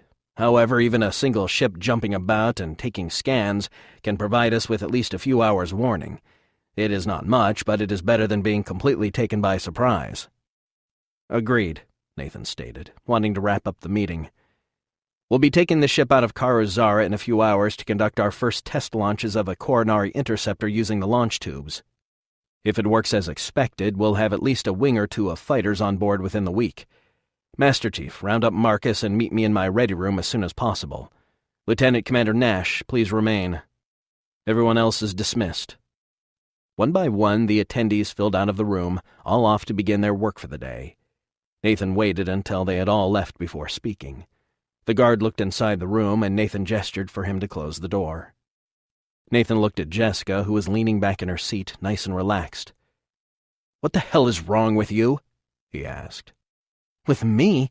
What the hell is wrong with you?" she retorted. "You can't just snap your fingers and make people members of the fleet. Come on, Marcus, a senior chief?" "Straighten up, Lieutenant Commander," he barked. Jessica immediately sat up straight in her chair. I'm the captain of this ship, and I'm the highest-ranking member of the Earth Defense Fleet in this area of space. I'll enlist and/or promote anyone I damn well choose. Hell, I signed an alliance between the Earth and a government nobody back home has ever heard of before. I even shared top-secret technology with them. You think I'm worried about the repercussions from a few questionable field promotions? Hell, if that had been an issue, I wouldn't have promoted you or Lieutenant Commander Kamenetsky. I was just trying to... I don't give a rat's ass what you thought you were trying to do, Lieutenant Commander. Nathan interrupted angrily. If you have a problem with my decisions, you are more than welcome to take it up with me in private. Is that understood? Yes, sir. Very well, Lieutenant Commander. Dismissed. Thank you, sir. Jessica responded in perfect military fashion. She rose from her chair, saluted, turned, and left the room. Inside, she was fuming. It had been a while since anyone had dressed her down in such a fashion. Coming from Nathan Scott, despite the fact that he was the captain, made it all the more difficult. Her anger continued to boil as she left the briefing room and headed to her office. She couldn't stand the idea of Marcus becoming a member of the Earth Defense Force, let alone a senior chief. She had known a few chiefs in her short time in the fleet. Each of them had been incredible individuals to be feared, respected, and listened to. Those men had years of experience and unimpeachable honor and commitment. Marcus didn't deserve to wear the same rank as those men. He hadn't earned it, and she doubted he ever would. Unfortunately, there was nothing she could do about it. Nathan had been right about one thing. He was the captain, and technically, he had the right to make such decisions. She had no doubt that command back home would highly disapprove of Captain Nathan Scott's actions, but that was of no matter now. She had to admit one thing, however. She had been out of line arguing with her captain in front of others. For that, she felt embarrassed. She also felt grateful that he hadn't dressed her down in front of the others. It was sometimes hard for her to think of Nathan as the captain, but one thing was obvious. The captain was exactly who he was becoming. Marcus looked nervous as he stood before the captain's desk. He had never been in the captain's ready room until now. In fact, the only time he had ever been on the bridge was just after they had stormed it to take the Aurora back from De Winter and his men. Since then, most of Marcus's time had been spent on the flight deck, in his quarters, or in the galley. As he was standing next to Master Chief Montrose, Marcus was pretty sure he was in trouble. Exactly what kind of trouble he wasn't certain. He and the Master Chief had gotten along pretty well, considering the difference in their backgrounds. They had argued, surely, but they had also swapped a few stories and shared a few meals together as well, which was a sight more than he had done with most of the crew, short of Josh and Loki. Marcus had seen it coming, though. He knew that soon the Corinari would be taking over the flight deck. He had run the deck for more than a month now, not because he was the most qualified, but because there had been no one else to do the job. So he had taken it upon himself to keep the deck in working order and attend to any spacecraft on his deck that needed attention. He had figured that, as long as he continued to do so, he might have himself a place to sleep and some food to eat. He had no delusions of ever getting back to Haven. To be honest, he had never really liked that place much to begin with. Even if he did find a way back, his old employer would probably blame him for the loss of 2 cargo shuttles and a ring harvester. It would take him the rest of his life to pay off that much debt. Besides, Josh was staying put. That much Marcus was sure of, and Josh was really the closest thing to kin that Marcus had, having taken the boy in and raised him since his mother was killed more than a decade ago. "Marcus," Nathan began, "Master Chief Montrose has been telling me what fine care you've been taking of my hangar deck." "Just trying to help out where I can, sir," Marcus stated. "I've been talking to Josh and Loki about you as well," Nathan added. "I wouldn't put too much stock in what Josh tells you, Captain," Marcus protested. "The boy's been bounced around the cockpit a bit too much, if you get my meaning. Some things have been shook loose up there." "Josh tells me you can fix just about anything. He says you taught him everything he knows about fixing spaceships," Nathan said. "Like I was saying, he's a bright boy, that one. Very perceptive. Like a son to me, he is."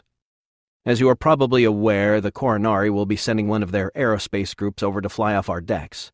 They should arrive in about a week." Marcus felt his heart sinking. He seriously doubted there would be any place for him on the deck, not with the Corinari running things in the hangar bays.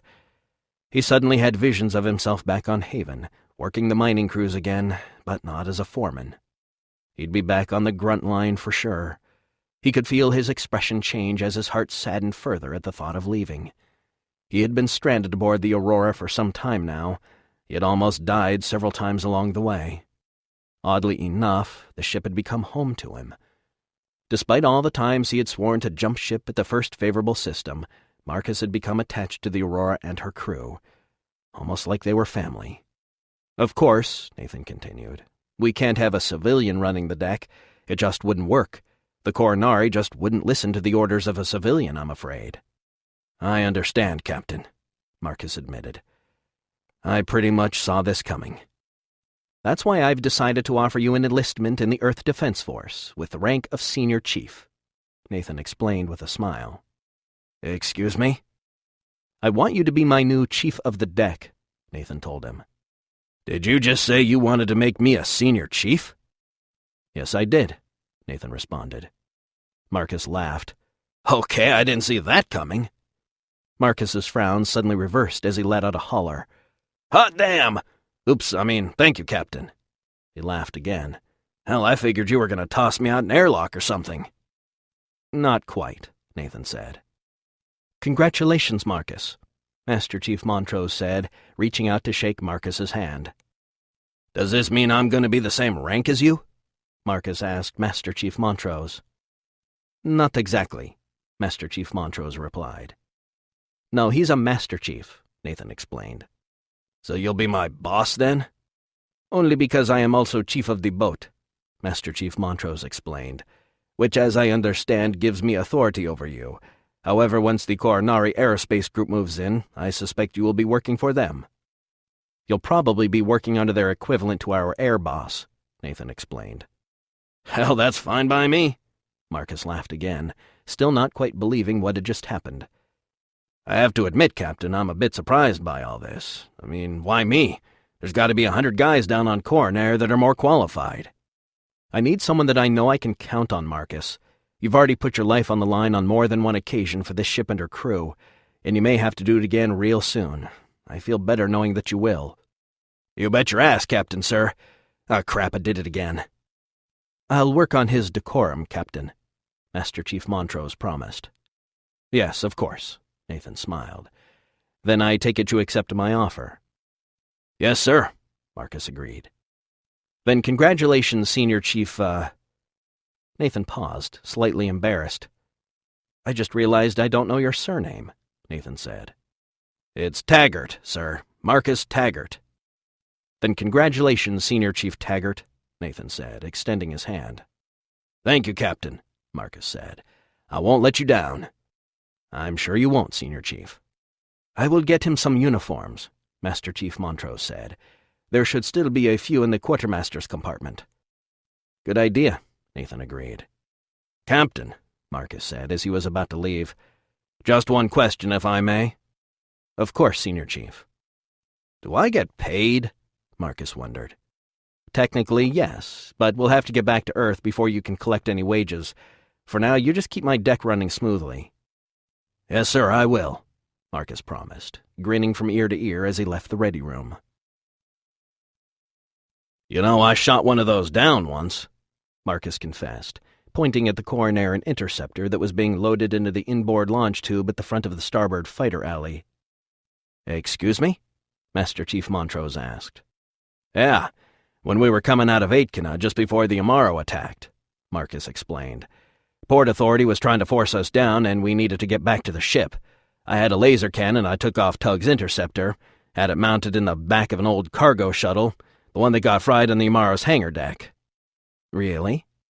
"I'm not bragging or nothing. I'm pretty sure it was just a lucky shot, caught him by surprise, I suspect. He probably wasn't expecting an old tub like that to have a gun in the back." "I would not be so eager to share that story with anyone, Senior Chief, considering who your new shipmates are going to be." "Oh, yeah," Marcus said, realizing the implications. "It's not like the pilot died or anything. He bailed out. Saw the shoot myself." "Just the same, I would keep it to yourself." "Yes, sir." "Do not call me Sir, Marcus. I am a Master Chief, not an officer." "Sorry, I forgot." "You should be overseeing all of this, you know," Master Chief Montrose told him. "To be honest, I haven't spent much time in the fighter alleys. Had no use for them until now." Just the same, if you're going to run this deck, you had better do two things. Know everything about this deck, and I mean everything, and to make sure everybody on this deck knows that you are in charge. You think I should find something to yell at them about? Montrose shook his head. That will not be necessary, Marcus, not yet. For now it's enough that you're standing here next to the chief of the boat, watching everything. Besides, I am sure these men know what they are doing. The Corinari would not have sent us any scrubs. Well, at least somebody knows what they're doing, Marcus said. I feel like a complete dumbass standing here in this uniform. Stroll on over there and take a look around, the Master Chief urged, like you are checking over their work. What? You do not have to say anything, not unless of course you see something wrong. How am I going to spot something wrong? I've never even set foot in a launch tube. I have watched you work, Marcus. You figured things out quite quickly. I am sure you will do fine. You can study up on everything later, and believe me, you will be doing a lot of studying. For now, it is important that you establish your dominance over this deck. All right, Marcus said, uncrossing his arms and taking a step forward. He stopped a moment and turned back toward the Master Chief. But if you're setting me up to look foolish, chief of the boat or not, I'm coming back here to kick your ass. Master Chief Montrose smiled. I will be waiting patiently for your return, Senior Chief. Marcus strolled out of the transfer airlock from the forward end of the main hangar bay into the starboard fighter alley. A team of 5 men were checking over the Corinari interceptor in preparation for its test launch. Several more men were standing behind them, checking over their notes and pointing at the launch tube. Gentlemen, Marcus greeted as he walked past them and turned into the launch tube. Senior Chief, one of them answered back. Other than the captain and the Master Chief, this young man was the first Corinarian to call him by his new rank. It felt good. As he came to the front of the interceptor, he squatted down to take a look at the nose gear. It was hooked to the catapult shuttle sticking out of the track in the launch tube's deck. How does it look, Senior Chief? The Corinarian flight tech asked. The engineers tried to duplicate the specs you sent us for the hook. Marcus looked closer at the hook. Just make sure you got tension on it before you close up for launch. The shuttle should be square up against the hook so it can't jump when they charge the shuttle rails. Yes, Senior Chief. Marcus stood up and looked forward down the dimly lit launch tube. Did anybody walk the tube? Senior Chief? Did anybody inspect the tube? We assumed you had, Senior Chief. Well, of course I have, Marcus grumbled. But the tube should be checked before every launch. You never know what might fall off of one of these birds when it gets shot out of here at 1,000 clicks an hour. Should we walk it or can we just scan it? The flight tech asked. Walk it before the first shot of the shift, Marcus explained, thinking quickly. Then scan it before each shot. I will get right on it, Senior Chief, the flight tech promised. Marcus looked back at Master Chief Montrose standing in the airlock door, grinning from ear to ear. He looked up over his left shoulder at the cockpit. Major Pritchett looked down at him and smiled. Marcus snapped a slightly lazy salute at the Major. He returned it in a similar fashion. Have a good flight, sir. Thank you, Senior Chief, Major Pritchett responded. Marcus headed out of the launch tube back into the fighter alley. As he did so, 2 junior flight techs went charging down the tube with bright handheld lights, scanning the deck as they moved forward. He couldn't help but smile. Bridge, starboard launch. The voice sounded over the Major's helmet comms. Bridge, go. Arlena's voice answered. Major Pritchett checked his instruments one more time. The Aurora had already fed him its current course, speed, and location so that he could sync his navigation computers. The launch tube door had swung upward behind him and sealed him into the first chamber of the tube. The door in front of him had already closed, and the air in the tube beyond it had already been sucked out by the powerful vacuum pumps. 2 seconds before launch, that door would drop into the floor. Immediately afterward, he would be shot out of the forward end of the tube, the catapult accelerating him another 50 meters per second above whatever speed the Aurora was traveling at the time of launch. Bridge, starboard launch, requesting clearance for 1 shot. Starboard launch, you are cleared for 1 shot. Talon 1 launch, you are cleared for forward launch. Talon 1 copies, ready to launch. Major Pritchett placed his hands on the grab rails on either side of his cockpit walls, just below the lip where the canopy locked into the body of his interceptor. Even though his inertial dampeners would reduce the force of acceleration to tolerable levels, it was best to hold on to something during the shot so that his hands wouldn't flail about and slam into something by accident. During his launch, all his flight systems would be controlled by the auto-flight system until he was clear of the ship. At that point, he would be free to take control or continue on autoflight for the first leg of his flight plan. Launching Talon 1, Cat 3 and 3.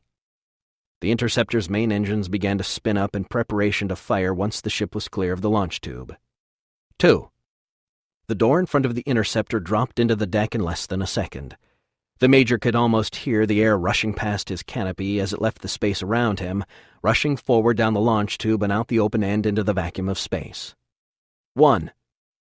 Major Pritchett tightened his grip on the handholds and tensed up his body, pushing himself back into his flight seat. Launch. The Major grunted as the interceptor lurched forward, being sent hurtling down the launch tube by the force of the electromagnetic catapult system. The dim lights in the launch tube streaked past him, blurring into an almost solid amber line as he rolled down the tube.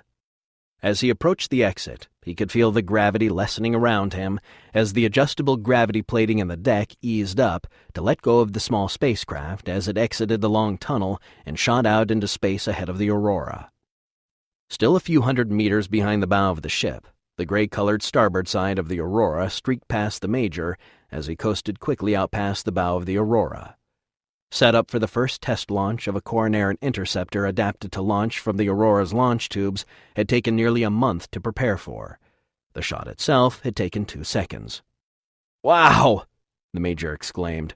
"Aurora, Talon 1, airborne!"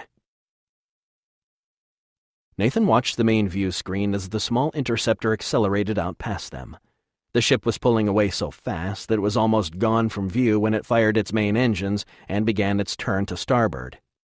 "Copy that, Talon 1, Narlena answered. "Congratulations, Major." "Aurora, Talon 1, I'm going to circle around you a few times just to test her out before I come back in for another launch cycle." Narlena looked to Nathan for approval. "Tell him to feel free to indulge himself," Nathan said, a smile on his face. He remembered the first time he had launched from the flight deck of the Reliant during his training. Although he had flown in orbit many times before that, the feeling of flying out in open space, free from the gravity of a nearby body, was an amazing experience. "Talon 1, Aurora. Captain says, indulge yourself." Tug had timed his arrival down to the perfect moment. His calculations had given him enough time to come in behind Dacon and use its gravity to slingshot him around and inward toward Ancot with only the slightest burn of his engines. It was extremely doubtful that anyone would have spotted his thermal signature. After his burn had completed, he shut down all systems and allowed his ship to grow cold in the icy depths of space in order to reduce his thermal signature even further.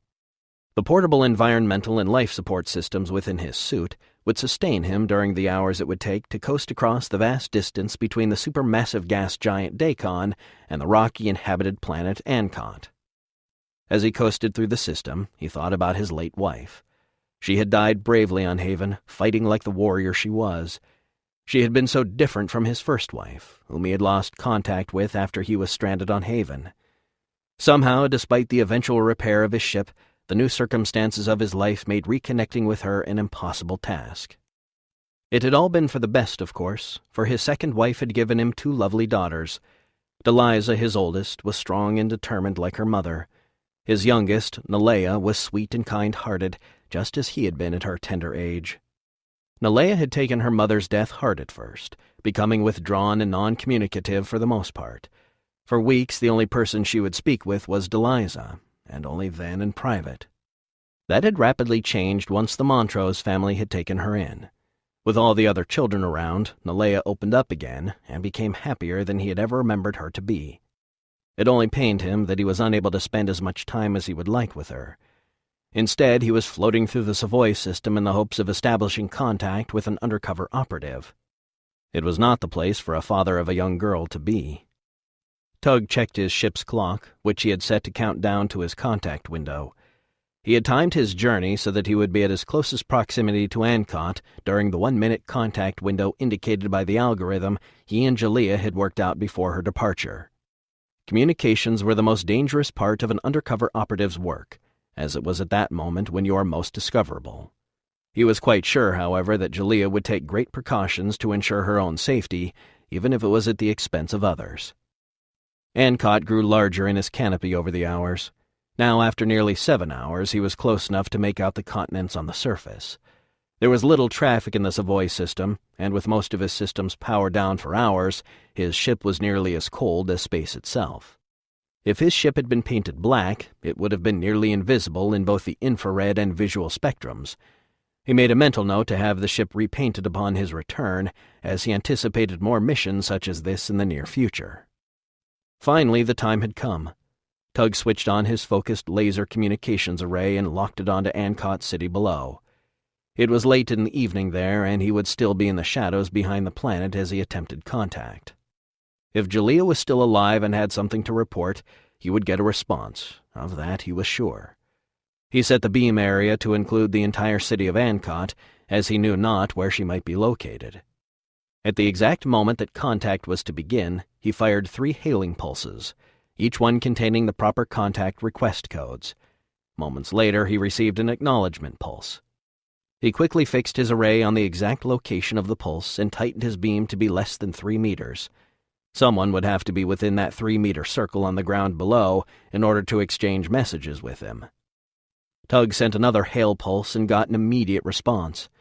The communication system confirmed the authentication code of the sender and then began to receive the sender's burst transmission. Tug sent back a confirmation signal, followed by a message that indicated that they should continue following the same communication protocols. Once he received the final confirmation pulse, he shut down his array and continued to coast past Ancot. Tug called up the data that had been sent to him via the burst transmission. The sender had used Jalea's transmission code. This meant that either the message was true, or the sender had somehow managed to get the authentication code from Jalea. The latter was impossible, for it, too, was based on an algorithm that they had concocted prior to her departure. The algorithm was written down and held in her possession. If captured, she would have swallowed it, and the algorithm was too complex to commit to memory.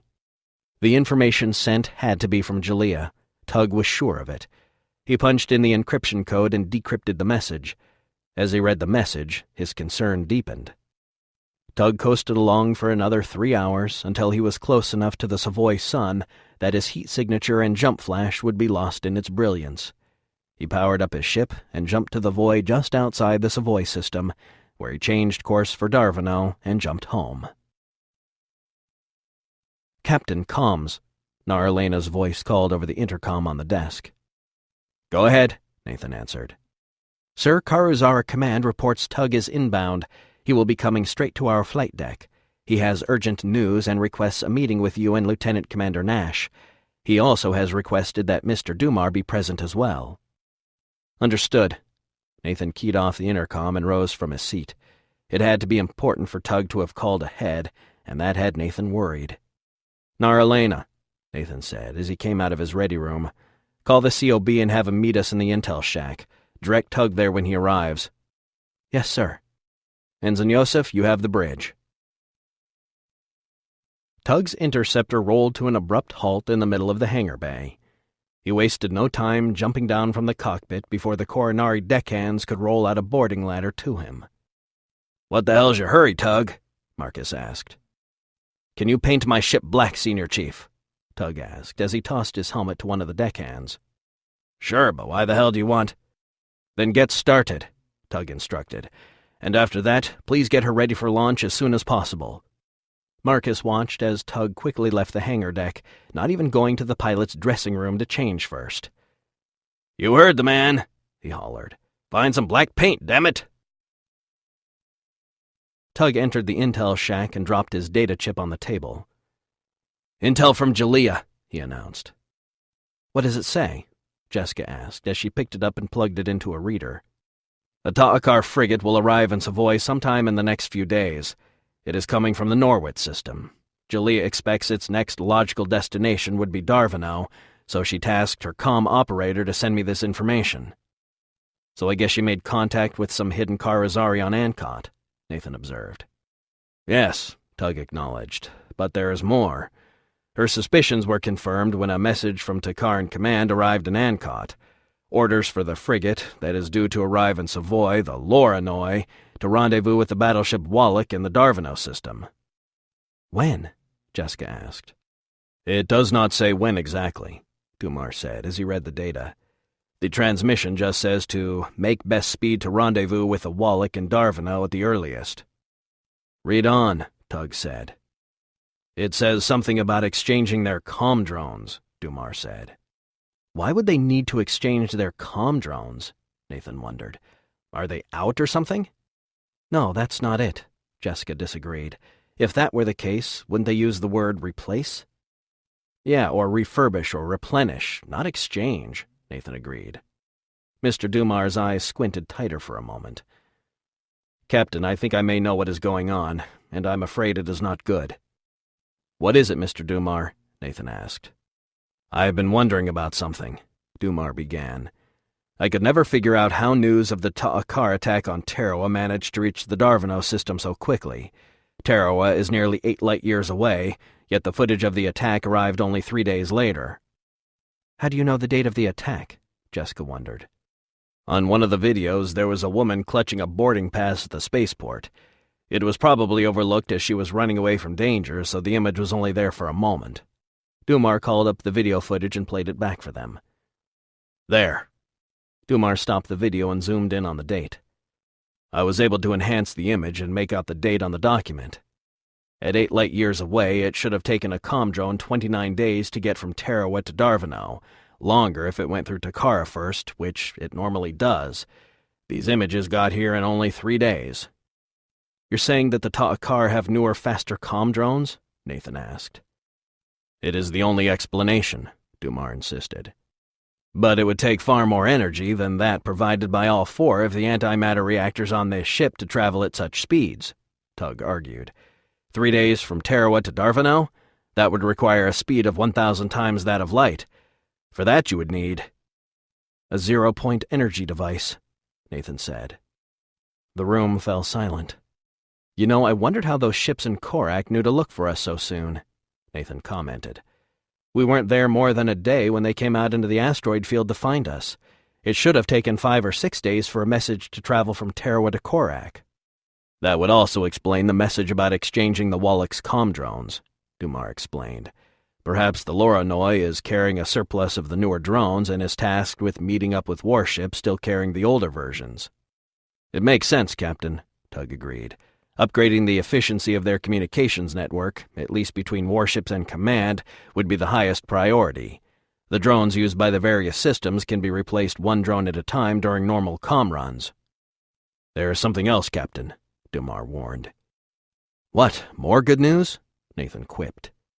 Mr. Willard's mission report from Savoy stated that the sergeant major at the spaceport said something unusual. Dumar picked up his datapad and started scanning through the reports. Ah, yes, here it is. He said, I am sure you are anxious to get the refit started. He wasn't talking about comm drones, was he? Jessica observed. No, I suspect he wasn't, Nathan agreed. Captain, Tug said, if they have managed to create 0-point energy devices small enough to be installed in comm drones, they must surely have created larger versions as well. But I thought the latest propaganda video said those things were still months away, Jessica pointed out. I suspect they were a purposeful deception on the part of the Ta'akar, Dumar stated. It would be in keeping with their methods. Captain, Tug began in a considerably more serious tone, if the Ta'akar are allowed to install the 0-point energy devices in even half of their warships, we will not stand a chance against them. Why? Nathan wondered. We still have the jump drive. The shields on Ta'akar warships are quite formidable, Captain, Tug told him. With that much power available, it would take an army of ships to wear them down, not to mention their energy weapons. If powered by a 0-point energy device, I cannot begin to imagine the destruction their next generation of energy weapons might yield. Nathan looked at Tug. Then what do we do? Tug did not have an answer at hand, as he was just as worried about the new developments as Nathan. I do not know, he admitted. Nathan looked at Jessica, who shook her head in despair. He looked at Dumar, who looked equally dismayed. Nathan took a deep breath, letting it out slowly as he searched his mind for an answer. Finally, one came. We have to attack, Nathan announced. Attack what? Jessica asked. Anything and everything, Nathan said. They have the 0-point thingy, I got that. They can blow us out of the sky, I got that as well. But they can't be everywhere at once, can they? Of course not, Jessica said. Well, we can. We can jump in, attack, and jump out. We can take out comm drone platforms, bombard ground installations, harass their warships, maybe even cripple a few. We just have to keep out of their crosshairs and avoid taking a direct hit from a ship with a ZPED. It is a valiant idea, Captain, but just one good hit on the Aurora and the war would be over, Tug concluded. It is just too risky. Then what do you suggest? Nathan asked. Tug looked at Dumar, his old friend. The head of the dragon. Chapter 9. Gentlemen, I'd like to thank you all for agreeing to meet with us on such short notice, Nathan began, taking well-placed pauses to allow the various interpreters in the room to catch up. He looked at the faces of the various generals, political and industrial leaders, and of course the Prime Minister and his interpreter, Mr. Bryden. I'm afraid I'm the bearer of bad news, Nathan continued. Our intelligence asset on Ancot has informed us that the Ta'akar frigate Loranoy is due to arrive at Ancot sometime in the next few days. Furthermore, orders have been received by the garrison on Ancot for the Loranoy, instructing her to proceed with all due speed to a rendezvous with the battleship Wallach. This rendezvous is to take place here in the Darvino system. The room filled with a sudden burst of frantic discourse between attendees, most of which was in Corinari. However, it was obvious to Nathan that the impact of his news was as expected. "Has this intelligence been verified?" a translator for one of the generals inquired. "No, sir, not as yet," Nathan admitted. "Could this not be a ruse?" Mr. Bryden wondered aloud. "We considered that possibility," Nathan said. "We are taking steps to confirm this information, but we thought it best to apprise you of the situation." "How do you intend to make such a confirmation?" Mr. Bryden challenged. "I'll take the new jump interceptor out and attempt to locate the Loranoy," Tug explained. "How can you possibly hope to find a single ship traveling faster than light over such a vast area of space?" another translator inquired. "Our intelligence also indicated that the Loranoy was traveling to Savoy from the Norwit system," Nathan said. "If this information is accurate, we should be able to locate the Loranoy along the route from Norwit to Savoy." "And the Wallach?" Mr. Bryden asked. "Can you locate her as well?" "That may not be possible," Tug admitted. "We have no information as to her last port of call. Therefore, we will have to search every imaginable route." "Surely the mighty Aurora can handle a single frigate," a translator for one of the Corinari generals stated. "After all, did she not defeat the Amaro?" "The Amaro was of an older design and was known to be underpowered," Tug asserted. "No offense to Captain Scott, but the Aurora did not defeat the Amaro. The mutineers surrendered her." "But the Campaglia," another translator spouted. "She was a battleship as well, and a formidable one at that." "Yes," Nathan agreed, "but we were lucky. We had jumped inside her shields by accident. There was no time to take evasive action, and we were forced to ram her." "But you also filled her with torpedoes, did you not?" the translator argued. "Were not they the cause of her ultimate destruction?" "Yes, but—" "The point is, Captain, that the mighty Campaglia was destroyed and the Aurora survived." "Barely," Nathan interrupted. "The Campaglia was a powerful ship, yes, but she was caught by surprise by an unknown enemy. I'm not so sure we'll have the same advantage this time." "Why not?" Mr. Bryden inquired indignantly. "We have reason to believe that the Ta'akar have already begun using the zero-point energy device in their comm drones," Tug explained, "resulting in increased speeds, possibly as fast as 1,000 times the speed of light." Again the room filled with chatter, as generals quickly recalculated the message transfer times resulting from comm drones traveling 1,000 times the speed of light. The looks on their faces revealed the depth of their concern. "We believe this is why the Loranoy is to rendezvous with the Wallach, in order to exchange the Wallach's older, slower comm drones for the newer, faster versions," Tug added. "We also have cause to believe that they may have started to upgrade their warships, refitting them with the zero-point energy devices." The reaction was explosive this time, and it took several minutes for the room to settle down to the point where discussion could continue. Cameron watched in silence as she had since the beginning of the meeting. After witnessing the Corinarians argue and debate amongst themselves for several minutes, she finally had enough. "Nathan," she said, leaning closer to him in order to be heard, Tug also leaned in from Nathan's opposite side in order to hear her. "These people are never going to come to any consensus." "How do you know?" Nathan wondered. "You can't even understand what they're saying." "I don't need to," she insisted. "Just look at them. Look at their body language. I doubt there are two people amongst the lot of them that are in agreement over anything you've presented." "She is correct," Tug added. "The generals are screaming for action. The politicians are worried about global panic and the collapse of their governments. The industrialists are counting the profits to be made, and the civil security authority is worried about a resurgence of the anarchy that occurred after the Amaros attack." "You have to say something," Cameron told him. "You have to pull them together somehow." Nathan looked at her with surprise. "Yeah, I know," she said. "I can't believe I said that either, but the fact is it's time for Natan to speak. These people need to act, not react." Nathan looked at the men in the room. Their faces were reddened with anger as they shouted at one another about what to do, about what was to become of them. He surveyed those in attendance. There were numerous politicians, each representing either a major nation of Corinari or a minor world within the Darvino system. There were also several of the most influential industrialists, 2 Corinari generals, and the chief of civil security for all of Corinari. He was unsure how things would go if matters called for any kind of a vote, but he had little choice. The Aurora and the Carizari could not defend the Darvino system against 2 warships without the help of the Corinarians, and the Corinarians were practically helpless without the Aurora. "Gentlemen," Nathan stated, but was not heard above the din. "Gentlemen, please," he shouted, standing up in the hopes of drawing their attention. He raised his hands and shouted again, but still it was of no use. "Everyone shut the hell up!" Nathan roared, demanding their attention.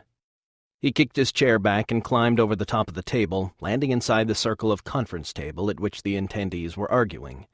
He was not going to stand for any more mindless discourse. These people were going to listen. "Gentlemen, now is not the time for debate. Now is the time for action. We have 30 days to prepare a defense." "And what do we do if we are successful in defending ourselves?" Mr. Bryden asked. "The Ta'akar will return, and most assuredly in greater numbers. Can you defend against an invasion as well?" Nathan looked around the room, noting that each of the translators had communicated Mr. Bryden's words to their superiors, most of whom were nodding their agreement with Mr. Bryden's concerns. "We attack," Nathan stated calmly.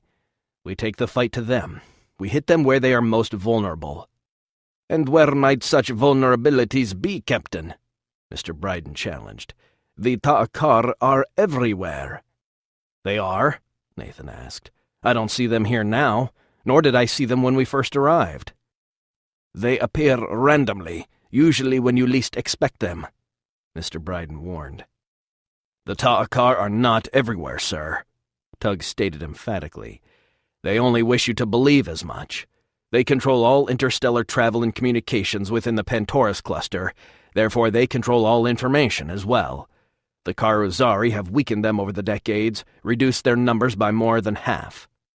Because of this, they have abandoned the worlds they once held that lay beyond the cluster. They have gathered half their remaining fleet around their home system to protect themselves, while they shuffle the other half amongst their remaining systems." "And what is the size of their remaining fleet?" Mr. Bryden asked. "Our last estimates show 3 battle groups, 2 of which are stationed in the Takaran home system. The 3rd battle group is unaccounted for and is presumably roaming the cluster as we speak. In addition, there are 7 more unattached vessels patrolling the cluster, 2 cruisers and 5 frigates." "That is 18 ships," one of the general's translators declared. "We cannot possibly take on 18 ships." "We don't plan to," Nathan insisted. "We thin the herd. A series of strikes against isolated targets, combined with a series of comm drones sent to deliver deceptive information to the enemy. If we can get the Ta'akar to dispatch at least one of our 2 battle groups from the Takaran system, we could then conduct a surgical strike against their command and control, perhaps even against Caius himself." "You are proposing that we attack the royal palace of the Ta'akar?" Mr. Bryden sputtered. "Are you mad?" "It is not the dragon's claws you must fear," one of the general's translators began. "Nor is it his tail." "It is the fire in his eyes and mouth," Tug finished. "Gentlemen," Nathan stated calmly, I propose we cut off the head of the dragon. I'll need you to represent our interests at the planning table with the Corinari generals, Nathan told Cameron as they walked quickly through the hospital corridors. I need to be back on the ship, Cameron protested. We've got a new crew that needs to be trained, and in a really short amount of time, I might add. Aren't you forgetting something, Commander? Nathan said. You're still a patient in this hospital. Oh, I can fix that real quick, Cameron insisted, stopping at the nearest nursing station. Get me a doctor now, she ordered a nurse. The young woman behind the counter stared at her blankly, not understanding a word she was saying. A doctor, do you understand? Another woman, older than the first, stepped up. Can I help you? Yes, I need to speak with a doctor right away. Commander, Nathan began. Don't even try, Nathan. I can order you if you'd like. And I can ignore you if I'd like. Cameron, I need you completely well and at full strength when the Ta'akar come. And I will be, but you also need a crew that's as ready as they can be, and for that you also need me. Cam. I'm fine, Nathan. I'm at full strength, I'm telling you. I don't even know why I'm still here. I'm sure that if the doctors thought... Look, if the doctors say I can go, will that be good enough for you? Of course, but... Great. Cameron looked around. Where the hell is a doctor when you need one? Can I help you, miss? The older woman in medical attire asked. I don't know. Are you a doctor? Yes, I am Dr. Marcella. What seems to be the problem? I need someone to tell my captain here that I'm cleared to check out, Cameron insisted. You are the young woman from the Earthship? Yes. Your case was presented in conference the other day. Quite interesting. Great, I have an interesting case. Can I go back to my ship? You should probably speak to your doctor about that, Dr. Marcella advised. Look, Doc, Cameron pleaded. I just need to know if it's possible for me to return to my ship. I have work to do there, and I feel fine. It is my understanding that you still have nanites working inside you. If that is the case, then you still require periodic monitoring to ensure their proper operation, as well as their discharge from your body when their work is complete. Yeah, I know. I have to relieve myself in metal trays. Don't remind me, Cameron said, rolling her eyes. Can't I do all that on the ship? Well, there are portable nanite monitoring devices, but they are not routinely used as they... Aha! Cameron interrupted. That's it. Get me a portable monitor. Excuse me, Doctor, but is it at all possible that Commander Taylor could return to the ship using some kind of portable monitor setup? It is possible, the doctor admitted hesitantly. But you would need a doctor familiar with nanite therapy, as well as a nanite technician on board as well. Great, Cameron explained. We're heading for combat in a month anyway. Seems to me having a few nanite specialists on board might be a good thing, right? All right, I'll look into it. You'll look into it? Cameron asked, not satisfied with the answer. I'll request it, Nathan promised, but only if Doc Chen agrees. Meanwhile, you get busy with the Corinari generals and light a fire under their butts. We've got a month, tops. Good morning, everyone, Nathan greeted, as he sat down for his morning briefing. As you can see, we have a new member joining us. For those of you who have not met Major Pratchett, he will be joining us as the commander of the Corinari Aerospace Group, being assigned to us. In other words, the Major is our new CAG. A round of "Welcome aboard" greetings were tossed about the room. Excuse me, Major Pratchett asked. CAG? Commander Air Group, Nathan explained. It's the acronym we use to describe your position. It's left over from the days of surface navies back on Earth. I guess in your case, however, CAG would stand for Commander Aerospace Group. Yes, of course, Major Pratchett said. Like Master Chief Montrose's title, Chief of the Boat, was it? Yeah, something like that, Nathan agreed. How are things shaping up with our new air group, Major? The first group of 24 interceptors will be ready to begin flight operations from the Aurora within 2 weeks, Captain. In light of the new threat, efforts to get the second wing ready have been doubled. However, there is an additional problem in that the second wing is being formed using interceptors from multiple nations, so there will be some compatibility issues to be worked out, as well as some procedural ones. I can make it easy for you, Nathan said. Normally, on an Earth ship, whatever the CAG says goes, at least in regards to the operations of the air group. It may not be that easy, sir. There are some cultural issues to deal with as well. However, I feel confident that they will not present too much of a problem. My biggest concern is the amount of time available for launch and recovery training. Our crews are trained for ground operations. We'll be able to provide some assistance in that area, Major. Both the XO and I are pilots rated for deck ops, so we have some experience in that area. Plus, we have quite extensive policies and procedures manuals available in the mainframe for your people. If you like, we can have them translated into Corinari as well. That will not be necessary, Major Pritchett assured him. At least half of my pilots already speak Angla, and the rest are going through intensive language training as we speak. I would rather not give them an excuse to ignore their studies. Very well, Nathan responded. Sir, do you have any idea when we can begin training? Both fighter alleys are clear and ready, Vladimir stated, and the entire forward section is at least habitable now. There are still things to work on, but your people can move in whenever you are ready, Major.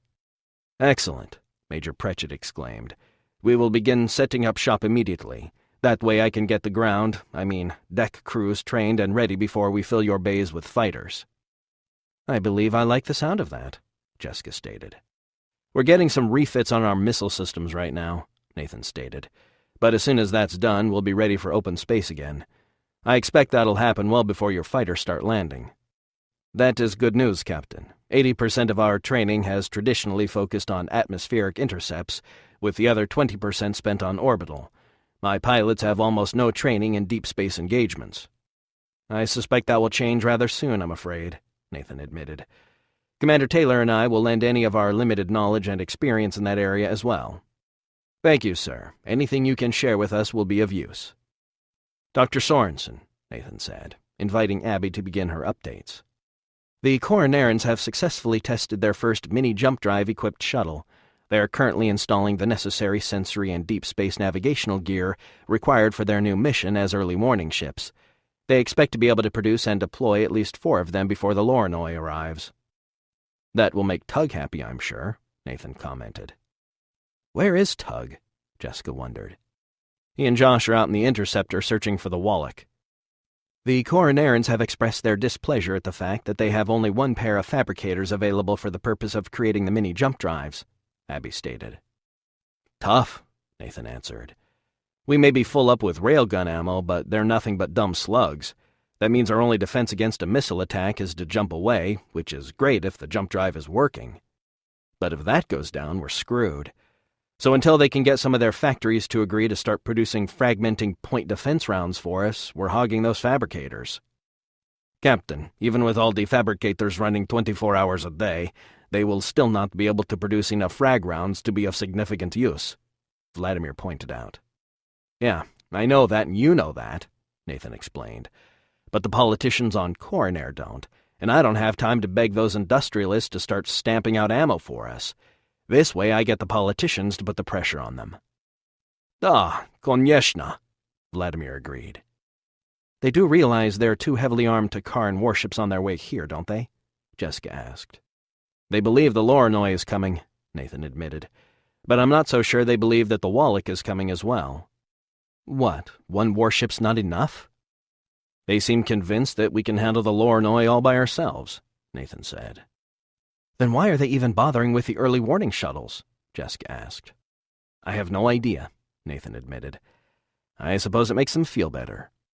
The Lornoi is a formidable ship, Tug warned. She's equipped with the most advanced missile batteries and target acquisition systems. She also has an advanced electronic countermeasure system, which makes it very difficult to lock weapons onto her during battle. Great, Jessica commented.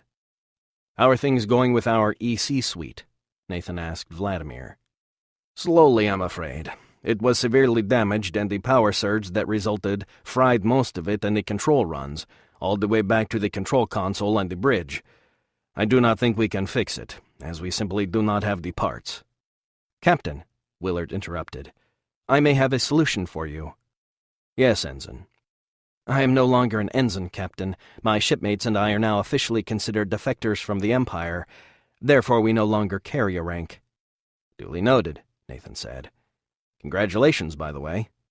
Thank you, Captain, Mr. Willard said. As I was saying, the electronic countermeasures equipment on the Amaro was undamaged and is currently not scheduled for use. It is not as advanced as that on the Lornoi, but it might be possible to remove it from the Amaro and install it on the Aurora. Do you think that would work? Nathan asked. Their transponder array was pretty easy to adapt to our systems, Vladimir said. If it works, it would be better than nothing. Very well. I'll put in a request to the Corinarians to allow you to get started on that, Mr. Willard. Yes, sir, Mr. Willard acknowledged. Excellent. Moving on, then. Nathan turned to Dr. Chen. Doc, how are things looking in medical? I'm happy to report that for the first time since we left Earth, I have nothing but empty beds. 2 more crewmen have returned from their rehabilitation down on Corinari. Those remaining will be there for at least another month. Also, along with more staff, we are also getting more diagnostic and laboratory equipment. More staff? Nathan asked. Yes, sir. Somebody has to show us how to use the new equipment, and since we are expected to go into combat in the near future, they decided they might as well give us doctors. In fact, they gave us 2 trauma surgeons as well as about 8 nurses and technicians. We've almost got a full staff at this point. Well, with 2 more shifts coming on board in the next few days, we're going to need them, Nathan stated. What about the nanite guys? They're coming aboard with Commander Taylor later today, Dr. Chen stated. Cam's coming back? Jessica asked. Yeah, I was saving that last, Nathan joked. Great, Jessica said. Now we can get our butts chewed on a daily basis.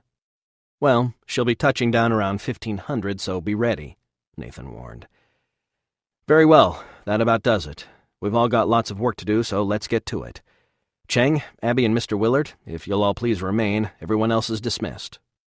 Once the others had left the briefing room, Nathan began speaking again. Mr. Willard, how many comm drones are there remaining aboard the Amaro?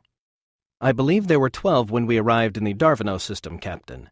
There are probably just as many on the comm drone platform in the Darvino system, the one used by the local Ta'akar communications office. How much do you know about their programming? Enough, mostly about their communications code. Although I was primarily a communications technician, I also worked quite closely with the men responsible for maintenance and programming of the drones. Could those drones be reprogrammed to fly courses and speeds according to instructions transmitted to them on the fly? The ones from the Amaro, yes. They are already programmable as they were designed to be used from anywhere, but the ones used by the Darvino system are fixed-destination drones designed to travel between Darvino and Takara. They would need to be rewired. Could that be done? I believe so, Mr. Willard stated. They are essentially the same, with just slightly different navigational packages. Even if they cannot be rewired, you could use the fabricators to create copies of the navigational packages in the Yamaro's drones and install them into the ones from the Darvino platform.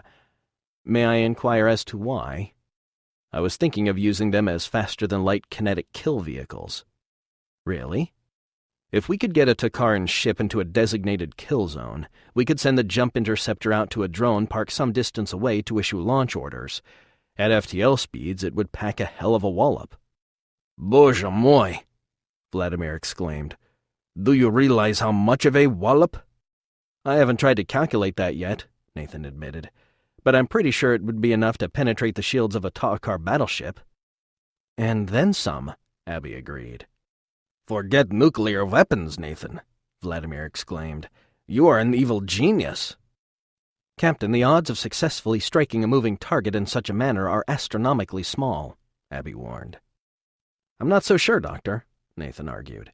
If we already know the speed and course of the target, and we can keep them on course and at that speed for even a short length of time, say 5 to 10 minutes, I think we have a very good chance of hitting them.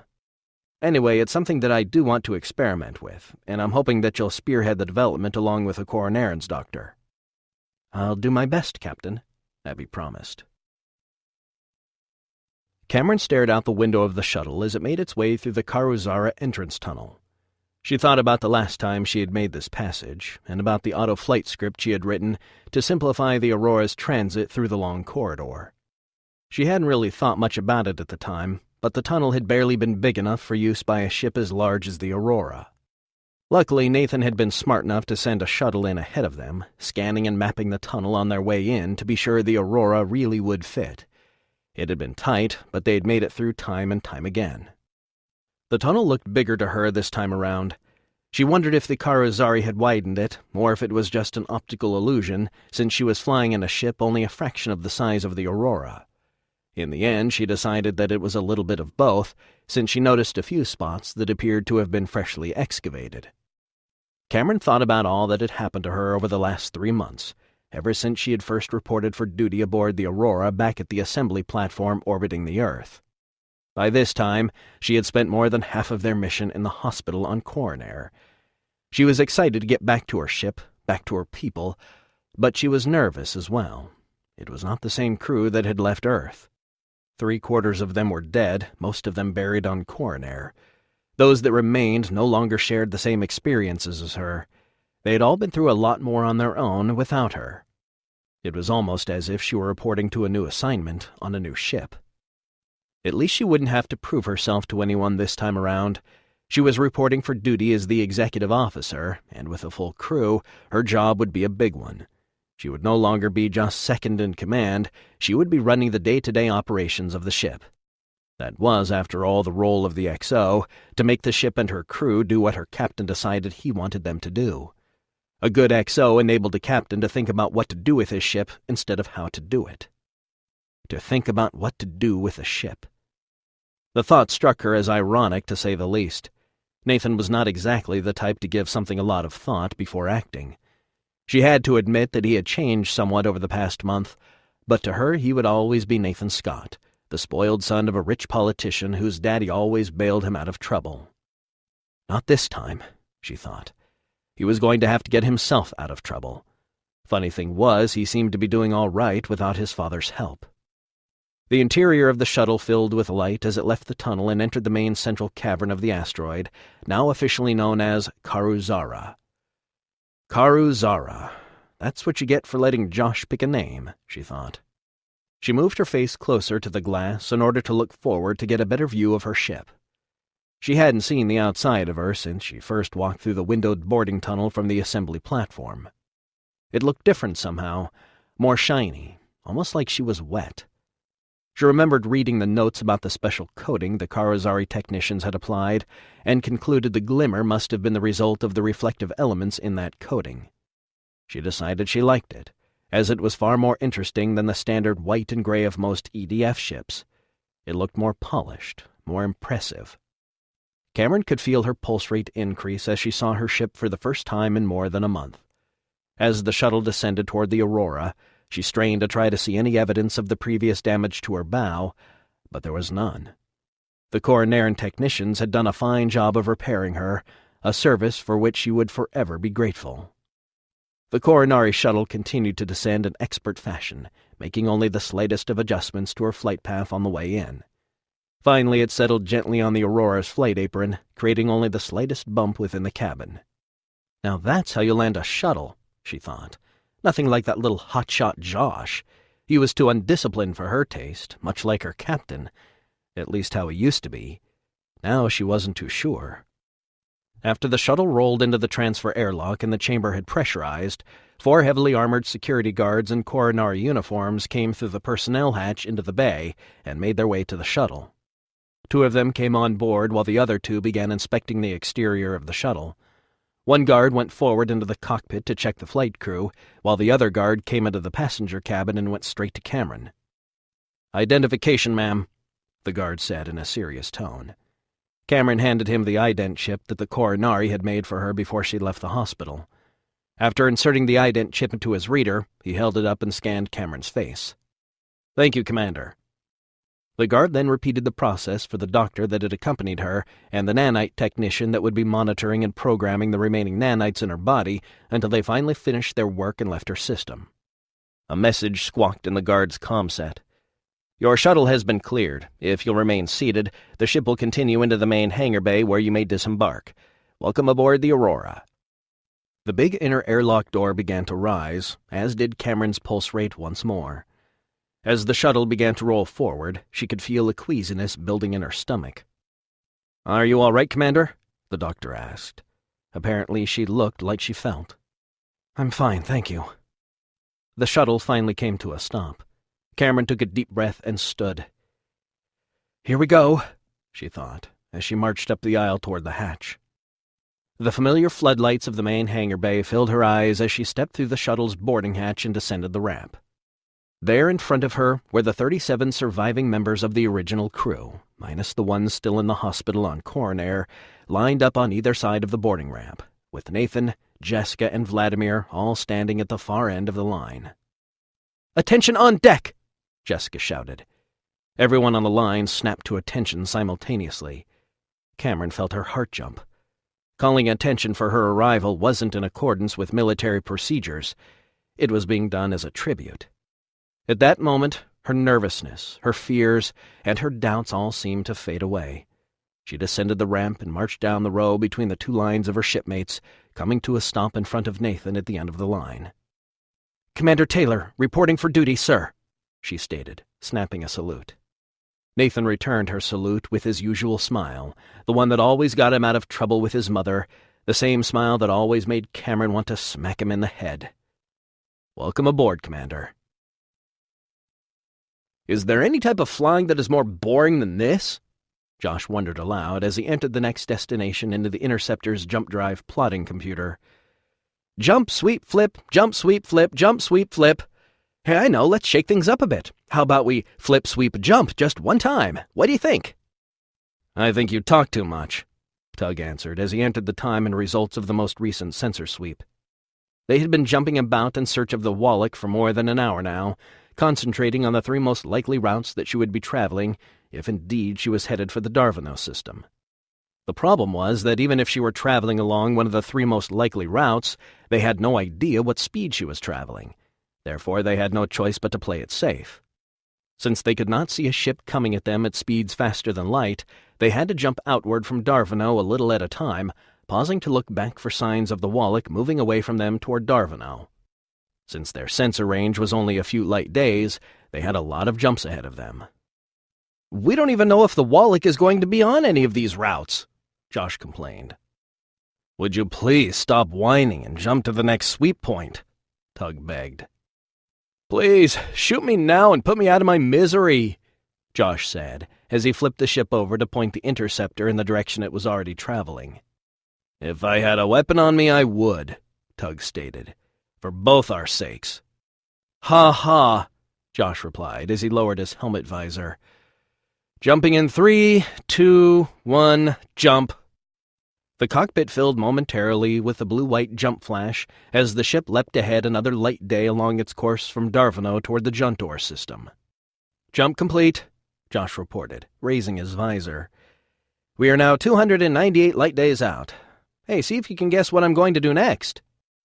"Flip?" Tug asked. "You guessed it, boys and girls. It's time to flip the ship. Whee!" Josh flipped the ship end over end so that their nose was pointing back toward Darvino. "Starting sensor sweep," Tug reported. "Hey, doesn't this thing have any rear-facing sensors?" Josh wondered. "At least that would cut out the flipping part. 'Cause you know what? I'm pretty much an expert at flipping now. I really don't need more practice." "I should have asked for Loki," Tug muttered. "Yeah, you really should have. You know, Loki's always complaining that he doesn't get out much anymore. Let's jump back and swap pilots. What do you say? One jump and we're back at Karozara. You'll be back out here flipping and sweeping in no time at all." "Quiet," Tug ordered. "I was just making a suggestion. No need to get all huffy." "Quiet!" Tug stared at the screen a moment. There was the tiniest of anomalies in his sensor sweep. "Reverse course and head for Darvino, then jump ahead 8 light hours," Tug ordered. "We're a lot farther from Darvino than 8 light hours, Pops." "I have a contact," Tug explained. "Seriously?" Josh asked, straightening up in his seat. "Yes, turn around." "Outstanding!" Josh exclaimed as he flipped the Interceptor back over and fired his engines. He pulled the Interceptor into a tight left turn, kicking his tail out considerably in order to increase his turn rate. "Reversing course," he announced, as he punched in the next jump destination into the Interceptor's jump drive plotting computer. "Jumping ahead 8 light hours in 3, 2, 1, jump." Josh dropped his visor again on the word jump. Again the cockpit filled with a jump flash for a brief moment, after which he raised his visor again. "Do you see her?" Josh asked. "Is the Wallach out there?" "Wow," Tug exclaimed. "What?" "According to these readings, she passed this point not more than a minute ago." "That's cutting it kind of close, don't you think?" Josh exclaimed. "Just get us home," Tug instructed. Now you're talking, Josh agreed, as he set Darvino as the next jump point. Josh flipped down his visor. Jumping in 3, 2, 1, jump! Helm turn into the frigate, Nathan ordered. Tactical, stand by all forward tubes. Coming to port, bearing on the frigate, sir, the helmsman answered. That's it, just tell her where to go, Cameron instructed the helmsman. You don't have to tell her how to make the turn, she already knows. Forward tubes loaded and ready, sir, the tactical officer answered. Prepare to snapshot all forward tubes, Nathan barked. Staggered launch. Aye, sir, the tactical officer replied. Say it back to him, Jessica instructed. Right, the tactical officer remembered. Standing by to snapshot all forward tubes. Staggered launch. Aye, sir. Nathan watched the forward view screen as the Aurora continued turning to port, bringing her nose to bear on the enemy frigate. The floor of the bridge shook under his feet as they received railgun fire. Deliz's simulations were getting more realistic than ever. At any moment, Nathan was half expecting something on the bridge to burst into flames and send sparks flying across the room. Range? Nathan asked. 500 meters and closing fast, the tactical officer responded. Helm, as soon as the torpedoes are away, I want you to pitch down hard and dive under the frigate. Aye, sir. Nathan continued to watch the forward view screen. Bring all forward railguns to bear on that frigate. Simple slugs and open fire. Firing forward railguns, simple slugs, the tactical officer replied. He tapped his screen several times, and the railguns began spewing forth fist-sized pellets of alloy at incredible velocity. Tactical, when the torpedoes hit their shields, you'll have a weak point. Concentrate all railgun fire on that point, and set the guns to auto-track on that point for as long as possible as we dive under her. Yes, sir. At that moment, Nathan felt their turn end. The Aurora's nose was on her target. Snapshot, tubes 1 through 4. 1 through 4 away, sir, the tactical officer replied. Dive under her now, Mr. Childs, Nathan ordered. The Aurora's nose pitched down sharply. As the image of the frigate climbed up the forward view screen, there were 4 blinding flashes of light as the 4 torpedoes each struck the same point on the frigate's shields, each torpedo a split second after the one before it. The frigate's shields flashed several times as her emitters overloaded and failed. As they dove under her, Nathan looked up as the image of the frigate continued climbing up the view screen until it passed over his head and disappeared beyond the edge of the screen, the lines of fire from their railguns tracking the frigate as it fell behind them.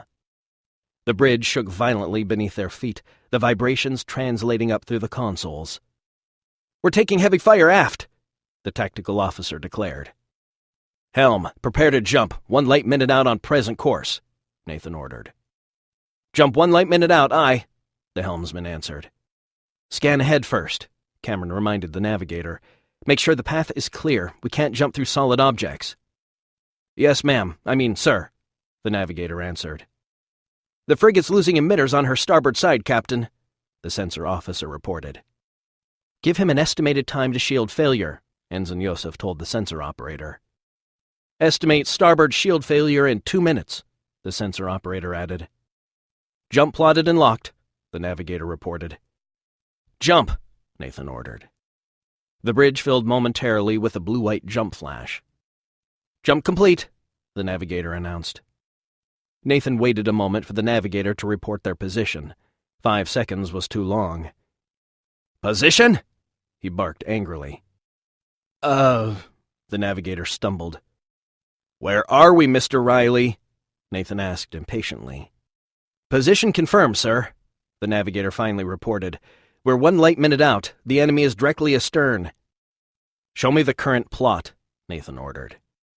The tactical officer quickly sent the tactical plot to the main view screen, superimposing it over the current view of the stars. Helm come to port, 110 degrees over and 20 degrees up relative. 110 to port, 20 up relative, aye, the helmsman answered as he frantically punched commands into the flight console. The Aurora began a hard turn to port as her flight path also came up relative to the system ecliptic. Mr. Riley, as soon as the turn is complete, plot another jump. I want to end up along the frigate's flight path, about 1 light minute astern of her. Yes, sir, the navigator answered. Once we jump, we'll turn on to a pursuit heading, match the frigate's last known speed and course, and jump up next to her. Yes, sir, the navigator answered again. Nathan sat back down in his command chair. It would take at least a minute for them to complete such a wide turn and get into position to jump again. He looked at Cameron, who was kneeling on the deck slightly behind and between the navigator on the left and the helmsman on the right. This was the 5th such exercise in a row today, and the 2nd time up for this bridge shift. And when they weren't in a simulation on the bridge, they were watching another shift run their simulation from the screen in the command briefing room. Tactical, when we come alongside that frigate, her starboard shield should already be down. If they are, I want you to put a spread of 4 missiles into her. And if her shields aren't down?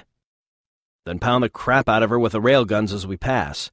Then we turn out and make another torpedo run at her starboard shields again. If that doesn't bring them down, I don't know what will, Nathan declared. Yes, sir. Cameron turned her head back toward Nathan and smiled. She was becoming her old self again, confident and efficient as all hell, and always busy doing something. It had only been a week since she had returned, and she had already had all the ship's departments organized and the departments' heads in place. To make life simple, she had granted each department head as much leeway as possible in figuring out how they wanted to run their department, promising to restrict her interference to only those times when it was necessary for the proper operation of the ship as a whole. She knew they had very little time, so she had accepted the fact that it would have to be enough to just get the ship running with a full crew. She could worry about making it run smoothly later. "Finishing our turn, Captain," the helmsman announced. "Jump plotted and locked, sir," the navigator reported. "Jump," Nathan ordered. The bridge filled with the jump flash again. Nathan looked up at the plot on the forward view screen. They were exactly where he had asked, directly astern of the Takaran frigate, about a light minute behind her. "Another turn to port, Mr. Childs. Put us on a pursuit course and change our altitude in relation to the ecliptic to match that of the target." "Aye, sir. Turning to port and adjusting relative altitude," Mr. Childs answered. "Be sure to angle us outward just enough so that we end up about 500 meters off her starboard side when we jump, and be sure to match her last known speed." "Yes, sir." "After we jump, I want you to immediately plot an escape jump, Mr. Riley," Nathan instructed. "We don't know what shape her starboard guns are in. We may have to leave in a hurry." "Yes, sir," the navigator answered. Nathan spun his command chair around slowly, surveying his bridge staff. Every station that was working was manned, and the key stations had his regular staff watching over each of their respective trainees. While this normally would not be the case, Commander Taylor had felt it justified, considering the limited time they had for training, hoping that it would get the new crews able to stand on their feet a bit quicker. It was, however, hard on the original staff, as they had to be present for every drill, while the crews they were training got to rest for nearly an hour after each session. "Turn complete, Captain," the helmsman reported. "We're now on a pursuit course, same speed, same relative altitude, maintaining a 1-degree angle off the target's starboard side." "Very good," Nathan stated. "Mr. Riley?" "Jump plotted and locked, sir." "Tactical?" "Port railguns ready, missile battery deployed and oriented to port, sir," the tactical officer reported. "Very well, here we go. Jump." "Jumping," Mr. Riley reported. The bridge flashed again, but the frigate was not on the port side of the view screen where they expected her. "Where's the frigate?" "We overshot," the tactical officer reported. "She's just behind us off to port." "She's running slower than expected, Captain," the sensor operator reported. "Damn. Braking thrusters, Mr. Childs. Tactical, retarget, track, and prepare to fire as she comes up alongside. Sensors, how are her starboard shields?" "Target starboard shields are gone, sir," the sensor operator reported. "Firing braking thrusters," Mr. Childs reported. "She's firing railguns," the tactical officer reported. Nathan looked to port as the ship began to shake from the impact of the enemy frigate's railgun rounds. The nose of the frigate started easing into view from the aft edge of the port view screen. "Don't let her overshoot us, Mr. Childs." The image of the frigate started to roll away from them. "Frigate is rolling to port," the tactical officer reported. "She's trying to protect her starboard side," Nathan said. "Helm, pitch up and apply power. Try to barrel roll around her to keep our guns on her unprotected starboard side." "Captain," the tactical officer called, "I do not think she is trying to protect her starboard side. I believe she is trying to bring her last missile battery to bear on us." "Helm, move faster," Nathan ordered. "Tactical, fire when ready. Mr. Riley, jump us as soon as that ship fires her missiles. Don't wait for my order." "Firing missiles," the tactical officer reported. A few seconds later, there was a bright flash on the screen to their port side. "Direct hit!" "Contacts," the sensor operator announced. "Target fired just before she was hit."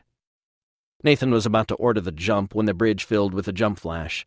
Mr. Riley had not waited. "Nicely done, Mr. Riley," Nathan praised. "Position?" "I only jumped us forward 10 light seconds, sir," Mr. Riley reported. "Status of the frigate?" Nathan asked. "Stand by, sir. We are still 10 seconds out." "Bet you my dessert we nailed him," Jessica challenged. Nathan ignored her. She was standing next to the tactical board, so she knew better than anyone if their shot was likely to hit or not. "Target is breaking up, Captain," the sensor operator reported. "Outstanding," Nathan congratulated. "End simulation." The lights on the bridge reverted from their red hue to the standard amber-white lighting, and the main view screen returned to the view of the interior of Karuzara's main cavern. "B-shift, stand down. Take a break, get some chow, then report to the command briefing room to watch your shipmates get put through the ringer," Commander Taylor announced. "A-shift, take 15. Then we babysit C-shift." The trainees from B-shift stood and headed off the bridge, happily congratulating one another on their simulated victory. "You know, you almost screwed that one up," Cameron said to Nathan after the last of the B-shift trainees had moved beyond earshot. "How?" "You should have told the helmsman to set his speed slightly faster than the target, then had the navigator jump us just astern of him. Then he probably wouldn't have seen us in time to start his roll before we got our shots off." "Yeah, you're probably right," Nathan admitted. "I guess we've all got some learning to do when it comes to using the jump drive in combat." "Well, that's why the A-shift is sitting through every simulation." "We should probably start each morning with a simulation of our own, with no trainees in the room. Have Deliza give us her worst," Nathan suggested. "You really want to start your day being humiliated?" Cameron asked. "Only if you promise that no one will be watching us from the briefing room," Nathan answered. After more than a week straight of bridge simulations, Nathan was happy to get a couple days off. Mr. Willard had managed to get the electronic countermeasures package pulled from the Amaro and was currently installing it on the Aurora. It had necessitated the removal of all the arrays on the exterior of the ship in order to install the replacement gear. Unfortunately, none of the Amaro's electronic countermeasure systems had been compatible with that of the Aurora. In the end, it was easier to rip it all out and start over. Therefore, Mr. Willard and his teams needed the bridge for a few days. Since they were still in port, it seemed the ideal time to conduct the refit. His flight teams were not so lucky. Commander Taylor continued to punish them in the flight simulator. He and Cameron had spent many grueling hours in that same simulator when they had first come aboard. He did not envy their punishment. While Commander Taylor was running the simulations, Nathan had agreed to take over some of her duties in the interim, the first of which had been to answer a call from his security chief as to a recent shipment of ordnance from the Corinari. The main hangar bay was a flurry of activity, as it had been for the last week, as Major Pratchett's teams moved into the flight deck and all the supportive compartments that surrounded the hangar bay and the fighter alleys. They had wisely begun by filling the areas on the lower decks with their supplies and ordnance before the main hangar deck became too congested.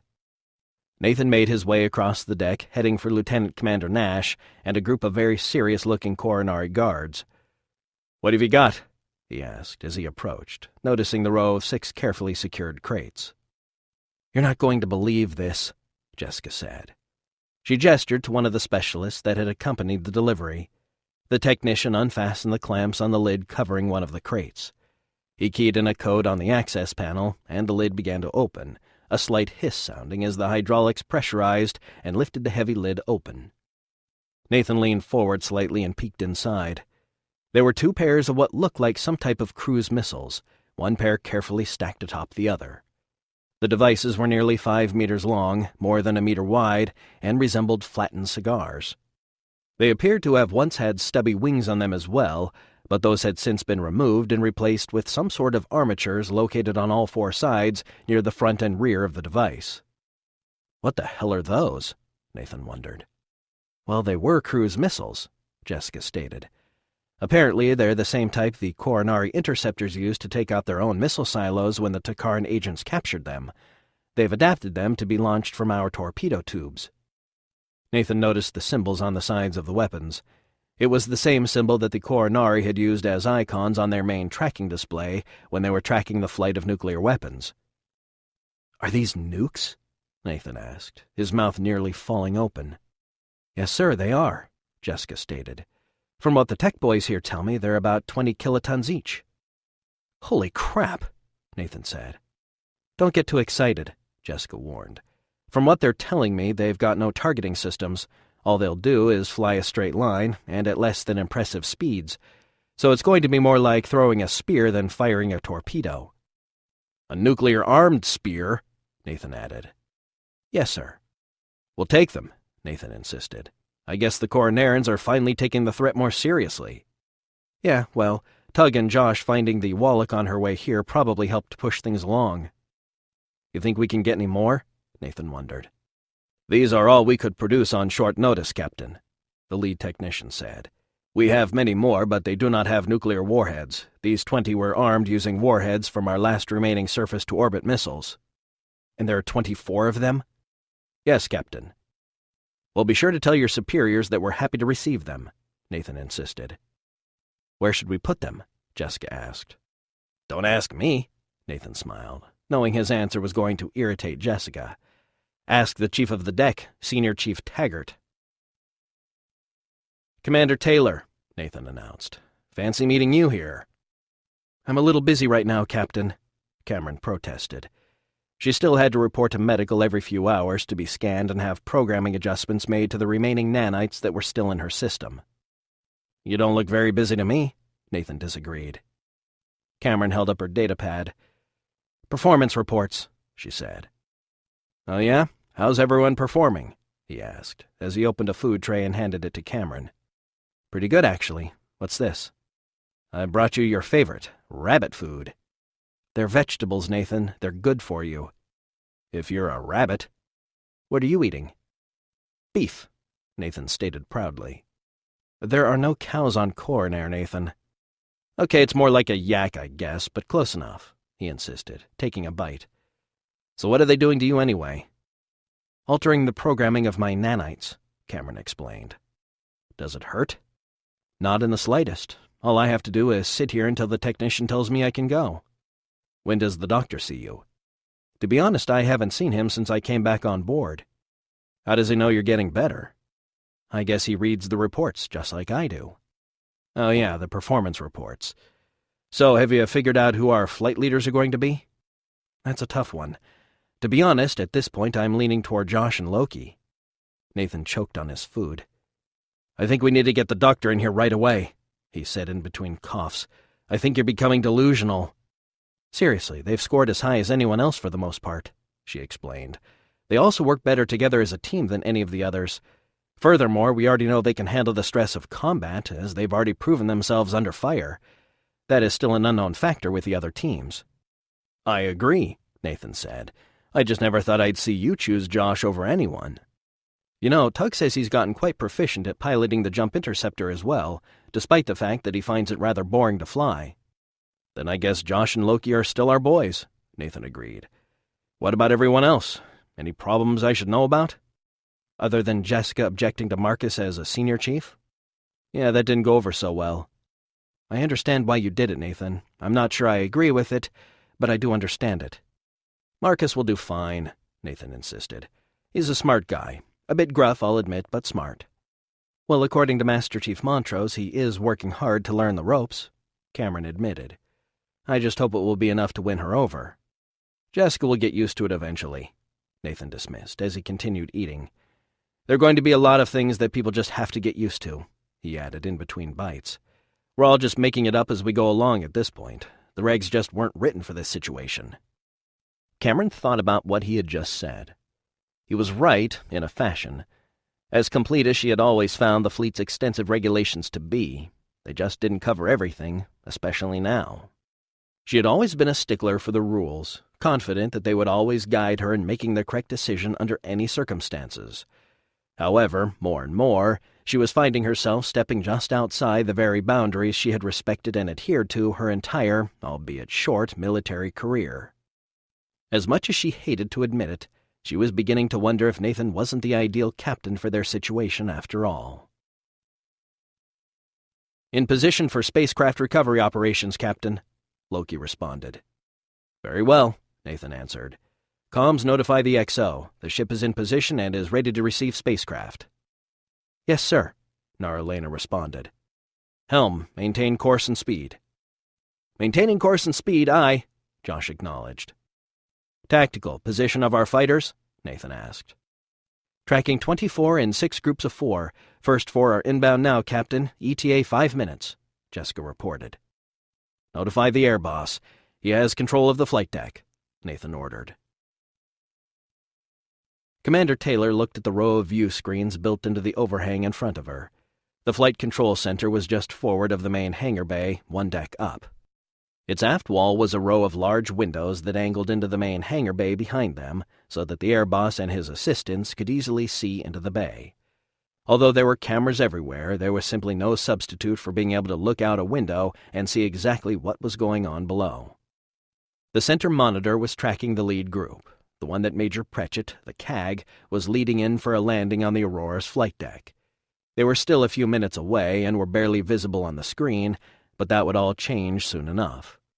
Unlike most shuttles, fighters didn't usually approach at low closure rates. They tended to come in fast and brake hard at the last minute, as if they were being chased. It was their way of practicing a quick landing in case they ever needed to use the skill under fire. "Copy. Air boss has the flight deck," she heard the air boss answer. She was only there as an observer. As the executive officer, she needed to understand how everyone aboard her ship did their job. She had chosen to allow the entire aerospace group to set their own procedures as much as possible. Out of respect for the Aurora's established procedures, the air boss, in turn, had requested a considerable amount of input from Commander Taylor. Until now, the Corinari had been operating from surface bases. This was their first time as much as it was the Aurora's. "Talon 2, follow me to port. 3 and 4 land to starboard," Major Pratchett instructed. One by one, the other 3 pilots acknowledged their instructions. "Remember, gentlemen, pass over the top of the main drive, then drop at a 40-degree angle of descent. You'll touch down just past the forward edge of the outer marker and have plenty of time to roll up smoothly and stop just before you reach the door. Don't forget, the deck has 10% gravity at the outer marker, so it will pull you down the last half-meter." Major Pratchett thrusted downward, bringing his fighter just 10 meters above the Aurora's main drive section. He waited patiently as it passed under him, glancing out to his right to see his wingmen, slightly behind, following him in. As his ship passed the forward edge of the drive section, he fired a more intense burst of downward thrust, causing his ship to descend more rapidly. The single thrust had been just the right amount, and his angle of descent showed to be exactly 40 degrees, just as he had hoped. He watched as his range indicator counted down the diminishing distance between the bottom of his landing gear and the surface of the Aurora's flight apron. As the indicator changed to 5 meters, he applied upward thrust to further slow his descent.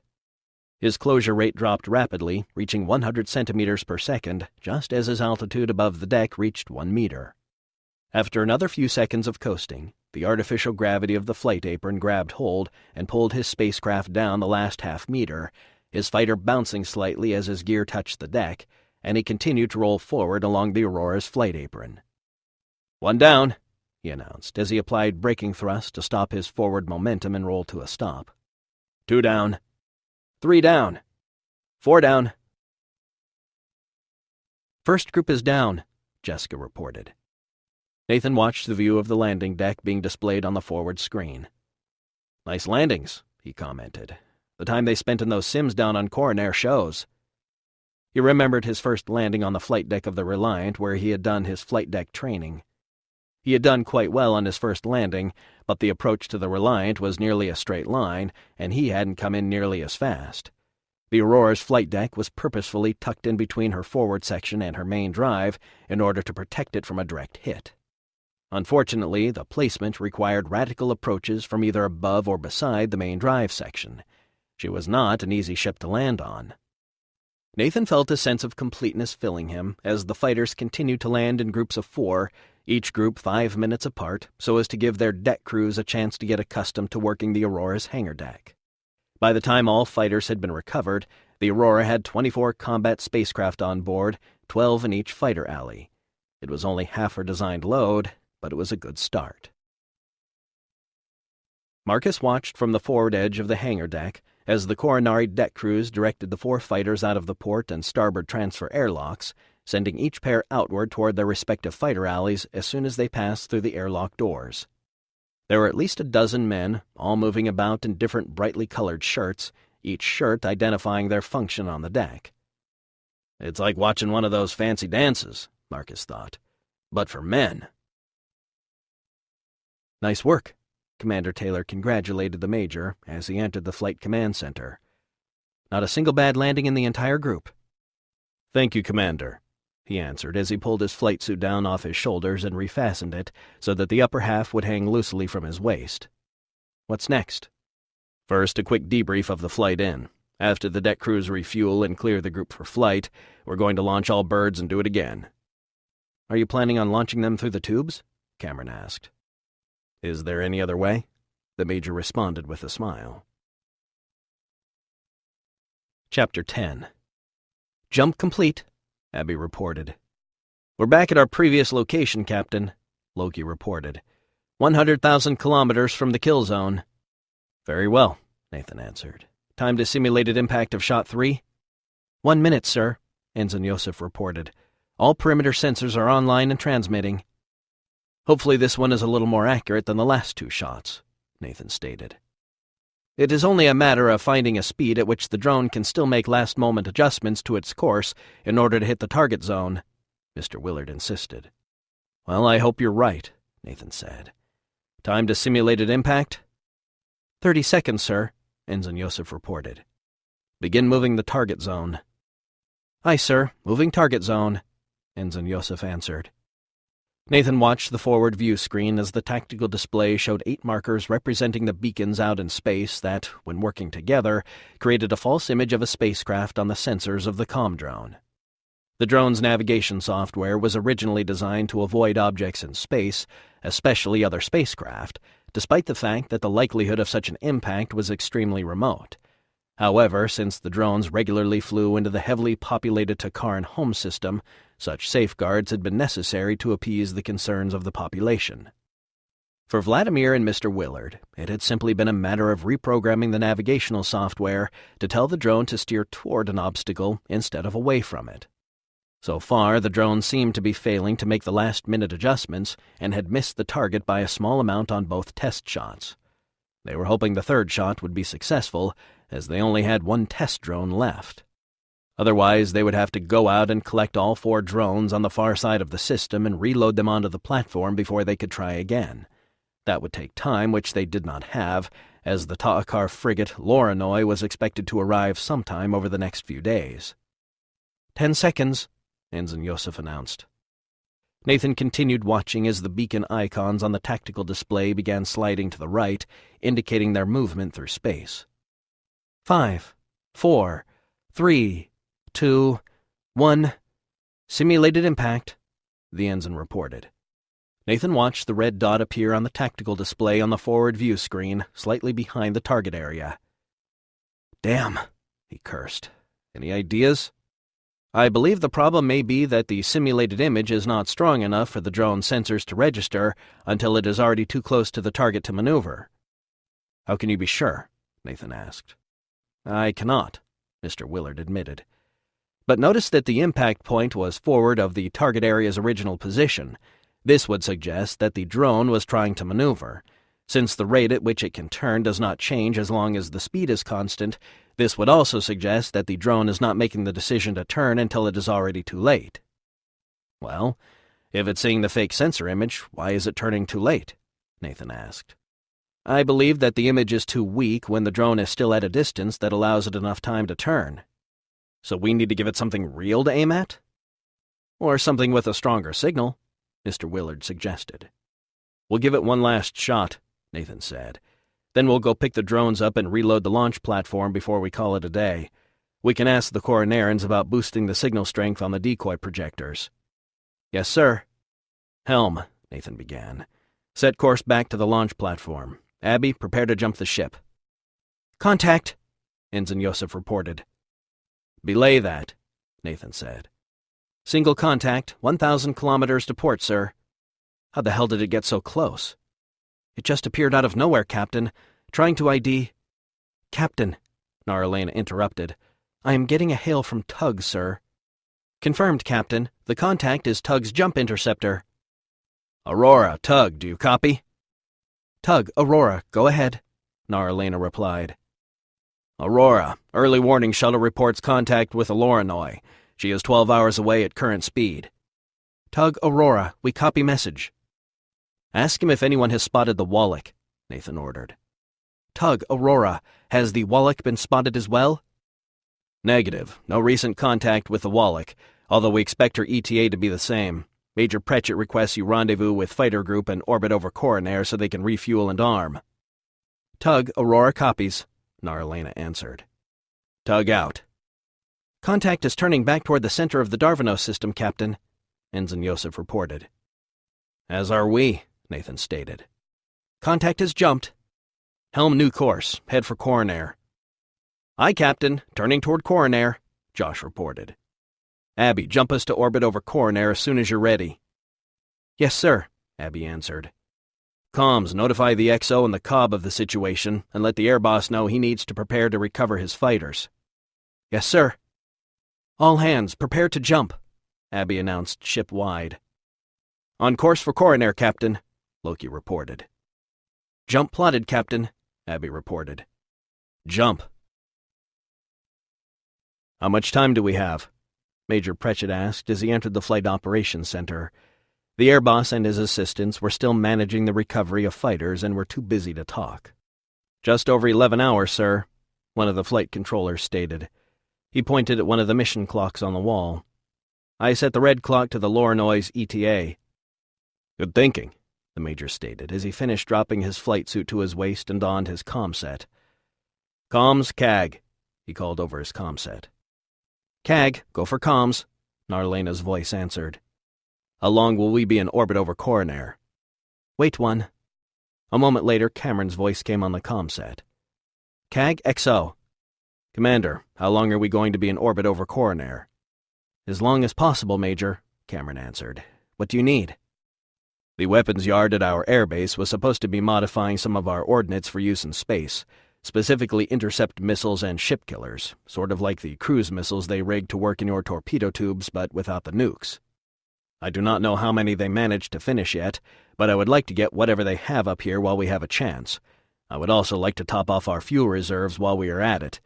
We've been burning it up the last few days with all the round-the-clock training, and I do not wish to run low during combat. Put your calls in ASAP, Major, Cameron told him. We're waiting for deliveries ourselves, primarily the point defense frag rounds they've been making. We'll try not to pull out until we've received everything they can send us. Also, the captain wants a briefing in 1 hour. Copy that. CAG out. Major Pritchett killed the conversation with Commander Taylor and initiated a new call. Comms, CAG. CAG, go for comms, Naralena answered. Patch me through to Corinari Command.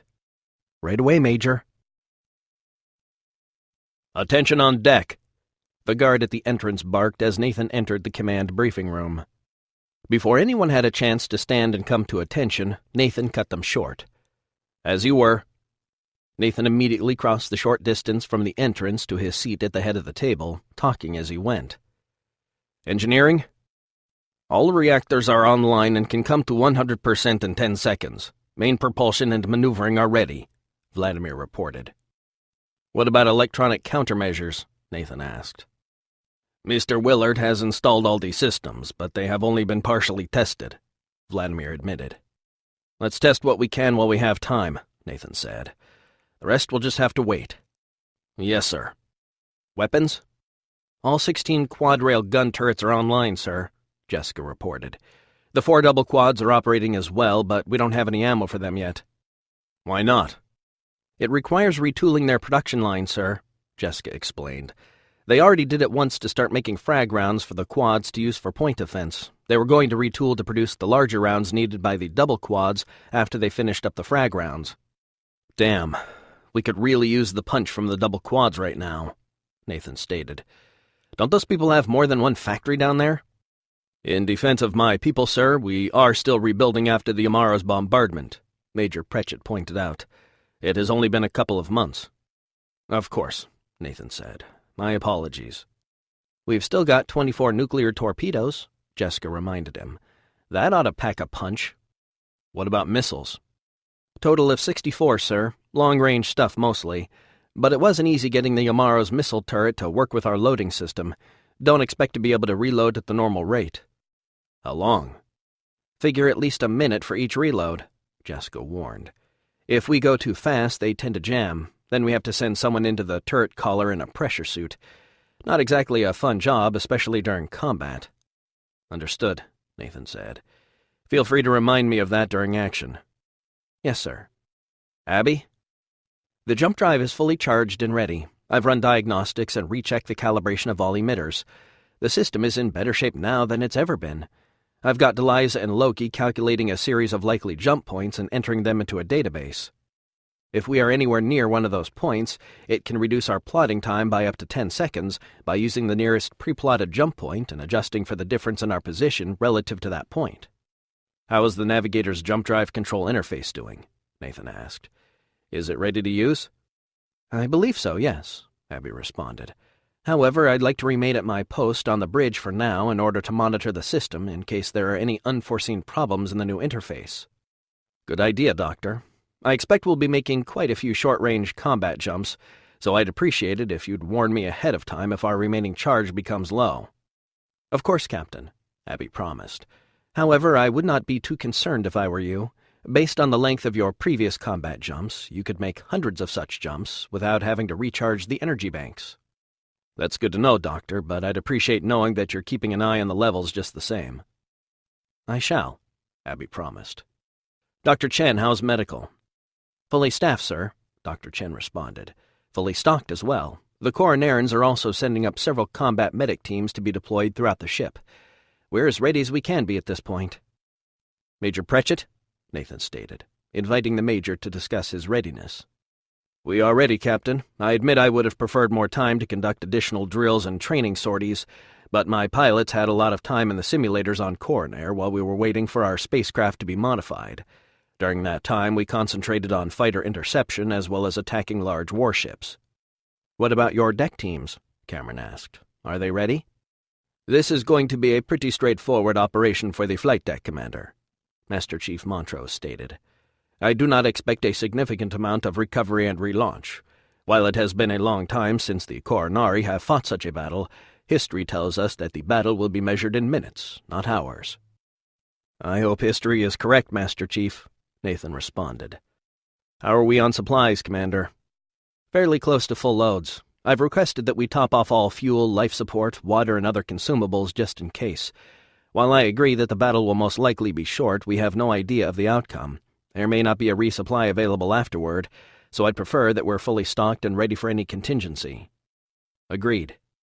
To that end, I've also asked that the Corinari send up some additional combat teams just in case. They might also prove useful if the Ta'akar attempt to board us again. God, let's hope it doesn't come to that, Nathan said. Not again. Let's hope. However, if it does, we will be ready to respond. Hell yes, Jessica agreed. A couple dozen nukes and a ship full of Corinari spec ops? Now that sounds like a party. Nathan cast a cockeyed grin Jessica's way as he continued. Major, any chance of getting additional air support from the Corinari ground bases? There are only a handful of orbital intercept missiles left in operation, the Major explained. But their warheads were scavenged for us in our nuclear torpedoes. They were replaced with conventional warheads, but against a shielded Ta'akar warship they would be of little use. What about fighters? Nathan asked. There are at least 100 interceptors left on various ground bases across the globe. However, they are currently outfitted for orbital interception only, so unless you can get the target into orbit over Corinari, neither will be of much use. Well, we're going to try and keep them away from Corinari if possible, Nathan assured him. They've taken enough of a beating. Major Pritchett nodded his agreement as Nathan turned his attention toward Tug. Tug, what can you tell me about these ships? Nathan asked. The Lorinoy is one of the Empire's newest patrol frigates. She is a significant advancement over the previous models, like the ones you faced in the Korak system. While she has no fighter, she does have 4 missile turrets placed fore and aft on her top and bottom sides. Each turret can fire up to 8 missiles per load and can fire both high-speed short-range missiles as well as the slightly slower long-range type. She also has advanced sensors and weapons targeting systems with multiple redundant arrays in order to maintain combat effectiveness even after taking several hits. We believe her design was in direct response to the original tactics of the Corinari, in which we targeted their weapon systems only in the hopes of capturing the ships relatively whole. What about guns? Jessica asked. She has a significant number of railguns as well, Tug answered. However, they are remotely operated by individual gun crews located deeper inside the ship. This design was also in response to our earlier methods. We used to try to infect their weapons control systems. Nice, Jessica commented. It was never very effective, to be honest. It should be noted that their railguns, while effective and capable of causing significant damage, are more for defense against fighters than for ship-to-ship actions. For that, they depend on their missile batteries, and they usually use them from a distance. How many missiles do they carry? That is unknown, Tug admitted. However, I have never heard of a frigate running out of missiles, if that tells you anything. They do have a weakness, however. Their missile batteries take several minutes to reload. That's not much of a weakness, Nathan observed. Not with 4 batteries. No, it is not. Nathan leaned back in his chair, looking at the faces of his staff as he considered their statements. People, we are going to be outnumbered and outgunned. Our best, possibly our only hope, is our jump drive and the element of surprise. To the best of our knowledge, the enemy ships that are about to arrive are completely unaware of the events that have transpired in the system over the last few months. If we're lucky, they'll come in without shields, expecting only fear and subservience from the Corinarians. No offense intended, Major. None taken, sir, Major Pritchett answered. My people have cowered down to the Ta'akar for more than 3 decades. In my opinion, the time for resistance is long overdue. Mine as well, Master Chief Montrose added. That's good to hear, Nathan admitted. Not all of your political leaders seem to share in your sentiment, however. They are afraid, Master Chief Montrose stated without reservation.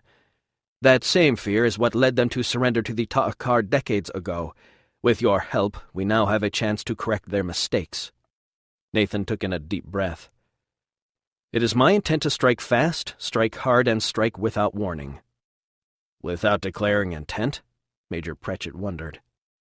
Why give them cause to prepare? Nathan defended. I do not disagree with you, sir, Major Pritchett explained.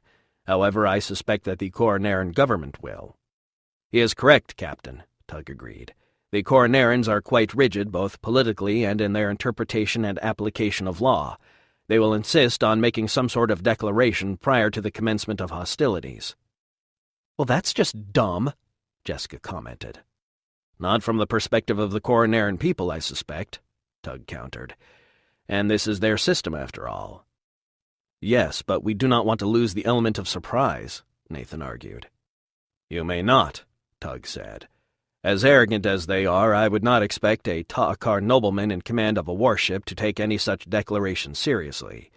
He will most likely respond with an arrogant threat of his own. If you attack at that moment, you may still have your element of surprise. And the Corinarian people will have their honor, Master Chief Montrose agreed. Very well, Nathan acquiesced. But unless they immediately turn tail and run, I'm attacking. I'm not waiting around for the Prime Minister to grant his permission. I am confident the Ta'akar will not turn tail and run, Captain, Tug insisted. This battle will take place, rest assured. I expect so, Tug, Nathan agreed. Now we've got about 10 hours until the frigate arrives, and we still haven't confirmed the arrival time of the Wallach yet, so we have to assume that either ship could arrive at any moment. Meanwhile, I think we should check and recheck all systems, maybe even take the time to conduct more drills in order to better prepare the— Captain, pardon me, sir, Master Chief Montrose interrupted. But I disagree. The ship and the crew are ready, sir. Right now they need 2 things. They need to rest, and they need to know that you believe they are ready. If you believe in them, they will believe in themselves. Stand them down as soon as we finish our replenishment. Let them rest. Let them mentally prepare for what lies ahead. Nathan looked at the Master Chief, realizing he was right. He looked at Tug, who had become something of a mentor to him over the last few months, sort of like the commanding officer he had never really had. Tug nodded his agreement with the Master Chief. Very well, Master Chief, Nathan agreed. We'll stand down after replenishment, but first we're moving the ship to Karozara. I want the system to look helpless when the Ta'akar arrive, and the sooner we go into hiding the better. We have no idea how deep in the system they will be when they come out of FTL, and I don't want our old light to give us away. Nathan had always been a sound sleeper. Ever since he was a child, he had slept through the night, every night, without waking. Even in the academy, his roommate Louise had envied Nathan's ability to simply lie down, close his eyes, and drift away into blissful slumber. Unfortunately, that had ended when he came to the Pantorus cluster. These days he was lucky if he slept even a few hours in a row. Occasionally he would get a full 8 hours, but never in a row, and never without waking at least once. He had tried everything to get back into his normal pattern of deep sleep, exercise, meditation, herbal teas, even white noise. None of them seemed to help. So it was no surprise that with the pending confrontation looming on the horizon, that Nathan Scott, captain of the UES Aurora and leader of the Earth-Darvino Alliance, could not sleep. Nathan sat up and swung his feet off the side of his bed, turning on the light on his nightstand. He looked at the clock. It had only been 30 minutes since the last time he had checked. He had been trying to sleep for 2 hours now, and he was still wide awake. Resigning himself to the inevitable, he rose, went back into the main room, and pulled a bottle of water from the mini-fridge in his kitchenette. The door buzzer sounded and Nathan walked to the entrance, turning on the main lights before opening the door. Standing in the corridor, looking as haggard as Nathan felt, was his chief engineer and friend Vladimir. "You couldn't sleep either?" Nathan asked, as Vladimir entered carrying a coffee pot and a couple of mugs. "I did not even try," Vladimir admitted. "I brought coffee, or at least what passes for coffee in this part of the galaxy. I knew you would not be sleeping." "Thanks. How'd you know?" "You forget, Nathan. Before you became captain, we shared a cabin together. It was not long, I know, but I know you better than you think. Besides, we are alike, you and I. If I were in your position, I would not be able to sleep either. Not possible." Nathan sat down on the couch across from Vladimir and poured himself a cup of the dark liquid that the Corinarians had gotten them all addicted to over the past months. It wasn't coffee, it was more nutty and sweet, but it had the same effect, and that was what he needed right now. "So how would you like to pass the time?" Vladimir asked. "We can watch a movie, or maybe a sporting event. I am sure there are many programs in the database that we have not yet seen." Vladimir could tell by Nathan's lack of enthusiasm that he was not in the mood for mindless diversions. "Boże moi, Nathan, you look like a little boy who was just told that he could not go outside and play." Still, there was no reaction. "You are worried about the battle, da?" "Da," Nathan responded, choosing to mimic his Russian friend as it usually irritated him to no end. "What do you have to worry about? You are the mighty Natan." Funny. "Seriously, Nathan, what is it?" "Is it wrong to feel guilty?"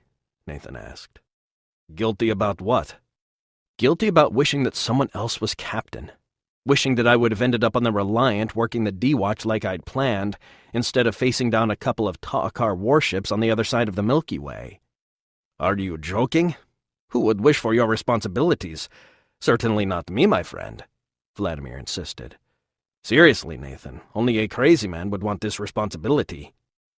"Then I guess I'm not crazy because I sure as hell don't want it," Nathan admitted. It felt good to say it to someone, especially to himself. "Of course, life never asks us what we want," Vladimir added as he sipped his coffee. "Now you're starting to sound like Tug." The door buzzer rang again. "Expecting company?" Vladimir asked.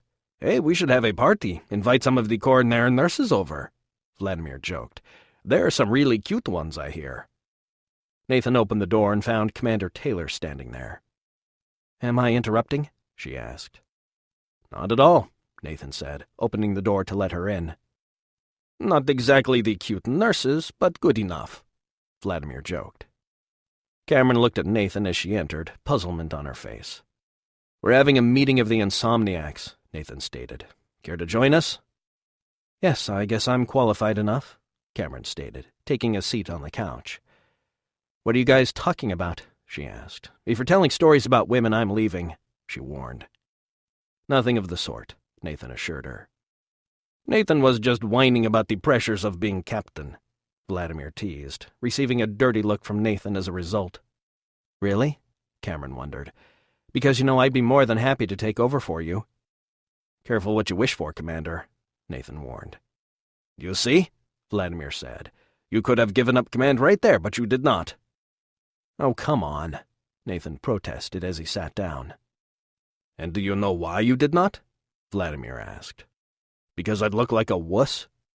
Because Nathan Scott always does the right thing. Which Nathan Scott are you talking about? Cameron asked in jest. I don't always do the right thing, Nathan protested.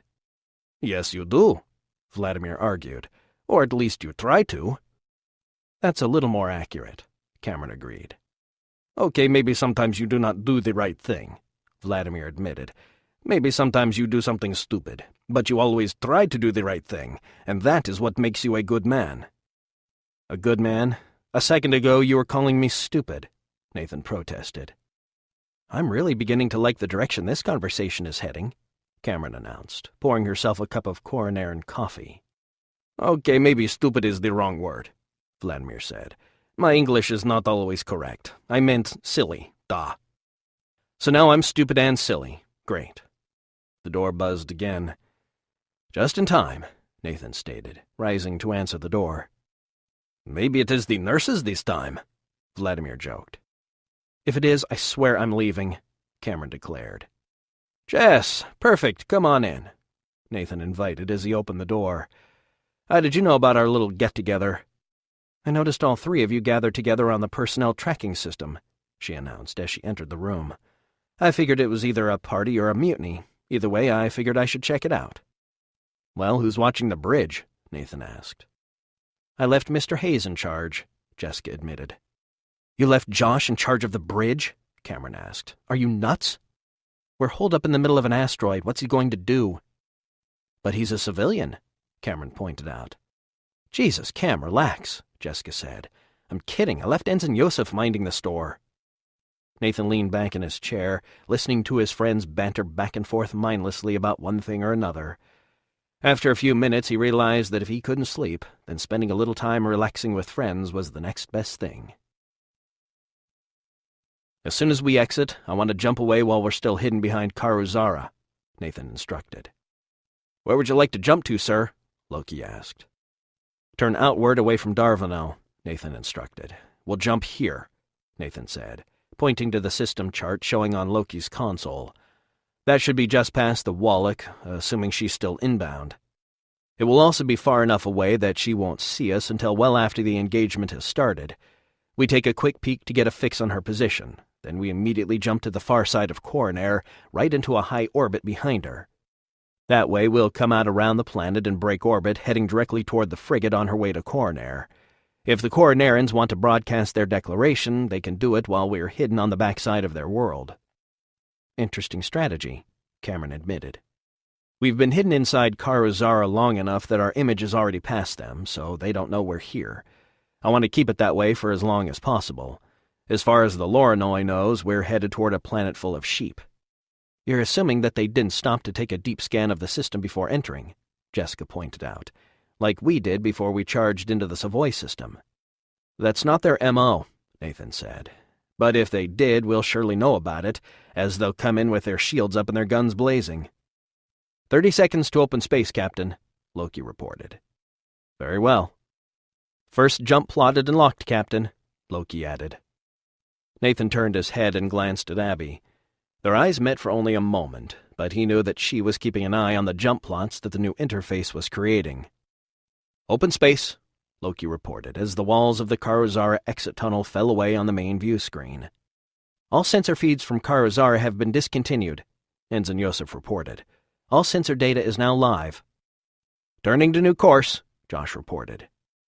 The stars on the view screen began to slide to port as the Aurora turned to starboard, followed by the nearby gas giant Clio, as it also slid into view along the uppermost portion of the view screen. All hands, stand by to jump, Abby announced.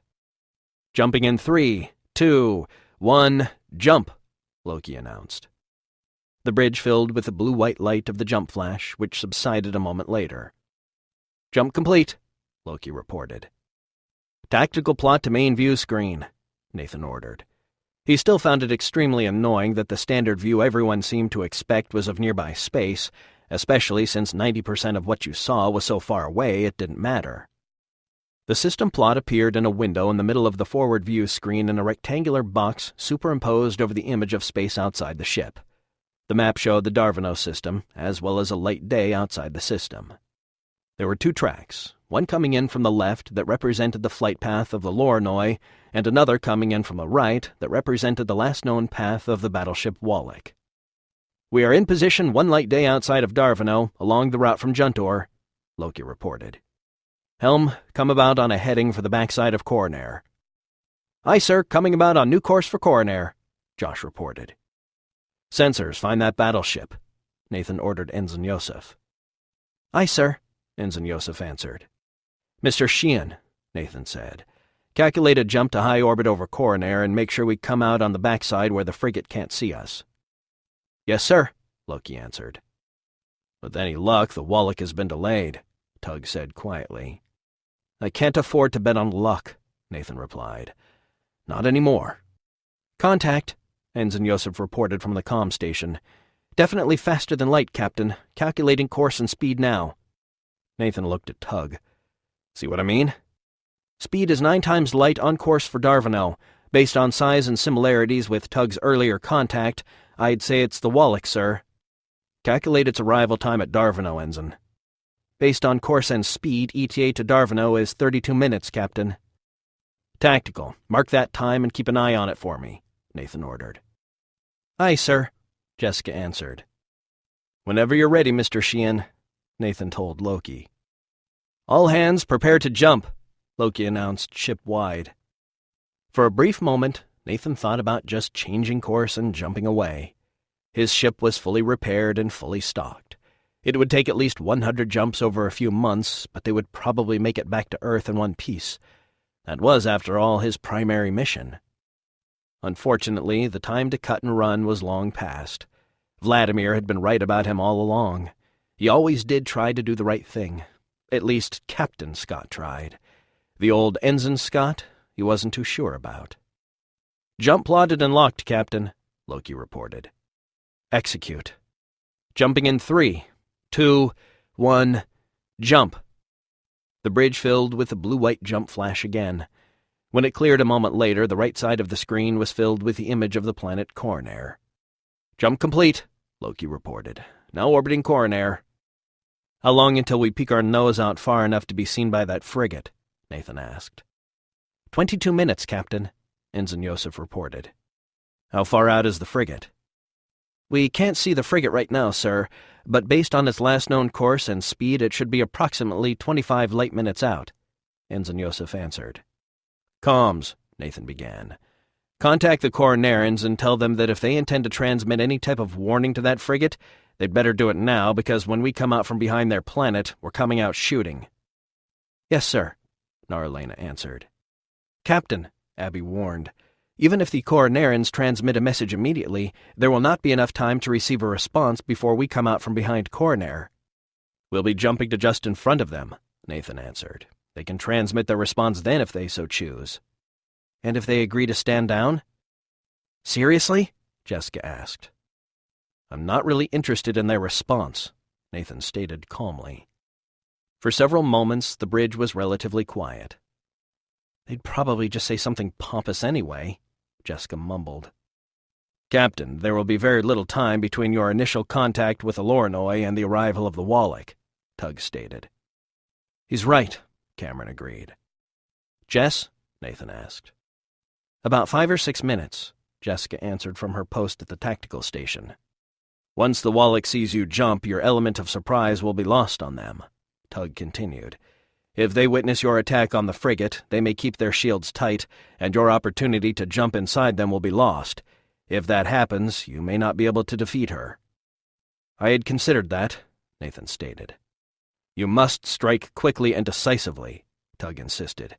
"Cripple her on the first pass." "That was my intention," Nathan added. "Captain," Naralena began. "Message from Corinari, sir." "Go ahead," Nathan answered. "Message reads, Warning transmitted to Ta'akar frigate Lorinoy as follows. The Darvano system declares its independence from the Ta'akar Empire. Your ship is in violation of our sovereign space. You are hereby ordered to withdraw immediately, or you will be fired upon. This shall be your only warning." "Damn," Jessica muttered. "That was straight to the point." "It sure was," Nathan agreed. "That message was not written by the Prime Minister," Cameron observed. "Yeah, it's too direct," Nathan added. "I suspect the Prime Minister of Corinari has handed the situation over to the Corinari at this point," Tug concluded. "There is another message as well, sir," Nar-Elena interrupted. "The second message is being transmitted on a secure channel from Corinari Command. It reads, 'Aurora, attack any and all hostile forces at your discretion. Advise if assistance is needed. The Corinari are standing by. Good luck.' The message was signed by General Valachin, sir." "Typical," Tug stated. "The politicians satisfied their obligation to the law, then handed the problem over to the military while they run and hide in their bunkers." "Commander, shouldn't you be heading for flight ops? We're about to set general quarters." "Yes, sir." Cameron paused for a moment, staring at Nathan. He noticed her pause and turned to face her. "Good luck, Nathan."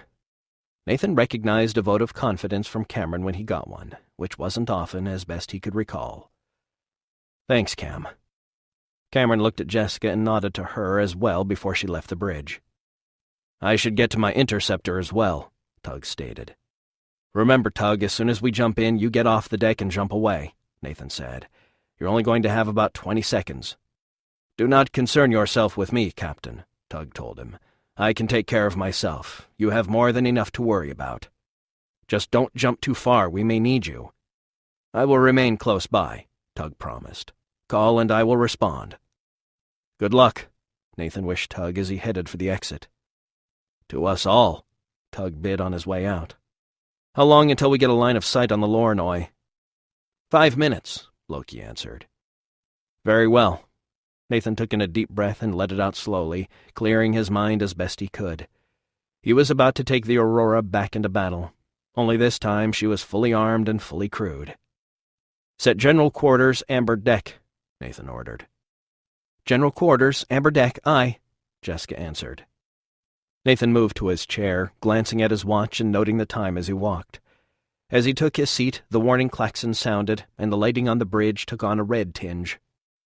General quarters, all hands man your battle stations," the pre-recorded voice announced ship-wide. Nathan knew that all over the ship, every man and woman was moving into position in quick, orderly fashion. Every member of his crew knew where they were supposed to be and what they were supposed to do. They had practiced this many times over the past month, all in preparation for this moment. "All compartments report general quarters manned and ready, Captain," Jessica reported. "Amber deck is set, the XO is in flight ops, and the chief of the boat is in damage control." Nathan looked at his watch again in surprise. 30 seconds, he said, rotating his chair around to look at Jessica. "Is that even possible?"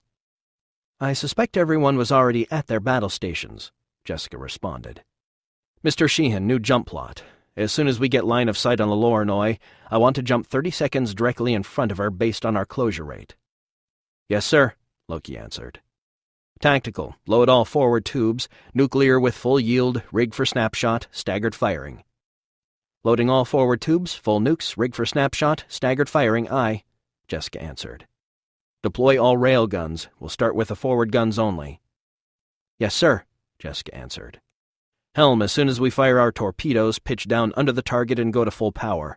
As soon as your course is set below the target and you have a clear jump line, kill your burn and jump us 1 light minute forward." "Yes, sir," Josh answered. "Mr. Sheehan, you're only going to have about 20 seconds to get us out of there before the nukes go off," Nathan warned. "Understood, Captain," Loki answered. "I'll get us pointed under," Josh insisted to Loki. "You just be sure you jump us in time. Jess, once those torpedoes are fired, I'll need a countdown of the last 10 seconds of their flight." "Understood," Jessica answered.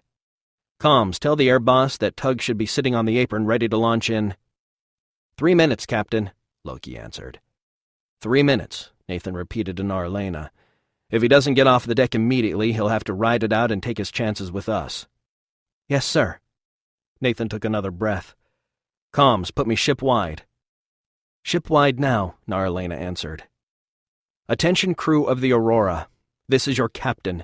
The Corinarian government has transmitted their Declaration of Independence from the Ta'akar Empire. In a few moments we will be backing those words up with our actions. We will be outnumbered and outgunned, but we will have the element of surprise, the jump drive, and the strength of the Corinari on our side. Perform your duties as you were trained. Watch each other's backs, and we shall prevail. That is all." Nathan gestured for Naralena to kill the channel. Nathan rotated around again, noticing Jessica's expression. "Just thought they should know what they're getting into." Tug backed his interceptor out to the port corner of the Aurora's flight apron in preparation for launch. He made one final check of his systems and instruments before activating his comms. "Aurora, Tug, ready for launch." "Tug, Aurora copies. 30 seconds to jump." "Understood." "Attention all hands. Stand by for jump," Abby announced. 20 seconds to line of sight," Loki said. "As soon as you get line of sight, start your jump plot," Nathan reminded Loki. "I've already got the plot, Captain." "That plot was based on an assumption of the target's position," Nathan warned. "If we're going to jump into the path of another vessel, we want to be damn sure of its actual course and speed, Mr. Sheehan." "Yes, sir, but even with line of sight, her traffic is still going to be 15 minutes old." "It's the best we can do," Nathan stated calmly. It was a risky move, and Nathan knew it. He would have preferred to make the sudden jump from much closer, and even with a greater distance between him and the frigate. But their torpedoes were unguided line-of-sight weapons, so they needed to jump in close enough to hit them before the frigate had a chance to take evasive action. Still, there was no way to know for sure. All they could do was make a guess based on the target's current course, speed, and deceleration. Since the target did not yet know they were headed for a trap, there was no reason for them to alter their approach from the standard pattern that the Ta'akar had always used in the past. "We have line of sight," Ensign Yosef announced. "Contact, transferring plot to tactical." "I have the contact," Jessica reported. "Takaran frigate, it's the Lorinoy." "Helm, break orbit and head for that frigate, full speed ahead." "Breaking orbit and coming to intercept course, full speed ahead, aye," Josh answered. "Start your jump plot, Mr. Sheehan." "Calculating jump," Loki answered. "Tactical, check the system for contacts," Nathan ordered. "No other contacts, Captain," Jessica reported. "Other than the Lorinoy and us, the system is clear. ETA to the Wallach's arrival is 5 minutes. "Jump plotted and locked," Loki reported. "All right, here we go, people," Nathan announced. "Jump. All hands jumping in 3, 2, 1, jump!" The brilliant blue-white flash of the Aurora's jump filled the cockpit of Tug's interceptor. A moment later it was gone, and Tug fired his ascent thrusters at maximum power. His interceptor leapt off the Aurora's flight apron, and within a few seconds he was above her topside line looking forward. In the distance ahead of them, he could barely make out a small white dot, slightly larger than the background stars and more irregularly shaped. What made it stand out most, however, was that it was rapidly growing larger. "Nathan, you crazy bastard," Tug exclaimed, as he pitched his nose up and fired his main engines, reaching for his jump drive control interface as he did so. "Flight Ops reports interceptor is away," Naralena announced. "Incoming message from the Lorinoy." "Staggered snapshot, all forward tubes, fire," Nathan ordered. "Firing all forward tubes, staggered snapshot," Jessica reported. "Hold the message," Nathan ordered Naralena. "1 fired," Jessica reported. 2 fired. "Interceptor has jumped away," Ensign Yosef reported.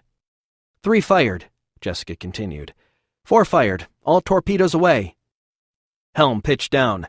Loki next jump 1 late minute forward," Nathan ordered. "Torpedo impact in 15 seconds, Jessica reported. "Pitching down, aye," Josh acknowledged as he pitched the Aurora's nose down a few degrees in order to fly under the frigate that was now coming straight at them. "Calculating new plot," Loki announced. "Torpedo impact in 10 seconds, Jessica announced. "Sensors, are her shields up?" Nathan asked. "No, sir," Ensign Yosef reported, "but they're charging their emitters now." "It will take them a few seconds at least, Captain," Mr. Willard advised from the electronic countermeasure station. "Our torpedoes still might beat their shields." At that point, Nathan knew that his railgun rounds would not be fast enough to catch up to the torpedoes before they struck the Lornoi and detonated. Although some of them would probably be vaporized by the nuclear blast, the rest would strike an already damaged target. It might not make a difference, but Nathan knew he might not get another shot at the frigate, and he wanted to make this one count. "Open fire, all forward railguns," Nathan ordered. "Railguns firing," Jessica announced. On the outside of the Aurora, on her forward section, the 6 forwardmost railguns opened fire. Bursts of pale blue magnetic energy leapt off the rails as the quad guns spat forth a hail of fist-sized metal alloy projectiles at a staggering rate. 5 seconds to impact, Jessica reported from Tactical. "Jump plotted and locked," Loki announced from the navigator's chair at the helm. "No count! Jump now!" Nathan ordered. "Jumping," Loki reported, the bridge instantly flooding with blue-white light. The Aurora disappeared in a flash of blue-white light as the 4 nuclear-armed torpedoes streaked toward the frigate. With only a few seconds' notice, the Lornoi had no time to maneuver out of the way of the oncoming torpedoes and took all 4 of them right in her forward shields, which had barely come up to 50% charge when the first torpedo detonated in a blinding flash. Each of the remaining 3 torpedoes struck the exact same section of shielding at 1-second intervals, all detonating with the same brilliant flashes of light. The force of the 4 nuclear detonations was more than the Lornoi's forward shields could withstand, and all the shield emitters across her bow shorted and fused, making them inoperable. Only seconds after the last torpedo detonated, a hail of railgun rounds drilled into the nose of the frigate, ripping her bow open in several places and causing numerous secondary explosions within the forward section of her hull. "Jump complete," Loki reported. "Helm, new course. Come 60 degrees to port," Nathan ordered. "Coming hard to port, 60 degrees, aye," Josh answered. "Mr. Sheehan, as soon as Josh finishes his turn, plot another jump, 1 light minute out along the new course." "Yes, sir." "Damage report?" "DCC reports no damage, Captain. The frigate never got a shot off." "Jess, load all tubes again, fore and aft this time just in case." "Loading all tubes," Jessica reported. "How long until you finish your turn?" Nathan asked Josh. 15 seconds, sir." "Comms, play the Lornoi's last message," Nathan ordered. "Yes, sir." Naralena tapped her console and called up the recorded message. "Your declaration is in direct violation of the terms of your surrender. If you denounce this declaration immediately, we will consider your unconditional surrender to the Ta'akar Empire and spare your world. Failure to do so will result in the immediate unrestrained bombardment of all military and civilian targets." "Turn it off," Nathan ordered. "Well, I guess they weren't planning on withdrawing," Jessica cracked. "Turn complete," Josh announced. "Plotting next jump," Loki announced. "Sensors, keep an eye on the target. I want a damage assessment as soon as possible." "Yes, sir," Ensign Yosef acknowledged. "How long until the Wallach arrives?" Nathan asked Jessica. 4 minutes. "Anything on sensors yet?" Nathan asked. "I'm tracking the target now. Her light is old, so I just saw us launch torpedoes on her." Nathan looked impatiently at Jessica again. "Ain't relativity a bitch?" Jessica quipped. "I'm seeing 4 good detonations, Captain," Ensign Yosef reported. "Were her shields up?" "Whoa, if they were, they went down awfully fast. I'm seeing secondary explosions in her bow. Looks like our railguns tore her up." "Outstanding." "Jump plotted," Loki reported. "Very well, Mr. Sheehan. Jump the ship again." "Yes, sir. Jumping in 3, 2, 1, jump." The bridge filled with the jump flash again. "Jump complete," Loki reported. 45 more degrees to port, Mr. Hayes," Nathan ordered. "Then increase your altitude to match the Lornoi's altitude relative to the Darvano ecliptic." "Aye, Captain. Coming 45 degrees to port, increasing altitude to match the target," Josh answered. "New jump, Mr. Sheehan. I want to be 100 kilometers ahead of the target and 100 to her starboard. We're going to fly across her bow." "Aye, sir," Loki answered. "Jess, as we pass, I want to pummel her with railguns." "Recommend we roll over and put our topside toward the target, Captain," Jessica suggested. "That way we can get all our guns on her at once." "You heard the lady, Josh." "Got it, sir." "Captain," Ensign Yosef reported, For our railguns to get through to her like that, her forward shields have to be completely down. If they are, a single nuke might finish her, Jessica added. Turn complete. Altitude match to target's altitude, sir, Josh reported. Plotting jump, Loki added. I don't want to use our nukes if we don't have to. We just used 4, and for all we know, that might have been overkill. We've only got 20 left, and I have no idea if we're ever going to get any more. Besides, if we can take her without too much damage, we might be able to salvage some of her ordnance, he added. And I have a feeling we're going to need it. Guns it is, then, Jessica agreed. Jump plotted, Loki reported. Execute jump, Nathan ordered. Stand by to roll, Mr. Hayes. Stand by all railguns. Jumping in 3, 2, 1, jump. The bridge filled with a jump flash. Jump complete. Target is 100 kilometers forward and 100 to port, cutting across her path quickly. Target is locking weapons on us, Mr. Willard reported. Rolling 45 to port, Josh announced. Can you jam her lock? Nathan asked. Attempting to jam, Mr. Willard replied. Open fire, all railguns, Nathan ordered. Firing all railguns, Jessica answered. Distance to target is 70 kilometers and closing fast, Ensign Yosef reported. Her forward shields are gone, Captain. I'm seeing fried emitters all across her bow, also several hull breaches.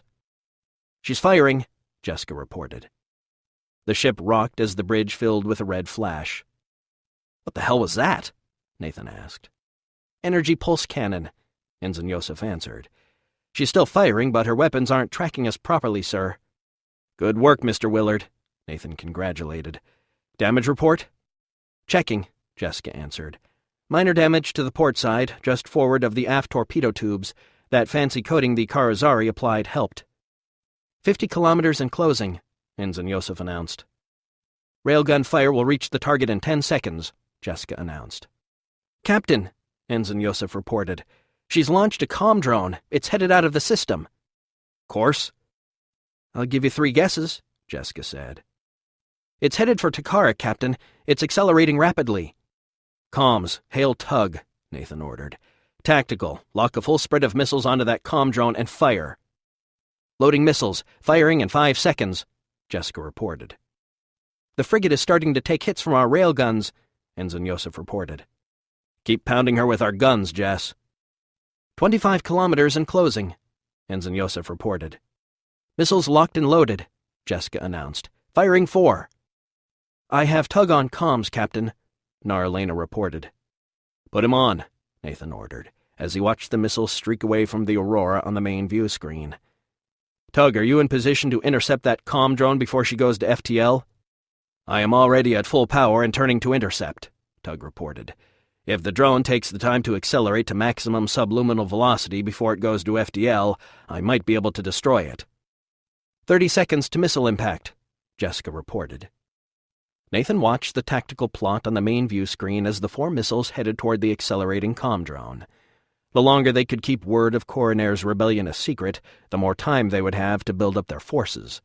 That comm drone could ruin everything. Comm drone just went to FTL, Captain, Ensign Yosef reported. Damn. Nathan felt his heart sink. It was at half light when it did so. Best guess is 50 times light. Tug, Nathan called. Did you hear that? Yes, Nathan, I tracked it as well. Can you catch it? I will do my best, Tug answered, but I do not have the capability to transmit the dropout signal. Do what you can, Nathan told Tug over the comms. 5 kilometers, Ensign Yosef reported. The frigate is taking heavy damage. Tug has jumped away, Captain, Jessica reported. Sir, if Tug can't get that drone to drop out of FTL, how's he going to shoot it down?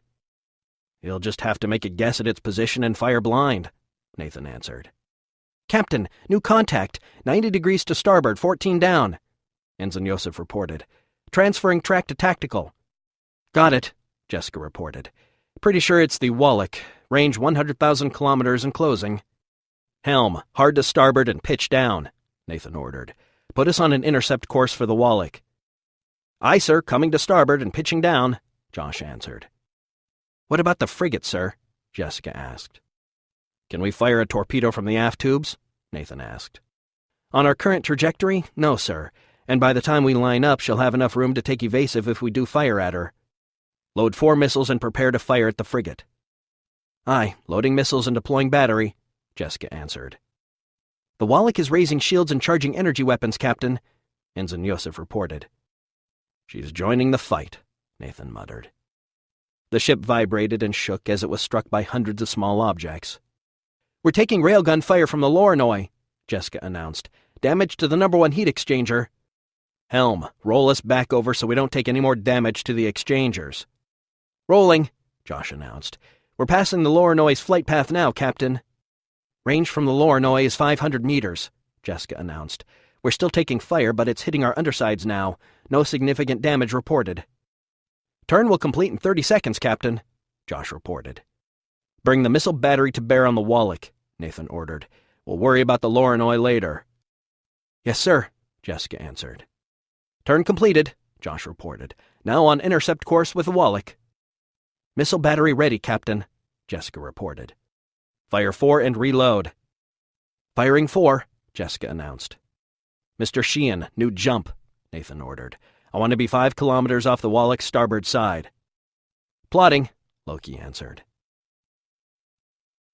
4 missiles shot out of their tubes on the face of the Aurora's missile battery. As soon as they cleared, the launch block tilted straight up and sat down against its base. 4 more missiles slowly slid up into their respective launch tubes and locked into place. A moment later, the launch block rose back up and quickly tilted downward until it was level with the ship once again, pointed forward. "Missiles reloaded," Jessica reported. "Fire 4 more and reload," Nathan ordered. "Firing 4, missiles away." Nathan watched the forward view screen as the 4 missiles streaked overhead, disappearing into the blackness of space ahead of them. "Range to target, 90,000 kilometers and closing." "They're spinning up their point defenses, Captain," Ensign Yosef announced. "First round of missiles should reach their target in 10 seconds, Jessica reported. "Jump plotted," Loki stated. "Very well, stand by," Nathan told him. "Let's see what the missiles do first." A wall of small explosions began to form about 20 kilometers away from the Wallach, directly between her and the incoming missiles from the Aurora. Within a few seconds, the wall had grown in both depth and density.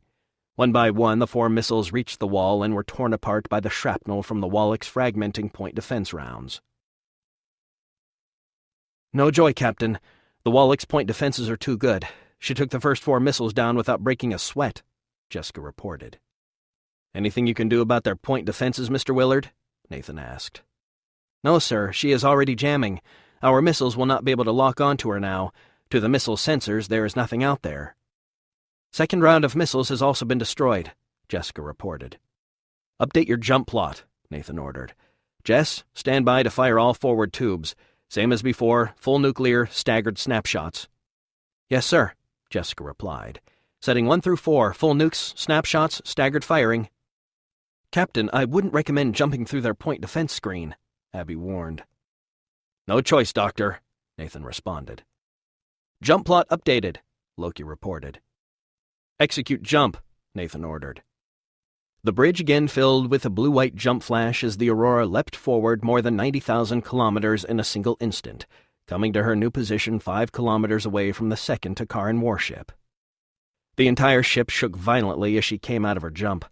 Sparks flew from one of the newly repaired consoles on the starboard side of the bridge, showering that side of the room and quickly filling the entire bridge with a pale, acrid smoke. Nathan held on tight to the arms of the command chair to keep from sliding out of his seat.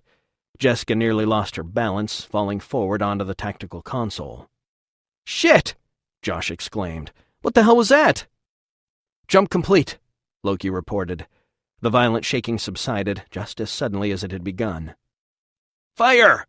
Nathan yelled, pointing at the starboard console between Mr. Willard and Dr. Sorensen. Mr. Willard immediately grabbed a nearby fire bottle and doused the burning console with a fire suppressant powder, quickly extinguishing the blaze. "Range to target 5 kilometers and closing fast," Ensign Yosef reported. "Damage reports coming in from all over the forward section," Jessica reported. "Vent the bridge," Nathan said as he coughed. He did not look at Abby, wanting to avoid the I-told-you-so look that was undoubtedly adorning her face at the moment. "The Wallach is firing," Ensign Yosef reported. The entire ship shook as the Wallach's massive energy pulse cannons began to pound away at the forwardmost sections of the Aurora. "Snapshot 1 through 4, Nathan ordered. "Firing 1 through 4, Jessica reported. 1 away, 2 away, 3 away, 4 away. "Helm, pitch down under her, full speed ahead. I want to blow past our torpedoes," Nathan ordered. The ship continued to shake from the Wallach's continuous barrage from her energy pulse cannons. "Pitching down," Josh acknowledged. "Bringing the mains up to full power. Arm all aft tubes, snapshot, full nukes, simultaneously fired." "Should I start another jump plot, sir?" Loki asked, as he held onto the handrails along his console to steady himself. "Negative. I want to dive under and shoot from the aft tubes as we come out the other side," Nathan explained. "As soon as we pass under her, plot an escape jump 1 light minute ahead." "Aye, sir," Loki answered. He turned his head to his right and looked at Josh, who looked about as scared as he felt. "We're passing our torpedoes," Josh announced. The image of their torpedoes as they rushed toward their target slid backward over their heads as the Aurora accelerated under and past them. The image of the Wallach grew quickly in the uppermost portion of the screen as it came rushing toward them. The screen continued to flash in brilliant reddish amber with each strike by the Wallach's energy pulse cannons. "We are getting pounded!" Josh exclaimed as the ship took another hit.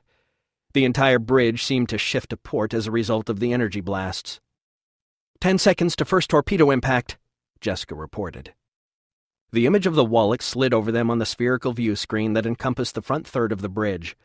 As they passed under the enemy battleship, the incessant pounding from her energy pulse cannon subsided. But it was only for a moment as the bombardment continued as they came out the other side. 5 seconds to impact, Jessica updated. "Stand by to fire aft torpedoes," Nathan advised. "Standing by," Jessica answered. "Plotting escape jump," Loki reported, as he struggled to plot the next jump with his right hand only. His left hand was holding firmly onto the side handrail along the left of his console to keep from being shaken out of his seat as the Wallach continued to pound them. The bridge filled with light as the first torpedo struck the starboard side of the Wallach just after the Aurora passed under her. "Torpedo impact," Jessica reported.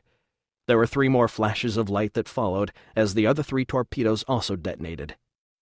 "Range from target is 500 meters and increasing," Ensign Yosef reported. "Escape jump plotted and locked, Captain." "Fire aft torpedoes," Nathan ordered. 5 and 6 fired, Jessica reported. "Impact in 5 seconds." "Jump the ship," Nathan ordered. "Jumping," Loki answered. Blue-white light spilled out from the Aurora's various emitters as she accelerated away from the Wallach. In an instant, the light enveloped the entire ship and intensified into a brilliant flash of light, after which she was gone. A moment later, the 2 torpedoes she had fired from her stern tubes struck the Wallach's shields and detonated in a pair of blinding nuclear flashes. "Jump complete," Loki reported. The shaking caused by the Wallach's barrage had ceased the moment they had jumped, leaving them in a sudden, eerie calm. "Helm, come about to port. Reciprocal heading," Nathan ordered. "As soon as you finish your turn, start decelerating and bring us back down to combat speed." "Aye, sir, coming about." "Start your scans, Ensign," Nathan told Ensign Yosef. "I need a damage assessment on the Wallach." "Yes, sir." "Chief of the boat, damage reports," Nathan called over his comset. "Lots of hull damage to our forward section, Captain," Master Chief Montrose reported over the comset from the damage control center. "Several breaches in the outer hull starboard side. No inner breaches. Number 1 heat exchange panel in the primaries is offline. Number 2 is damaged and working at half capacity. If we do not open up the bottom and bring the backup exchangers online, we will have to start shutting down non-essential items very soon. I would not recommend another prolonged exchange, Captain," the Master Chief warned. "You may not like the results." "What about casualties?" Nathan asked. "Minor injuries at this point, sir. However, there were a few radiation burns from what little of the heavy stuff got through the hull from our nukes detonating. If the target had not been between us and those weapons, it would have been much worse. No deaths or serious injuries yet reported." "Go ahead and open up the secondary exchangers, Master Chief," Nathan ordered over his comset. "We can't afford to take anything offline yet." "Aye, sir." "Captain, the Wallach shields are still up, sir," Ensign Yosef reported. "Damn, did we at least weaken them?" Nathan asked. "Marginally, sir." "How marginally, Ensign? Would more nukes do the trick?" "Very marginally, sir," Ensign Yosef admitted. "We could fire all our nukes and her shields would still hold. She's just got too many redundant emitters on her. When one goes, there's another 4 of them ready to take over. Even if we had enough nukes, we can't keep jumping in close to launch torpedoes at her," Jessica reminded him. "A few more passes like that last one and we're toast." "We need to get her to launch her fighter so she'll be forced to extend her shields. Then we can jump inside them and hit her hard," Nathan exclaimed. "We could launch our fighters," Jessica suggested. "The Wallach will not see our fighters as a threat," Mr. Willard warned. "I doubt she will launch her fighters to defend against ours." "What if we launched them against the Lorinoy?" Nathan suggested. He turned back to Ensign Yosef at the sensor station on the left side of the bridge. "What shape is the Lorinoy in right now?" "One moment, sir," Ensign Yosef answered. "Turn complete, Captain," Josh reported. "Decelerating." "Very well," Nathan answered. "Captain, the Lorinoy's forward shields are still down, and her starboard shields are down to 50%. I suspect that our first attack took out enough emitters that her starboard shields are running on their last good ones," Ensign Yosef reported. "What about her guns?" Nathan asked. "She's still fully armed, Captain." "If we send our fighters after the Lorinoy, she'll cut them down before they even get close," Jessica observed, "and the Wallach probably knows that as well." Nathan tapped his comm set to open a channel. "XO, Captain." "Captain, go for XO," Cameron responded over the comm set. "Commander, how many fighters can we launch simultaneously from our flight apron?" "At least half of them, sir." "Put 12 fighters on the apron, ready to launch. We'll jump them in close to the Lorinoy. They'll need to launch quickly, straight up as fast as they can get off our deck, because we'll be jumping out again as quick as we can." "Understood." "Yosef will send them the damage assessments on the Lorinoy. Tell them I want that ship rendered harmless as quick as possible." "Yes, sir," Cameron answered. "What about the Wallach's fighters? Won't they come after them?" "That's the idea, Commander. Have the rest of our fighters ready to launch through the tubes. We'll jump in and put them behind the Wallach's fighters as cover." "Yes, sir. Give us 5 minutes to put the fighters on the apron." Nathan tapped his comm set again to close the channel. "Mr. Sheehan, new jump plot. As soon as those fighters are ready, we're going to jump in close to the Lorinoy, about 5 kilometers ahead of her," Nathan explained. "Once the fighters are clear, we'll pitch down again and jump away, 1 light minute forward, just like before." "Understood, sir," Loki answered. "Plotting the first jump." "Captain, suggest we roll over again as we pitch down," Jessica stated. "It will take us a few seconds to plot our escape jump, and we need to protect our topsides from any more damage." "Good idea," Nathan agreed. "Did you copy that, Josh?" "Yes, sir," Josh answered. "Pitch and roll." Major Pritchett was the first to roll out onto the Aurora's flight apron, having pulled into position on the port edge of the deck. One by one, and as rapidly as possible, the other 11 fighters pulled into position, lined up in 2 rows of 6, evenly spread out across the flight apron. "Flight, Talon 1, all birds are in position." "Talon 1, flight copies, stand by to launch." "Talon 1 to all birds, do not forget your autovisor for the jump." Major Pritchett reminded his pilots as he dropped his own visor. The last thing he needed was a bunch of blind pilots. "Jumping in 3. Loki's voice came across the comms in the Major's helmet. 2, 1, jump! Blue-white light came spilling over the top of the entrance to the transfer airlocks and down onto the flight apron, moving quickly across the apron until it engulfed all 6 fighters.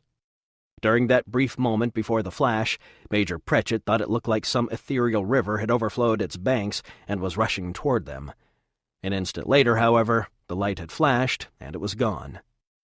"Jump complete," Loki announced over the comms. "Talon flight! Launch, launch, launch!" Major Pritchett ordered his pilots.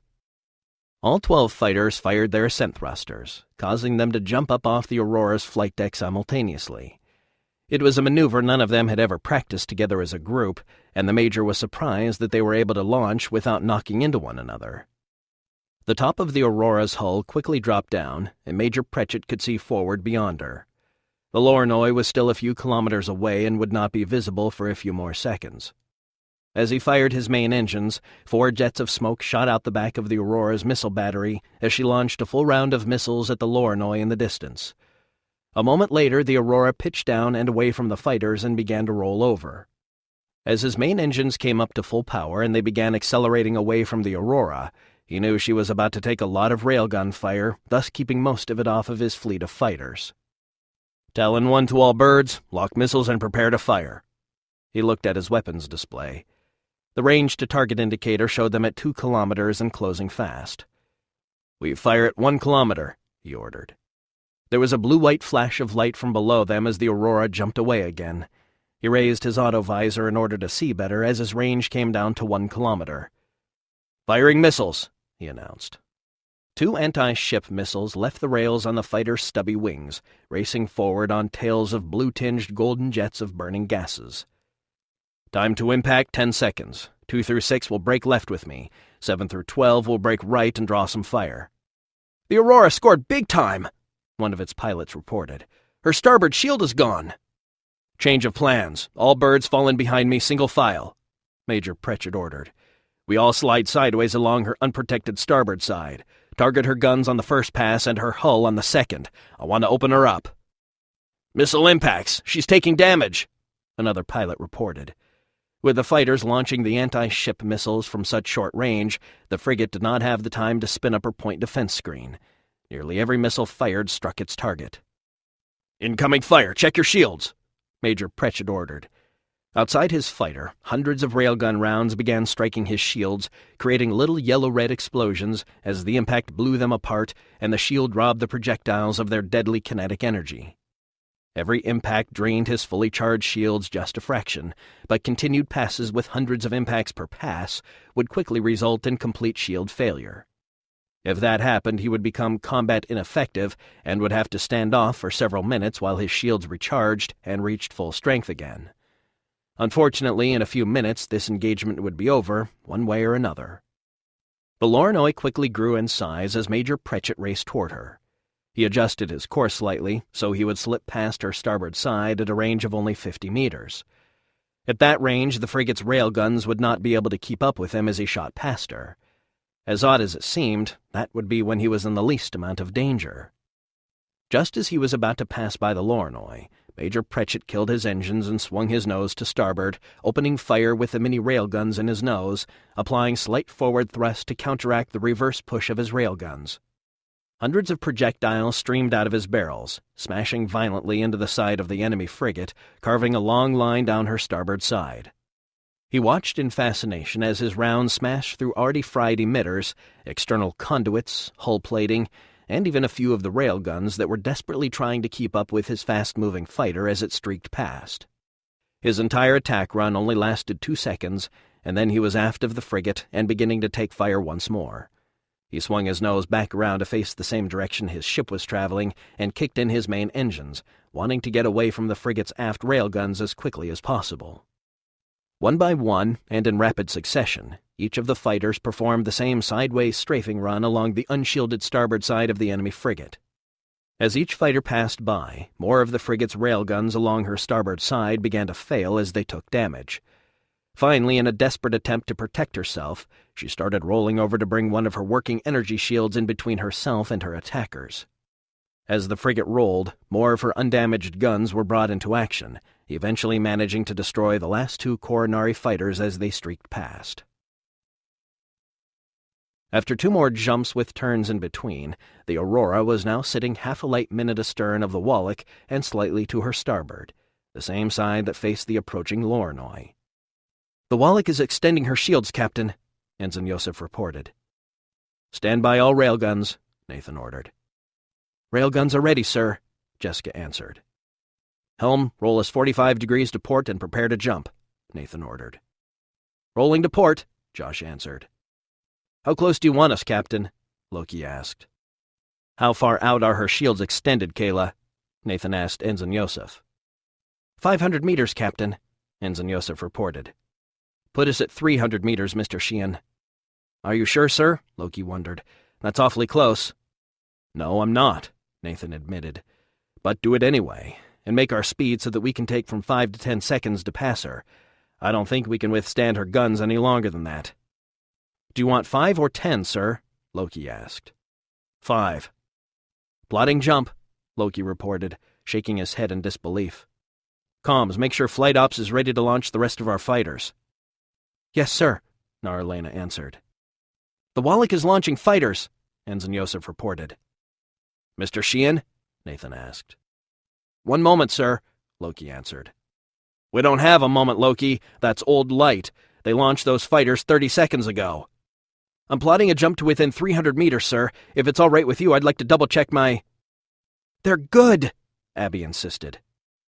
Jumping, Loki announced without hesitation. The bridge flashed with blue-white light. The battleship Wallach suddenly appeared above them as the flash cleared. Jump complete, Loki gasped. Open fire, Nathan ordered. Firing all railguns, Jessica announced. All 16 of the Aurora's railguns began spewing forth their fist-sized metal alloy slugs, sending them streaming toward the Wallach as the Aurora slid past her. Before the first slugs to leave their barrels had reached their target, the Wallach opened fire with her own railguns, firing slightly ahead of the target.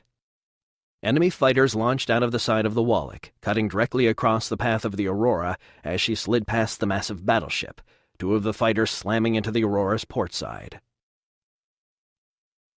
Nathan toppled forward, nearly landing on the helm's center console from the force of the impact. Jessica was slammed into the tactical console, and both Ensign Yosef and Mr. Willard were knocked from their seats, falling forward. "What the hell?" Nathan yelled. 2 of their fighters launched right into our port side, Jessica announced, grabbing her side and wincing in pain. The ship continued to shake violently as the Wallach's railguns sprayed them along their port side from fore to aft as they passed by. "We're taking railgun fire," Jessica reported. "Loki, get us out of here," Nathan ordered. "Escape jump plotted," Loki reported. "Jump, jump, jump!" Nathan ordered. The bridge again filled with a jump flash, open space, and the usual background of stars filling the screen on all sides. The violent shaking instantly stopped as the jump completed. "Jump complete," Loki reported. "Position?" Nathan requested. 30 light seconds downrange of the Wallach, just past and above the Lornoi, sir," Loki reported. "Captain, Cobb reports hull breaches along the port side," Naralena announced. "How bad?" Nathan asked. "Aft maintenance shops are open to space. Port fighter alley was partially depressurized before they sealed it." "Is the port alley still functional?" "Yes, sir. Cobb reports the alley is intact and operational." "Casualties?" 4 dead, 6 missing, 12 wounded," Naralena reported. "Very well," Nathan answered. "Notify the air boss. Green deck. Let's get those fighters launched before something else happens." "Talon 1-3, Cat 1 launching," the voice announced over the pilot's helmet comms. The large door in front of him dropped into the floor with amazing speed. A moment later, the catapult fired. He held on to the handrails that ran along the sides of his cockpit lip as the launch catapult accelerated his fighter down the launch tube. 2 seconds later, he was out the end of the launch tube. He let go of the railings and grabbed his flight controls, switching off his auto-flight system and taking control. "Talon 1-3, airborne," he announced as he fired his engines and began accelerating. "Talon 1-4, airborne," he heard his wingman announce over his helmet comms. As he cleared the nose of the Aurora, he joined up with his wingmen, who had launched only a few seconds after him. 2 more fighters launched at the same time on the other side of the ship, and he could see them moving closer to him to join up on his starboard side. "All right, we come about and take them head on. First group, break right, now, he ordered, as he started turning hard to starboard. "Air boss reports all fighters away, Captain," Naralena announced. "Very well," Nathan acknowledged. "That last pass did a lot of damage to their starboard side, sir," Ensign Yosef reported. "Any change in their shields?" Nathan asked, hoping for a miracle. "No, sir." "I should have put nukes into her when I had the chance," Nathan stated. "When was that?" Jessica wondered aloud. "They only extended their shields 500 meters. There was no way we could have turned to bring our tubes onto her. There just wasn't enough room." "Yeah, you're right," Nathan admitted. "How many fighters did they launch?" 32, including the 2 that rammed into us," Jessica reported. "How's the first group doing with the Lornoi?" "First group is down to 9 fighters. The Lornoi has taken heavy damage. All of her shields have failed, and she's losing main power. It's just a matter of time, sir." "Comms, tell flight ops to call off the first group from their attack on the Lornoi. She's no longer a threat. Tell them to join up with the second group to deal with the Wallach's fighters." "Yes, sir," Naralena answered. Why not finish her off? Jessica asked. If she's left alone, she might get her shields back online. If we finish her off, the Wallach no longer has a reason to launch fighters. We need her to extend her shields again so that we can put some nukes into her. I do not think that will happen, sir, Mr. Willard stated. Ta'akar captains do not usually put their own ships at risk to bail out another. You're kidding. No, sir, I am not. Our fighters have engaged the Wallach's fighters, sir, Ensign Yosef announced. Cameron watched silently as the dogfight unfolded on the holographic tracking grid floating in the air in the middle of the Flight Operations Combat Information Center. Slightly elongated three-dimensional green triangles represented the Corinari fighters. Red ones represented the Ta'akar fighters. The Corinari were dogged combatants.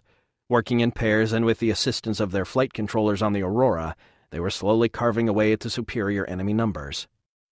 She couldn't help but be amazed at the professionalism of the Corinari pilots and technicians, especially considering that today was their first actual space combat in over 30 years. Although the average age of the Corinari was 35, none but the most senior of their ranks had ever flown in any type of actual combat. She couldn't imagine the number of hours they must have spent in the simulators on Corinari in order to achieve the level of skill they displayed at the moment. By comparison, the Ta'akar pilots were quite inferior. Their tactics were scattered and their pilots appeared to be more interested in personal glory than in winning the engagement. She wondered how the Ta'akar had managed to stay in power for so long, considering the embarrassing performance she was witnessing today. In less than 5 minutes, the Corinari fighters had cut the enemy fighter strength in half. Now, with the Corinari's first group of fighters joining up, they had the upper hand. This dogfight would soon be over. Flight Ops reports 15 kills so far, Captain, Naralena reported, and the first group is just now joining the engagement. Captain, I'm picking up really high thermals from the Wallach, Ensign Yosef reported. I think we might have damaged one of her heat exchange systems when we got inside her shields. I don't think she can still run everything at once, not with that much heat showing. What does she have that uses the most power? Nathan wondered. Her shields? Jessica guessed. Probably, Nathan agreed. Her energy weapons, Mr. Willard stated with assuredness. Most definitely, Nathan agreed. I'd also bet her main propulsion produces a considerable amount of heat. She has to maneuver, Jessica stated. Otherwise, all she can do is sit in one place and fire. You can't win a battle that way. Comms, send a message to the Wallach, Nathan said. Tell them to withdraw or be destroyed. Are you kidding? Jessica wondered aloud. That might be more damage than we can tell. If they fall for it, they'll withdraw and our work is done for the day. But they'll be back and with friends, Jessica pointed out. That's going to happen no matter what we do here today, Nathan stated. It's only a matter of time. Helm, head toward the Wallach, standard combat speed. Aye, sir, Josh answered. Response coming in, sir, Naralena reported. Message reads, You are in direct violation of the original terms of surrender. The Ta'akar will now exercise our rights under Article 12, Section 22, subsection... What the hell? Jessica interrupted. Thanks, we get the point, Nathan stated, relieving Naralena of the need to finish reading the message. Captain, the Wallach has changed course, Ensign Yosef reported. They're headed for Corinari. ETA to Corinari? Nathan asked. 10 minutes, Ensign Yosef reported. Mr. Sheehan, new jump plot. Plot us between the Wallach and Corinari. Helm, adjust course for the jump. Tactical, load all forward tubes and prepare for snapshot, staggered full nukes. Lock all missiles on her as well. She's still jamming, Captain, Mr. Willard warned. Then point and shoot the damn things. I want all railguns as well. Yes, sir, Jessica reported. Comms, warn the Corinarians. Yes, sir. Jump plotted, sir, Loki reported. Execute. The bridge filled with a jump flash again. Jump complete, Captain, Loki reported. Helm, hard to port. Head straight for the Wallach. Be ready to dive under her on my order. Plot an escape jump, Mr. Sheehan. Hard to port, aye, Josh answered. Flight Ops reports the Wallach's fighters have been eliminated, Naralena reported. Tell them to send the fighters back to finish the Lornoi, Nathan ordered. I want that ship dead in space. Turn complete, Captain, Josh reported. Range to target 5 kilometers, Loki reported. They should be firing their energy weapons by now, Nathan stated. You may have been right about their heat exchangers, Ensign. The ship began to shake violently. "We're taking railgun fire," Jessica announced. "Fire missiles," Nathan ordered. "Missiles away," Jessica answered. On the main view screen, 4 missiles streaked over their heads, disappearing ahead of them as they sped toward the target that was still too far away from them to see. "Range to target 3 kilometers, Loki reported. "Snapshot all forward tubes," Nathan ordered. "Firing all forward tubes," Jessica answered. "Helm, new course. Come down 1 degree. Take us under the target." "Coming to new course, 1 degree down, aye," Josh answered. "Plot me an escape jump, Mr. Sheehan," Nathan stated. "Missiles reloaded," Jessica reported. "Fire again." "Manually targeting," Jessica reported. "Missiles away." "Jump plotted," Loki reported. 5 seconds to torpedo impact, Jessica reported. "Jump." "Jumping." The bridge again flashed with light as they jumped just beyond the enemy battleship. "Jump complete," Loki reported. "We're 30 seconds down range, directly astern and slightly below the Wallach, sir." "Helm, 45 degrees to starboard, new jump. Take us 1 light minute forward along the new course as soon as you finish your turn." "Aye, sir." "What are you going to do?" Jessica asked. "I'm going to hit them again, this time from their port side." "Sir, we've only got 10 torpedoes left," Jessica warned. "That's not going to do it." "The Wallach will be entering orbit over Corinari in 2 minutes," Ensign Yosef announced. Nathan was getting desperate. He looked around the room, looking for answers. "Doctor, would an object traveling at 80% the speed of light have enough kinetic energy to get through their shields?" "Possibly," Abby said, "but it would have to be a big object." "What about something the size of this ship?" "You can't be serious," Jessica said. "I'll put the crew off in escape pods," Nathan said, "near Karuzara." "There's no reason." "They're going to attack Corinari, Jess," Nathan insisted. "I can't let that happen, not again." "With what?" Jessica protested. "They can't use their energy weapons, engines, and their shields at the same time. You saw it for yourself. And they can't use their railguns on the surface from orbit. The rounds would burn up in the atmosphere." "They don't have to," Nathan protested. "Don't you see? Once they're in orbit, they don't need to use their engines any longer. They can just continue circling the planet, blasting away from orbit with their energy weapons. Meanwhile, they'll fix their heat exchanger, and then what?" "You can't sacrifice this ship," Jessica protested. "But I can sacrifice the entire planet? No, I can't do that. I have a responsibility to that world." "You have a responsibility to our world first, or have you forgotten that?" Nathan was torn apart inside. He had already caused the loss of thousands of innocent lives on the surface of Corinari, and now he had to choose between sacrificing millions more lives there or millions of lives back on Earth. He looked at Jessica, pleading in his eyes. He desperately wanted someone to tell him what to do. Anyone. "Captain," Mr. Willard said, "what about the comm drone?" "What?" Nathan asked, still facing Jessica. "The comm drone, sir."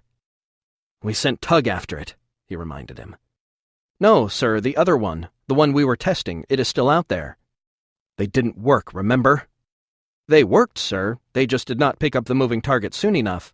We just have to give it a better signal." Nathan turned around slowly to face Mr. Willard. "Like what?" "The Amara's transponder, sir. It's still installed, isn't it?" Nathan looked at Narlena. "Is it?" "Yes, sir, it is," she answered. "Captain, the Wallach is settled into orbit above Corinari," Ensign Yosef announced. "She's charging energy weapons." "Where is the launch platform?" "Right where we left it, sir," Mr. Willard told him. "If I can get Lieutenant Commander Kamenetsky to help me, I am sure we can alter the navigation code on the drone and tell it to steer toward the Yamaro's transponder signal." "Will that work?" Nathan asked. "I fail to see why it would not," Mr. Willard assured him. "Captain, how are we going to launch the drone?" Abby asked. "Same way we did before," Nathan said. "We jump out and transmit the launch signal." "No, that won't work," she warned, shaking her head. "You need time for the Yamaro's transponder signal to reach out far enough. The drone needs to pick up the signal early enough so that it still has time to alter its course to intercept the signal source." "Why can't we just give it a delayed launch signal? Tell it to jump a few minutes after we leave?" "We are talking about an extremely small margin for error, Captain," Abby warned. "The Wallach is in orbit above the planet. If that signal is not in the exact perfect position, if that drone misses and slams into the planet at 10 times the speed of light, Coronari will die a much more violent death than at the hands of the Ta'akar. "The Wallach has opened fire on the planet, Captain," Ensign Yosef announced. "Mr. Willard, talk to the Cheng and get on that code," Nathan ordered. "Right away, sir," Mr. Willard promised. "Comms, get me Corinari command. I need to know the patrol schedule of the early warning jump shuttles. We're going to need one of them to jump out and launch the drone." "Yes, sir." "Captain, I cannot stress enough the risk that you are subjecting the planet to," Abby started to repeat. "I appreciate what you're saying, Doctor, but right now people are dying by the hundreds with every energy blast the Wallach fires, and she'll just keep looping around the planet over and over again, firing away until everyone on that world is dead. We've already seen them do it, both in Tarawa and here. If we don't do something right now, millions of Coronarians will surely die. This is the only chance they've got." Nathan stared at Abby for several seconds, waiting for her to respond. "I'll try to calculate an angle and launch window that will result in the least risk for the planet, Captain," she finally stated. "Thank you, Doctor." Nathan took a deep breath. He finally had a plan. "Captain," Naralena said. Her voice was weak, as if something terrible had happened. "What is it?" "I cannot raise Corinari command, sir." "What?" "Neither can flight ops." "Communication and control is always the first target," Jessica stated. Nathan felt his heart sink. Without the patrol schedules, it could take them hours to locate one of the jump shuttles. "Contact!" Ensign Yosef announced. "Are you kidding me?" Nathan cried in desperation. "A new contact just came into the system, about 2 light minutes out, transferring track to tactical." Jessica stared at her screen, tapping buttons on her console as she analyzed the new contact.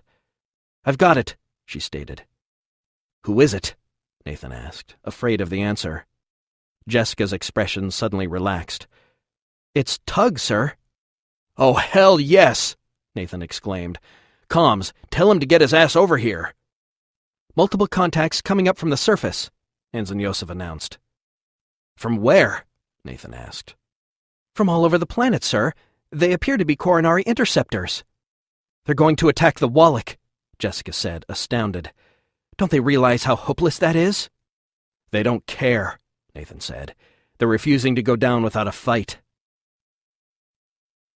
"The Wallach will be coming around the far side in 10 minutes, Nathan announced ship-wide. "According to our calculations, that will be the best moment to strike as it presents the least risk for the planet should the drone miss. We need to get this right the first time. If we don't, we'll have to wait another 90 minutes for the Wallach to complete another orbit and come back into position. Every time she makes an orbit, tens of thousands of Coronarians die. We cannot allow that to happen. We will not allow that to happen. I intend to put this ship in close proximity to the Wallach, directly in the path of the incoming drone, in order to use the Amaro's transponder to guide the drone to the target. We will jump out of the way at the absolute last second in order to ensure that the drone collides with the Wallach. That means we're going to have to take a lot of railgun fire, and maybe even some energy weapons fire. So damage control parties will need to be on their toes, as well as medical." Nathan paused for a moment, trying to decide what else to say. "No captain could expect a better crew. It has been an honor to lead you all into battle. That is all." Nathan looked around the bridge. Never had there been a quieter moment. He looked at the solemn faces of his crew. Each of them understood the risk, but each of them also understood what was at stake. What amazed him was that not one of them complained. Not one of them asked to leave. That's when he realized that Tug and Master Chief Montrose were right. The captain was someone that you were willing to follow into battle, even if you knew you would die doing so. "Mr. Sheehan," Nathan said, "jump us in." Tug watched as the Aurora jumped away in a blue-white flash of light. She had only jumped a light minute away, jumping straight down into orbit, not more than 500 meters ahead of the Wallach. By now she would already be taking fire, even though it would take another minute for that fact to show up on Tug's sensors. He watched and waited, trying not to think about the astronomically long odds they were about to play. Even if every single thing went absolutely perfect, it might still fail. There were just that many unknowns involved. The only thing he was sure of was that the amount of energy that would be unleashed if the drone actually did impact the Wallach would far exceed any weapon ever known to have been invented or used in the history of humanity. The history of humanity. Tug thought about that for a moment, wondering how history would judge their actions on this day. Would they call them heroes or madmen? It could go either way. 87 seconds after the Aurora had jumped away, Tug picked up sensor readings indicating that they had engaged the Wallach in battle in orbit over Corinari. A few seconds later, he picked up the Yamaro's transponder signal being transmitted by the Aurora from her position in front of the Wallach. He now had 5 minutes and 37 seconds in which to execute his part of the plan. He applied a small amount of forward thrust, just enough to set his ship in motion, and then pressed the jump button. A moment later, as the flash cleared, Tug picked up the comm drone launch platform on his sensors. It was exactly where it was supposed to be, 200 meters away from him. He began transmitting the update to the drone's navigational software that included the instructions for the drone to steer toward the Yamaro's transponder signal. With any luck, the Wallach's electronics jamming would not interfere with the transponder signal, since it was a friendly signal, but there was no way they could know for sure. It had been another reason they had chosen to take their shot at this particular time, as the drone and the Wallach would be headed directly toward each other instead of the Wallach going across the drone's flight path. This moment not only decreased the likelihood of striking the planet, but it decreased the amount of course correction needed by the drone to stay on target right up to the moment of impact. Tug's communications system beeped, indicating that the data transfer to the drone had been completed. He checked his mission clock and saw that the proper launch window was coming up in 15 seconds. He spun his interceptor around and prepared for the chase. A few seconds later, the mission clock hit 0, and he pressed the launch button. The drone streaked past him a few seconds later. Tug fired his engines and brought them up to full power, the force pushing him back into his seat slightly, despite his interceptor's inertial dampeners. He chased the drone, watching it continue to accelerate away from him. The comm drones were extremely fast and could reach subluminal speeds of 90% the speed of light in as little as 30 minutes. Even if his ship could accelerate that fast, his inertial dampeners could not prevent his body from becoming a pile of sludge against the back of his seat. For their purposes, however, a few times the speed of light would be enough. Even with the deceleration effects of the Wallach's multi-layered shielding, the amount of kinetic energy that the drone would be carrying upon impact would devastate the Wallach. The beauty of the plan was that, because the drone would be traveling faster than the speed of light, the Wallach would not even see it coming. About the only warning she would get would be when her shield emitter suddenly fried due to overload as the drone passed through the shield layers. They might actually see the drone for a split second before it struck their ship, a thought that Tug found intriguing. Within a minute, the drone reached 10% the speed of light. As it did so, it disappeared as its FTL fields engaged, and the drone instantly jumped up to 10 times the speed of light.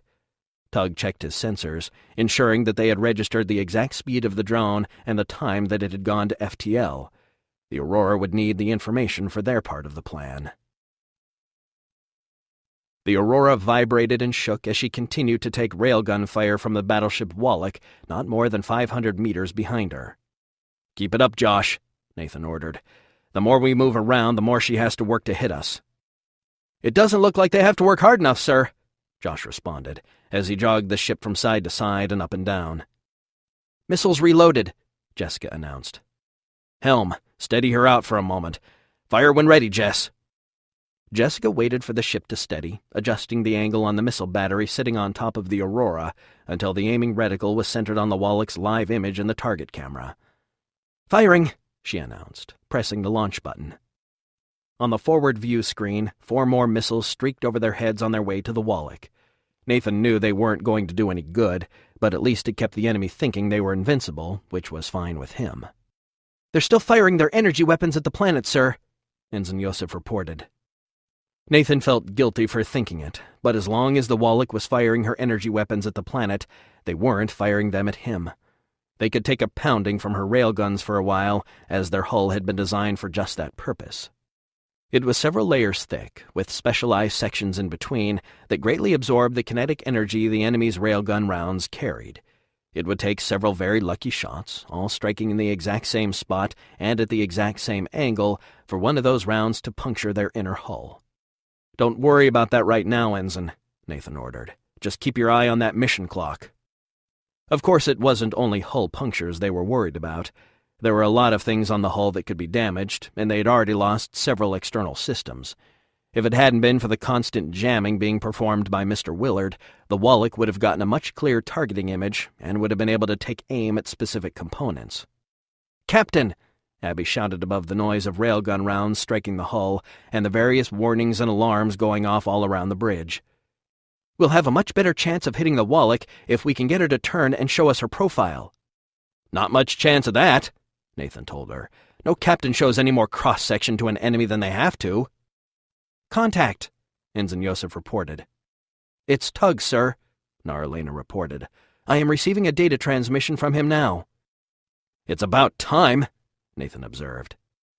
"Missiles reloaded," Jessica reported. "Fire when ready," Nathan ordered. "I've got the launch data," Ensign Yosef reported. "Send a copy to Dr. Sorensen as well," Nathan ordered.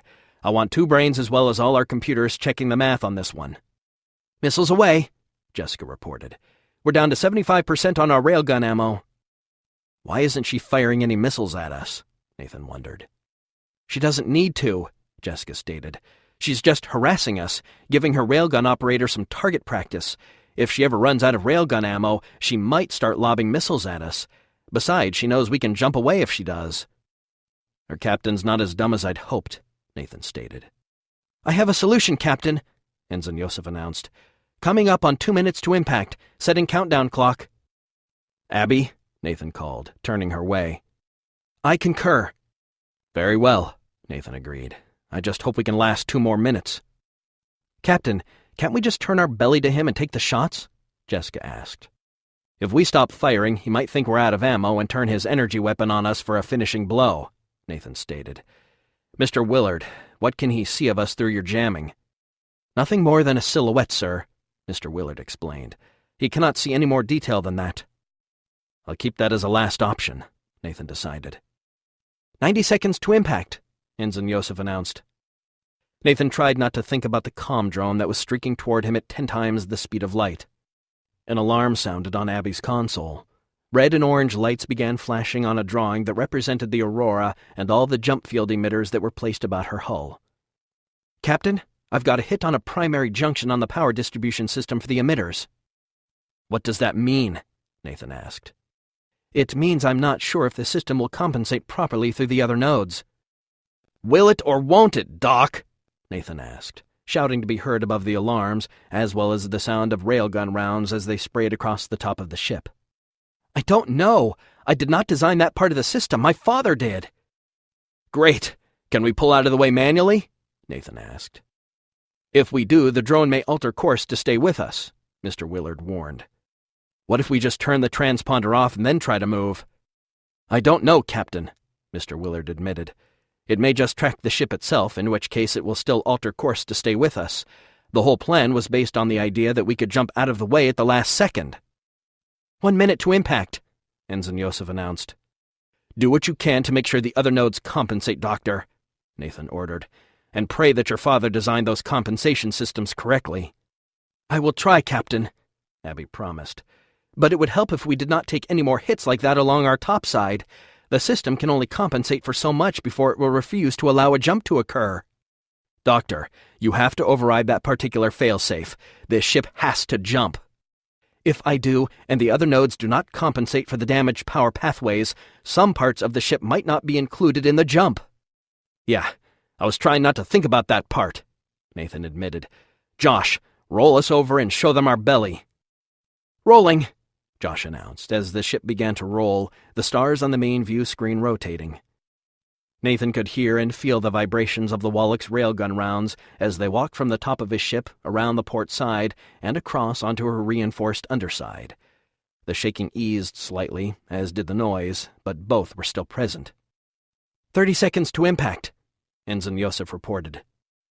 "Tell me you have our escape jump already plotted," Nathan said to Loki. "Are you kidding?" Loki asked. "Captain," Jessica called. "She's turning." "What?" "The Wallach, she's yawing and rolling. I think she's trying to bring more guns on us." "She thinks we're out of ammo," Nathan exclaimed.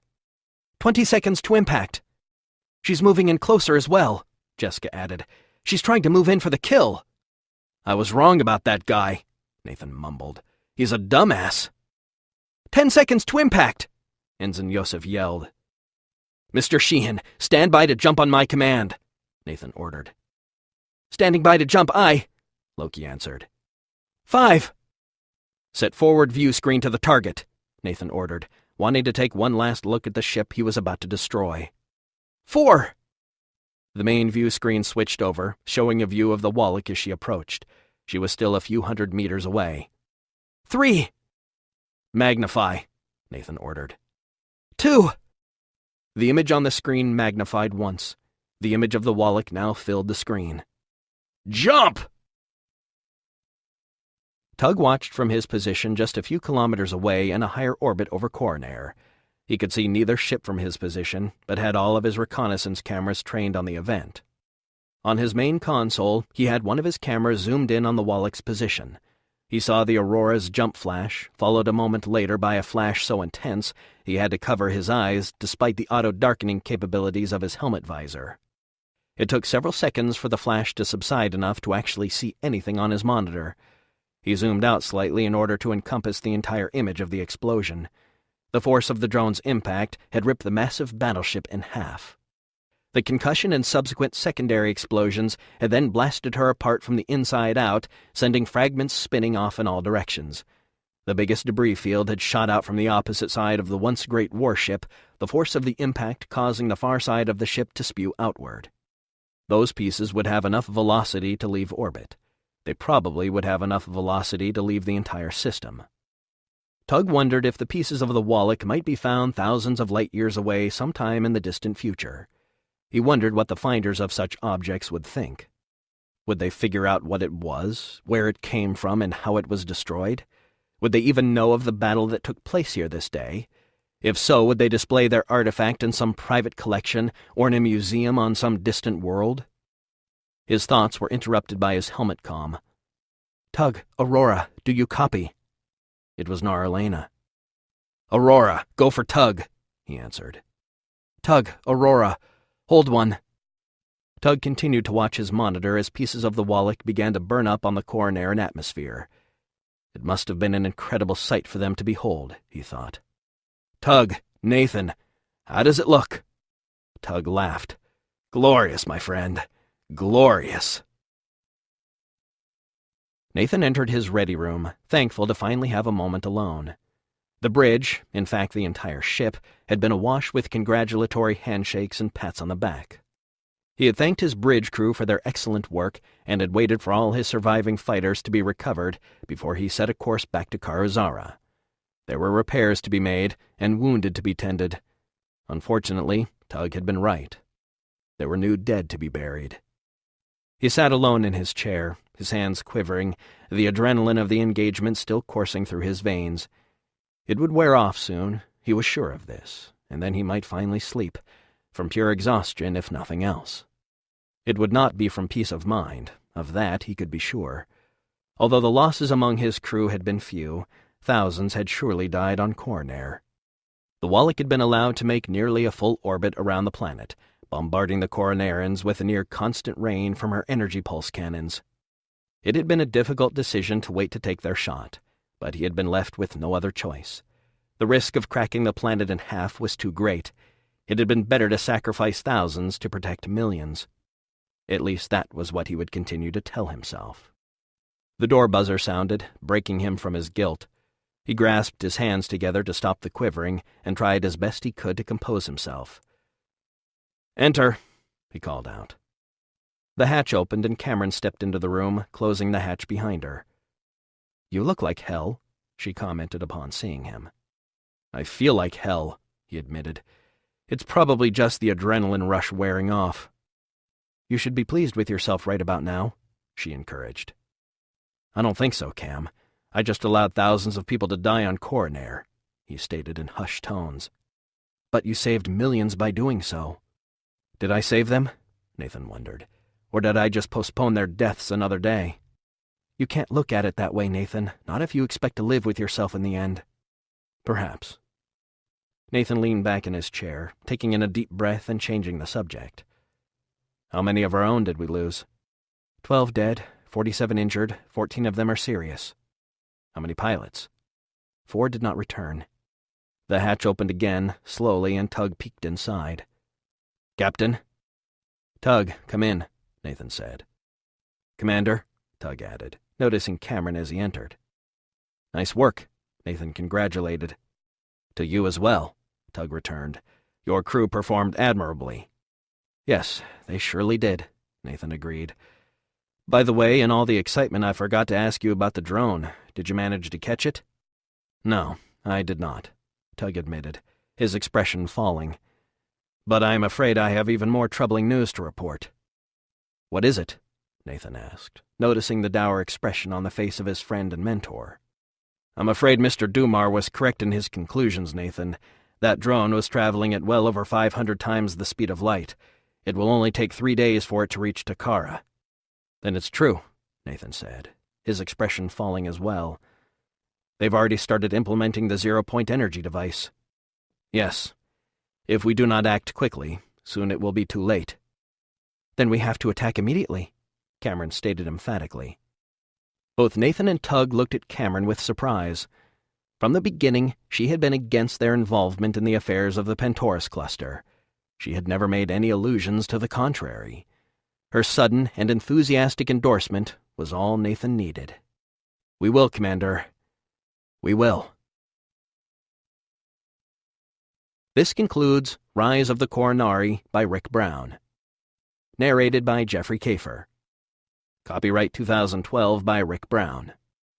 This unabridged audiobook is published by arrangement with Rick Brown, care of Trident Media Group, LLC, and was produced in the year 2013 by Tantor Media Incorporated, which holds the copyright thereto. Please visit our website, www.tantor.com, for more information on our growing library of unabridged audiobooks and to take advantage of special offers.